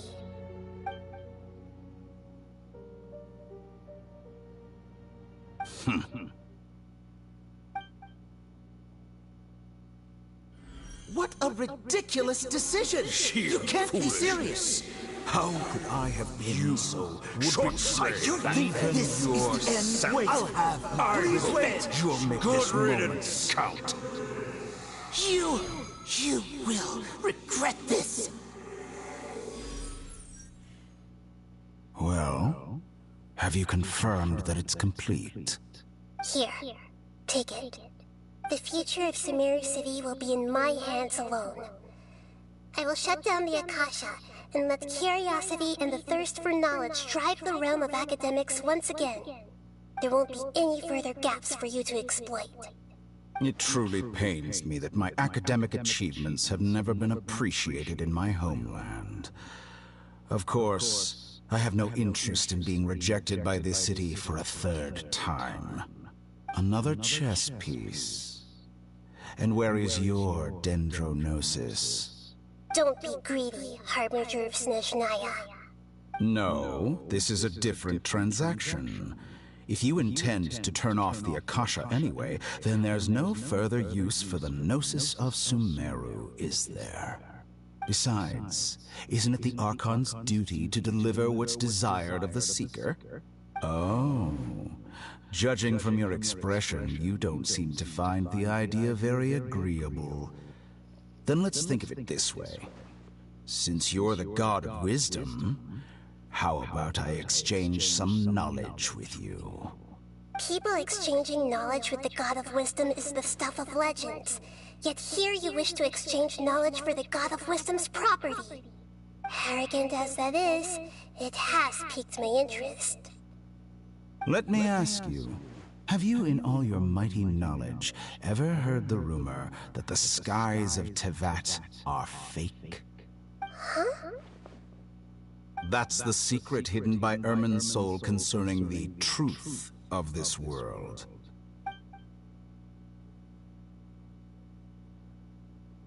Once I finish telling you about this, it will be time for me to say goodbye.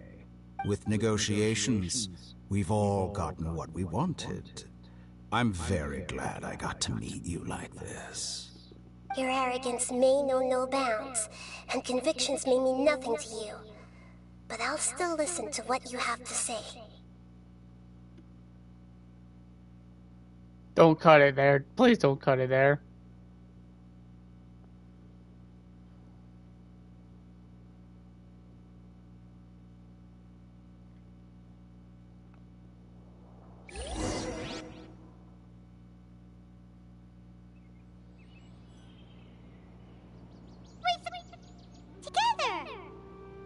Okay.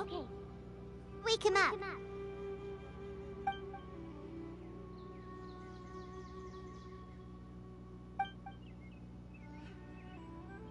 Are you awake? Kali says it's time for breakfast. Come on, get up! Good morning! How are you feeling today? Good to hear. It looks like we've recovered pretty well. Not even Tainari can stop us from going out now, right? Wait.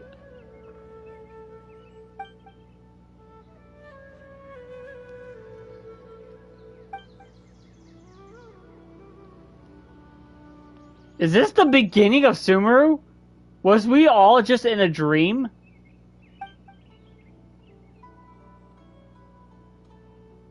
Come on, Traveler, let's go!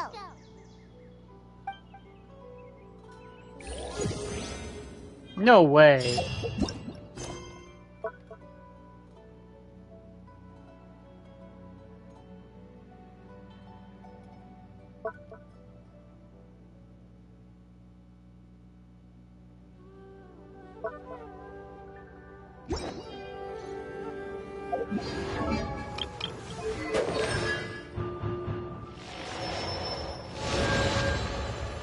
Alright, hold on. I'm still puzzled. We're reaching 9 hours. Alright, we need to do this fucking quest. We'll do this real quick.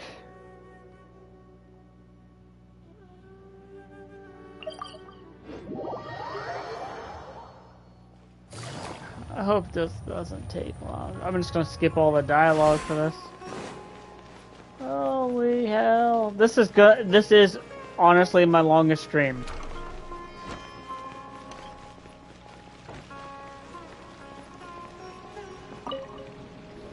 Sorry for the wait. I'll call everyone up. Let us give you a hint.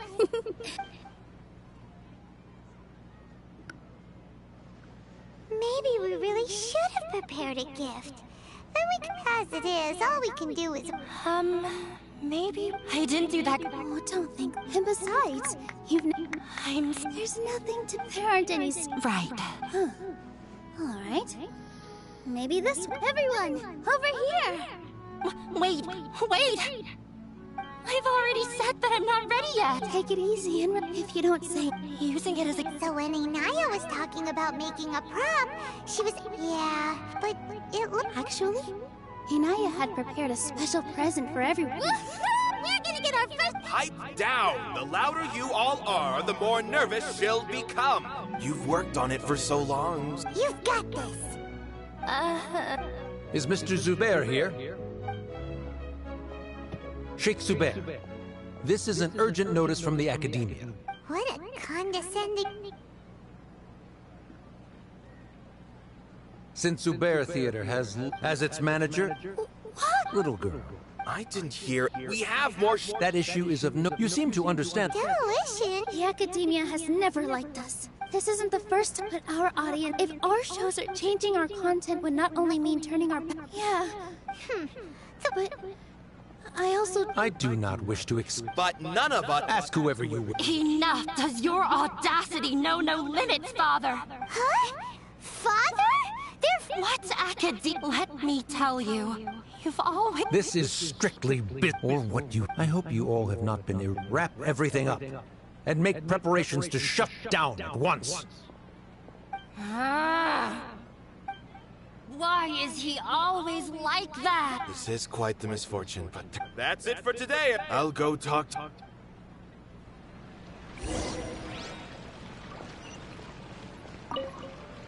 Sorry. Oh, please just end this story thing. Knowledge is king in Sumeru, and their pursuit of it leaves... But if that's all it is...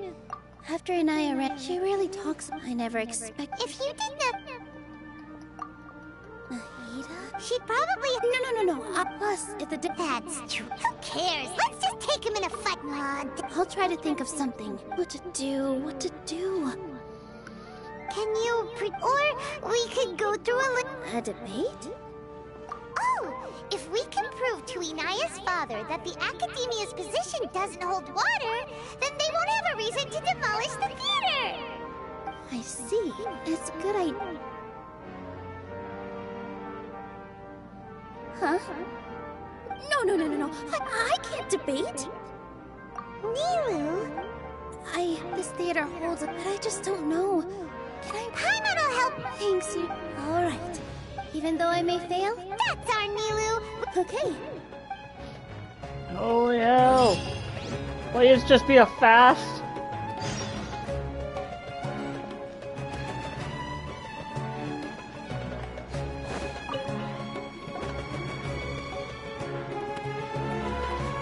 Trying to bet. If you really want to try...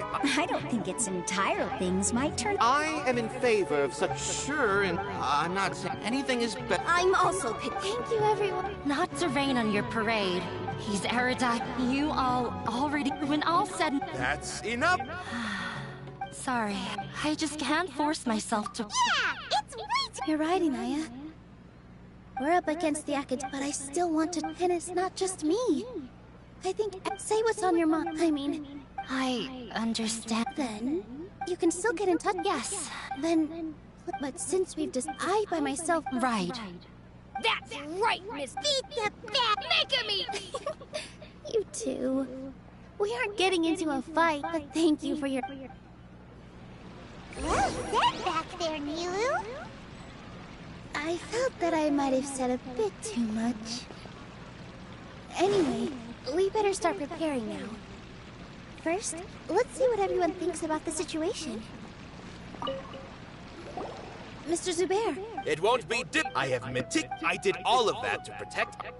Yes, If I can't in summer, as long as you do. All right. While once you're done. Do we really? Right now, Nilu, with your talent. I've never thought. I also want to keep. You're becoming more. Do your best. Her? My teacher.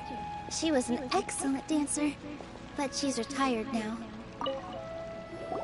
I didn't expect that. Reminded me I can't do things. Sorry. It's all right. Have faith. But won't you have her? So relax. Look at us now. He was. We wouldn't be. Are you? Yes, but I truly do mean what I say. The most important, I can choose to. Similarly, good and bad. You have a Nilu. You don't have to be. Thank you, Miss. No need to thank me. You all right?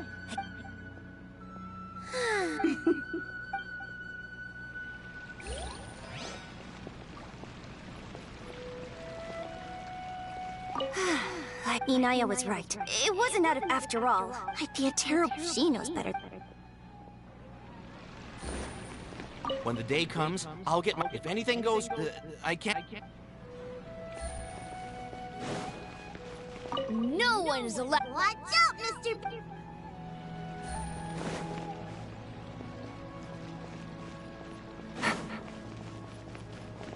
This just came up. Beats me. Everyone.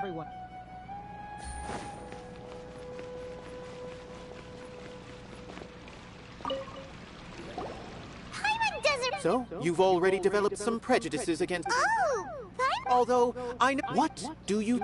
This. They probably. I don't know. Does that count as? You answered him. No. Nilu's, the meaning of art comes, in other words, this is something that I once pursued the mastery of art. However, I found that I remained even perplexed about this conundrum until I visited this theater. It was that. Everyone, in all honesty. Hey. But what bewildered, I realized I left the art will no longer. If art cannot. When you put it, Mr. Zubair, not to put it simply. I once stood. I care not for where my feet may take me next.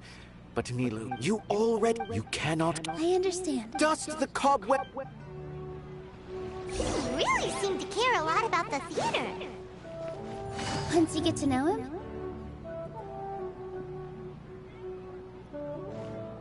You're here. Is the theater actually? He's been worried sick.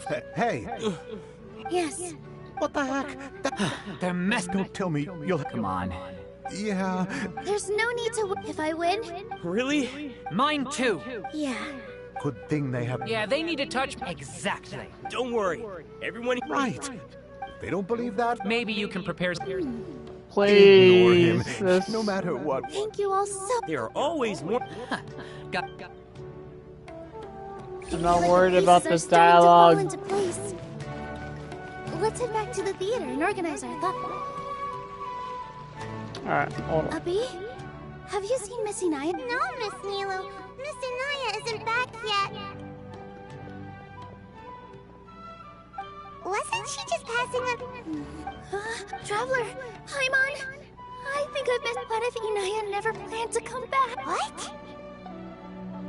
It's just a gut feeling, but knowing her, she'd probably think... Oh, right. She has a long... She doesn't think that we can win the debate. And then she just... Exactly. Anyway, first things first. But where should we... I think I might know. Before I brought her to... If she has nowhere... Then let's go take... Yes. Oh, please.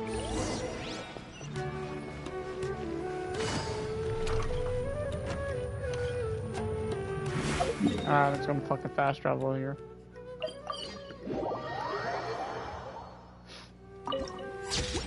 Take it easy.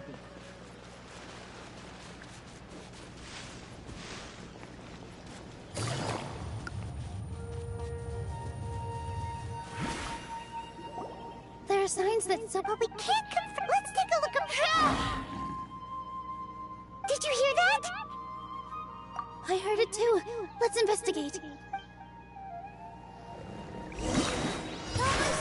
Oh, well, I didn't mean to do that. It sounds like we're getting closer. The voice is coming from over there. Yes, we're almost there. Stay back! It's Inaya! She's being attacked by wild animals!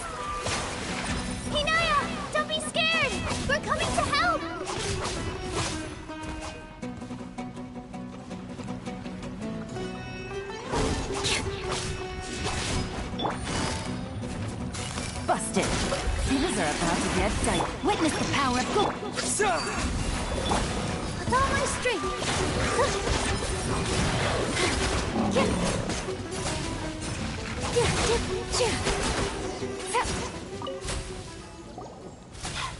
There weren't so sorry. Why did you leave? You really don't think... No. Everything happened. Yeah! Everyone's working together! It's alright if it's me.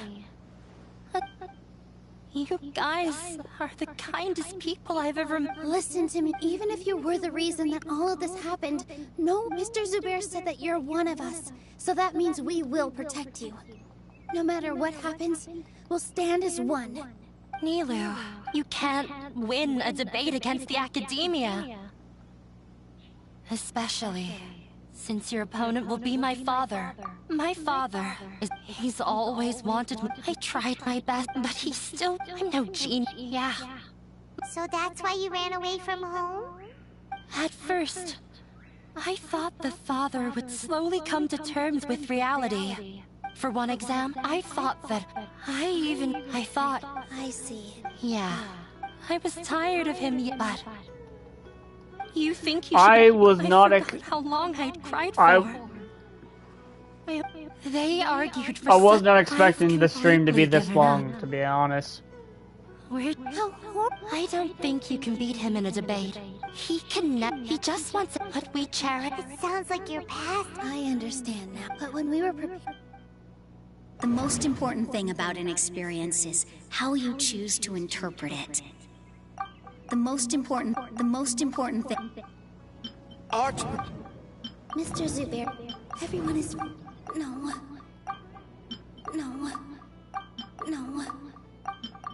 Miss Raykar has come. Although she ran into me, she told me that I can sympathize with those unhappy experiences. Don't let your past suffer. Oh. Let the past stay in the past. When I ran away from home, maybe you'll disappoint him. Don't let go of the... That's right. You're right.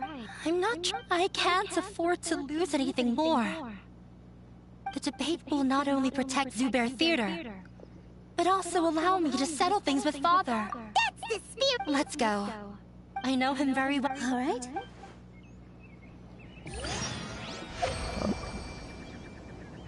Oh, well, was that it?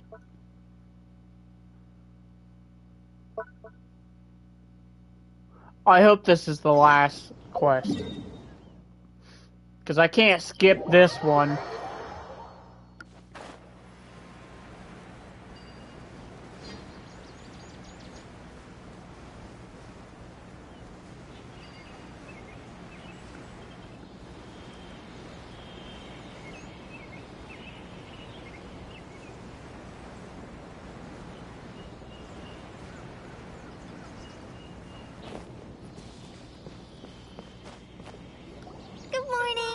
Looks like you're awake.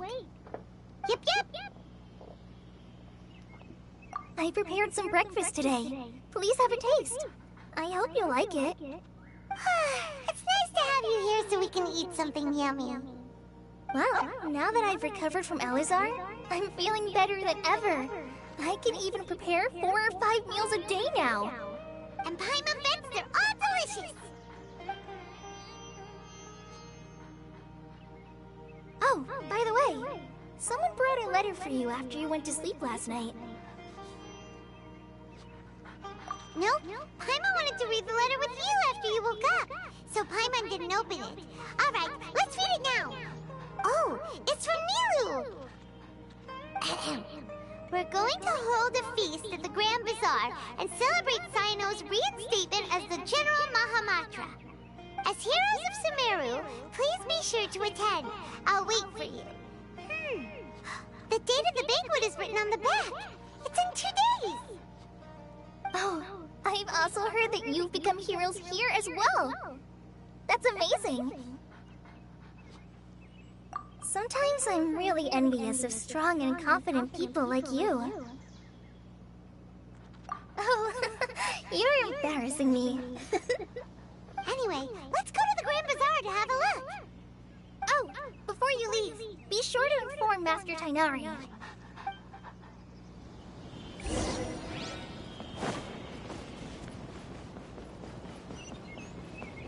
Tighnari!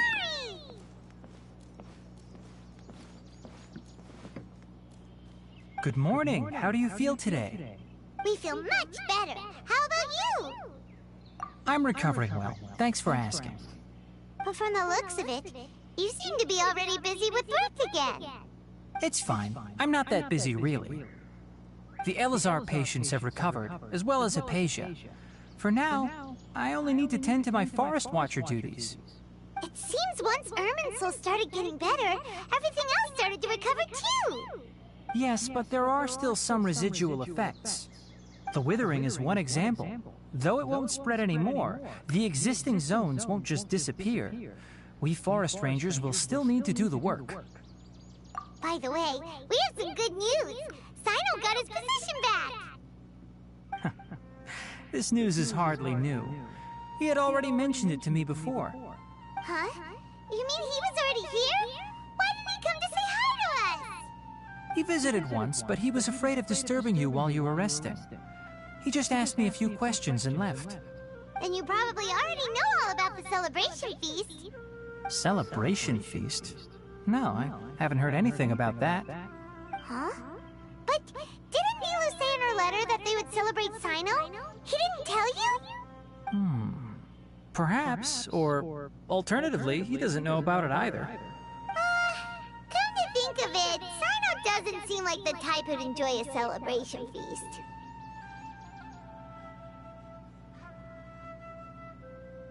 You and Kale are both Sino's close friends. Why don't you come to the feast with us? Kala has taken over some of my tasks these days. I don't think she'll have time for it. Not to mention me.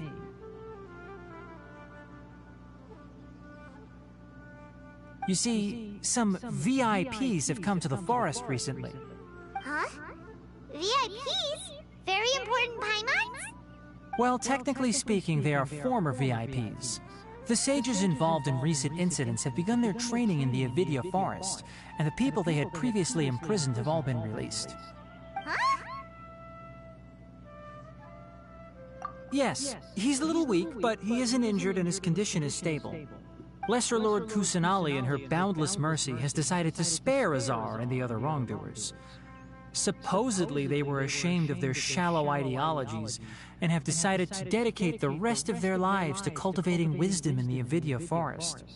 When they learned that Lesser Lord Kusanali had defeated the Balladeer and saved Irminsul, they were shocked at first, but also became happy, feeling that the sacred light guiding them on the path of discovering wisdom had begun to shine once again.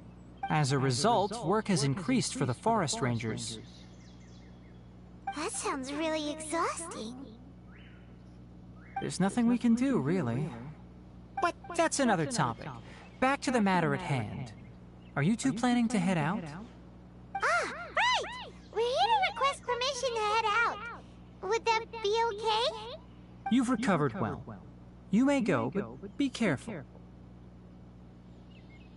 Why is Tighnari not a healer? It makes sense for him to be a healer.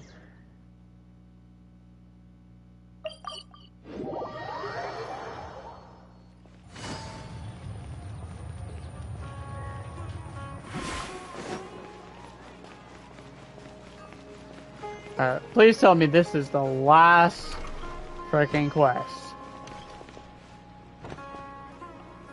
Because I don't know if I'll last any longer. Well, there won't be any problems if the feast starts at that time.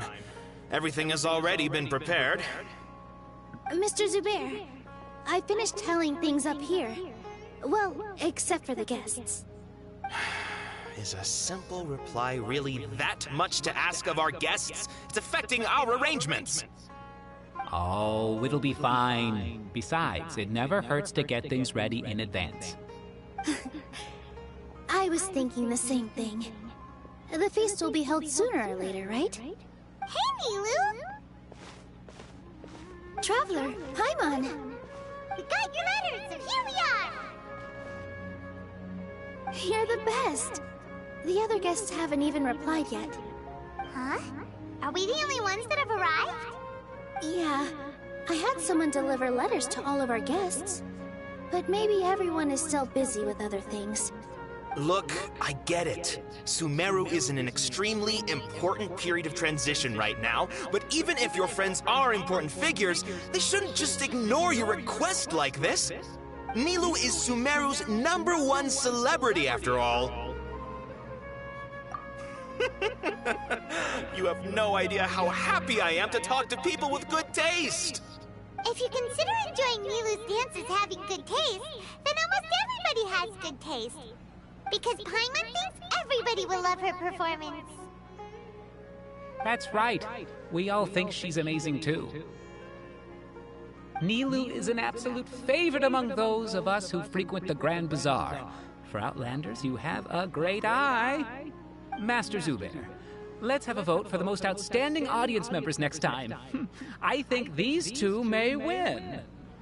Nonsense! It is not for us to determine the value of an audience. But indeed, we could try giving gifts to people with particularly good taste. I heard there's a device in Fontaine called a camera that can record people's appearances as pictures. Such pictures would make superb gifts. Ooh, good idea. I wonder where we can find one.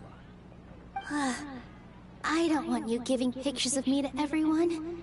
I'm satisfied just being able to perform here. There's always a lot going on at the Grand Bazaar. Yeah, and that's why I love it here.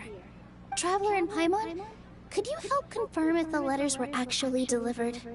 If for some reason they didn't receive the letters, then please tell everyone that there will be a feast here. Yeah, we can also check out how everything in Sumeru is going now. When I wrote the letters, I heard that Dia was in Port Ormos, and Alhaitham was at the Academia. As for Sino, we've only heard that he appears at the Academia from time to time. I'm not too sure about Ramon's whereabouts. My guess is that he's with Dia. As for Dunyarzad, I just hope she's feeling better. I sent her a letter, but I was afraid of disturbing her. If you have time, please ask about her for me. Okay, got it. Let's go, Traveler. Alright, we gotta go ask a bunch of... Oh, hold on. I gotta go to the Academia first, apparently.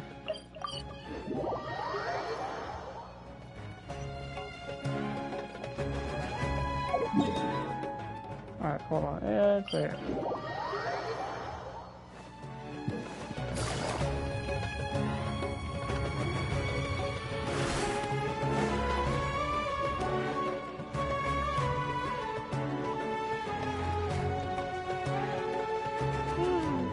We haven't seen Alhaitham anywhere.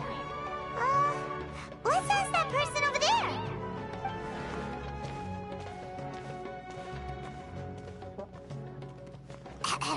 Hey there, have you seen Alhaitham around?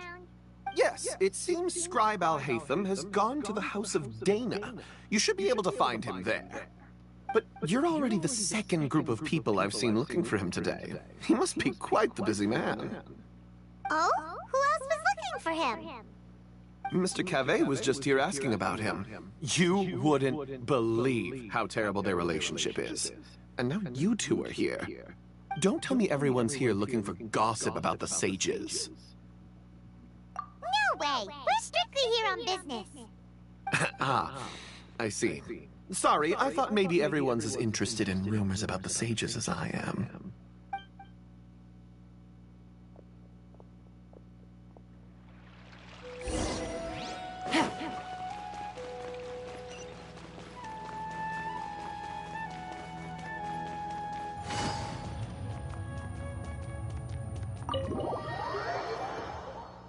Oh my lord.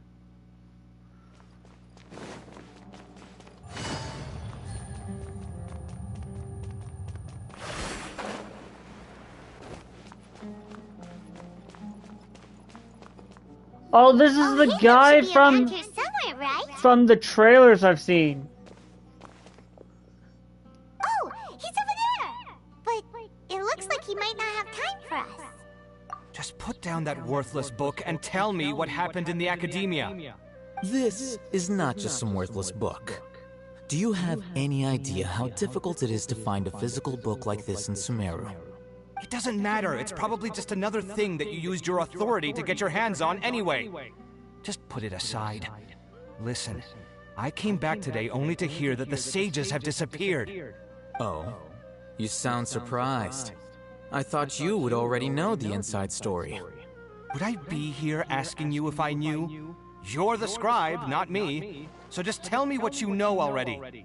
Well, I almost became a sage. Huh? Oh, don't sound too surprised now. You're the renowned Kaveh, light of the Kashara War. Besides, as a master builder and craftsman, chances are you'll be appointed as a sage too. Why do I feel like you don't really mean it? Huh. What makes you say that? Why would you question my heartfelt sincerity? Maybe it's because you've never said anything good about me before. Yeah, well, I share a similar sentiment, and anyone who knows you as well as I do would surely do the same. You... See? This is why I hate discussing anything with you. Your ridiculous and arrogant attitude always gets in the way. It seems that you really can't stand my personality. Ha! What was your first clue? Well, then you might as well move out of my house. Are you threatening me? Are they brothers? Stooping to a new low, I see. Ugh, and don't change the subject. You, a sage? What a joke. The academia might as well just close tomorrow. Are they having a fight? Forget what's going on with the academia. Haven't you been busy with your construction project? Tell me, when are you going to build yourself a mansion? Don't get me started. I get angry just thinking about it. So, what great building did our master architect work on this time? Like I need to tell you. Keep your nose out of my business.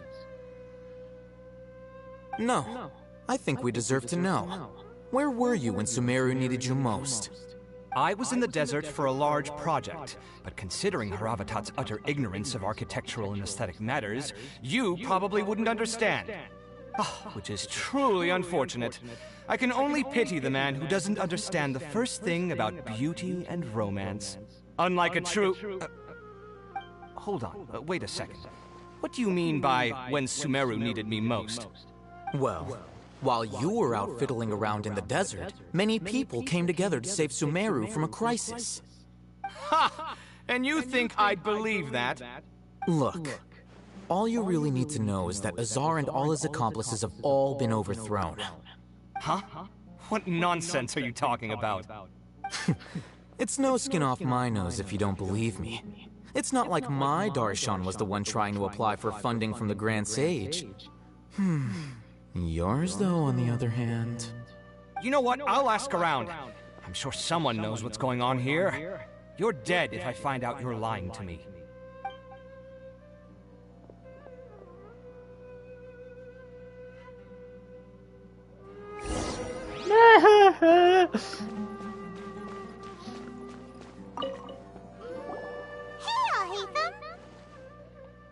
Oh, it's you two. What's the matter? We're running some errands for Nilou. Have you received her letter? Letter? Nilou said she sent out a letter inviting everyone to a celebration feast in 2 days at the Grand Bazaar. We'll also be celebrating Zaino's reinstatement as General Mahamatra. If she addressed the letter to Al-Haytham of the Academia, then the letter should have gone to my office. I've been busy these days, so I haven't had time to check for any new mail at my office. I only now have some free time to attend to personal matters. Have you always been so busy with your work? Of course not. I'm only busy these days because several sages have been dismissed recently and the whole academia was practically turned upside down. Kainari told us they all went to train in the Avidia Forest. Apparently they will spend the rest of their lives there.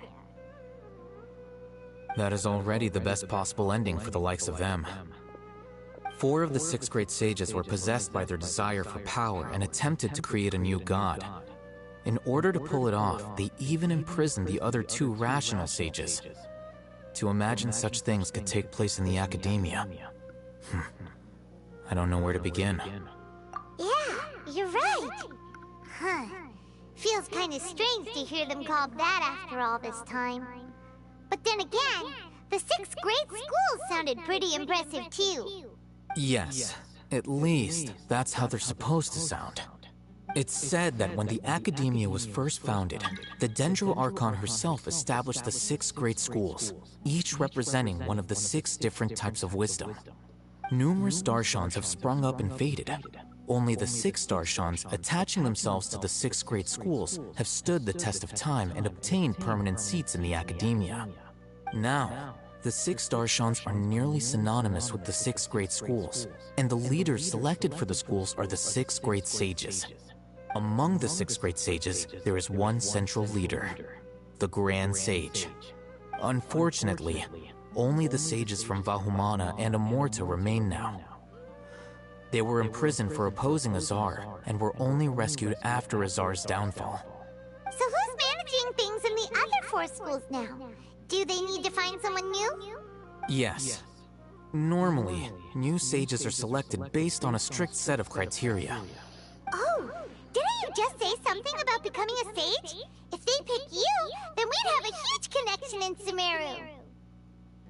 Yes, about that. You didn't let me finish my sentence. The person in charge of personnel affairs nominated me to be the Grand Sage in place of Azar and help Lesser Lord Kusanali manage the academia. But I refused. Huh? But why? Can't you be a little more ambitious? I'm not even interested in being one of the 6 great sages.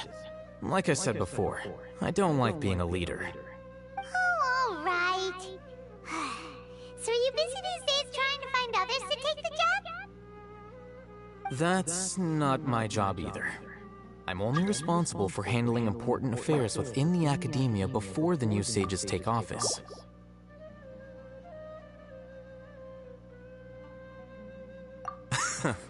And the first thing I'll do is reject Kasharawar's application for funding. By the way, who was that other person just now? Is he your friend? Do we look like friends? Paimon doesn't know. That's why Paimon's asking.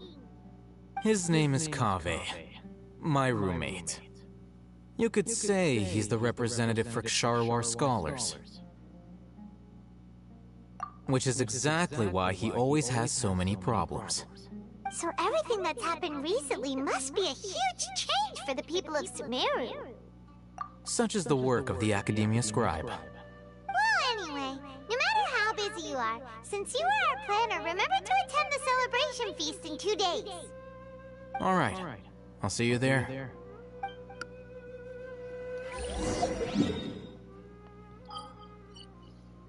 Now we're gonna go and meet Dia.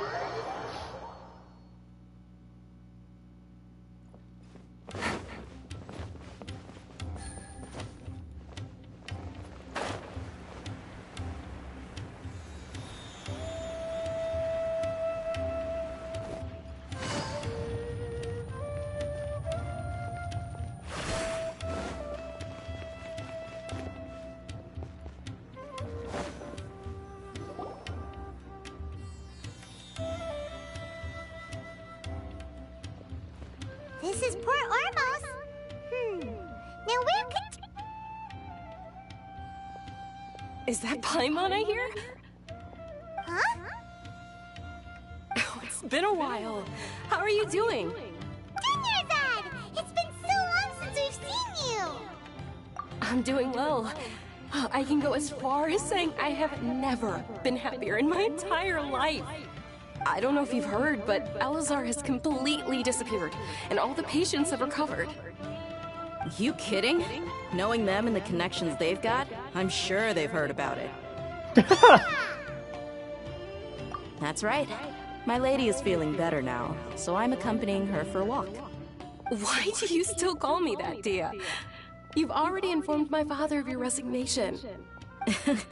I guess I'm just used to calling you my lady. Old habits die hard. Resignation? You mean you're quitting? Yeah, I might start losing my edge if I keep being a bodyguard for the Homayanis. You know that my parents and I are fond of you, and that we appreciate you very much. It wouldn't be a problem if you wish to continue to be our bodyguard. I'm not a woman that's easily persuaded. You should know that by now, my lady. When I took this job, I'd already decided that I'd quit as soon as you recovered. It's time for me to get back out there and chase that horizon. So what are you gonna do now if you're not gonna be a bodyguard anymore? I want to take a risky job and put my bounty hunter jobs. Huh? But we literally just finished one of the most dangerous jobs ever. Are you getting bored already? I know. If I hadn't joined in that plan with you, I wouldn't have come up with this idea. I guess I still get fired up by that feeling of going all out in a fight. It made me realize that I'm still a mercenary through and through. Life is short, and I'm happy that I got to be a part of that operation. But the whole thing also made me realize that there are still many problems in Sumeru. And as a desert dweller, I'm still not completely ready to settle down on this side of the wall. Well, I remember a friend had someone bring you a message. You mean I'll hate them? I didn't expect him to still remember that. I thought he was joking. We just came from talking with Al-Haytham at the Academia. Did he tell you that he suggested that I come work at the Academia? What? I heard that Azar and his cronies fell from power, and Al-Haytham told me that now was a good time to find a job in the Academia, but only if I wanted to. Paimon can't see you being anything other than a mercenary. Me neither. But I think Dia would look great dressed up as a scholar. Ugh, forget about it. I wouldn't last 10 seconds in there. Al-Haytham probably just liked the way I worked and knew I'm good in a fight. So he suggested I find some work in the Academia. But you know, if you take him up on the offer, Sino might actually agree and let you become a Matra. Because you're super amazing! The Matra have all the talent they need as long as they have Sino. I prefer to be free to live however I choose. In fact, I chose this job from the very start because I knew it'd be right up my alley. Even if being a mercenary means facing all kinds of danger. A lion has to return to the wild sooner or later. If anything, being your bodyguard has been unfamiliar territory for me. I don't want to see you go, but I'll respect your decision. I'm glad to hear you say that. Come on, no need for the sad face. It's not like we'll never meet again. Once the whole Dendro Archon thing is settled, everything in Sumeru will take a turn for the better. That makes me happy too. But a peaceful society will probably mean less demand for mercenaries like me. Before long, we'll be a dying breed. So I'd better get to work while I still can. Huh? But wait a second! You make it sound like you're leaving now! Well, no, not yet at least. I promised my lady I'd stick around until next week. So, have you been in Port Ormos this entire time? We were wondering if you had received a letter from Nilou. Oh, did Nilou write to us? She heard that you were seen in Port Ormos, so she sent the letter here. Huh. It was probably sent to the inn that we're staying at. My lady has been very energetic lately, and keeps taking me on hikes, staying out even into the night. By the time we get back, the receptionist is usually off napping on the job. Right, and we tend to leave quite early in the morning, so the old man on duty is also usually dozing off. So what it really sounds like is that the person on duty is always asleep. I bet the letter's at the reception desk. I'll go check later. No wonder there wasn't a reply. You never received the letter. Good thing Nilou asked us to come and check on that. Sorry to make you two come all the way out here. It must be something important for Nilou to specifically write to us like that. Yes! She said they were preparing a victory feast in the Grand Bazaar, and will also be celebrating Sino's reinstatement as General Mahamatra. She was hoping you could come. Great! I'll be sure to attend. Count me in too. But is there some sort of dress code or anything for the feast? Can I just show up looking like this? Since it's being organized by Nilou, I don't think she'll be too picky about that. If anything, I think she wants to see us as our most natural selves. All right, then this is how I'll show up. The feast will be held in 2 days, so don't forget! Sure. Thank you so much for letting us know. We'll see you there. Oh, by the way, do you happen to know where Sino and Raman are? The General Mahamatra always comes and goes without a trace. Normally no one knows his whereabouts. Oh. But last time we met, he mentioned that he had something to do in Aru village. You can try your luck there. As for Raman, your guess is as good as mine. I only remember he said that he had something to discuss with Sino. You can ask Sino when you meet him. Don't mention it. You better get going. All right, on to our next stop.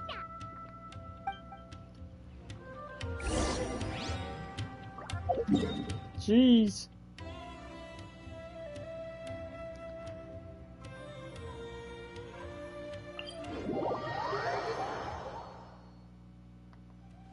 Take it easy.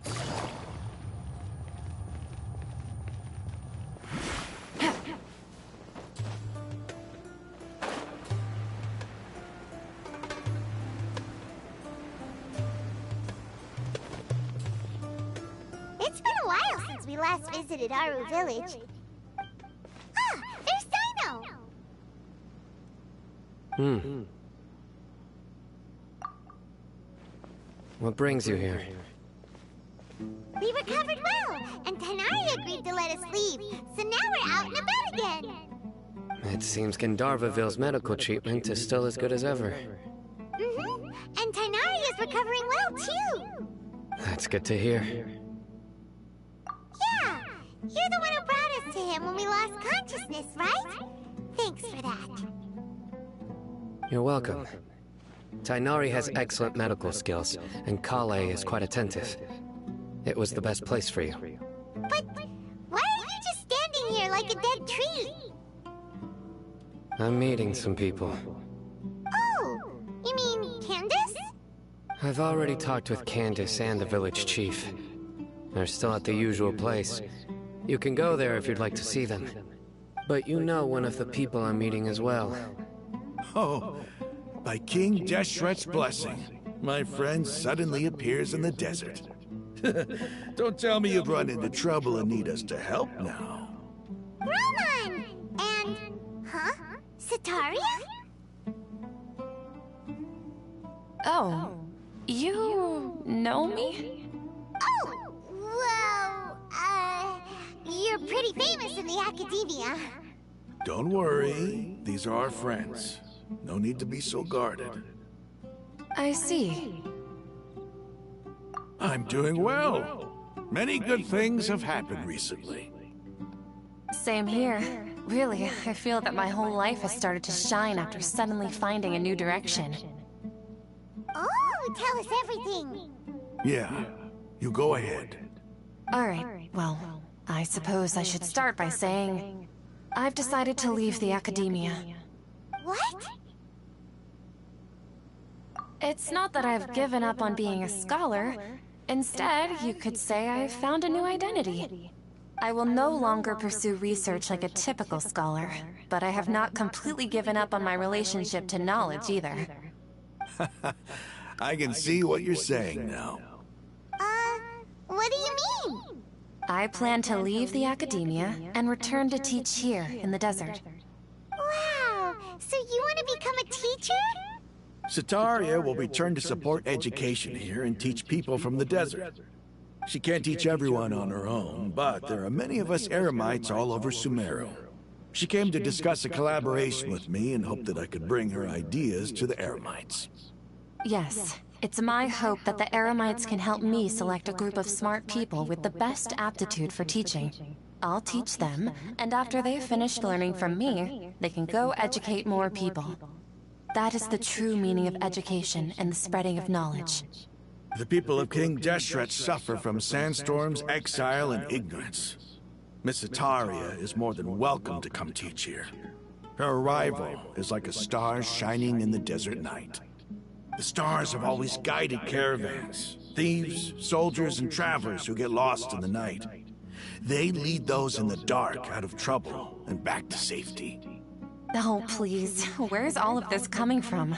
I'm starting to feel I like a the little embarrassed. metaphors You in this deserve game. these compliments. Mercenaries are accustomed to danger and don't fear death, which is why we recognize extraordinary actions that common people would easily overlook. Sataria's idea will bring much good to many people. At first, I feared it was destined to fail. Everyone knows that the Academia doesn't allow scholars to teach in the desert without permission. As you know, all knowledge is under their surveillance and control, and very few desert dwellers are as lucky as me. But what I heard at that time has been haunting my heart, as if there were lightning bolts constantly bombarding my soul. Sataria, you tread a treacherous path, and the longer you ignore it, the tighter the Academia's grasp on you will become. Sataria, why haven't you gone home? Never forget that the desert that belongs to you lies elsewhere. Miss. These words sparked something in me, and I knew that I had to bring something back to my people after going home. I gathered up the courage to approach the Grand Sage, only to find that he was no longer at the Academia. Lord Sino told me that Azar didn't belong there anymore. Azar has received much-needed punishment. Though, if you ask me, it may have been too light. Lord Sino helped me obtain permission to leave the Academia for the desert, and accompanied me here to discuss collaboration with members of the Eremites. My plan was able to go smoothly thanks to him and Rahman. You're all doing so much for the desert. Aside from that, I also have some other business to discuss with Sino. Lesser Lord Kusanali has allocated many resources to support and develop the desert. I've done some business for her, and part of it required the assistance of the Eremites. I applied for a few batches of educational materials from the Academia, and sent them to several groups in the desert, as instructed by Lesser Lord Kusanali. I believe the people will make good use of them. That's exactly what the people here need. Physical books and other related items. If it weren't for Sino and Lesser Lord Kusanali, I'm afraid we'd never be able to get our hands on them. Apart from this, the Academia is also recruiting scholars that are willing to teach in the desert. I'll let you and Sataria know as soon as I have any more news. We must be persistent about this, and maintain these resources to ensure long-term effectiveness. This is the first time in hundreds of years we've had a glimmer of hope. I think this may be the turning point for the desert. Remember these words. Here lies our faithful priest, Kasala. His wisdom is a miracle among the people, deserving of high praise and admiration. I hope people with wisdom like that priest will rise again among the desert dwellers. Then we'll once again see the wisdom and glory that once shook the world. Enough about us. Are you here to discuss some business too? No, not at all. We're actually here on behalf of Nilu. Nilu wanted to write to everyone, but she wasn't sure where the letters should be sent, so she asked us to come find everyone personally. A celebration feast will be held in 2 days at the Grand Bazaar. She hopes that all of you will be able to attend. At the feast, we'll also be celebrating Sino's reinstatement as General Mahamatra. Although, judging from your appearance, it seems you've already been reinstated. Paimon thought you would only start working for the Academia after the feast. Celebration? Feast? It's the first I've heard of it. Tighnari was right. He really didn't know. This feast is for you, Sino. Sounds to me like you'll have to be there. It's rare to see that kind of expression from Lord Sino. You must not like feasts very much. No, not really. But I'll go. Well, I still have a lot to handle here. Besides, I need to look after Miss Sataria in the desert, so I'll have to pass. I'm afraid I won't be able to join you. Although, if you'd be so kind, please give a message to Miss Nilou for me. The message is, I'm sorry for how I treated you before, but now I understand the beauty of your dance. It's like a light shining in the sky. You and the art you symbolize are not only beautiful, but also lively and powerful. So much so that it was prohibited. Please keep dancing, and someday I'll be able to appreciate your art in person. Okay, we've got all that down. Our job here is complete as well. Oh, Sino, remember, party's in 2 days. Make sure you're there. Got it. Well, okay. So, we're almost done. We're almost done. We're almost done.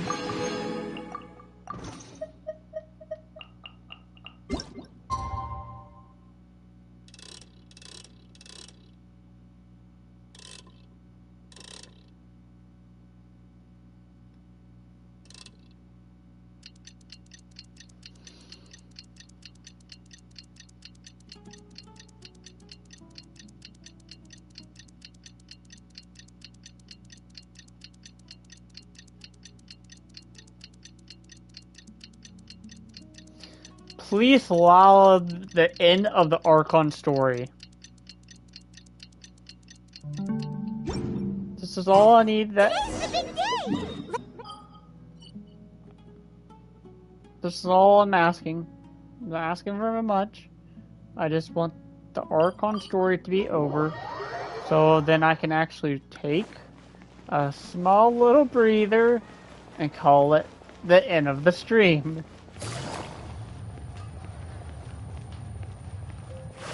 I'm gonna have to put something in the description saying, was not expecting the stream to last this long. Everybody's already here. Looks like we're the last ones to arrive. You're here. Ah, there you are. Well, look who finally decided to show up.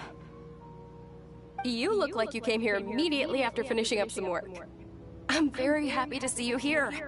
But we're not late, are we? It's just that everyone else arrived ahead of time. I propose that the last one who arrived be put in charge of today's speeches. Nah, there won't be any speeches today. Oh, really? Well, even better. Come join us over here. Let's share some great food and drinks, and chat about all sorts of fun things. Everything looks quite good. Wow, Paimon can't wait! Traveler, just look at all the delicious food here! Oh. Well, I'm surprised Nahida hasn't came down.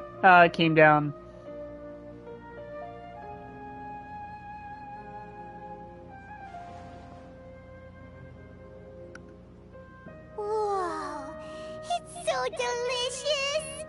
Oh, this grilled meat tastes amazing! The food was specially prepared for you by everyone in the Grand Bazaar.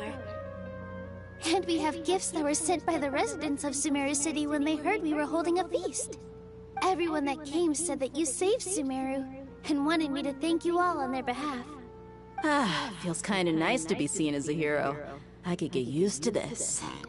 Being a bodyguard is also a hero's job. You've always been amazing, Dia.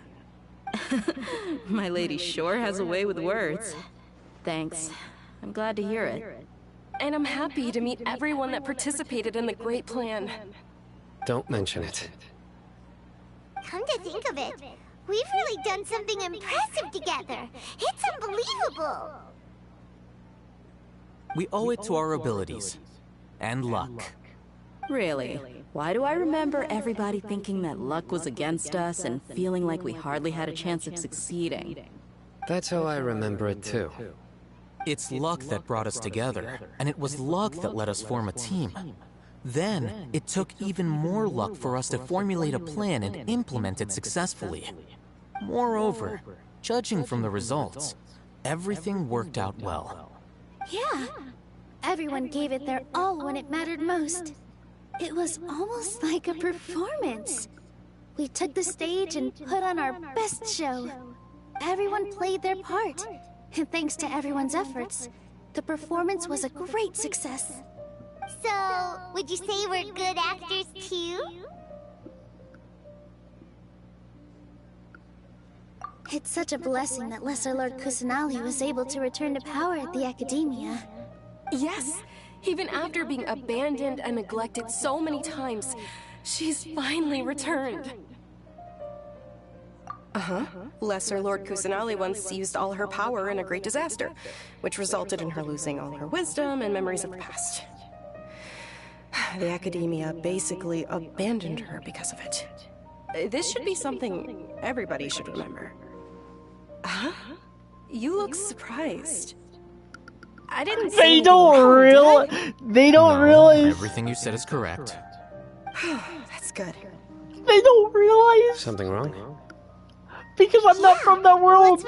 I remember it. You knew all of this already. I'm not from this world, so I know the memories. Even if those two giants of the Academia are here, I still have to say it. Those sages really have some nerve. 500 years ago, Lesser Lord Kusanali used all her power for the people of Sumeru. And what did they do in return?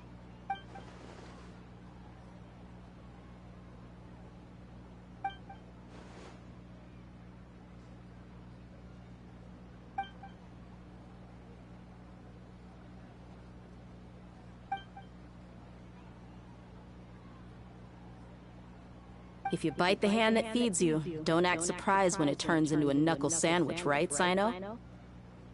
Perhaps I shouldn't say this, but their treatment of Lesser Lord Kusanali calls for a more severe punishment. You could simply tell Lesser Lord Kusanali that you wish to have Azar and his accomplices severely punished.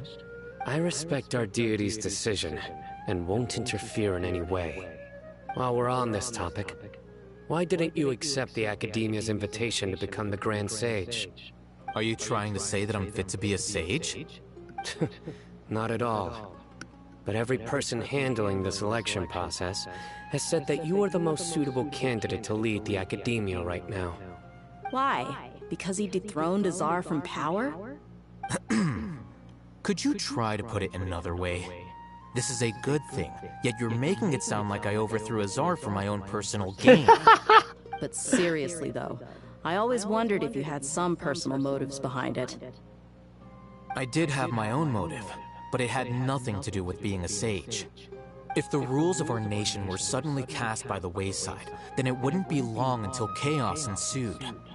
I had no intention of letting their dreams disrupt my life. By that, you mean your life working as the Academia's scribe. Precisely. Wait, is that all? So, that's the only reason why you joined us and came up with all those plans? It's reason enough. You've certainly got quite the personality. You flatter me. All right then. How about you? You've already resumed work as the General Mahamatra, right? That's right. Will you be happy with that life? It's not about being happy. There are merely a lot of things that I must do. Even so, keep your spirits up and try to be happy, okay? And try to smile more every day, just like I'm doing now.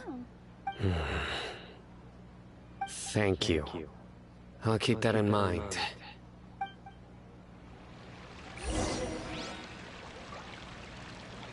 Oh, well, I gotta talk to 4 people. Ah, there you are, traveler. Well, how is it? Are you enjoying the feast today?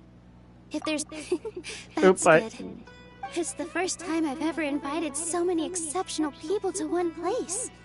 I was a little nervous myself. You see, every guest here is quite extraordinary. It's unbelievable that we've got everyone together here. Almost like a fairy tale. Make sure you live it up tonight. I'll be happy as long as you're enjoying yourselves.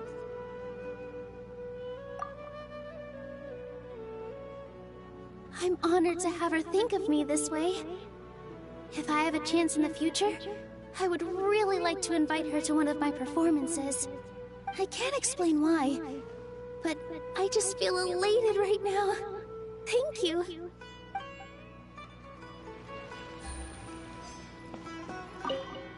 The atmosphere here is good, and everything is delicious. Yeah. I don't often come to such places, but it feels quite good. I have a lot to handle these days. Otherwise, I could show you around. There's always next time. We're friends after all. This feast is pretty good. I like it.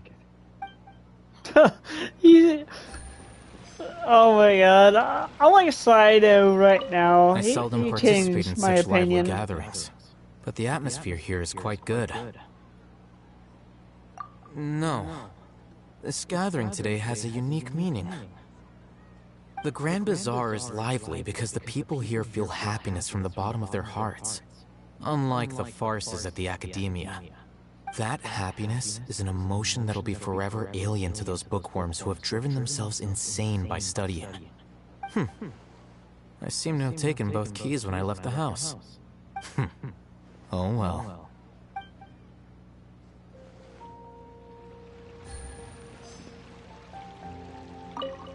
My lady, the grilled meat over there is delicious. Have you tried it? Yes, I also tried some fruit just now. Oh, they're very sweet. What an amazing place to relax. No wonder everybody likes to rest at the Grand Bazaar. You said it. Oh, look who else is here. Hello. Oh, I'm so happy Nilu invited everybody. Oh, now I have the chance to meet all the heroes. Hey, less of that polite chit-chat and more eating and drinking. The feast is about having fun, not stuffy formalities.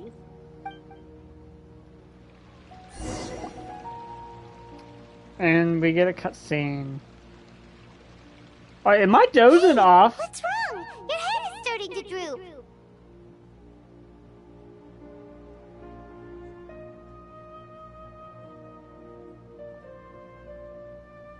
Hey, you can't just fall asleep here. Paimon will go find something delicious for you to eat. You'll wake up once you put something yummy in your tummy. Of course, just wait here for Paimon.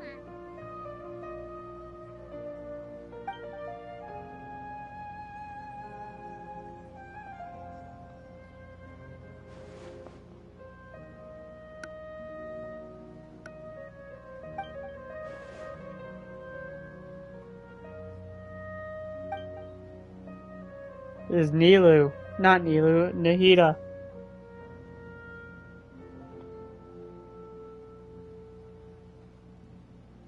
It's me.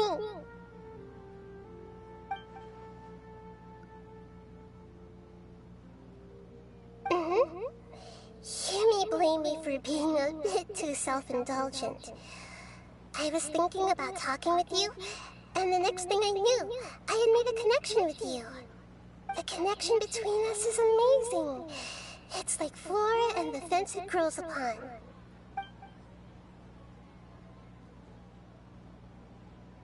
I heard there's an amazing celebration feast today at the Grand Bazaar. I wanted to have a look for myself, so I snuck in. Lately, I've been so busy dealing with all the fallout from recent events, so I really haven't had any free time. Although you've already helped me with a lot, there's still one more thing I hope you can help me with.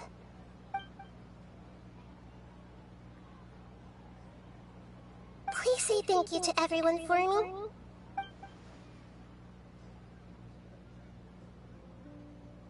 Oh, is it not convenient for you to do that for me?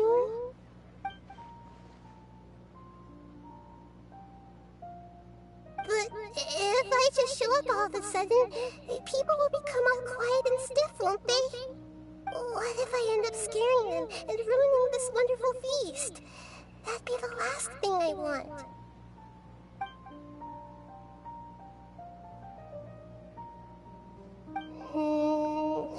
Let me think about it.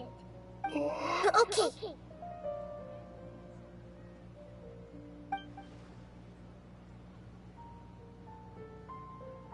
Yes, I have.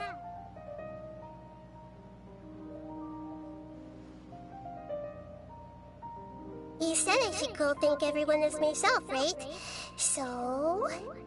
I've decided to borrow your body for the time being. Please don't blame me. The flora also climbs up to the fence to get closer to the sky.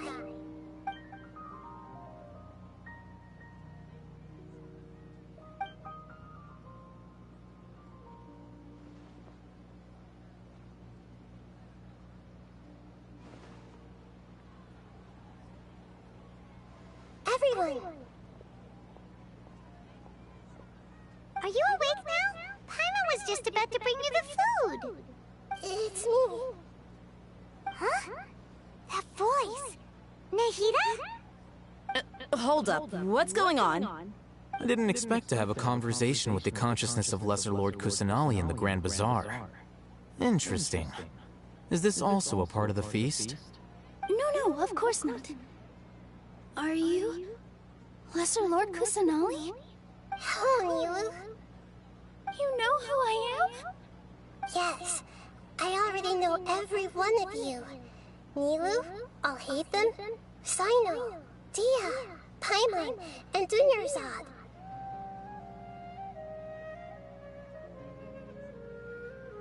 Lesser Lord Kusanali? I took the liberty of occupying the Traveler's body so that I could thank all of you in person. Thank you so much for rescuing me, even if that meant placing your own safety in peril and taking the risk of becoming enemies with the Academia, the sages, the doctor, the balladeer, and even the entirety of Sumeru. Without you, without any of you, I would have been in a much more difficult situation. Had you not helped me to resolve the crisis, not only I, but Sumeru and even the entirety of Teyvat would have suffered great misfortune.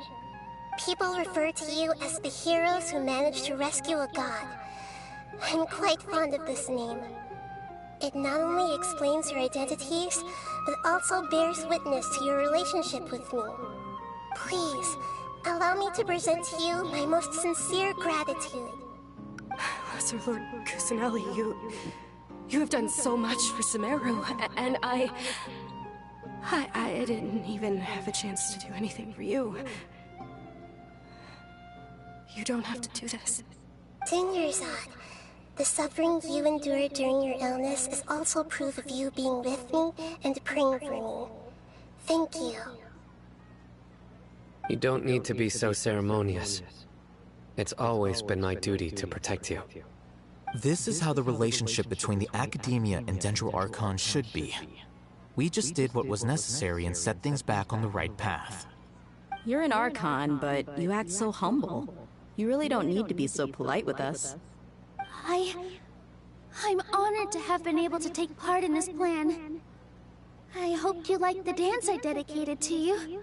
Thank you, all of you. Thank you so much.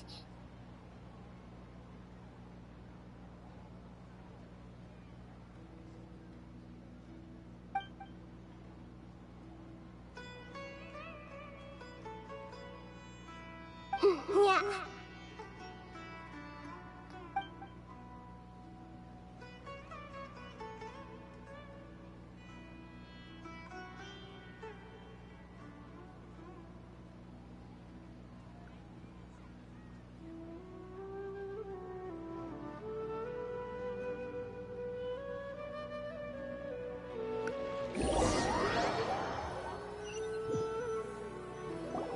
Are you awake? Did you rest well? After Nahida left, you ate a lot of food. You've become a glutton. That just means you still have a lot to learn from Master Paimon, the Sage of Gluttony. Alright, since you're awake now, should we go and have a chat with Nahida? She should be in the Academia right about now. If you have any questions, now's your chance to ask. I believe this is the final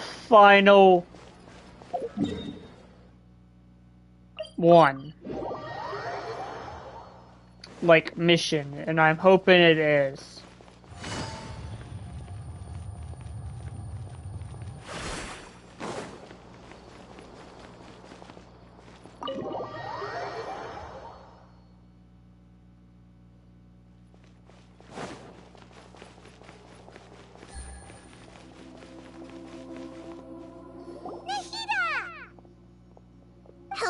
Traveler and Paimon? What a fantastic night! I'm still immersed in all the happiness and joy, like a candle floating on water. So are we, and that's why we're here to talk with you. Is there anything you want to know?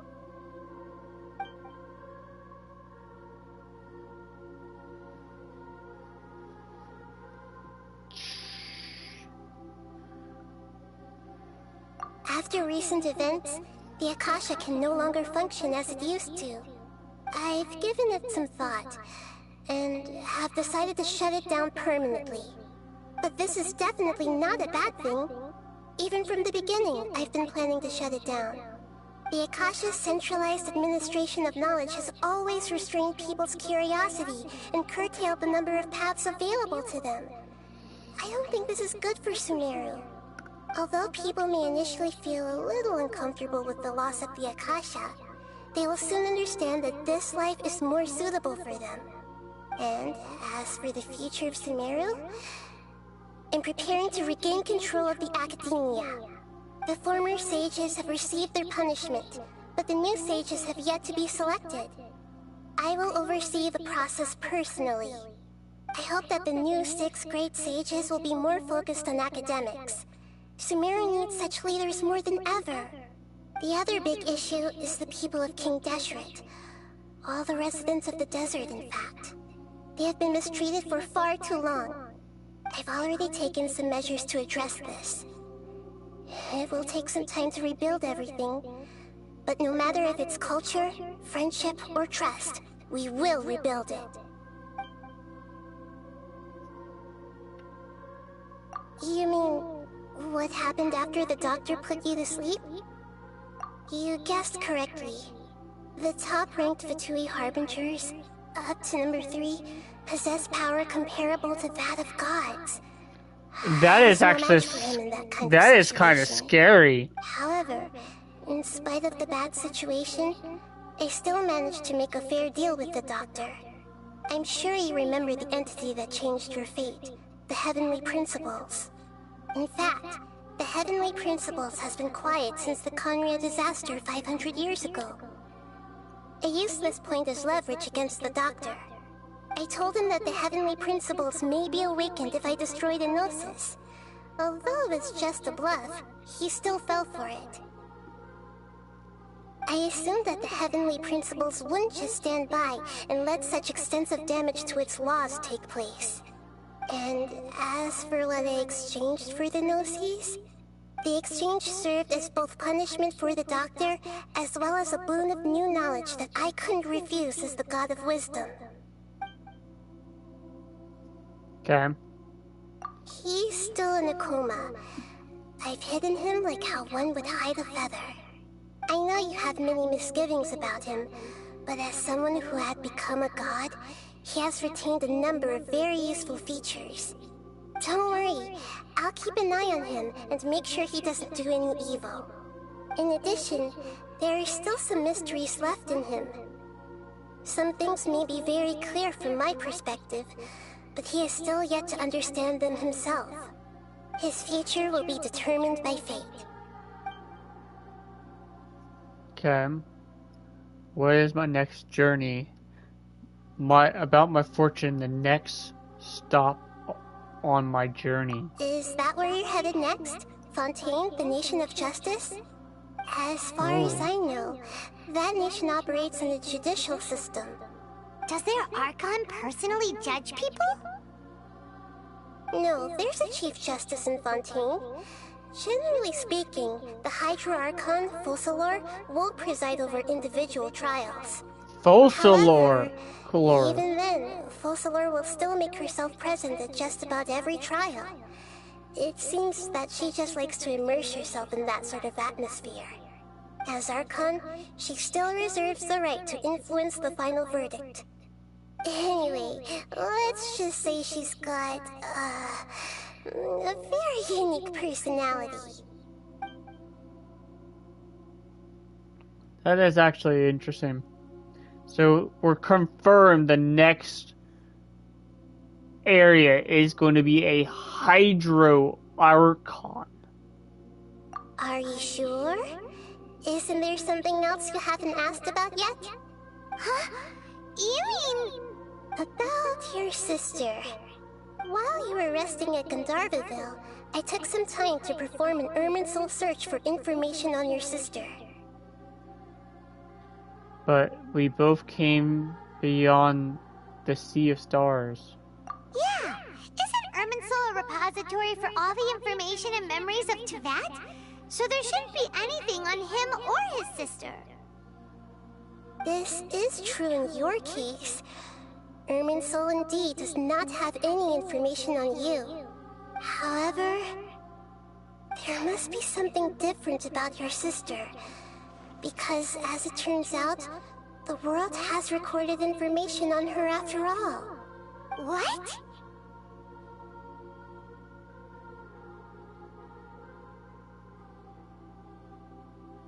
Wait a sec. Could it be that she was here longer than me? That it recorded? Or my sister was initially from this world? There is only one possible explanation. She belongs to this world. That is... But nothing about this makes any sense! Wasn't this your first trip to Teyvat? Yeah. According to the records I was able to access, your sibling suddenly appeared in Conria. After the Conria disaster, she began her journey through the 7 nations of Teyvat. But just as her journey was about to reach its conclusion, the Irminsul records on her suddenly become fuzzy. What do you mean, fuzzy? Did something happen to her? All I know for sure is that somebody, for reasons only they can know, is deliberately obfuscating her fate.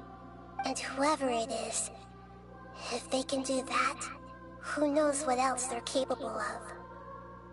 But even that wouldn't explain how she somehow comes from this world.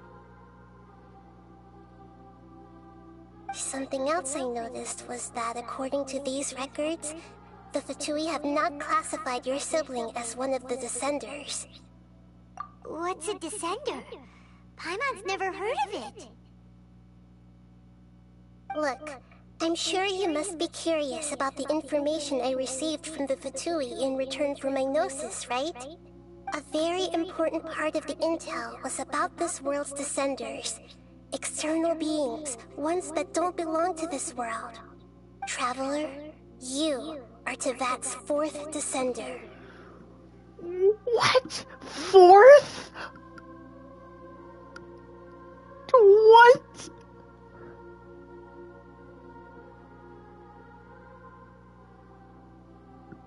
Does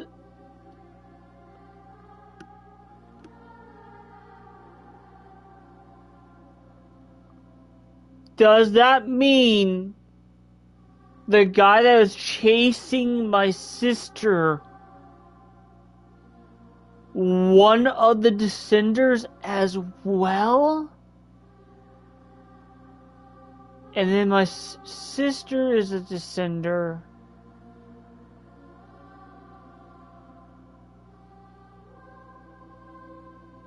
Oh, this is actually big. Huh? So the Fatui count 3 other Descenders before the Traveler? And his sister isn't even one of them?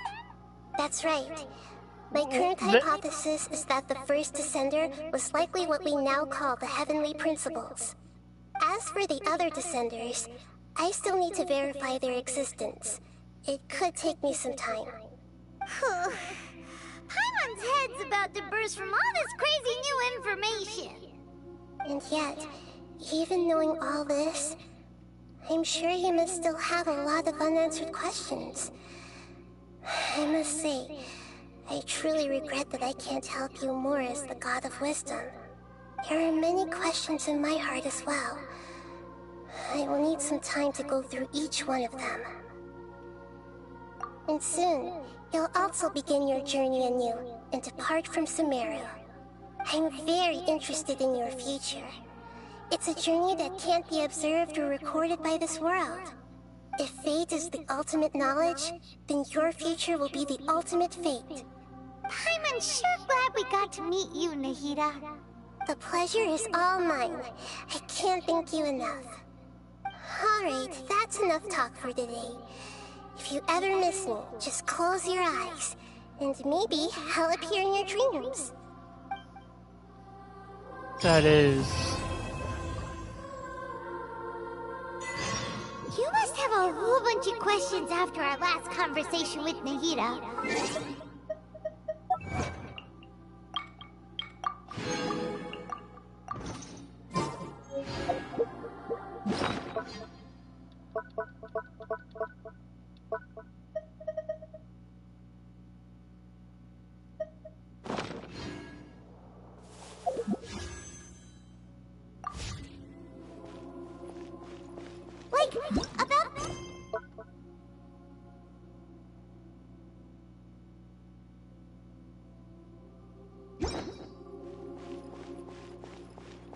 And as for your sister...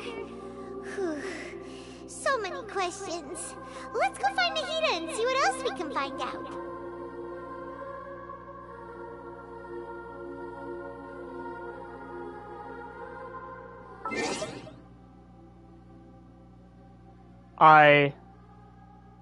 I'm gonna call it here. That just, like, made this a whole lot different.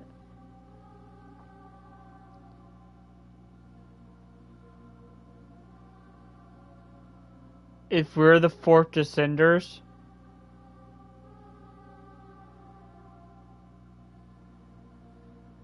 who's the other three?